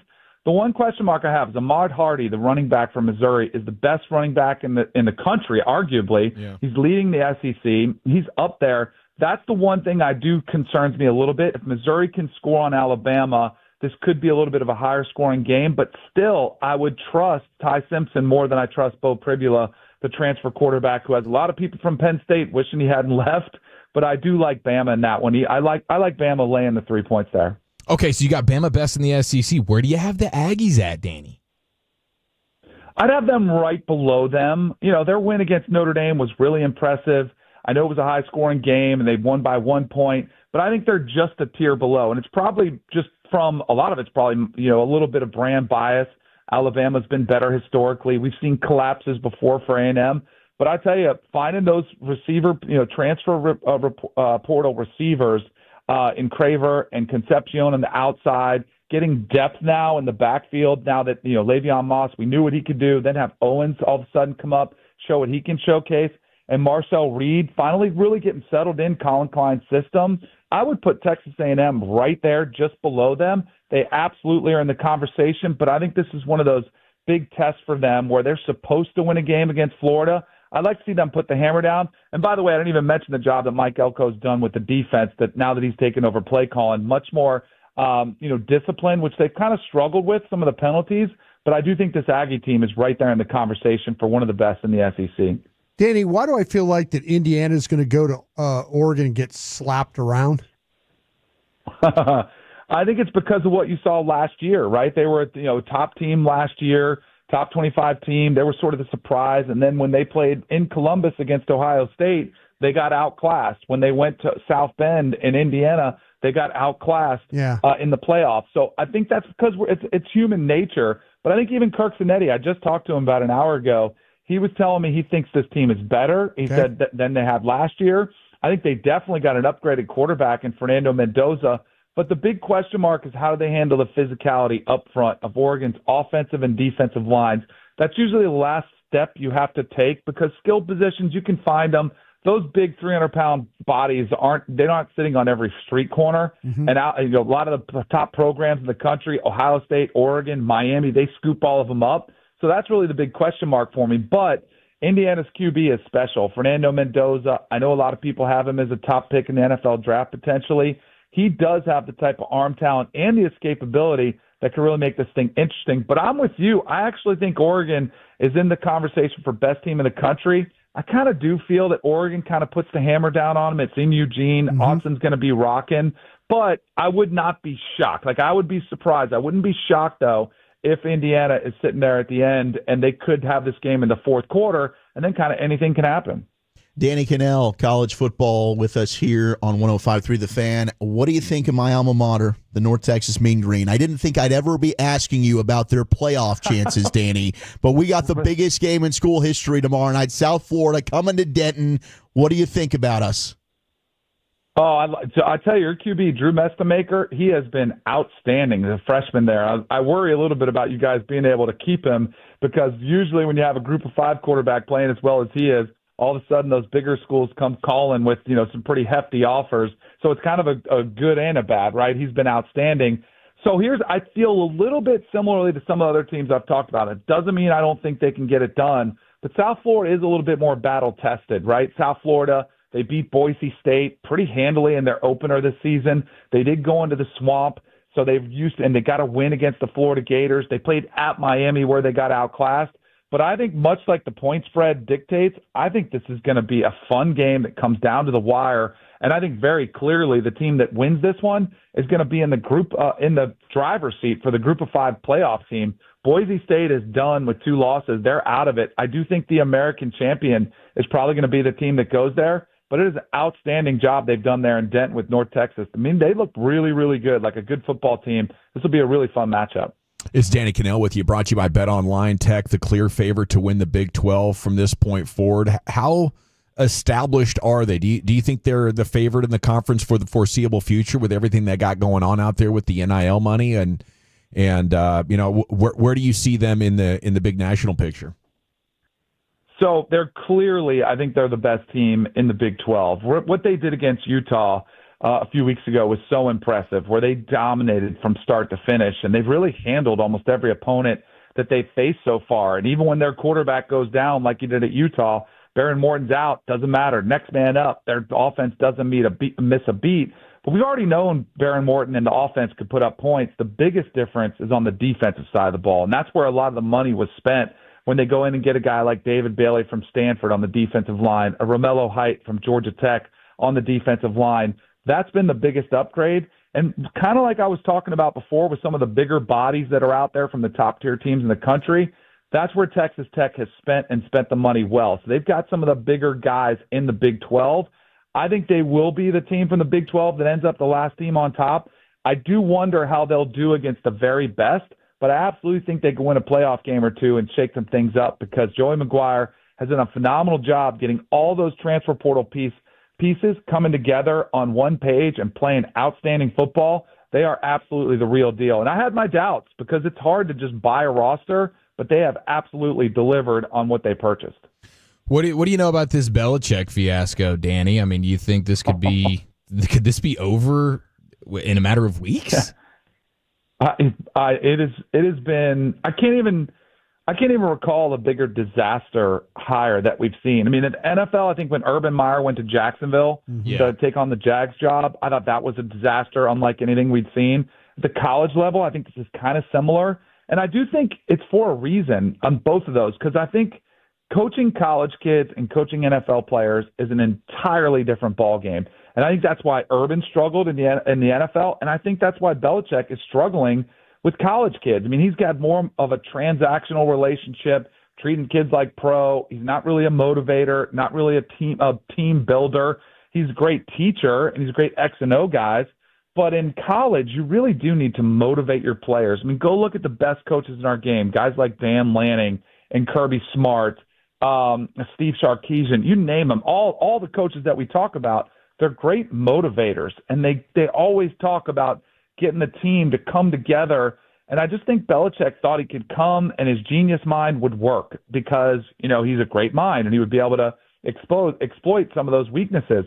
It hasn't, because the team doesn't look like they're playing for him, and it doesn't look like he's even trying to appeal to that aspect of the game. It has been even a bigger disaster than I thought. I thought it could be boom or bust, but it has been beyond bust, where I think it is, and I would have laughed. You would have said, at the beginning of the season, do you think he's not going to survive? I would have said, no way, of course he's going to survive, but I think it's very real. A lot of the rumors, where there's smoke, there's fire. The more information that comes out, it feels like people are turning on Belichick, even some people that were his biggest backers. I would not be shocked. I would not be surprised if November, they play Stanford at home, November 8th. Stanford's not a very good team. If they lose that game, I think that might be a date to circle. Then they have Duke at home, and Duke's a really good football team. I think Duke could blow them out. I don't know if there's a firing, though. I think it might just be one of those ones where even Bill Belichick looks around, surveys the landscape, says, you know what? I don't want to tarnish my legacy any more than I already have. Let me just take as much as possible a graceful exit as I can and just rip the Band-Aid and go look somewhere else. I think that's probably the direction we're headed. Danny, are the kids at Penn State trying to get James Franklin fired? They might be. I'm preaching patience to Penn State fans. I know it's harsh, and I know that losing to UCLA, who was one of the worst teams at the Power 4 level, feels like the worst loss in history. And as a 24.5-point favorite, losing on the road there was embarrassing. But it sort of was the perfect storm, right? They had just had a heartbreaking overtime loss into a game they had circled against the Oregon Ducks. Then they have to travel across the country to a team that just fired their coach, and they were sort of rallying around a new coaching staff and a young offensive coordinator who kind of has a fresh set of eyes and a fresh mindset in there. And then all of a sudden the game started snowballing against them. And Penn State, all of a sudden they look up the scoreboard and it's 14-0, and UCLA gets an onside kick. It was sort of the perfect storm. I still think Penn State could rebound. Now, I have my doubts about just how good they could be. Like at the end of the season, I thought coming in they would be a national championship contender. Clearly, you have to reevaluate from that perspective. But I still think they could be a 9-3 team, which how many programs across the country, there's a lot of them, would love to have that problem of, man, we're a 10-11, 10-win team, 9-win team, and that's not good enough for us. And I would just caution Penn State to be very careful because we've seen other programs. Nebraska comes to mind. They got sick of going 9 and 10 wins with Bo Pelini. They fired him, thought they were going to get an upgrade, and they've been searching for the next head coach for 15 or 20 years. You got to make sure if you do depart from James Franklin that you have very clear-cut upgrade. And until I see that, I'm very skeptical. But I would tell Penn State fans, let the season play out. You still could win at Ohio State. I know it seems crazy. You still have Indiana at home. There's a couple signature wins that could be on the table for them. And I remind them, you did take Oregon to overtime. You were one play away from potentially winning that game and totally changes in complexion. So they clearly have room to improve, but I still think they should preach patience for Penn State fans. Speaking of coaching searches, Arkansas, maybe they just elevate Bobby Petrino, but there's been a lot of buzz locally that maybe they'll try and get Rhett Lashley away from SMU. Do you think that Arkansas is a better job than SMU right now? Not currently. And I think this is going to be a really tough decision for Rhett Lashley, who would be my first call as well at several schools. And that's what I think becomes more intriguing, too, because if you see Auburn come open, which looks like it might be more likely happening than not, if you see Florida opening, which looks like it could be happening more likely than not, those become really attractive options as well. But since you asked just about Arkansas and SMU, Arkansas's athletic director was out on record saying we don't think we can compete for national championships. Like, we just don't have the resources, which is kind of mind-boggling, thinking about the Tyson Foods family and the Walmart family that they have behind there, how they cannot be in a position better financially. I get it, though. Hey, maybe that's a plea for him to try to get those money to come in there. And they just had Calipari come in there for, from Kentucky basketball to Arkansas, to take over their basketball program. But if I was Rhett Lashley or any coach thinking about taking the Arkansas job, I would want to have some sort of financial game plan to show me that I can compete on a fair level playing field with the likes of Alabama, Georgia, Texas. The list goes on. Texas A&M, all those schools who have more resources. And if that wasn't a very emphatic, here's the evidence and where the money's coming from so that we are on par with those programs, I would not leave SMU because I think Rhett Lashley is a perfect fit for SMU. I think he can wait. He can be patient, see if a better job opens. SMU has, deep enough pockets to be able to compete on an annual basis in the ACC and then in the playoffs as well. So I think it's going to be an interesting decision for Rhett Lashley, but I think if it's just those two, I think it's pretty clear-cut to stay at SMU. One other thing before we let you go, Danny Cannell, what do you think of the way Dak's playing quarterback right now? I think he's been great. I've always been a Dak fan. I tell you, that offense looks like it's clicking on all cylinders. He just has to make that next step in the playoffs. I've always felt like he was a quarterback you can win a Super Bowl with. It might not be because you can win a Super Bowl of, and we've seen that in other years when maybe he's fallen short of expectations and, or the injuries have been derailed a couple seasons too. But I think Dak is elevating himself into that. I've always felt he was a top 10 quarterback, but I do think he's starting to knock on the door of potentially being a top 5 quarterback. And the experience and the leadership that he brings to the table is pretty invaluable. So I'm a big fan of Dak, and I'm rooting for him to kind of break through one of these days and take that big next step forward. Danny Cannell, brought to you by Bet Online. Thank you, sir, and enjoy the weekend. We'll catch up with you soon. Awesome. Appreciate you guys. Have a great weekend. Cheers. BetOnline.ag, updated college football playoff, Heisman, and college football week 7 lines. Okay, we got the C note. You got a Cowboys player missing from practice and another Cowboy giving the thumbs up, green lighting his new nickname. That and more coming up next here in the Nation.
Uber Eats has Lola V products? I gotta remember that. Well, you know, they say in order to remember something, you have to forget something else. Okay, now that is a very cute haircut. That's like a little shag. I've never seen it before.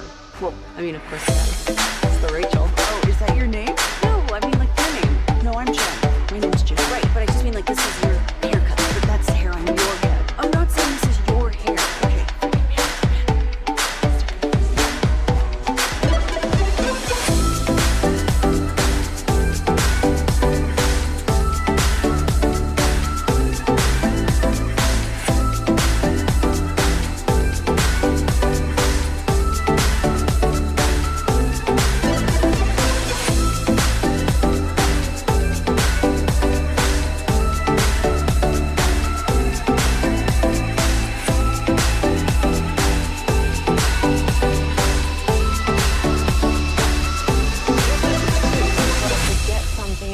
Remember that Uber Eats has groceries. No, that's absurd. Hey, remember when you used to be what was it, Pepper Lady?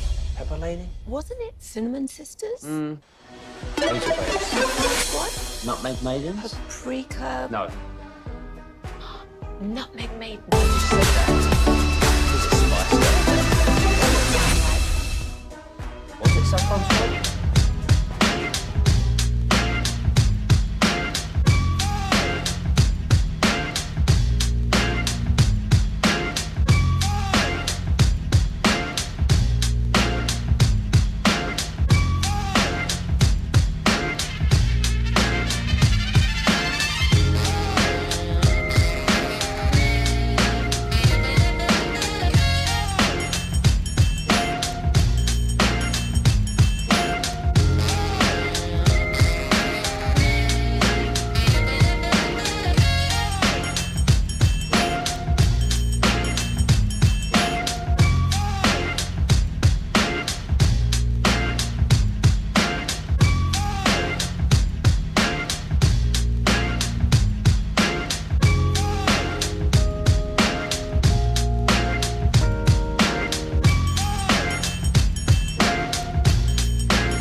Yeah, buddy, here we go. It's time for the C-Note, Cowboys news of the evening. Segments brought to you by the Frankels. If you've been injured in a car or truck wreck, call the Frankels first, 214 or 817-333-3333. There's never an out-of-pocket cost. They only get paid when you win. The Frankels are the go-to car and truck wreck attorneys in Dallas. Next chance is to get your 2025 G-Bag Nation flag tomorrow. Cold beers and cheeseburgers. Join us there in Euless. Lucius is going to be along with us. Saturday, Mansfield, Hurtado, 10 to 10:30 in the morning. Fort Worth, Hurtado, 11:30 to noon. And then, of course, the Highland Hotel party, 2 to 6. And that'll be a good time there, watching the game and having a time. It's a pool party, Red River style, on Saturday, 2 to 6 at the Highland Hotel. And, of course, your chance to get a G-Bag Nation flag there as well. Maris Leofau's given his thumbs up to the Hawaiian Punch nickname. So we got the Peanut Punch for Tillman. You got the Hawaiian Punch now. He's greenlit it. Hell yeah. That was originated by Kyle Yeomans, and I believe Patrick Walker reported or relayed the all clear today. You know, you just never know if someone's going to resonate with a nickname or not. You know that, Chief. 100%, man. You know. Shout out to Kyle Yeomans. Kyle? Yeah. Good for him. That's some of his best work. Yeah. Yeah. It's rare that he does something well. Oh, wow. Shots fired. No, he's a very talented individual, but that right there, I mean, kudos. That should be at the top of the resume. It's a hell of a nickname. Donovan Wilson back at practice today, so that's a good. QB Joe Milton was missing, personal reasons. So hopefully, you're not going to have to depend on Joe Milton, but hopefully everything's right in his life. Pass rusher Dante Fowler not present at the portion of the session open to the media. I think such a big part of feeling better about this defense is what Houston and Fowler were able to do with the pass rush. You got to be able to generate something like that. I mean, they led the NFL in pressure rate or pressures, I think maybe in week 5. So I don't necessarily need that replicated, but it's got to at least be average. It can't be as horrible as what it was early in those games. So we need Fowler to be that guy, and James Houston and the other guys pitching in stuff is the way I'm looking at it. Thursday night football, Giants and Eagles. More Philly content here for you. It's interesting. Jackson Dart says he patterns his game after Jalen Hurts. And Daniel Jeremiah actually made a comp last year in the draft feeling like Dart plays like Hurts, although he's not as athletic, not as strong, not as fast. It's a comparable style, but anyway, highest rate of 3 and outs through 5 games. We know the Eagles have that record for this year. It's also the 5th highest rate since 2000. Oh, yes. Wow. Yeah, you're looking at some of the most atrocious defenses in the history of the league for their comparisons. 2001 Washington, 2009 49ers. That might have been like a Blaine Gabbert year or something. 2013 Jags might have been another Blaine Gabbert year. And then the 2000. Saying Blaine Gabbert's a bad quarterback? it's the, I never would have guessed the gift that. of Gabbert, man. Not something you want. Man, it was definitely something good to see if you were on the other side. Okay, Jeff Cobb gives us an update on the man versus zone debate that was so good last week. After Sunday's win, Diggs complimented the pass rush, saying, we say when we get back there fast, it's called instant grits. Diggs has been vocal about his comfort playing man coverage, not zone. Eberflus was asked about it today, if playing more man versus the Jets made players like Diggs feel more validated. He said, we're going to make decisions based on what we feel is best, based on the matchups, based on what we have, and I don't like grits either. I don't think Flus is in a good place. I don't think he likes Diggs talking about this. I really don't. I think that he's sick of the discussions about, and I haven't, trust me, I haven't talked to Matt. I used to be able to text Matt, and he doesn't answer me back anymore. So he heard you rip him. Well, I think there's been some times where you can get a little stubborn with things, and I was the same way. But he hasn't answered me back. By the way, Fowler was sick today. That's why I missed practice. Okay, not bad. That's good news. So not that he's sick, but just it's something more serious than that. I think that Matt honestly is tired of the discussions. He's like, this is what I play. Even though he came from a system where he was with Rob Ryan that played heavy man coverage, and then maybe he made his career switch and said, you know what, playing zone and cover 2 and all that, that's the way I'm going to do it. But he probably feels like, though, he's hearing all this praise for your offensive line coaches and all that, and he's the pinata right now. Yeah, and that's not a fun place to be. No. You're giving up a lot of points, but I just hope it's that he's stubborn and patient with his guys and not stubborn and toxic with the outside world, because I think he might need a little bit of help right now. Sure, and he did play a little bit more man last week. About 17%. And it didn't go well. It's been a struggle. So, I mean, he's thinking like, okay, if you switch to man and I'm doing what you guys want me to do, at least go out there and show me results, guys. Yeah. But they gave up, I think it was 2 touchdowns? Yeah, they did. On man coverage? Absolutely, they did. And there was probably more meat left on that bone if you go back and watch that all 22. I mentioned how Garrett Wilson was beating Bland. Justin Fields just didn't throw the football. So, again, I do think there is Flus being stubborn, but I also, the personnel on the field has to help out their coach. George Pickens talking today about knowing the motive of other teams. I guess this was last night when it comes to trying to get him over the edge. Quote, with me, I've kind of figured out I'm so good. That's the only way you can try to take me out of the game. Pickens 5 touchdowns in 5 games so far. The light bulb has come on for him a little bit. That sounds like, good coaching, good culture. I don't think we get this George Pickens kind of effect with Mike McCarthy being around here. I think this is a direct result of the energy that Shoddy and Dak have created with their leadership, with their whole attitude thing, their positivity thing. And there's quite a gravity to it. People want to be involved in it. Yeah, and it's actually you're playing in a fun offense, and you're actually, you have a good quarterback throwing you the football. You've done some level of winning at this point. Like, everything is kind of going in the right direction. I do wonder how many Steelers fans are just hate watching Cowboys games, waiting for him to crash out so they can feel good about go in the message boards and you can see that. Yeah, there's people now stepping up and saying, "Hey, did we get fleeced on this one?" Steelers fans are like, "Come on, please, have a temper tantrum." And they're waiting for the crash is what they are. Yeah. Yeah, but I think this, just goes to the brilliance of the message coming from Shoddy. It's like, it's not like, hey, you're broken, you need to fix yourself. It's like, dude, you're so good. You're just such the man that the only way teams are going to be able to beat you is if they take you out of your game mentally. Yeah. So just, you check that box off, you're unbeatable. Yeah. And now George is out there like, that's right. I'm unbeatable. Yeah, dude. That's brilliant. Yep. But Steeler fans are also saying their argument is that the Steelers weren't going to sign him anyway. Yeah. That's their Which is true. Good job of getting a 3rd round pick. We weren't going to sign the guy. That's their mechanism. There's a lot to the intolerance in Pittsburgh of personality. George Pickens is just one. Devin Bush is another.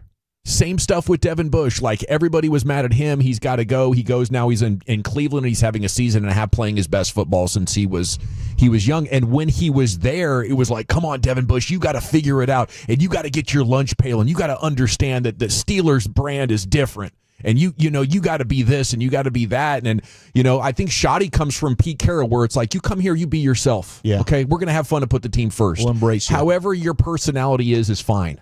We're here to play football and kick butt and support each other. And, I think certainly Pittsburgh benefits from that.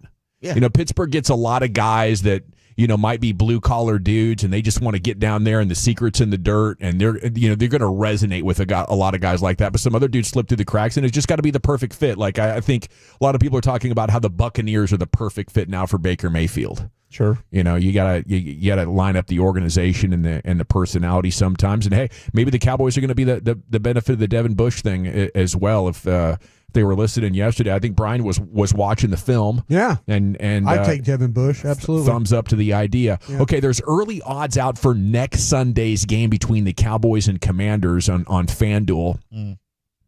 This is the earliest edition of Guess the Spread ever. What would you think it is? Oh man! For next week with it's a home game with the Commanders. It's at AT&T. Cowboys by 1. I think I would go.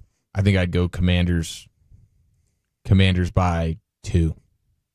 It's Commanders by 3. You guys are all over it. It's Commanders by 2.5 next week at AT&T. I think we gotta pump the brakes. I mean, you got good vibes coming off the Jets game and everything, and the offense against Green Bay, but the numbers, which is what Vegas bases a lot of things off, still, are kind of shading your team. They don't believe your offensive line is good, even though it's performing well, and they think your defense is an aggregate of every bit of bad football that it's put on tape so far. So you got to reverse that narrative one way or another. Todd Archer saying CeeDee Lamb continues to make progress from his left ankle sprain. Don't rule him out for that Washington game is what Todd Archer is saying. I think he could play right now. I think he didn't have to miss any games. It's just that one game. I'm a sprained ankle specialist. Sprained a lot of them. I can eyeball it, tell you how many games you should be out. I think they're just being extra careful with Lamb. Okay, we got Krusty's Corner coming up next, buddy. Where are you taking us? Yeah, let's talk about this Panthers defense. We'll do that next. Okay, I'm going to chat D&M leasing with you, though, because...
If you're in the market to upgrade your vehicle, get to Classic Chevrolet in Grapevine. Back-to-back #1 Chevy dealership in the world.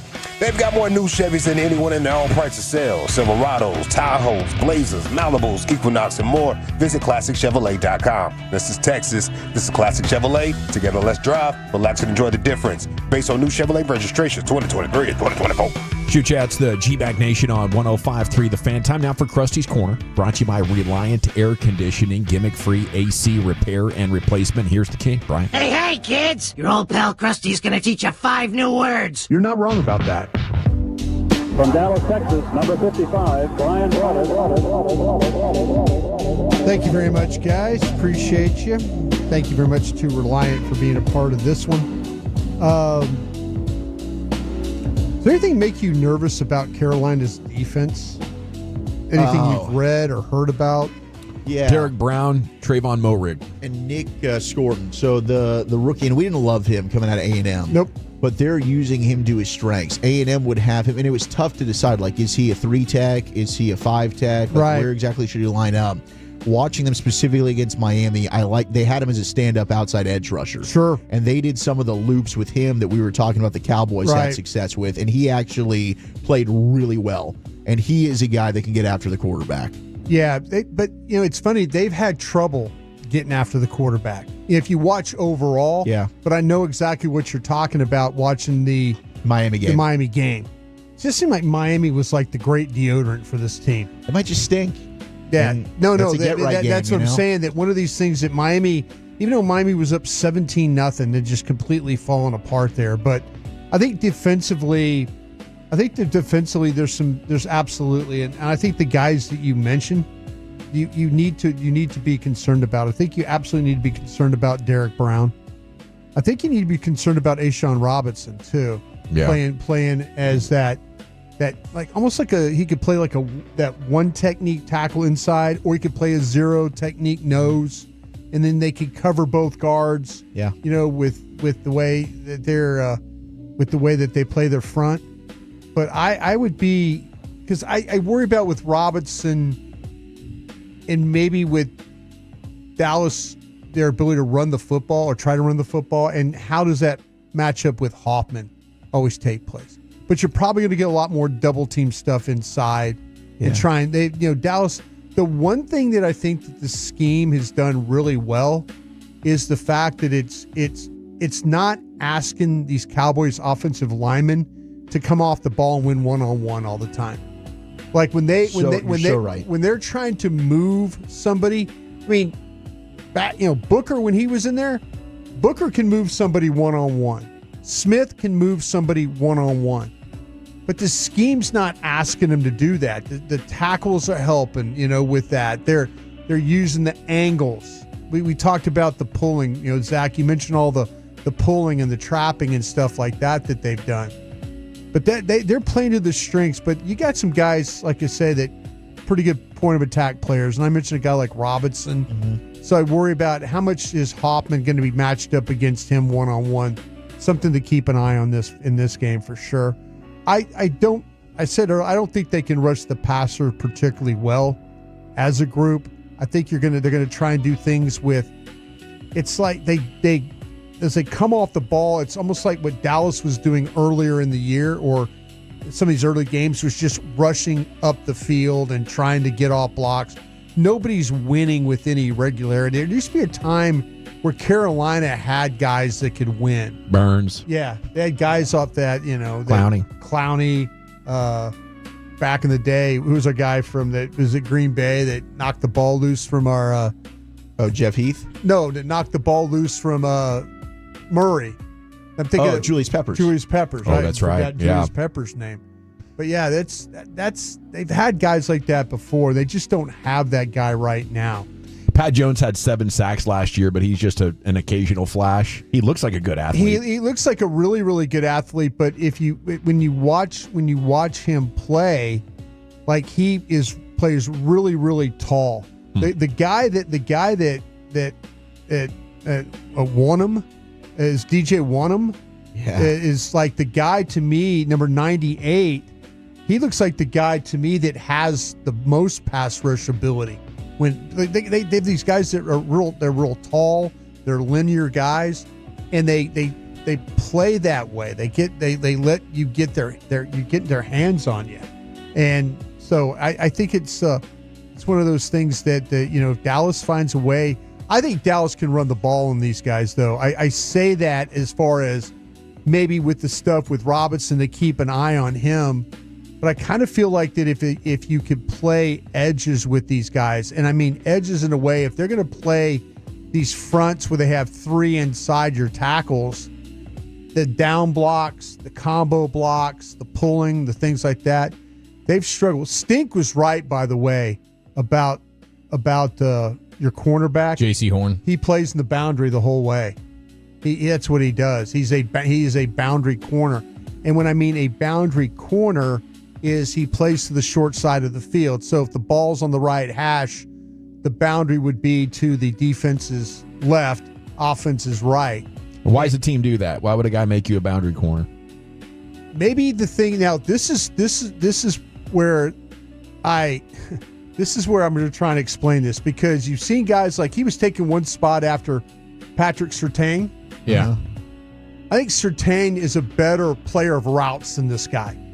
This team plays zone about 90% of the time. They play zone more than the Cowboys do. I'm glad you said that. It's a third in the league in terms of cover 3. Yeah, they're going to play a lot because they're going to try and get your safety more down. They're going to try and get him down because that's where at the Raiders, that's where he was. Merrick, the former TCU guy. Merrick, I said Merrick. He's good. He is good at that. And they don't have a lot of guys, to your point, that are good at zone. Like Mike Jackson, former Miami corner, the Cowboys drafted him. He went to Seattle, played a lot of zone coverage there. Yeah. So they're trying to, and J.C. Horn's always kind of been a gambler type. He has, and that's the thing about it is when you talk to the Cowboys scouts about him as a player coming out, he was a gambler, where Surtain was more of a buttoned-up guy. Yeah. More you could rely on him more. He wasn't gonna put you in harm's way. But you watch him play, they're playing 7 yards off and they're giving up plays. They're giving up inside routes and stuff. So to your question, Dawson, is boundary corners, sometimes you don't have to cover as many routes. And they're maybe trying to keep him from having to cover so many routes. They might be worried about his health though, too, a little bit, sure. Him being banged up, but he's a guy that's not really super interested in playing. And I know Stink was talking about run the ball his direction. That is an absolute possibility there when you watch the way that they play. So well, I'm here for it, man. Javonte Williams will make you earn it. But the stuff with, he does not have to, as that boundary corner, have to cover a lot of routes, especially anything breaking to the outside. Everything he can kind of keep everything inside to him, and then adjust and run with the coverage. But most of these boundary corners will use the boundary as an extra defender. Just they'll force that guy into the boundary, and then they won't let you run any routes from that. So they run almost 50% cover 3. Yeah. And Dak against cover 3 this year, third in the league in passer rating, completing a league high 83% of his passes versus cover 3 and a league high 5 touchdowns. They might want to change that tendency because Dak will probably pick that apart. I don't know if it'll change it for the better, though. I love this matchup for the Cowboys offense. I do, too. I feel like, though, that to me, it's like, we'll see what happens at the guard spot. We'll see what happens if Smith is back in there. I think that will help them inside with some of the things that they're trying to do. And I also feel like that maybe at left tackle, too, they can match up with Guyton being back in that as well. The protection, the play action stuff, I think is going to be good. I don't think these linebackers are particularly good for this football team. But I'll say this, though, that the corners, it's not one of these things you say, oh, go find the scrub, because I think these corners are good. I don't think they're great. I think they're good. Whereas last week you were able to kind of find, oh, go attack this guy or go attack that guy. I don't think that's really necessarily the case. But I think in the zone coverage, if these guys are going to give you 7 yards cushion, give Pickens and Flanoy and those guys the ability to run routes, and your nickel get about 5 yards cushion the way these guys are playing, I think you're free access in these routes. by all means, take advantage of that. Roseboom had a good game against Miami, but you think that was just because it was Miami? I think Miami. I just Miami is so bad, dude. I just think that there were some things. Him and Wallace, they were talking about that maybe that he was calling the defenses, and they took that away from him, and they gave it to Wallace, and so that let him play a little bit more free. I don't know. Like I say, I don't particularly like these. I don't particularly like either one of these linebackers at all, and I don't really particularly worry about their pass rush all that much. But if they're going to play a lot of zone coverage, good luck with that and free access in these routes. I think the Cowboys can make some plays, and I think they can run the ball on the edge on these guys because they'll find a way to trap these guys. You can watch some of the early season, the early games, like watch Jacksonville against these guys. Jacksonville did a really good job with some of their pulling schemes and trapping schemes. They got guys to go up the field, and then they would just trap them, and then the ball would be inside. So the Dolphins had no explosive plays against these guys. The Dolphins' offense was awful against these guys running the football. Everybody else has been pretty decent with that. So I think that the Cowboys will be just fine here going against this defense. Well, thank you, Brian. Thank you. Krusty's Corner every afternoon at 3:40 here in the G-Bag Nation. Trade deadline's coming up November 3rd, November 4th. It's within a month, and I'll have some trade deadline updates here coming up for you at 4:40 on the Fan. But up next, Wolchuk, I need my fix, man. Don't take off the Playmaker trades and headbutts. That's next to the nation.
Okay, freaking me out a little bit.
Driven by our D&M Leasing Studios. You're rolling with the G-Bag Nation on 105.3 The Fan. Shoot, yeah, here we go. It's hour 3 of the nation. We got 3 hours to go, and then the Fan After Dark coming up from 7 to 11 with Fred and Blake. It's time now for Wolchuk's Daily Football Fix. Here's Zachary. All righty. Well, Jackson Dart and the Giants looking to pull off that upset in filthy. Really good article out from Jordan Renan, who covers the Giants for ESPN, and he detailed the first time that Jackson Dart and Cam Scatabo went ahead and met each other. Scatabo. All right. The first time we met, we said 3 words to each other and just headbutted each other. That was kind of like the start of our friendship. When we first got here to the Giants facility and met each other for the first time, we were able to spend more time on the plane. We had that rookie premiere, and they put us right next to each other. Obviously, we're still getting to know each other. I fell asleep on the plane, and I woke up to this dude wet-willying me and trying to put food on my face while I'm asleep. This is the kind of accurate representation of who he is 100% of the time. This is like Ferguson and Henderson, or Hendershot. Yeah. When they got They hated each together. other and then became best friends. I would just slow play it. If right now, if I'm Jackson Dart, I might want to pump the brakes a little bit. I mean, there's a lot of embarrassing content that his veteran self is going to get humiliated for every training camp. Let's put on a video of Jackson Dart's best TikTok dances from his rookie year. Jeez. Take it away. Yeah. He just feels like a prankster. I'm sure probably other players in the locker room are like, screw this guy, he's annoying. Yeah. But he's pretty damn fun. Cocky rookie. Absolutely. He's walking by, Dayball's doing his presser, and he's just screaming things, and Dayball just laughs, shakes his head like, that's gotta be. It's like he's got Tourette's. He'll just randomly scream out like physicality in meetings. Like and Gus Johnson. Just walking through. Yeah, he's got a little Gus Might have Johnson some to his mild game. Tourette's. That happens sometimes. And he does move the head a lot. I read a story. He would put on his brother's shoulder pads when he was a kid. Put on his older brother's shoulder pads and just run into telephone poles. Wow, what a baller. Dude, it's just a savage. Just from sick day and twisted one. mentally. But you got to be. I mean, the play with the reckless abandon that he plays with, it's incredible to watch. And I hope he has an awesome game tonight because screw the Eagles. I do think the Wet Willie is a bit of a line crosser. Really? I don't For know, you, man. that is stunning to hear. The Wet Willie The Wet is just Willie. some dude's spit finger. Is that just PTSD? Did you get a lot of those sitting from your up in brothers as a ear. kid? Yeah, I mean, we Okay. went through a Wet Willie run. I get it. And even being on the offense with the Wet Willie and putting your finger in another dude's ear just is It's weird. Just Get some disgusting. wax all It's over probably your not finger. hygienic. Oh, No, hell it no, can't it's be. not. No. Yeah. I mean, there's bodily fluids and orifices involved, guys. Let's just maybe back off this one. But I think I don't know. Like I'm trying to think of all the other things that get done. I don't know, like pants a kid, then like make them trip over their own pants. Yeah, like that. Like I think yeah. I'd rather get pants and have my pants stepped on and You pushed know, to the ground. Maybe they accidentally pants you all the way. You got your little tiny schwans hanging out there. It's not ideal. Everyone's pointing and laughing. It's not ideal. Some boxers calling you out for having small balls. You know? Yeah. You don't have these big Georgian balls. Speaking of balls, let's go to Michael Irvin here, the Playmaker. Facts Over Feelings podcast had a clip that caught the Playmaker's attention on his own show. And they had some... He was hot. They had some questions about Deion Sanders and how he would perform in this era compared to the era that he played. And when he's going up against Jerry Rice and Michael Irvin, well, here was Irv, and you'll hear a little bit of a clip from the Facts Over Feelings and Irv's response. These guys that he played against weren't that fast, bro. Like, I don't know. They were stronger, but they weren't that fast. These guys now, they big, they fast, they can jump. Are you me? I'm like, are you me? Oh, wait. Oh, let me. We are the two most accomplished receivers in the history of this game. When you're talking about the most important things, championships, and your stupid ass talking about running fast, like people weren't running fast back then. Are you shitting me? Why do you talk on a microphone? Why do you have a microphone? What the hell are you talking about? I don't even know your name. And I certainly don't know your game because I don't see you every year with a gold jacket in that Hall of Fame room. I don't see you anywhere great players are. So who the are you to talk about what? Deion Sanders couldn't cover these guys today. Amazing. I love an angry Irv clapping back at this podcast. That's going to defeat me in the today. In the G-Bag of the Day? G-Bag of the Day. Man, that's the winner right there. That is phenomenal. Yeah, I can't even. Can you imagine waking up one morning and your podcast is being absolutely just railed against by the Playmaker? Now, that's a hang it up day. Any publicity, good publicity, right? That's Jerry's thing. But gosh, I would feel like I'm going to crawl on a ball and hide. Like Michael Irvin just put me in a body bag, bro. That is quite the take, though. Why do you even have a microphone? It's not like Deion Sanders was not a speed demon himself. Right. Like, even for this day and age, he'd be like the fastest dude in the league. The legend is he ran under a 4.2. You know, the rules, man, the rules about the way you used to be able to play bump and run.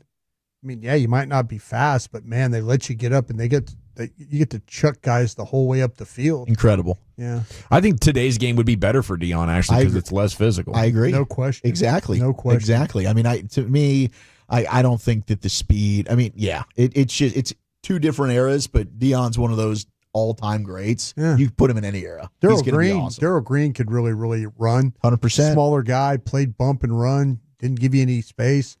Yeah, it was. Yeah, maybe the receivers didn't run very fast. Crazy. But I mean, you did have like James Jett, who was an Olympian. You had Willie Gault and Tim Brown. And I mean, Alvin Harper ran in the 4.3s. John Taylor was a 4.3s guy. There was a lot of speedy players back then. It's until they got over that middle. Yeah. yeah. Then those alligator arms came out. They wanted to do it like Michael Irvin did. Jack Tatum and those guys standing in the middle of the field. Herman Moore, Henry Ellard. Yeah, the thing is, boy, you could have named two guys that were, when you start to talk about how tall and short one. Yeah, it was polar opposites. Just polar opposites. I mean, that was good. That was a good one.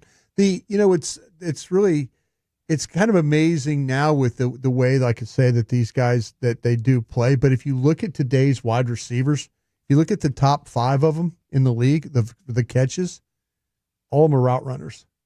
We're going to get to a point where we're going to start drafting route runners. The Puka Nakuas, the guys Ibuka. We're going to start drafting. It's going to be about guys that know how to get open. JSN. Against all kinds of defenses. It's not going to be about speed and stuff anymore. It's going to be about how good of a route runner and how do you separate. Yeah. These 100%. Guys, and the problem is a lot of these guys will, like if we've talked in the draft, they'll kind of get put in the box of like, well, are you a slot-only player? Yeah. And I think some of that was my argument with JSN. Like, well, yeah, he did line up in the slot a lot. But if you watch him when he's getting bumped at the line, like he doesn't show to me that he's somebody that if you got to line him up outside, that he's just going to get thrown around like a rag doll. Yeah. We've talked about, the guy can't run, the guy can't do this, can't do that. But if you're a damn good route runner in college football, translates. You're probably going to be a pretty good NFL wide receiver. You're right. With your route running. Had another trade, and I don't know. These trades are starting to now happen. We've had a couple already this week. You might not want to wait around. If you want to, you might need to be aggressive, get on the phone and do something if there's somebody out there to be had. Jags are sending Greg Newsome and to Tyson Campbell to the Browns. Browns are sending the Jacksonville Jags back Greg Newsome. So they're swapping corners. This is a trade made by both teams, of course, on draft day. When they traded and Jacksonville moved up to go and get Travis Hunter, we thought Cleveland would take him. They end up moving back. So the Jags send Campbell and a 2026 7th-round pick they previously acquired from the Eagles to the Browns for Greg Newsome, who I think is a really good corner. So they're sending Newsome back to the Browns? To the Jags. Oh, to the Jags. The Browns get Newsome and a 2026 6th-round selection that they had acquired from the Jets. So basically 6 and 7 rounders and corners swapping. I thought Newsome was originally with the two former. Yeah, now he's with the Jags. Oh, okay. So the Browns are sending him to the Jags. Jags are sending the Browns. I see. Okay, yeah, I was okay. Sorry about that. So 2 former first rounders. So like Tyson Campbell might have been a 2nd rounder. Didn't work out of Georgia with Jacksonville. Greg Newsome, though, I think is really good. Former first rounder out of Northwestern. But for a 6th, like these are the type of deals, man. If you're gonna be able to get some of these players for and he's only 25 years old, 26 pick in 2021. He's got that 5th-year option, paying him $13.38 million. I'd have been, if you needed a corner. Certainly, I think that's a good move for both teams. Where would you have the NFC East right now in your rankings of the divisions? Preseason, it was pretty damn low. But now, Eagles sitting at 4-1, Cowboys at 2-2-1, Commanders at 3-2, Giants have made a quarterback change.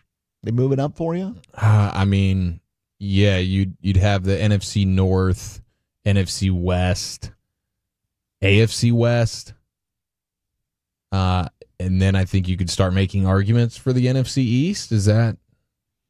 Yeah, I think that's probably the case. Now, they'll have some of the top three in different orders. I do think the North is still the best. You've got the Lions, the Packers, the Vikings, and the Bears. Nobody's got a losing record in that division. Right. I think the AFC South has also become a little bit better than we initially thought. You got the Colts and the Jags both sitting there at 4-1.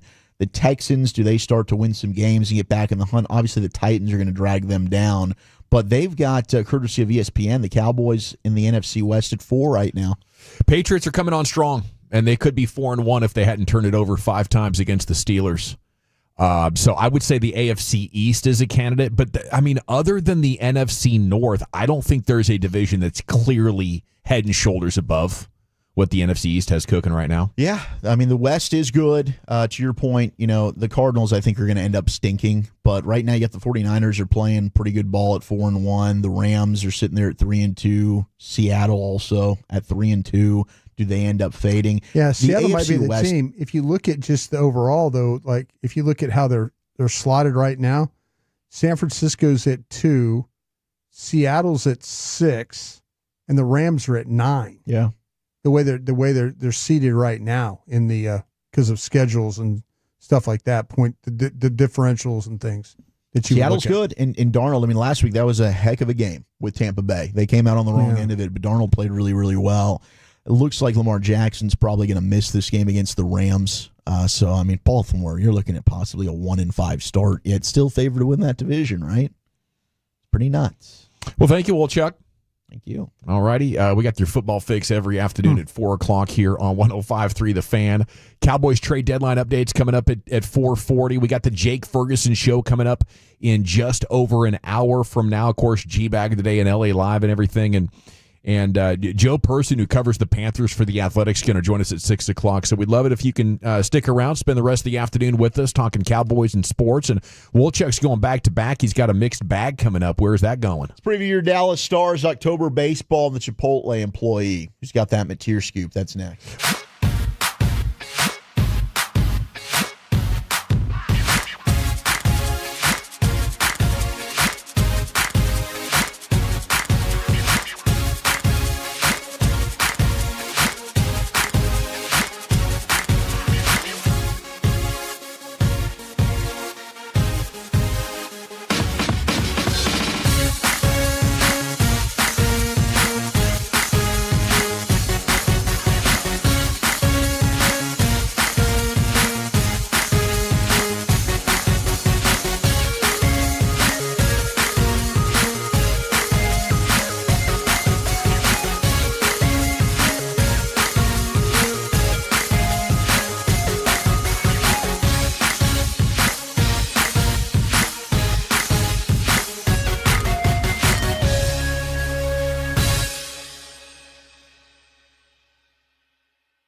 a little shag. I've never seen it before.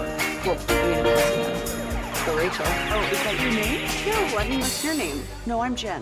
My name's Jen. Right, but I just mean like this is your haircut. But that's the hair on your head. I'm not saying this is your hair. Okay, freaking me out a little bit.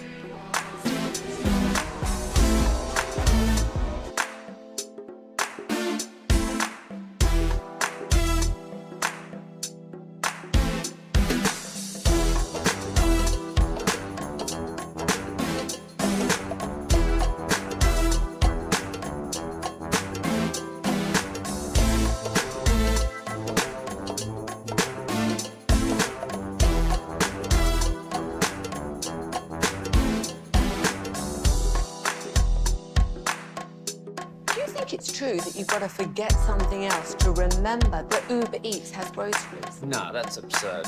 Hey, remember when you used to be a, what was it, Pepper Lady? Pepper Lady? Wasn't it Cinnamon Sisters? Basil Babes. Saffron Squad? Nutmeg Maidens? Pre-curb? No. Nutmeg Maidens. I just said that. Was it Spice Girls?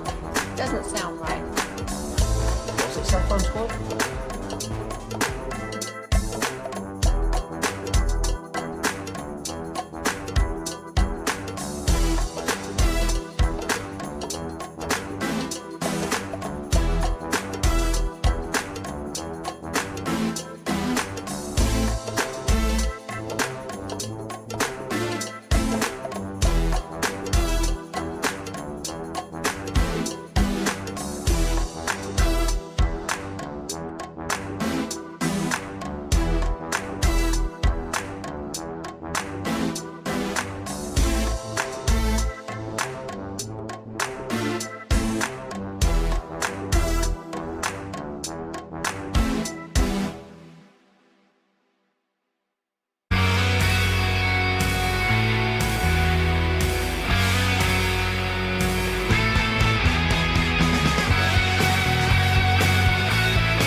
Yeah, buddy, welcome back. We want to see you tomorrow. Come get your G-Bag Nation flags. We'll be at Cold Beers and Cheeseburgers in Euless. Lucius will be with us.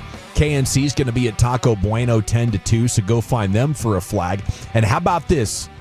Saturday, Tour Day Barbecue, Flagtober style, Mansfield Hurtado 10 to 10:30, and then Fort Worth 11:30 to 12. And, of course, the Highland Hotel, downtown Dallas there, 2 to 6 for the Red River Watch Party.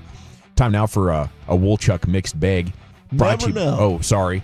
It's brought to you by the Frankels. If you've been injured in a car truck wreck, call the Frankels first, 214-817-333-3333. There's never an out-of-pocket cost. They only get paid when you win. The Frankels are the go-to car and truck wreck attorneys in Dallas. What is it that I will never know, Woolchuck?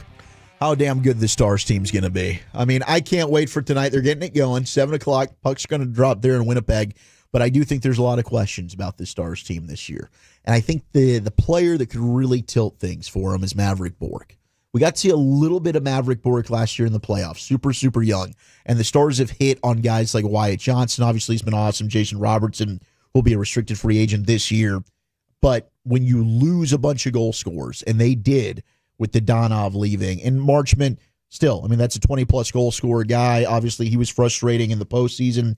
Now Jamie Benn's down. I don't know when you're going to get him back. Some fans, they didn't even want Jamie Benn coming back to begin with. But you do have to replace some scoring. And they need Maverick Bork to be that guy that really steps up in a big way among those forwards. And then Nils Lundqvist, who missed last year with an injury, he's going to be a defenseman. I have been pretty off the Nils Lundqvist bandwagon. They traded a first-round pick with New York with him a few years ago. But he's a guy that needs to emerge as one of their top 4 defensemen. They'll probably be sticking with Harley, Heiskanen, Petrovic. Those guys are all going to be back. You saw them log major minutes in the postseason, but Nils Lundqvist is a guy that needs to step up. Certainly can be good when it comes to running the blue line on the power play, but what is he able to do? He's a smaller guy. I don't think he's really going to be a big enforcer, but just kind of keeping pucks in, chipping them down low, helping out with the forecheck a little bit. You need Nils Lundqvist and Maverick Bork. There's going to be 2 X-Factor players this year if the Stars are going to be able to keep home ice come playoff time. Younger players? Younger guys. Yeah. Absolutely. Now, the Athletic still picking the Stars to win the Stanley Cup this year. They got 28.6% of their votes among 35 Athletic NHL staff survey members. The Vegas Golden Knights were number 2, followed by Edmonton. So those were your top 3 teams. Then Tampa Bay, Colorado, and Carolina received the other votes. I probably would be picking Colorado in the West right now. I think Colorado is going to end up edging out the Stars in the Central Division. But, hey, we'll see what happens with Gully this year. I certainly expect to see the power play be even better offensively. That's his bread and butter. He had that humming for the Edmonton Oilers this year. Yep, even better. And also, one thing the Hockey Hawk Spitzy sent us over some information. Like, one thing about Pete DeBoer was all about the shorter shifts. Right. Gully, I don't know. Does he end up making transitions there? Do you see Miro Heiskanen, but also Rantanen end up just getting more ice time? I mean, he is without question their best player. You're going to need Rantanen to really put this team on his back at points this year. I believed in each of the last 2 springs, and then they faced Edmonton, and I just feel like that's maybe the biggest key, is not having to play them in the playoffs. Yeah. No doubt. Hope you can dodge them. I'm excited to see just the pesky team there, different brand of physicality. It seems yes, please. Like that is something that they absolutely need. Winning the puck battles and things like that. They got a little bit bigger with some of their offseason additions, but yes, you're right. I mean, like, they got to get meaner. They do. Grittier, being nastier. The wall battles. That's really where they lost wall battles against Edmonton on a consistent basis, even against Colorado when they were losing games. But yeah, they need to get gritty, tough, nasty. Do the little things right, boys. That's what we need to see here. I was thinking of the movie Slapshot when you said that. Oh, yeah. And remember the bus is parked out there and they're taking an axe to it. And they're like, they go, "What are you doing?" He goes, "I'm making it look meaner." I was thinking when you were saying that about that, the whole That's thing. a great scene. I was thinking more of Popovich. I need more nasty. I need more. Yeah. Remember that? Was that 12, maybe 13? Yeah. I need more nasty. Otter looking to go 4-0 in opening game starts. I hope it happens. First time in it would be first time in North Star history. If we can get that done. We're going back to the Minnesota days. Yeah, Caesar. How about that, boys? Caesar Montiago. Otter with a chance to go 4-0 here on openers. Let's make this happen. Let's go. You can't go 82-0 unless you win the first one. That's what Corey Majors taught me. I'd settle for 81-0-1. Don't want to be greedy. Yeah, you're right. Who are we to be a little bit greedy this time of year? All right, let's go to Norman, Oklahoma. We got a big Red River showdown just up the road, and I encourage you to come out to the Highland Hotel. I'm kind of glad now wait a minute. Okay, we're not. I was thinking that we were going to have to be at the Pickler place, which is right there off 35.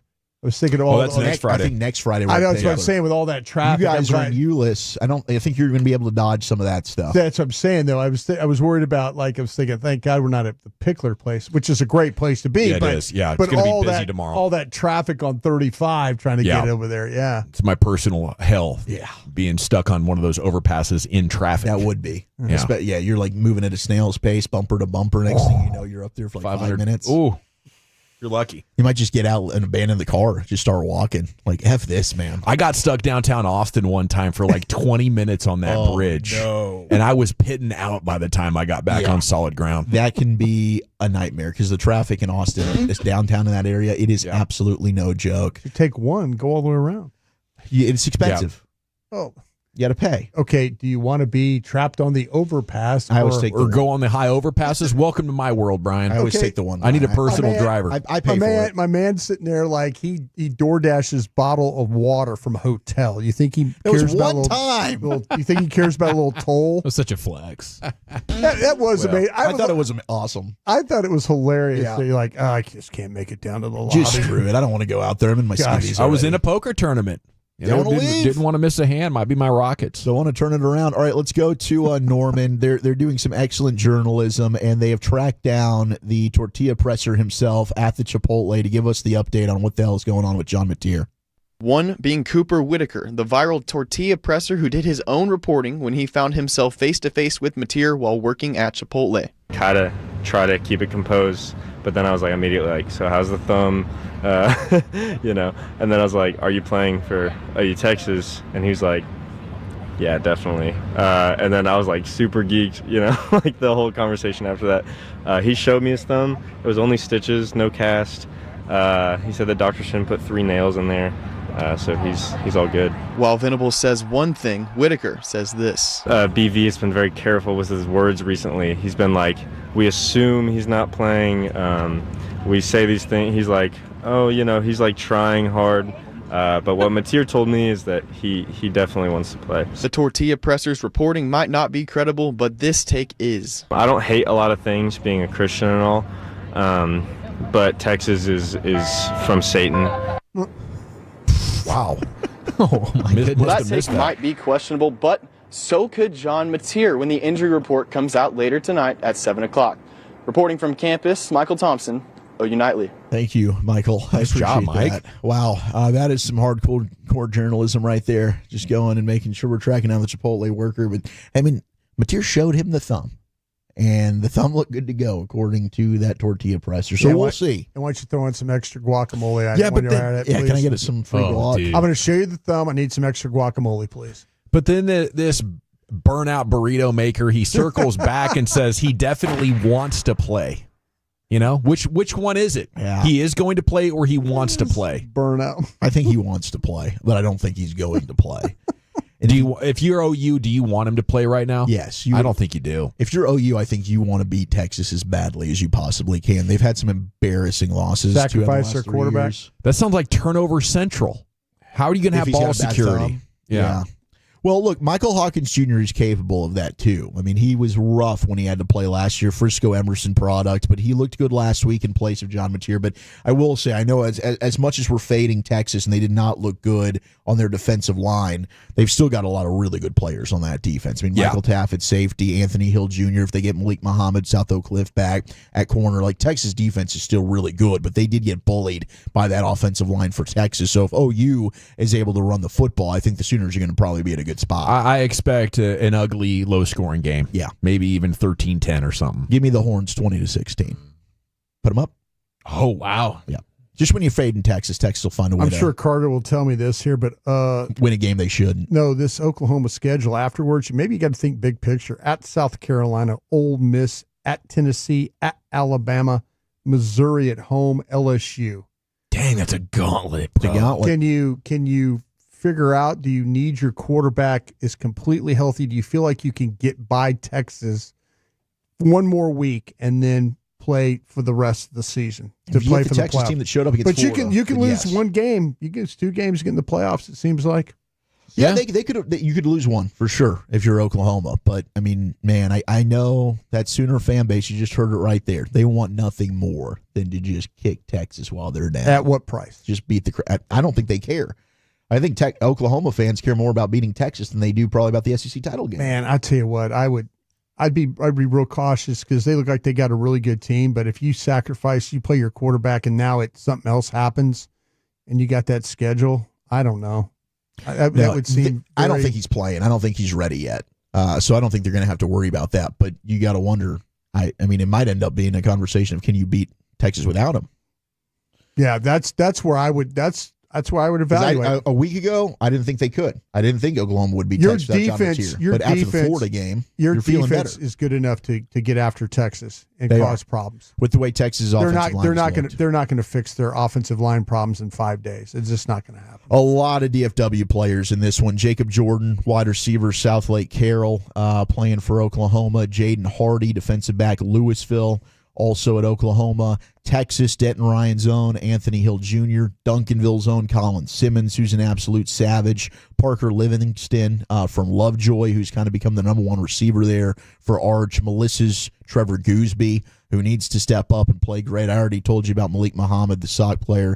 Khalik Lockett, Saxy wide receiver at Texas. So a ton of local players getting to come back home, play at the Cotton Bowl. Texas, Oklahoma, there's really nothing better. But shout out to the Mean Green. It's a big moment. Salute. Tomorrow night, DATCU sold out for the first time ever, hosting South Florida. Beat the Bulls, baby. Let's go, Mean Green, in front of the entire country. Show them what you got. Drew Mestamaker for Heisman. Baby. I love you, North Seems Texas. like their year. Congrats to you boys. I hope so. And Thank you. to all the Mean Green fans out there, looking forward to having a great and safe Friday night to kick off your football weekend. Okay, we're coming back with some Cowboys trade deadline updates as we're within a month here. What's the latest scuttlebutt happening that could potentially benefit the Cowboys? We'll do that. Jake Ferguson show coming up in 1 hour. Jake's going to call the program at 5:35 tonight, so we're going to have to be fluid and flexible there. But we'll be rocketing the expressway before too long here in the nation. I want to chat Men's T Clinic with you.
Uber Eats has Lola V products? I gotta remember that. Well, you know, they say in order to remember something, you have to forget something else.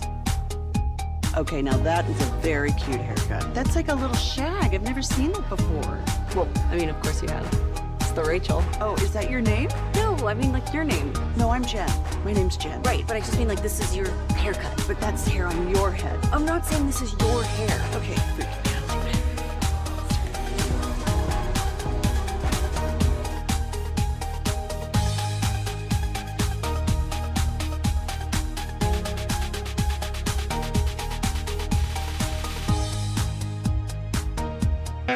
If you're in the market to upgrade your vehicle, get to Classic Chevrolet in Grapevine. Back-to-back #1 Chevy dealership in the world. They've got more new Chevys than anyone in their own price of sale. Silverados, Tahoes, Blazers, Malibus, Equinox, and more. Visit ClassicChevrolet.com. This is Texas. This is Classic Chevrolet. Together, let's drive, relax, and enjoy the difference. Based on new Chevrolet registrations 2023 and 2024. Thank you very much, Lucius. I do have some trade deadline updates, including one that's just developing this afternoon. But speaking of developments this afternoon, Dak Prescott talking with reporters after today's practice. He was asked about Rico Dowdle saying, buckle up. Says, we have to. We're getting on the plane. So that's classic Dak Prescott right there. Machota's got a quote from him. At 32 years old, he used to talk about how he probably wouldn't play into his 40s like Tom Brady. But as he's getting older, 32, going to be 33 in the offseason, says, yeah, it's definitely changed. I can see it more realistically now. And I think as much as anything, just the fun and the peace that this game still gives me 10 years in, it's going to be hard.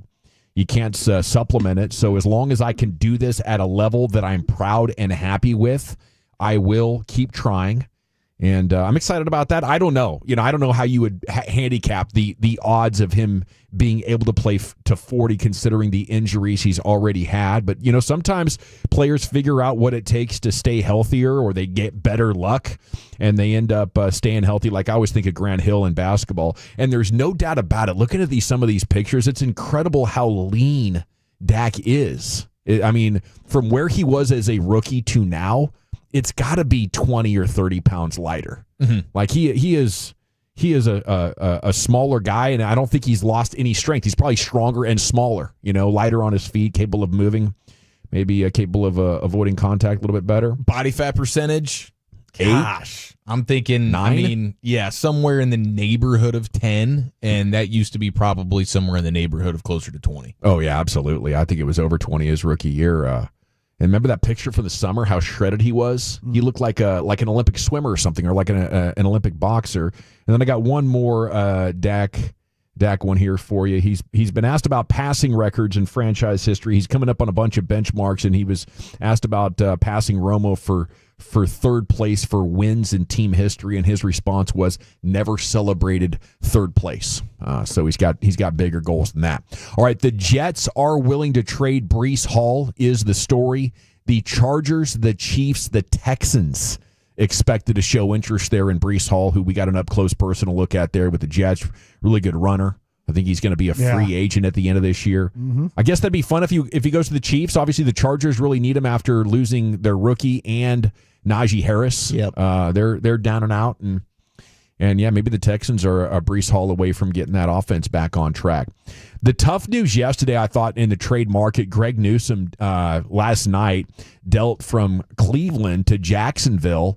He could have been had for not much. They gave up a worse, younger corner and I think a 6th or 7th round pick for Greg Newsome, considered to be a good read and react corner who thrives in zone. I'm not going to act like I've been watching Cleveland a lot, but everything I've read about Greg Newsome today, that should be the corner the Cowboys are hot after, shouldn't it, Wolchuk? I was a big fan of his coming out of Northwestern. I think he can play inside and outside, but I don't know. Like, I just don't know how active. I mean, I believe in Will McClay and his staff that they're probably well-versed on who is available and who's not. So if they wanted to just go in there and say, hey, who's somebody we should call? I just don't know how aggressive the Cowboys are when it comes to picking up the phone in these times.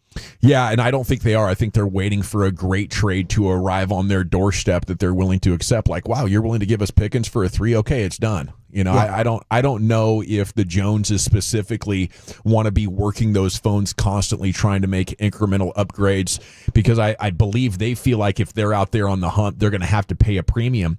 When you're close, pay the damn premium. You nailed it, though. It's like, because even the Pickens stuff, I had been told that it was done. You know, and then after the draft, I think the Steelers lowered their asking price. So certain times, like the Cowboys are only going to do these deals if they get it on their term. But if you believe in Dak and what this offense is doing, I'm with you. When you look at the NFC, maybe it's time to say, you know what, we're going to finally go for it and go ahead and overpay. What was the second trade? Was it Brown? Was it Quinnen Williams? Was it Micah? When he said before the draft there's 2 trades, did you ever hear what that second one was going to be? No, I know the Jets couldn't do it. Financially, they had just paid Wilson and Sauce, so it would not work cap-wise. The Panthers had said that they just didn't want to give up Derek Brown, so that's why they didn't want to do it. But I don't know exactly for sure what that second team was that ended up getting close with Green Bay. It might have been the Eagles. There's talk out of Miami that maybe Achane is available. That could get interesting as well. I don't think the Cowboys are in any sort of a market for a running back at this point, are they? No, they shouldn't be. No. It's all defense. Yeah. It's all defense, and it could be basically any position defensively. What about Bradley Chubb from Miami? I saw his name floated around as a trade candidate. Yeah, I need to freshen up on how he's been. He's been so banged up. He's off another injury this year. And he had a good play against Carolina, I noticed. When Bryce Young had to fumble, he got the pressure on him. Like, he still looks, not what he was in Denver, but he still looks like he'd be an upgrade. His contract is pretty fat. Yeah. From what I remember, like Miami handed him the fatty boom bah. Oh, recently? Yeah, maybe a season ago. Maybe we'd have to get them to eat some of that. But Miami's the team. Cleveland, Tennessee. I think those are maybe the 3 teams that appear to be the most definitive sellers. Well, and the Jets, apparently. Like, anybody's pretty much available with the Jets. I don't know. I mean, we just studied them. Do they have anybody defensively, like a linebacker or safety or anything? I don't know that the Jets have anybody that you... Yeah, they're trying to kind of get rid of all those Joe Douglas guys. So everybody that Joe Douglas and that previous regime brought in, they're kind of moving on from those guys. So, yeah, I guess Breece Hall would make absolute sense if you wanted to. I mean, that would be the one that would it just if you're just saying interest. Don't look at the Cowboy thing, but if they were trading a guy, that's the guy. Teams will be interested. That's why that's the guy I would absolutely look at. Difference-making player, I think. Bleacher Report did a story about Jalen Phillips as we stay in Miami, and he was moving around Moton for Carolina like he was stuck in quicksand a couple of times. The value, they say, a conditional 4th-round pick in the 2026 draft. I think the problem there is you get him, and I don't know if you'd want to do the second contract unless it was incentive-laden, because he really has not been healthy full season since 2022. Knox also listing the Cowboys and 49ers as a destination for Trey Hendrickson. And the reminder, Diana Rossini reported in August, the Bengals were asking for a 4th-rounder and a young player, but the belief would be they wouldn't get that. So maybe a 5 and a young player. Do the Cowboys have any young players you think that would be of interest if one of these teams is asking for one back? 3 offensive linemen that are all being backups right now. Would you like to give them Bass, Thomas, Hoffman, somebody like that? About a receiver? Yeah. I think that's a hell of an opportunity, especially with these guys being free agents at the end of the year. Go ahead and risk that you'll be healthy for the rest of the season. I mean, honestly, when you start thinking about the Bengals and a Trey Hendrickson situation, I mean, don't they need offensive linemen? Bad. Yeah. Wouldn't they? Yeah. Especially an expiring guy like a TJ Bass. It's like, hey, you could have a starting guy. You trade for him, you get it. Did I just say that? Well, just specifically with Cincinnati. That's what I said. We were talking about Cincinnati, right? I was just talking in general. There, no, I think it was. Did I not? No, I'm just curious. I knew you went. I didn't hear you mention. We were on the Bengals. We were on Rossini's report. Yeah. I said, would you give one of these offensive linemen? And I named 3 guys. Yeah. Absolutely. Is what I did. I'm sorry. No, it's fine. I didn't think about the Bengals tie in there. I was just thinking about for Trey Hendrickson, like a team that could absolutely. Yeah, you asked about a wide receiver, and I was trying to give him an offensive lineman because I know they're having problems. Yeah, I was just throwing out receiver in general, just not specific team. Okay. Because, I mean, Cincinnati's not a team that would need a receiver, but the offensive lineman, to your point, 100%. Okay. I'm sorry, Chief. I was. I think TJ Bassby started for somebody. Yeah. I did a dive on linebackers yesterday. Today I went looking for corners that could be available. You have players having a down year. Riley Moss of the Denver Broncos, L'Jarius Sneed of the Tennessee Titans, Super Bowl champ, I think, not playing that well. Tariq Woolen, Seattle Seahawks, out of favor, might be available. I don't think Seattle's going to be looking to part with talent, especially starting quality defensive backs. And then you have Pro Bowlers on bad teams. Sauce Gardner's just a non-starter. J.C. Horn, probably a non-starter. You watching him on film, though, Brian? You like J.C. Horn? Could he help the Cowboys? Well, yeah, if you play zone coverage, that's kind of what he's been doing. But I always kind of thought J.C. Horn was more of a man cover guy, but he's really not. So and the fact that all he does is play on the boundary side, that's a little concerning to me as well. And they're probably going to overvalue him way too much. I think Rico Dowdle would do the same. I just really wonder, just trying to put my mind like where their heads are at, would they really be interested in a corner? Like, I know we're looking at their cornerbacks and being like, they need help. Yeah. But they just paid Bland. They just drafted Revel. Yeah. They've paid Diggs. And maybe Diggs doesn't have a future here. Maybe they look to get off it. But just in their building, I don't know that they're looking at corner and saying, like, we need to make a move here. I think they're thinking we've got that position solidified for years to come. Yeah, I think that's probably fair unless they get destroyed over the next 3 weeks or there is an injury or somebody actually convinces them that, hey, Dak probably won't make it to 40. He's playing like an MVP right now. We have this opportunity, and we have good depth that we could trade from. Marlon Humphrey of the Ravens and then Denzel Ward, the Cleveland Browns' other corner, is listed. I think that Cleveland defense is so good that they're just a quarterback away from being a really interesting team. I don't know if I'd be wanting to part with any of my foundational pieces, and I think Wolchuk makes a good point about the Cowboys' appetite right now. I think they're in some pretty good denial about how much Diggs has slipped and how Bland just really never made that final bridge. Or maybe he's being held back from injury, but he's pretty average too. Okay, we got 3 down and 2 to go here on the Fan. Jake Ferguson show's coming up in about 40 minutes there at 5:35 today. Chief, where are we going next? Football's finest, Coach Prime calls ball sack on an NFL head coach, and Overshown gets some love. That's next here in the nation.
D&M Leasing Studios, you're rolling with the G-Bag Nation on 105.3 The Fan. Hour 4 of the Nation here on 105.3 The Fan. Hope you're having a fantastic day. Flagtober rolls on tomorrow with KNC Masterpiece at Taco Bueno. Get there.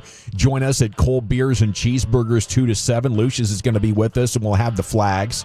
Saturday, Mansfield Hurtado 10 to 10:30. Fort Worth Hurtado 11:30 to noon. Come say hi. I'll hand you a flag. We'll catch up a little bit, and then we'll have some delicious barbecue. And of course, the Highland Hotel in Dallas 2 to 6 on Saturday there for your watch party for the big game. Here's the chief of football's finest. All right, so Thursday night football, Giants and Eagles. Jackson Dart over 30.5 passing attempts is the most bet prop for tonight's game. 99% of the money is on the over at BetMGM right now. He had 40 passing attempts in week 5. So assuming that the Giants are going to be trailing in the football game, they're imagining he's going to have to drop back and spin it. Saquon Barkley, the most bet player to score a touchdown tonight on Thursday night football. He scored a touchdown in 4 of the 5 games this season.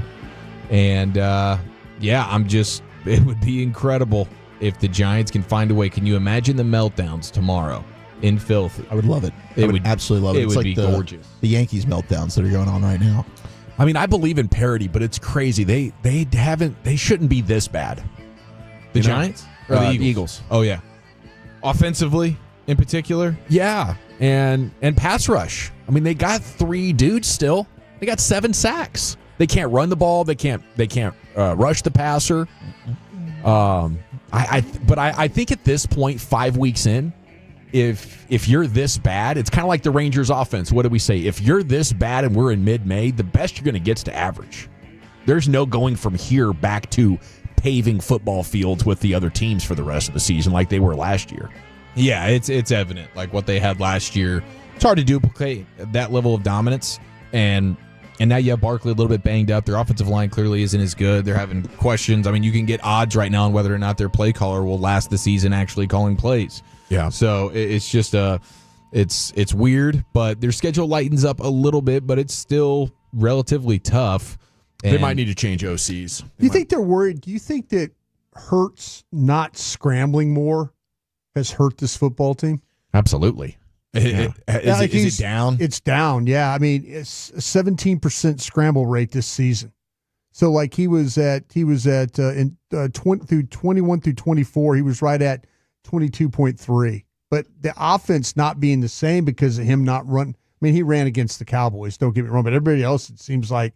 But his scramble rate is the lowest it's been in 5 years. I mean, and maybe they're taking the page that you talk about, out of your book all the time, Dawson, where it's like, hey, if you know you're going to be a playoff team, let's not push it. It won't be as pretty in the regular season because we're trying to keep our quarterback out of harm's way. And then once you get into must-win territory, all of a sudden you unleash the beast there. And I could see that being the case, but there's no doubt that if you're an offense that's dependent on a quarterback running the football quite a bit, and then you just lose that element to the offense, it's going to hurt you, especially when you're not doing everything else on the same level. You're not throwing the ball that well. You're not running it near as well as you did last year. So I would say absolutely that's a factor. Yeah, I mean, the biggest factor, I think, is their scheme and just lack of running game. How about this? They were so Barkley dependent. How about this on the defensive side of the ball? They've had 3 straight games where they've had 10-plus missed tackles. Wow. Defensively. That could be an issue too, right? Yeah. And the offensive line not winning as much as they're accustomed to. 43% pressure from new guys off the edge that weren't on the Super Bowl roster. That's down a little bit. I mean, Milton Williams was a really good player, and he's doing good things for New England right now. Obviously, Graham was good, and Sweat was probably their most consistent edge rusher. Yes, he was. Joel Corey today did players who were worth it in free agency in the trade market, and he had Josh Sweat up there, who's balling for Arizona. We'll see him in a few weeks. Slay and Gardner Johnson. I think there's a price to pay for that with just a general lack of experience more now in the secondary. But I mean, the Cowboys have probably lost more, and the Cowboys analytically are playing better, even though they don't have the better record right now. Eagles defense has allowed just 5 deep completions this season. 4 of the 5 have resulted in a touchdown. That's the second most in the NFL. So they've allowed Jackson Dart can push the ball down the field. 5 completions downfield, but 4 of them end up in touchdowns. I don't know why people aren't attacking them more if that's the case. I mean, I don't think the Giants are going to have much success in the pass game tonight. They lost another wide receiver. This has got to be, is Tracy healthy? This has got to be a big run game for the running back and the quarterback and a low-scoring win if it's going to happen. Yeah, when you don't have Malik Neighbors. I mean, they're going to have to run the football. Or maybe Dart's going to have to get something with his legs going. But it's going to be tough for the Giants with really a lack of explosiveness at receiver. Wan'Dale Robinson, maybe he can have just a wild game tonight if you're like we are. I mean, we're obviously rooting for the Giants, but I mean, it's the Eagles. They're just finding ways in special teams, like just in the margins to find wins. So if you're the Giants, maybe you can find a way to rattle Jalen Hurts. Can Kayvon Thibodeau get a 4-sack fumble, return it for a touchdown? Can you get a defensive score? You need all those things to go right on Thursday night. So Bijan Robinson was on the This Is Football podcast with Kevin Clark, and he was asked the biggest badass that he's ever played with. His college teammate at Texas, DeMarvion Overshown, was the name that Bijan Robinson dropped. Apparently their physical practices were the stuff of legend, and his quote was he was killing with the Cowboys before the injuries. Definitely the guy I would say made me a much better player. Okay. So can you imagine some Oklahoma drills? Bijan Robinson, DeMarvion Overshown, getting after it in college? Gosh, that would have been fun. I mean, the way things have gone, I can't imagine Overshown being healthy on the other side of those, to be honest with you. I need some Overshown health. Yeah, that's a good point. How about what the Browns have going on right now? Their cap hits at the quarterback position. Oh, it's insane. This is hilarious. They're still playing 8 players, right? Yeah, I mean, they have Deshaun Watson's counting basically $36 million against their cap right now. Jameis Winston is still counting over $2 million in dead money. Dylan Gabriel over $1 million. Joe Flacco right about $1 million now in dead money. Shador Sanders just about $1 million. Bailey Zappi on the practice squad getting paid almost $500,000. You have. Did I see Zappi's the backup this week? Yeah, Zappi's the backup. So they're giving. Okay, I was wondering about that. Yeah, they're not giving Shador the number 2 job. He's still 3rd. Somebody there does not like him. Yeah, and maybe it is. I think. There was a lot of talk. The owner pushed them to make that pick, and nobody else in the building. The GM. The GM. Andrew Berry. The coaching staff clearly doesn't like him. Yeah, that's what I'm saying. Barry pushed for this. This is what I'm hearing. Barry pushed for this, and then the coaching staff wanted nothing to do with it. Wow. They're going to get to a point where they have no choice but to start Shador Sanders, and then they're going to be like, nah, we'll just go Wildcat all game with Quinshon Judkins. Why not just trade the poor kid, man? Send him somewhere else where he's got a shot. That's pretty wild. I didn't realize that. But they're also paying DTR and Kenny Pickett money right now on their cap. 4 guys are on the roster. 1, 2, 3, 4, 5, 6, 7, 8 quarterbacks have some cap value right now on the Browns salary cap, which is just hilarious. All they had to do was stop with Baker Mayfield. Yeah, been okay. Yeah, they sure did. The Bengals sent 2 vehicles to pick up Joe Flacco and his wife. 3.5-hour drive, study the playbook, quick turnaround. He's going to be making the start this week. And the second vehicle was just simply for all their luggage and belongings. That's how the Bengals went ahead and got that done. They're like, hey, it's close enough. We don't have to send a plane. We don't have to do anything like that. We'll just go ahead and send 2 vehicles. And Deion Sanders, I don't know if you guys caught this, but during the Manning cast on Monday night, you had the Jags playing versus the Chiefs, and Eli Manning made a statement about Travis Hunter, and apparently he had gotten this information from Jags head coach Liam Cohen that while at Colorado, Travis Hunter never practiced on the offensive side of the ball. We know he's a two-way player. He was a great receiver for Colorado, great corner as well. But Liam Cohen apparently told Eli Manning that in college, Travis Hunter never practiced the offense. He was just kind of out there freelancing during games. So Eli Manning ran with that on the Manning cast, and then Coach Prime is calling ball sack. He says, quote, "That was a ball sack." He said that? I'm just kidding. That would have been great, though. You guys got ball sacked on that report. He says that was a lie. Travis Hunter played offense and defense. We started out with the ones on offense, going for the first 4 or 5 reps. Then he would go over and play defense the next 4 or 5 reps, and he did that the entire practice all season. So I don't know what the miscommunication was there, but Coach Prime is not here for it. Do you see the videos of him? He's going through his surgery. He's got Karuchi Tran helping him out. They're still together, and she's gonna be. So he's going in for blood clots, and he's going to coach this weekend. I guess he's still planning on this is coaching. his 17th procedure. They took his bladder out, is what they did. They took his bladder out, and then they made a brand new bladder for him. They cut. They can do that. They cut We got bladder factories. Yeah, they cut intestines and sewed some things together and things. So yeah, it's amazing. It's pretty. He coached the game the other day with his left shoe off. It's just crazy because he's such an athlete, and he's lived alcohol free and drug free, right? I mean, he's taken care of his body. He's stayed in shape, and even to him, it's happening. Yeah, Age sucks. I know we talk about Cam Scadaboo being a big psycho, but I think there is a Bengals fan that's a bigger psycho.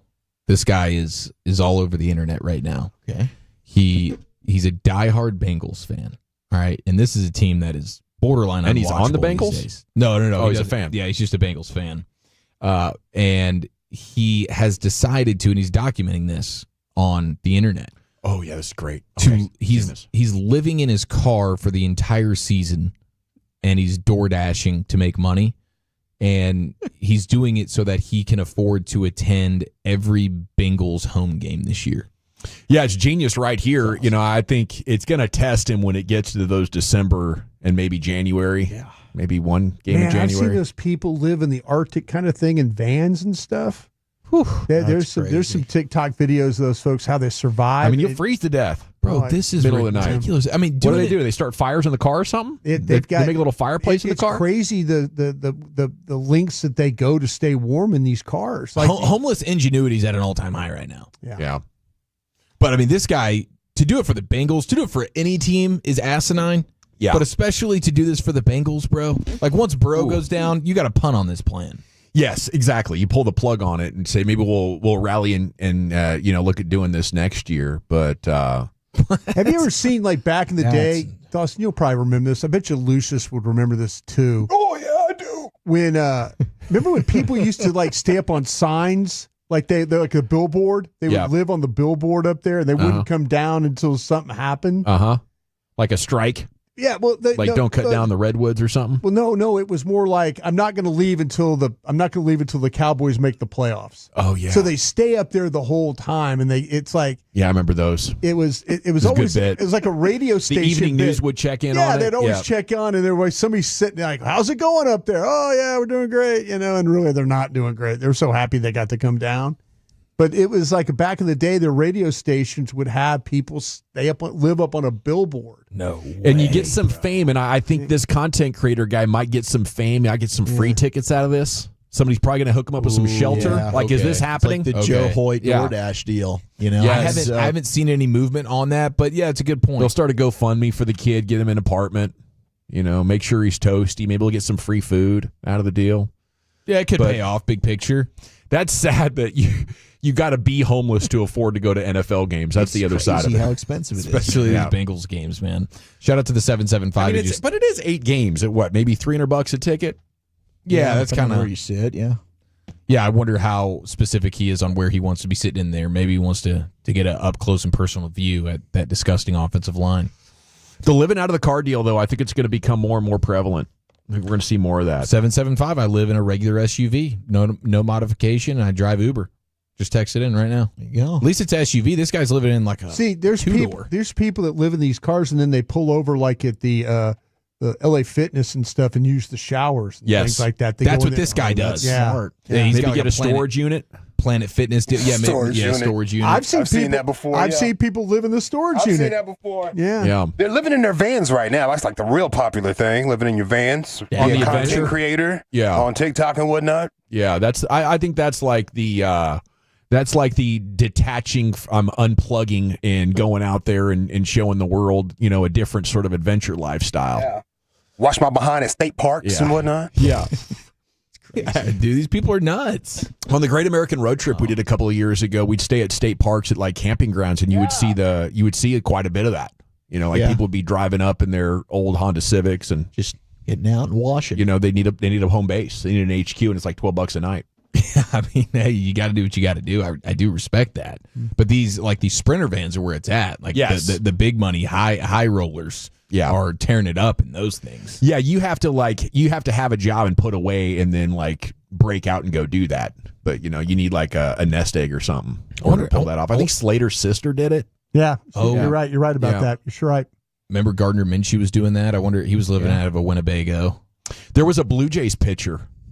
I remember Bassick did a story about him. This is probably 10 years ago in Baseball Nuggets. Did the same thing. Yeah, he had a little grill out there, and he liked to do this little solo mission thing. I think Harbaugh did a little bit of that. Wow, dude, brought us Winnebago.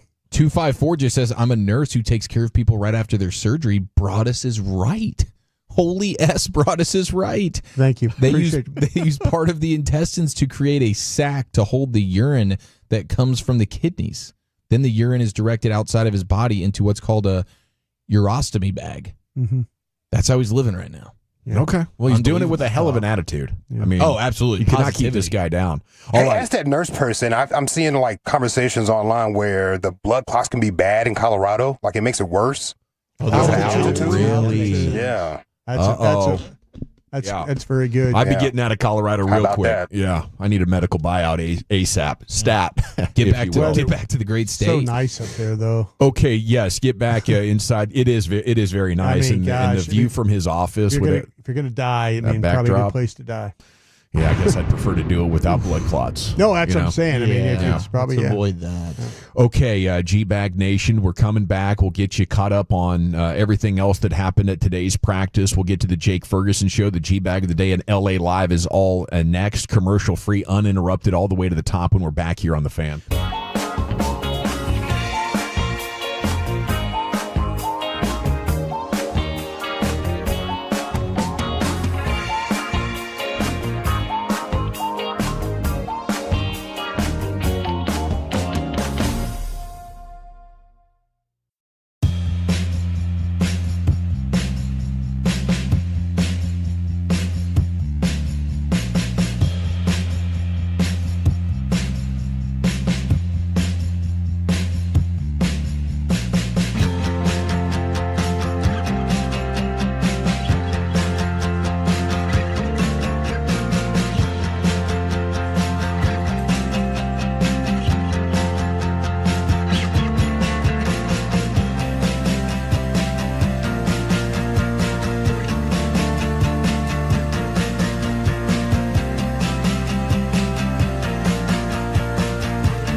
Uber Eats has Lola V products? I gotta remember that. Well, you know, they say in order to remember something, you have to forget something else. Okay, now that is a very cute haircut. That's like a little shag. I've never seen it before. Well, I mean, of course you have. It's the Rachel. Oh, is that your name? No, I mean like your name. No, I'm Jen. My name's Jen. Right, but I just mean like this is your haircut. But that's hair on your head. I'm not saying this is your hair. Okay, freaking me out a little bit.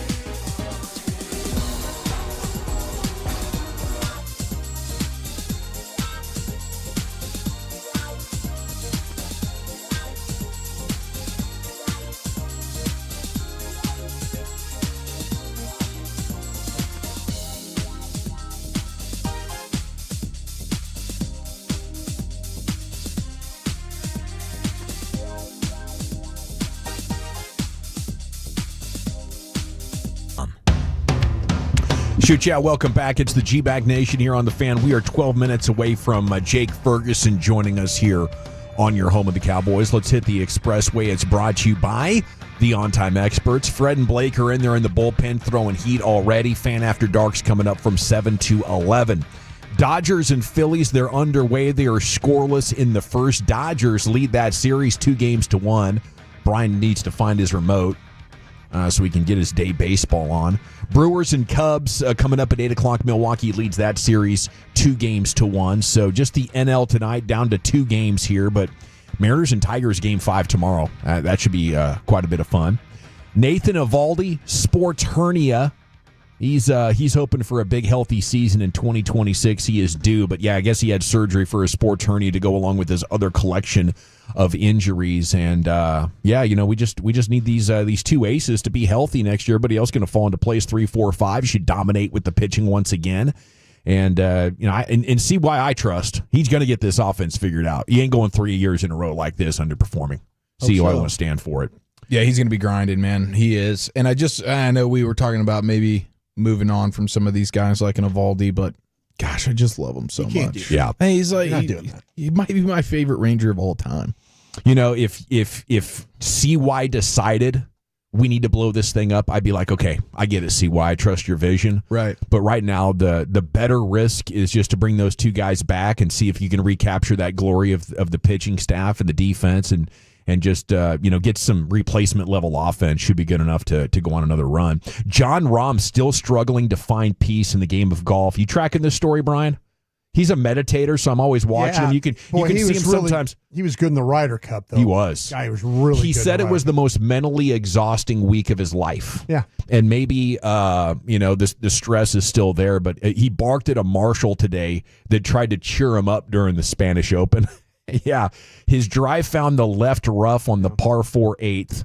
Rahm saw his lie and started cussing and complaining. What a day, he said, followed by an expletive. The marshal who had marked his ball said, "It's okay." And Rahm immediately looked at him and said, "Don't tell me it's okay. Thank you." The marshal then apologized as he walked away while Rahm continued complaining that it's not okay. Yeah. It's surprising this dude is this good at golf. Most golfers are like field goal kickers. You know, they're just like they got a very calm pulse. Spaniards are fiery people, especially on golf. Look at what guys like Ballesteros back in the day. I mean, Seve. Look at the problems that Sergio Garcia has had in the past. You know, with his little emotional out there. Yeah, a little emotional out there. But the Spaniards are very fiery golfers. A lot of passion. Yeah. Rahm, is trying to win his record 4th Spanish Open title, which would surpass Seve. Yeah. The tournament's most successful golfer since the creation of the European Tour in 1972. Okay, we'll get to the G-Bag of the day here early so we can get to Jake Ferguson coming up here at about 5:35. Did have a couple of Clayton Adams notes for you. He left Arizona for Dallas. The Cowboys are now number 1 in rush success rate. We've been tracking Arizona. They're now 32nd in rushing win rate. Yeah. Have to imagine it's going to be tough to keep Clayton Adams. That is unbelievable. They were top 10 last year. Did you have that stat earlier? Chuck? No? Okay. We're all 2 days ago. It's 2 days ago.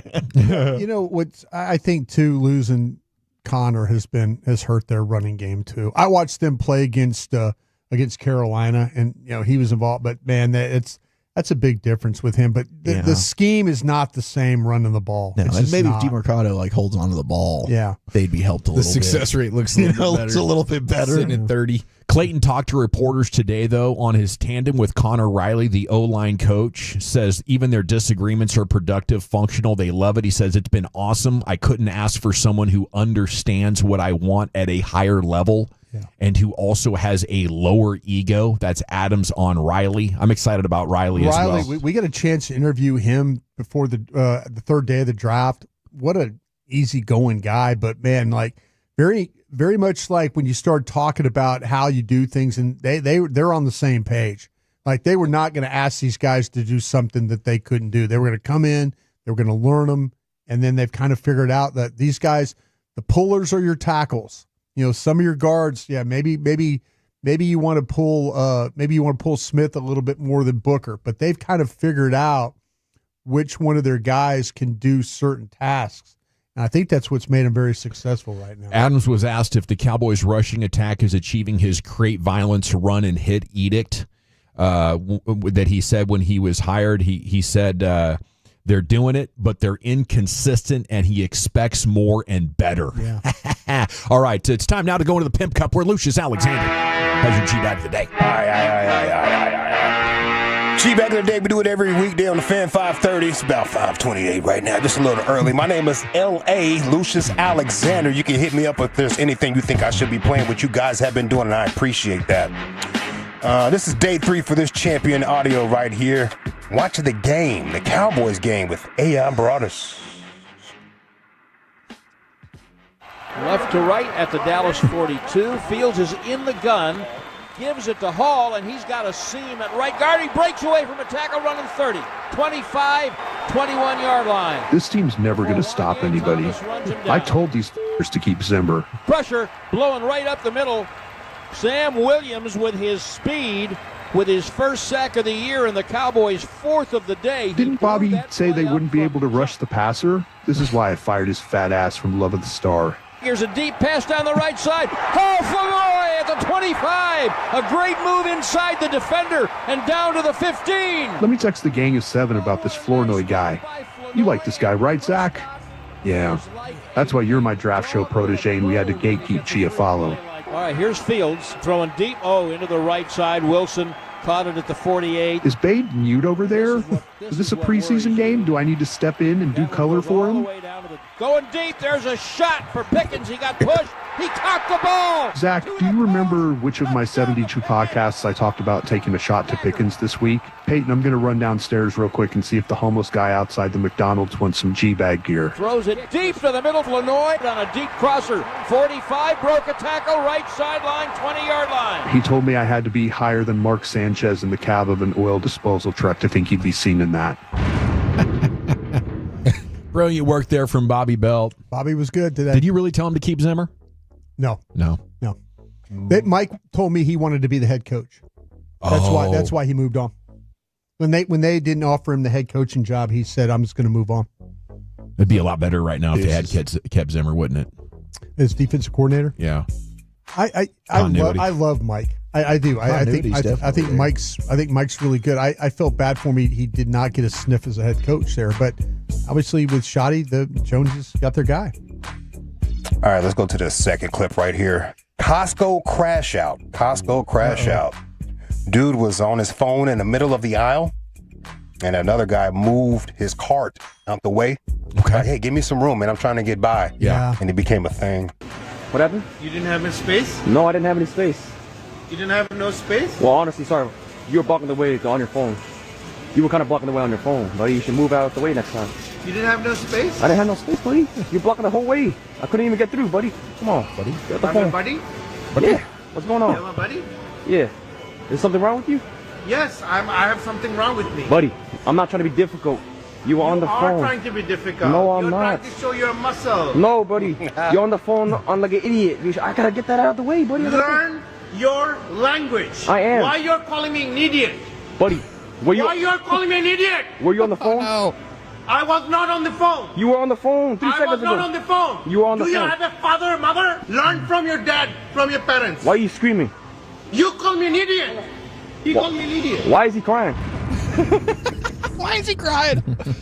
I like how that guy handled it. I mean, if somebody's on the phone, they're distracted, their cart's in your way, you got to get to the other side of it. I think that's reasonable. You want to show your muscle. Yeah, I love that part. Yeah. You want to show your muscle. All right, let's see. The playmaker, Michael Irvin. He tells the haters over there at Facts Over Feelings podcast to keep his name out of his mouth. Yeah. He said they were slow receivers. Even took a shot at Jerry Rice, Deion Sanders, all types of crazy stuff. Unbelievable. These kids don't know we were fast back in the day. Come on. They're like, well, we just got fast. They think recently, everything's right? brand new just because they just got here. Yeah. You got here now. It's brand new to you. Now, this was a 14-minute rant. It was hard to find something I could fit into this, but here we go. What the hell are you talking about? I don't even know your name. And I certainly don't know your game because you don't. I don't see you every year with a gold jacket in that Hall of Fame room. I don't see you anywhere great players are. So who the f*** are you to talk about what? You couldn't even play when I played the game. And some of these talking about, they couldn't even play when we played the game. So I'm sitting here saying, what the hell is he talking about? I don't mind you being stupid. I don't mind you being dumb. I don't mind you not knowing what the f*** you talking about. Keep my name out your mouth when you don't know what you're talking about. Keep my name and my image. Don't try to shit on my work when I won championships on every level. On every level. When they can knock out. I call passes in the midst of pain. Y'all don't do that. Y'all ain't never had to do that. So shut the hell up. Shut the hell up. On fire. Hold on. Talk amongst yourself. I think Fergie's here. Hold on. Oh, Fergie. Man. Maybe the single greatest Michael Irvin audio I've heard. I think that might take the cake right there. Awesome. Not unhinged, still hinged, but cussing. Let it be known. These kids don't know what the hell they're talking about. Michael Irvin played hurt. Had to go over the middle where you get hit, right? There was none of these rules. Okay, we'll vote on the other side. It's time to talk with Jake Ferguson here, the Cowboys Player Show. The Jake Ferguson Show brought to you by Miller Lite, proud sponsor of the Dallas Cowboys. And a good afternoon, Jake. How the heck are you?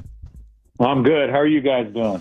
Man, we are doing wonderful. It's been a lot of fun reacting to the Jets game and getting ready for this Panthers game, and that's where I want to start. What did you think of Rico saying buckle up? I think benefit of the doubt. I also do know, or I know Rico, and he's probably fired up, which is cool, and that's good. But I'm not much of the bulletin board material guy. You know what I'm saying? I'm more of just like let's play the game. You know what I mean? So you're not like the Jordan thing where you take a little thing and then you blow it up into proportion and you obsess about it going into it. You're more laid back. Yeah, and I mean, my personal, I used to be like that for sure. Like, kind of, and I'm talking like probably like when I was a lot younger, like high school maybe. But like, I found out quick that a lot of the times, the more juiced up, like, oh, I'm gonna go crazy. You know what I mean? The more you tend to lose focus on like the little things. And don't get me wrong, you can still play physical and stuff like that, but yeah, I just think you can overflow that pot pretty quick. Well, you're getting it figured out pretty good. I do have your stat of the week here for you, Jake. I know you're not paying too much attention to it, but tied for the most receptions by a tight end through the first 5 games in NFL history, my man. Congrats on that. Thank you. I appreciate that. You know what goes through my head right there when you say that? What's that? Tied, and then a couple of those drops early. Oh. Could have been more. Could have been. Well, I mean, both your touchdowns were pretty awesome, though. Which was your favorite and why? Are you talking last with Jets? Yeah. Yes. I think so.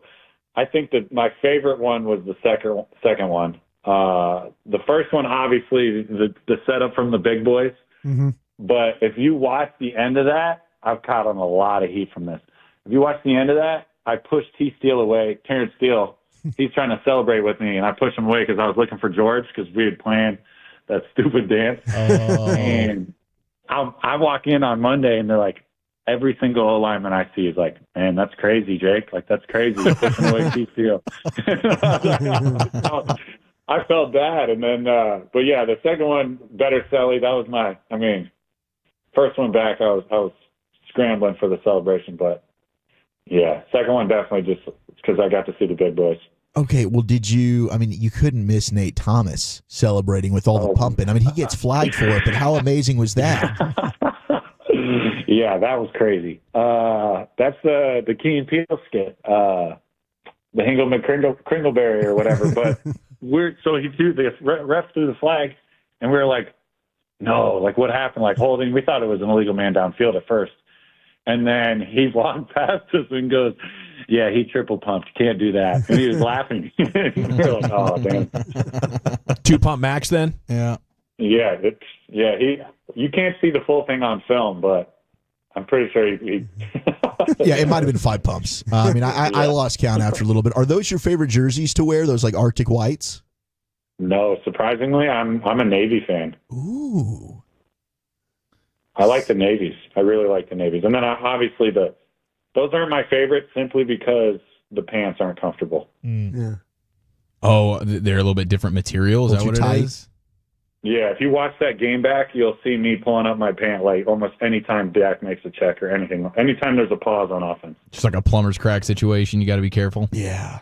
No, it's the fact that they slide. They like ride down, like they just drop. Maybe I need a belt, but they just drop down and then like cover. They like the whole knee pad covers my knee, which it sounds like it's normal, but you like to have it a little higher. So has there been an emphasis? Have you seen these guys dropping the football before they cross the plane of the end zone? Is there any type of practice emphasis to make sure that we're not doing that? No, I don't understand that one, truthfully. But no, we do have a saying. We've had to create a saying based off of just what's been happening through the letters and logos, basically. So it's like letters and logos of the end zone, so like 3 yards in. You brought up Dak in checks there, Ferg. I've always wondered, like pre-snap, because we don't know, like what is Dak checking out of a play here and there. So what is that like? Can you take us through like pre-snap, everything that's being the audibles? I know you're probably listening for certain things, but like Dak's development, because he seems like in total command, and you've now played with him for several years. Oh yeah, I think this is the year. This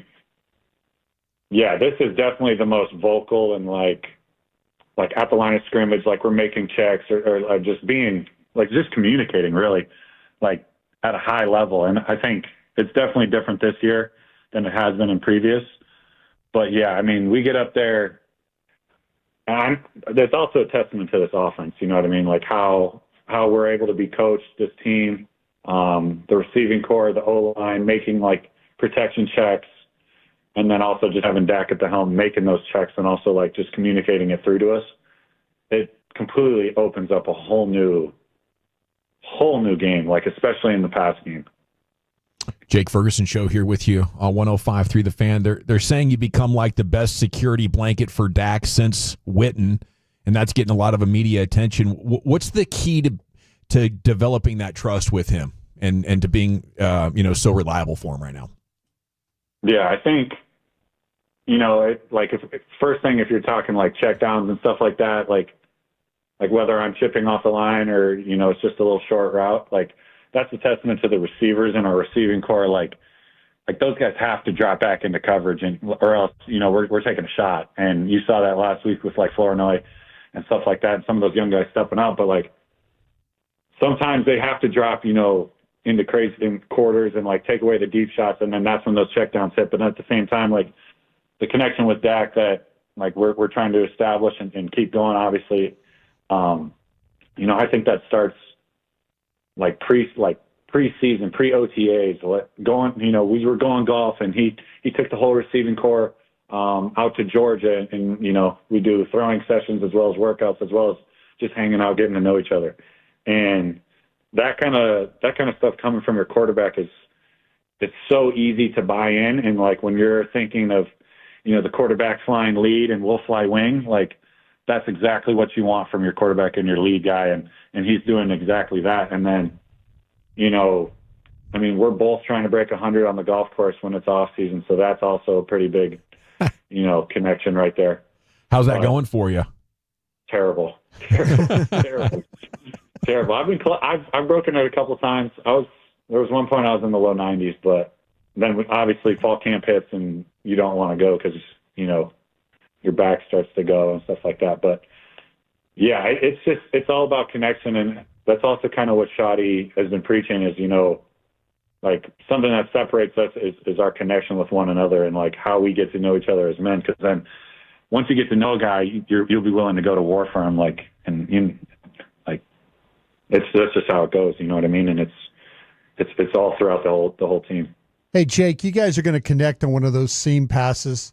It looks like to me that your eyes were back quick. Like you were expecting that ball a little bit earlier than maybe. Did you think you were going to get it before you got to the end zone? Yeah, you hit that on the money. You hit that exactly on the money. Okay. I got really excited because if you watch that, he's dropping guys in the teams dropping from the A gap, right? And because he's mugged up and they're disguising some stuff or whatever. Sure. And I took 3 steps. I go, this is my ball. Yeah. And I turned around when I should have just kept running, but yeah, no, that's one that's the one. There's 2 I wish I could have had back from that game, and that was 3 actually. 3 I didn't mean to bring that one up, but I just remember watching the game I was sitting there thinking like, gosh dang, he was expecting the ball almost like a hot. Like sometimes you get that. You just how quickly you got your eyes back to him. I was sitting there thinking, man, he was thinking he was going to get that ball right now. Is what it was. I blew my wad on that one. That one was no good. Well, that was very graphic. What do you think about this Panthers defense? Because just watching them, and obviously I don't have a trained eye. Brian does here, but it seems like you're going to have some opportunities against this Carolina defense. Yeah, there's definitely there's spots in it, and there's things we could take advantage of. I think it's going to start with the O-line first and foremost, and then obviously Tay running the ball. That's how I think the game should always go, being a Wisconsin guy. But no, there's definitely opportunities, and I think we got a great game plan, and we're still working on it as well. But no, we're definitely making good strides. Could you give us the Jake Ferguson food review rating of the Cat's Deli Sandos you guys got in the post game? Yeah, I liked it. However, I got it when it was cold because I came out late. Yeah. But I don't know. I'm just not a cold sandwich guy, honestly. No, you need the hot pastrami. We're gonna have to redo. We're gonna have to redo this for you. What was it? I thought they came cold though. Like I thought that was, or were they supposed to be hot? Cats, I think, usually is pretty hot. They like pull them right out and they're carving them on the board, and that's a hot pastrami sandwich. That's supposed to be hot for you. Corned beef, pastrami. Yeah, they're taking that right out of the bin and putting it right on the block and serving that thing up. Okay, yeah, I probably just got it at the wrong time. You got screwed. What about quick it was good for what it was. Girl Scout cookie? I did a top 10 Girl Scout cookies earlier. What's your favorite? I'm the peanut butter ones. With the tagalongs? That was number 1. Yeah.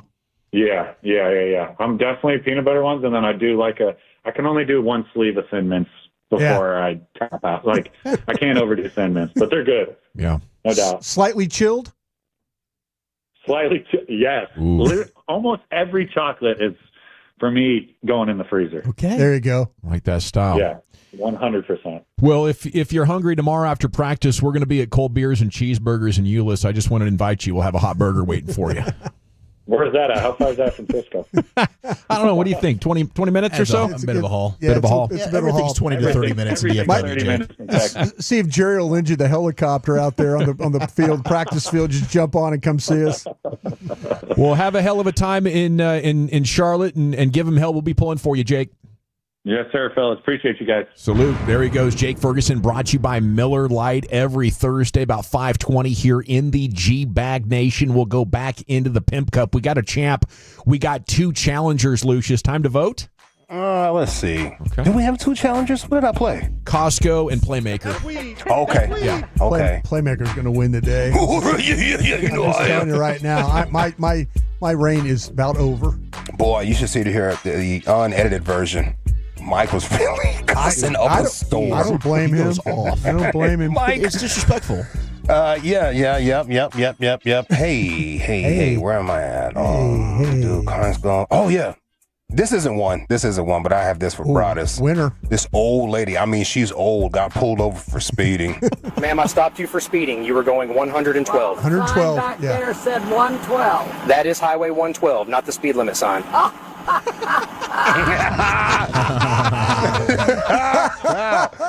That was good stuff. Yeah. Highway 112. Yeah. All right. And yesterday was a church day. Pray you got your blessing. Shout out to my Reverend Dr. Pastor Freddie Haynes. Get better, sir. Get better. We're praying for you. Sunday worship got off to a rough start.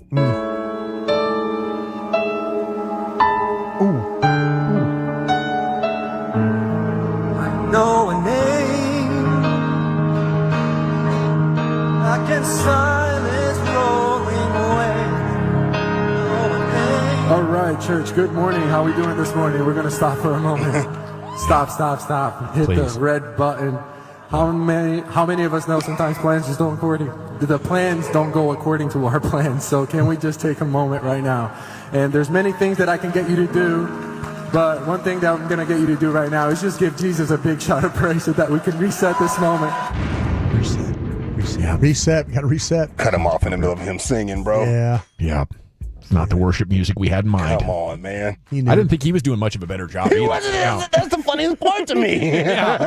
Which one's worse? Yeah. Mark A or B on your Scantron. Oh, thank you very much.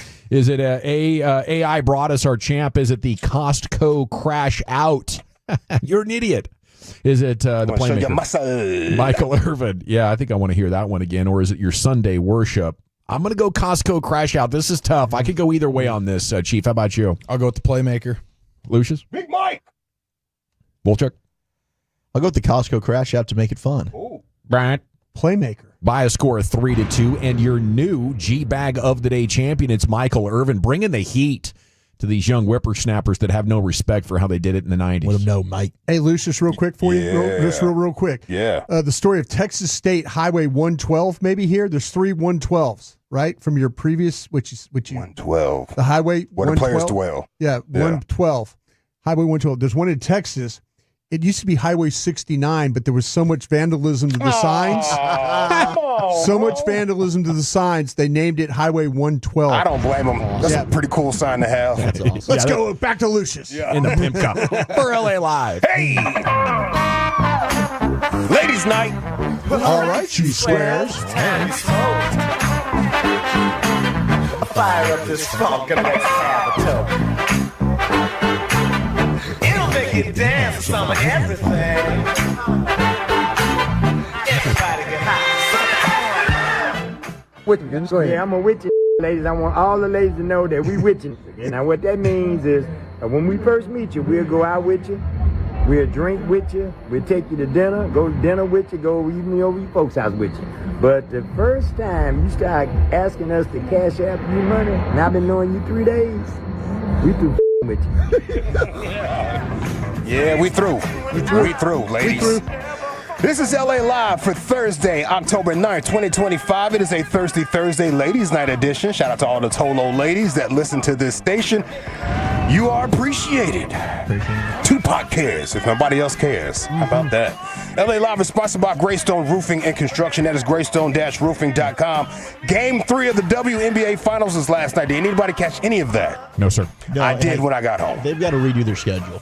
Yeah. Having it here in October where you have every other sport going and nobody's paying attention to your sport, they need to do better for these ladies. Okay, I'm not mad at that. Las Vegas Aces versus the Phoenix Mercury's. Yes. WNBA and MVP and Vegas ace Asia Wilson hit a clutch game-winning shot with 2.2 left on the clock. Yeah. It was clutch.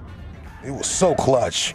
She hit the game winner over a married couple, by the way. She is the first athlete in history to hit a game-winning shot over a married couple. Wow. Married couple? Are they the ones that did the couple, bro? That Instagram live stream stuff? I don't know. They have a podcast together? I can't remember the name of it. I might say something vulgar right now, so I'm not going to do it. Stud Buds? I think, yes. That is crazy. It is crazy. That is crazy. DeWanna Bonner and Alyssa Thomas are married, and they play for the Mercury. Wow. Yeah. Shout out to Sabali, too. Defense. Yeah, She was with us, right? She was a second overall pick. She was. Left in free agency. Yeah. That's crazy, man. I'm pretty sure this is going to be a weird situation at the house. We both got shot on game-winning shots. Yeah. Game 3 is over with. That was our last little thing we had. Your fault. No, it's your fault. Yeah. I told you, girl, get her. Sticking with the same-sex vibes, Governor Greg Abbott is threatening to withhold funding for roads if they do not remove rainbow crosswalks. Oh. Jeez. Colorful, right? Jeez, bro, what are we doing? Yeah, what are we doing? Rainbow crosswalks? It's the gayborhood. It's the gayborhood. Let them have a rainbow crosswalk. Clearly, Greg Abbott has not been to the neighborhood over there in Cedar Springs with Hunky's old-fashioned hamburgers. Yeah. Well, and it's a great hamburger, too. Yeah. Hunkies. I love it. They call your name number 33, and you get up there, he's like, here you go, sweetie. All right. Customer service right there. Here you go, sweetie. Get some ketchup and napkins in that thing for me, please. Here you go. Your little attaboy on your way out. Good food over there. Street's Fine Chicken, the taco place that you go to after 2 o'clock if you've been drinking. There's a bar called Woody's.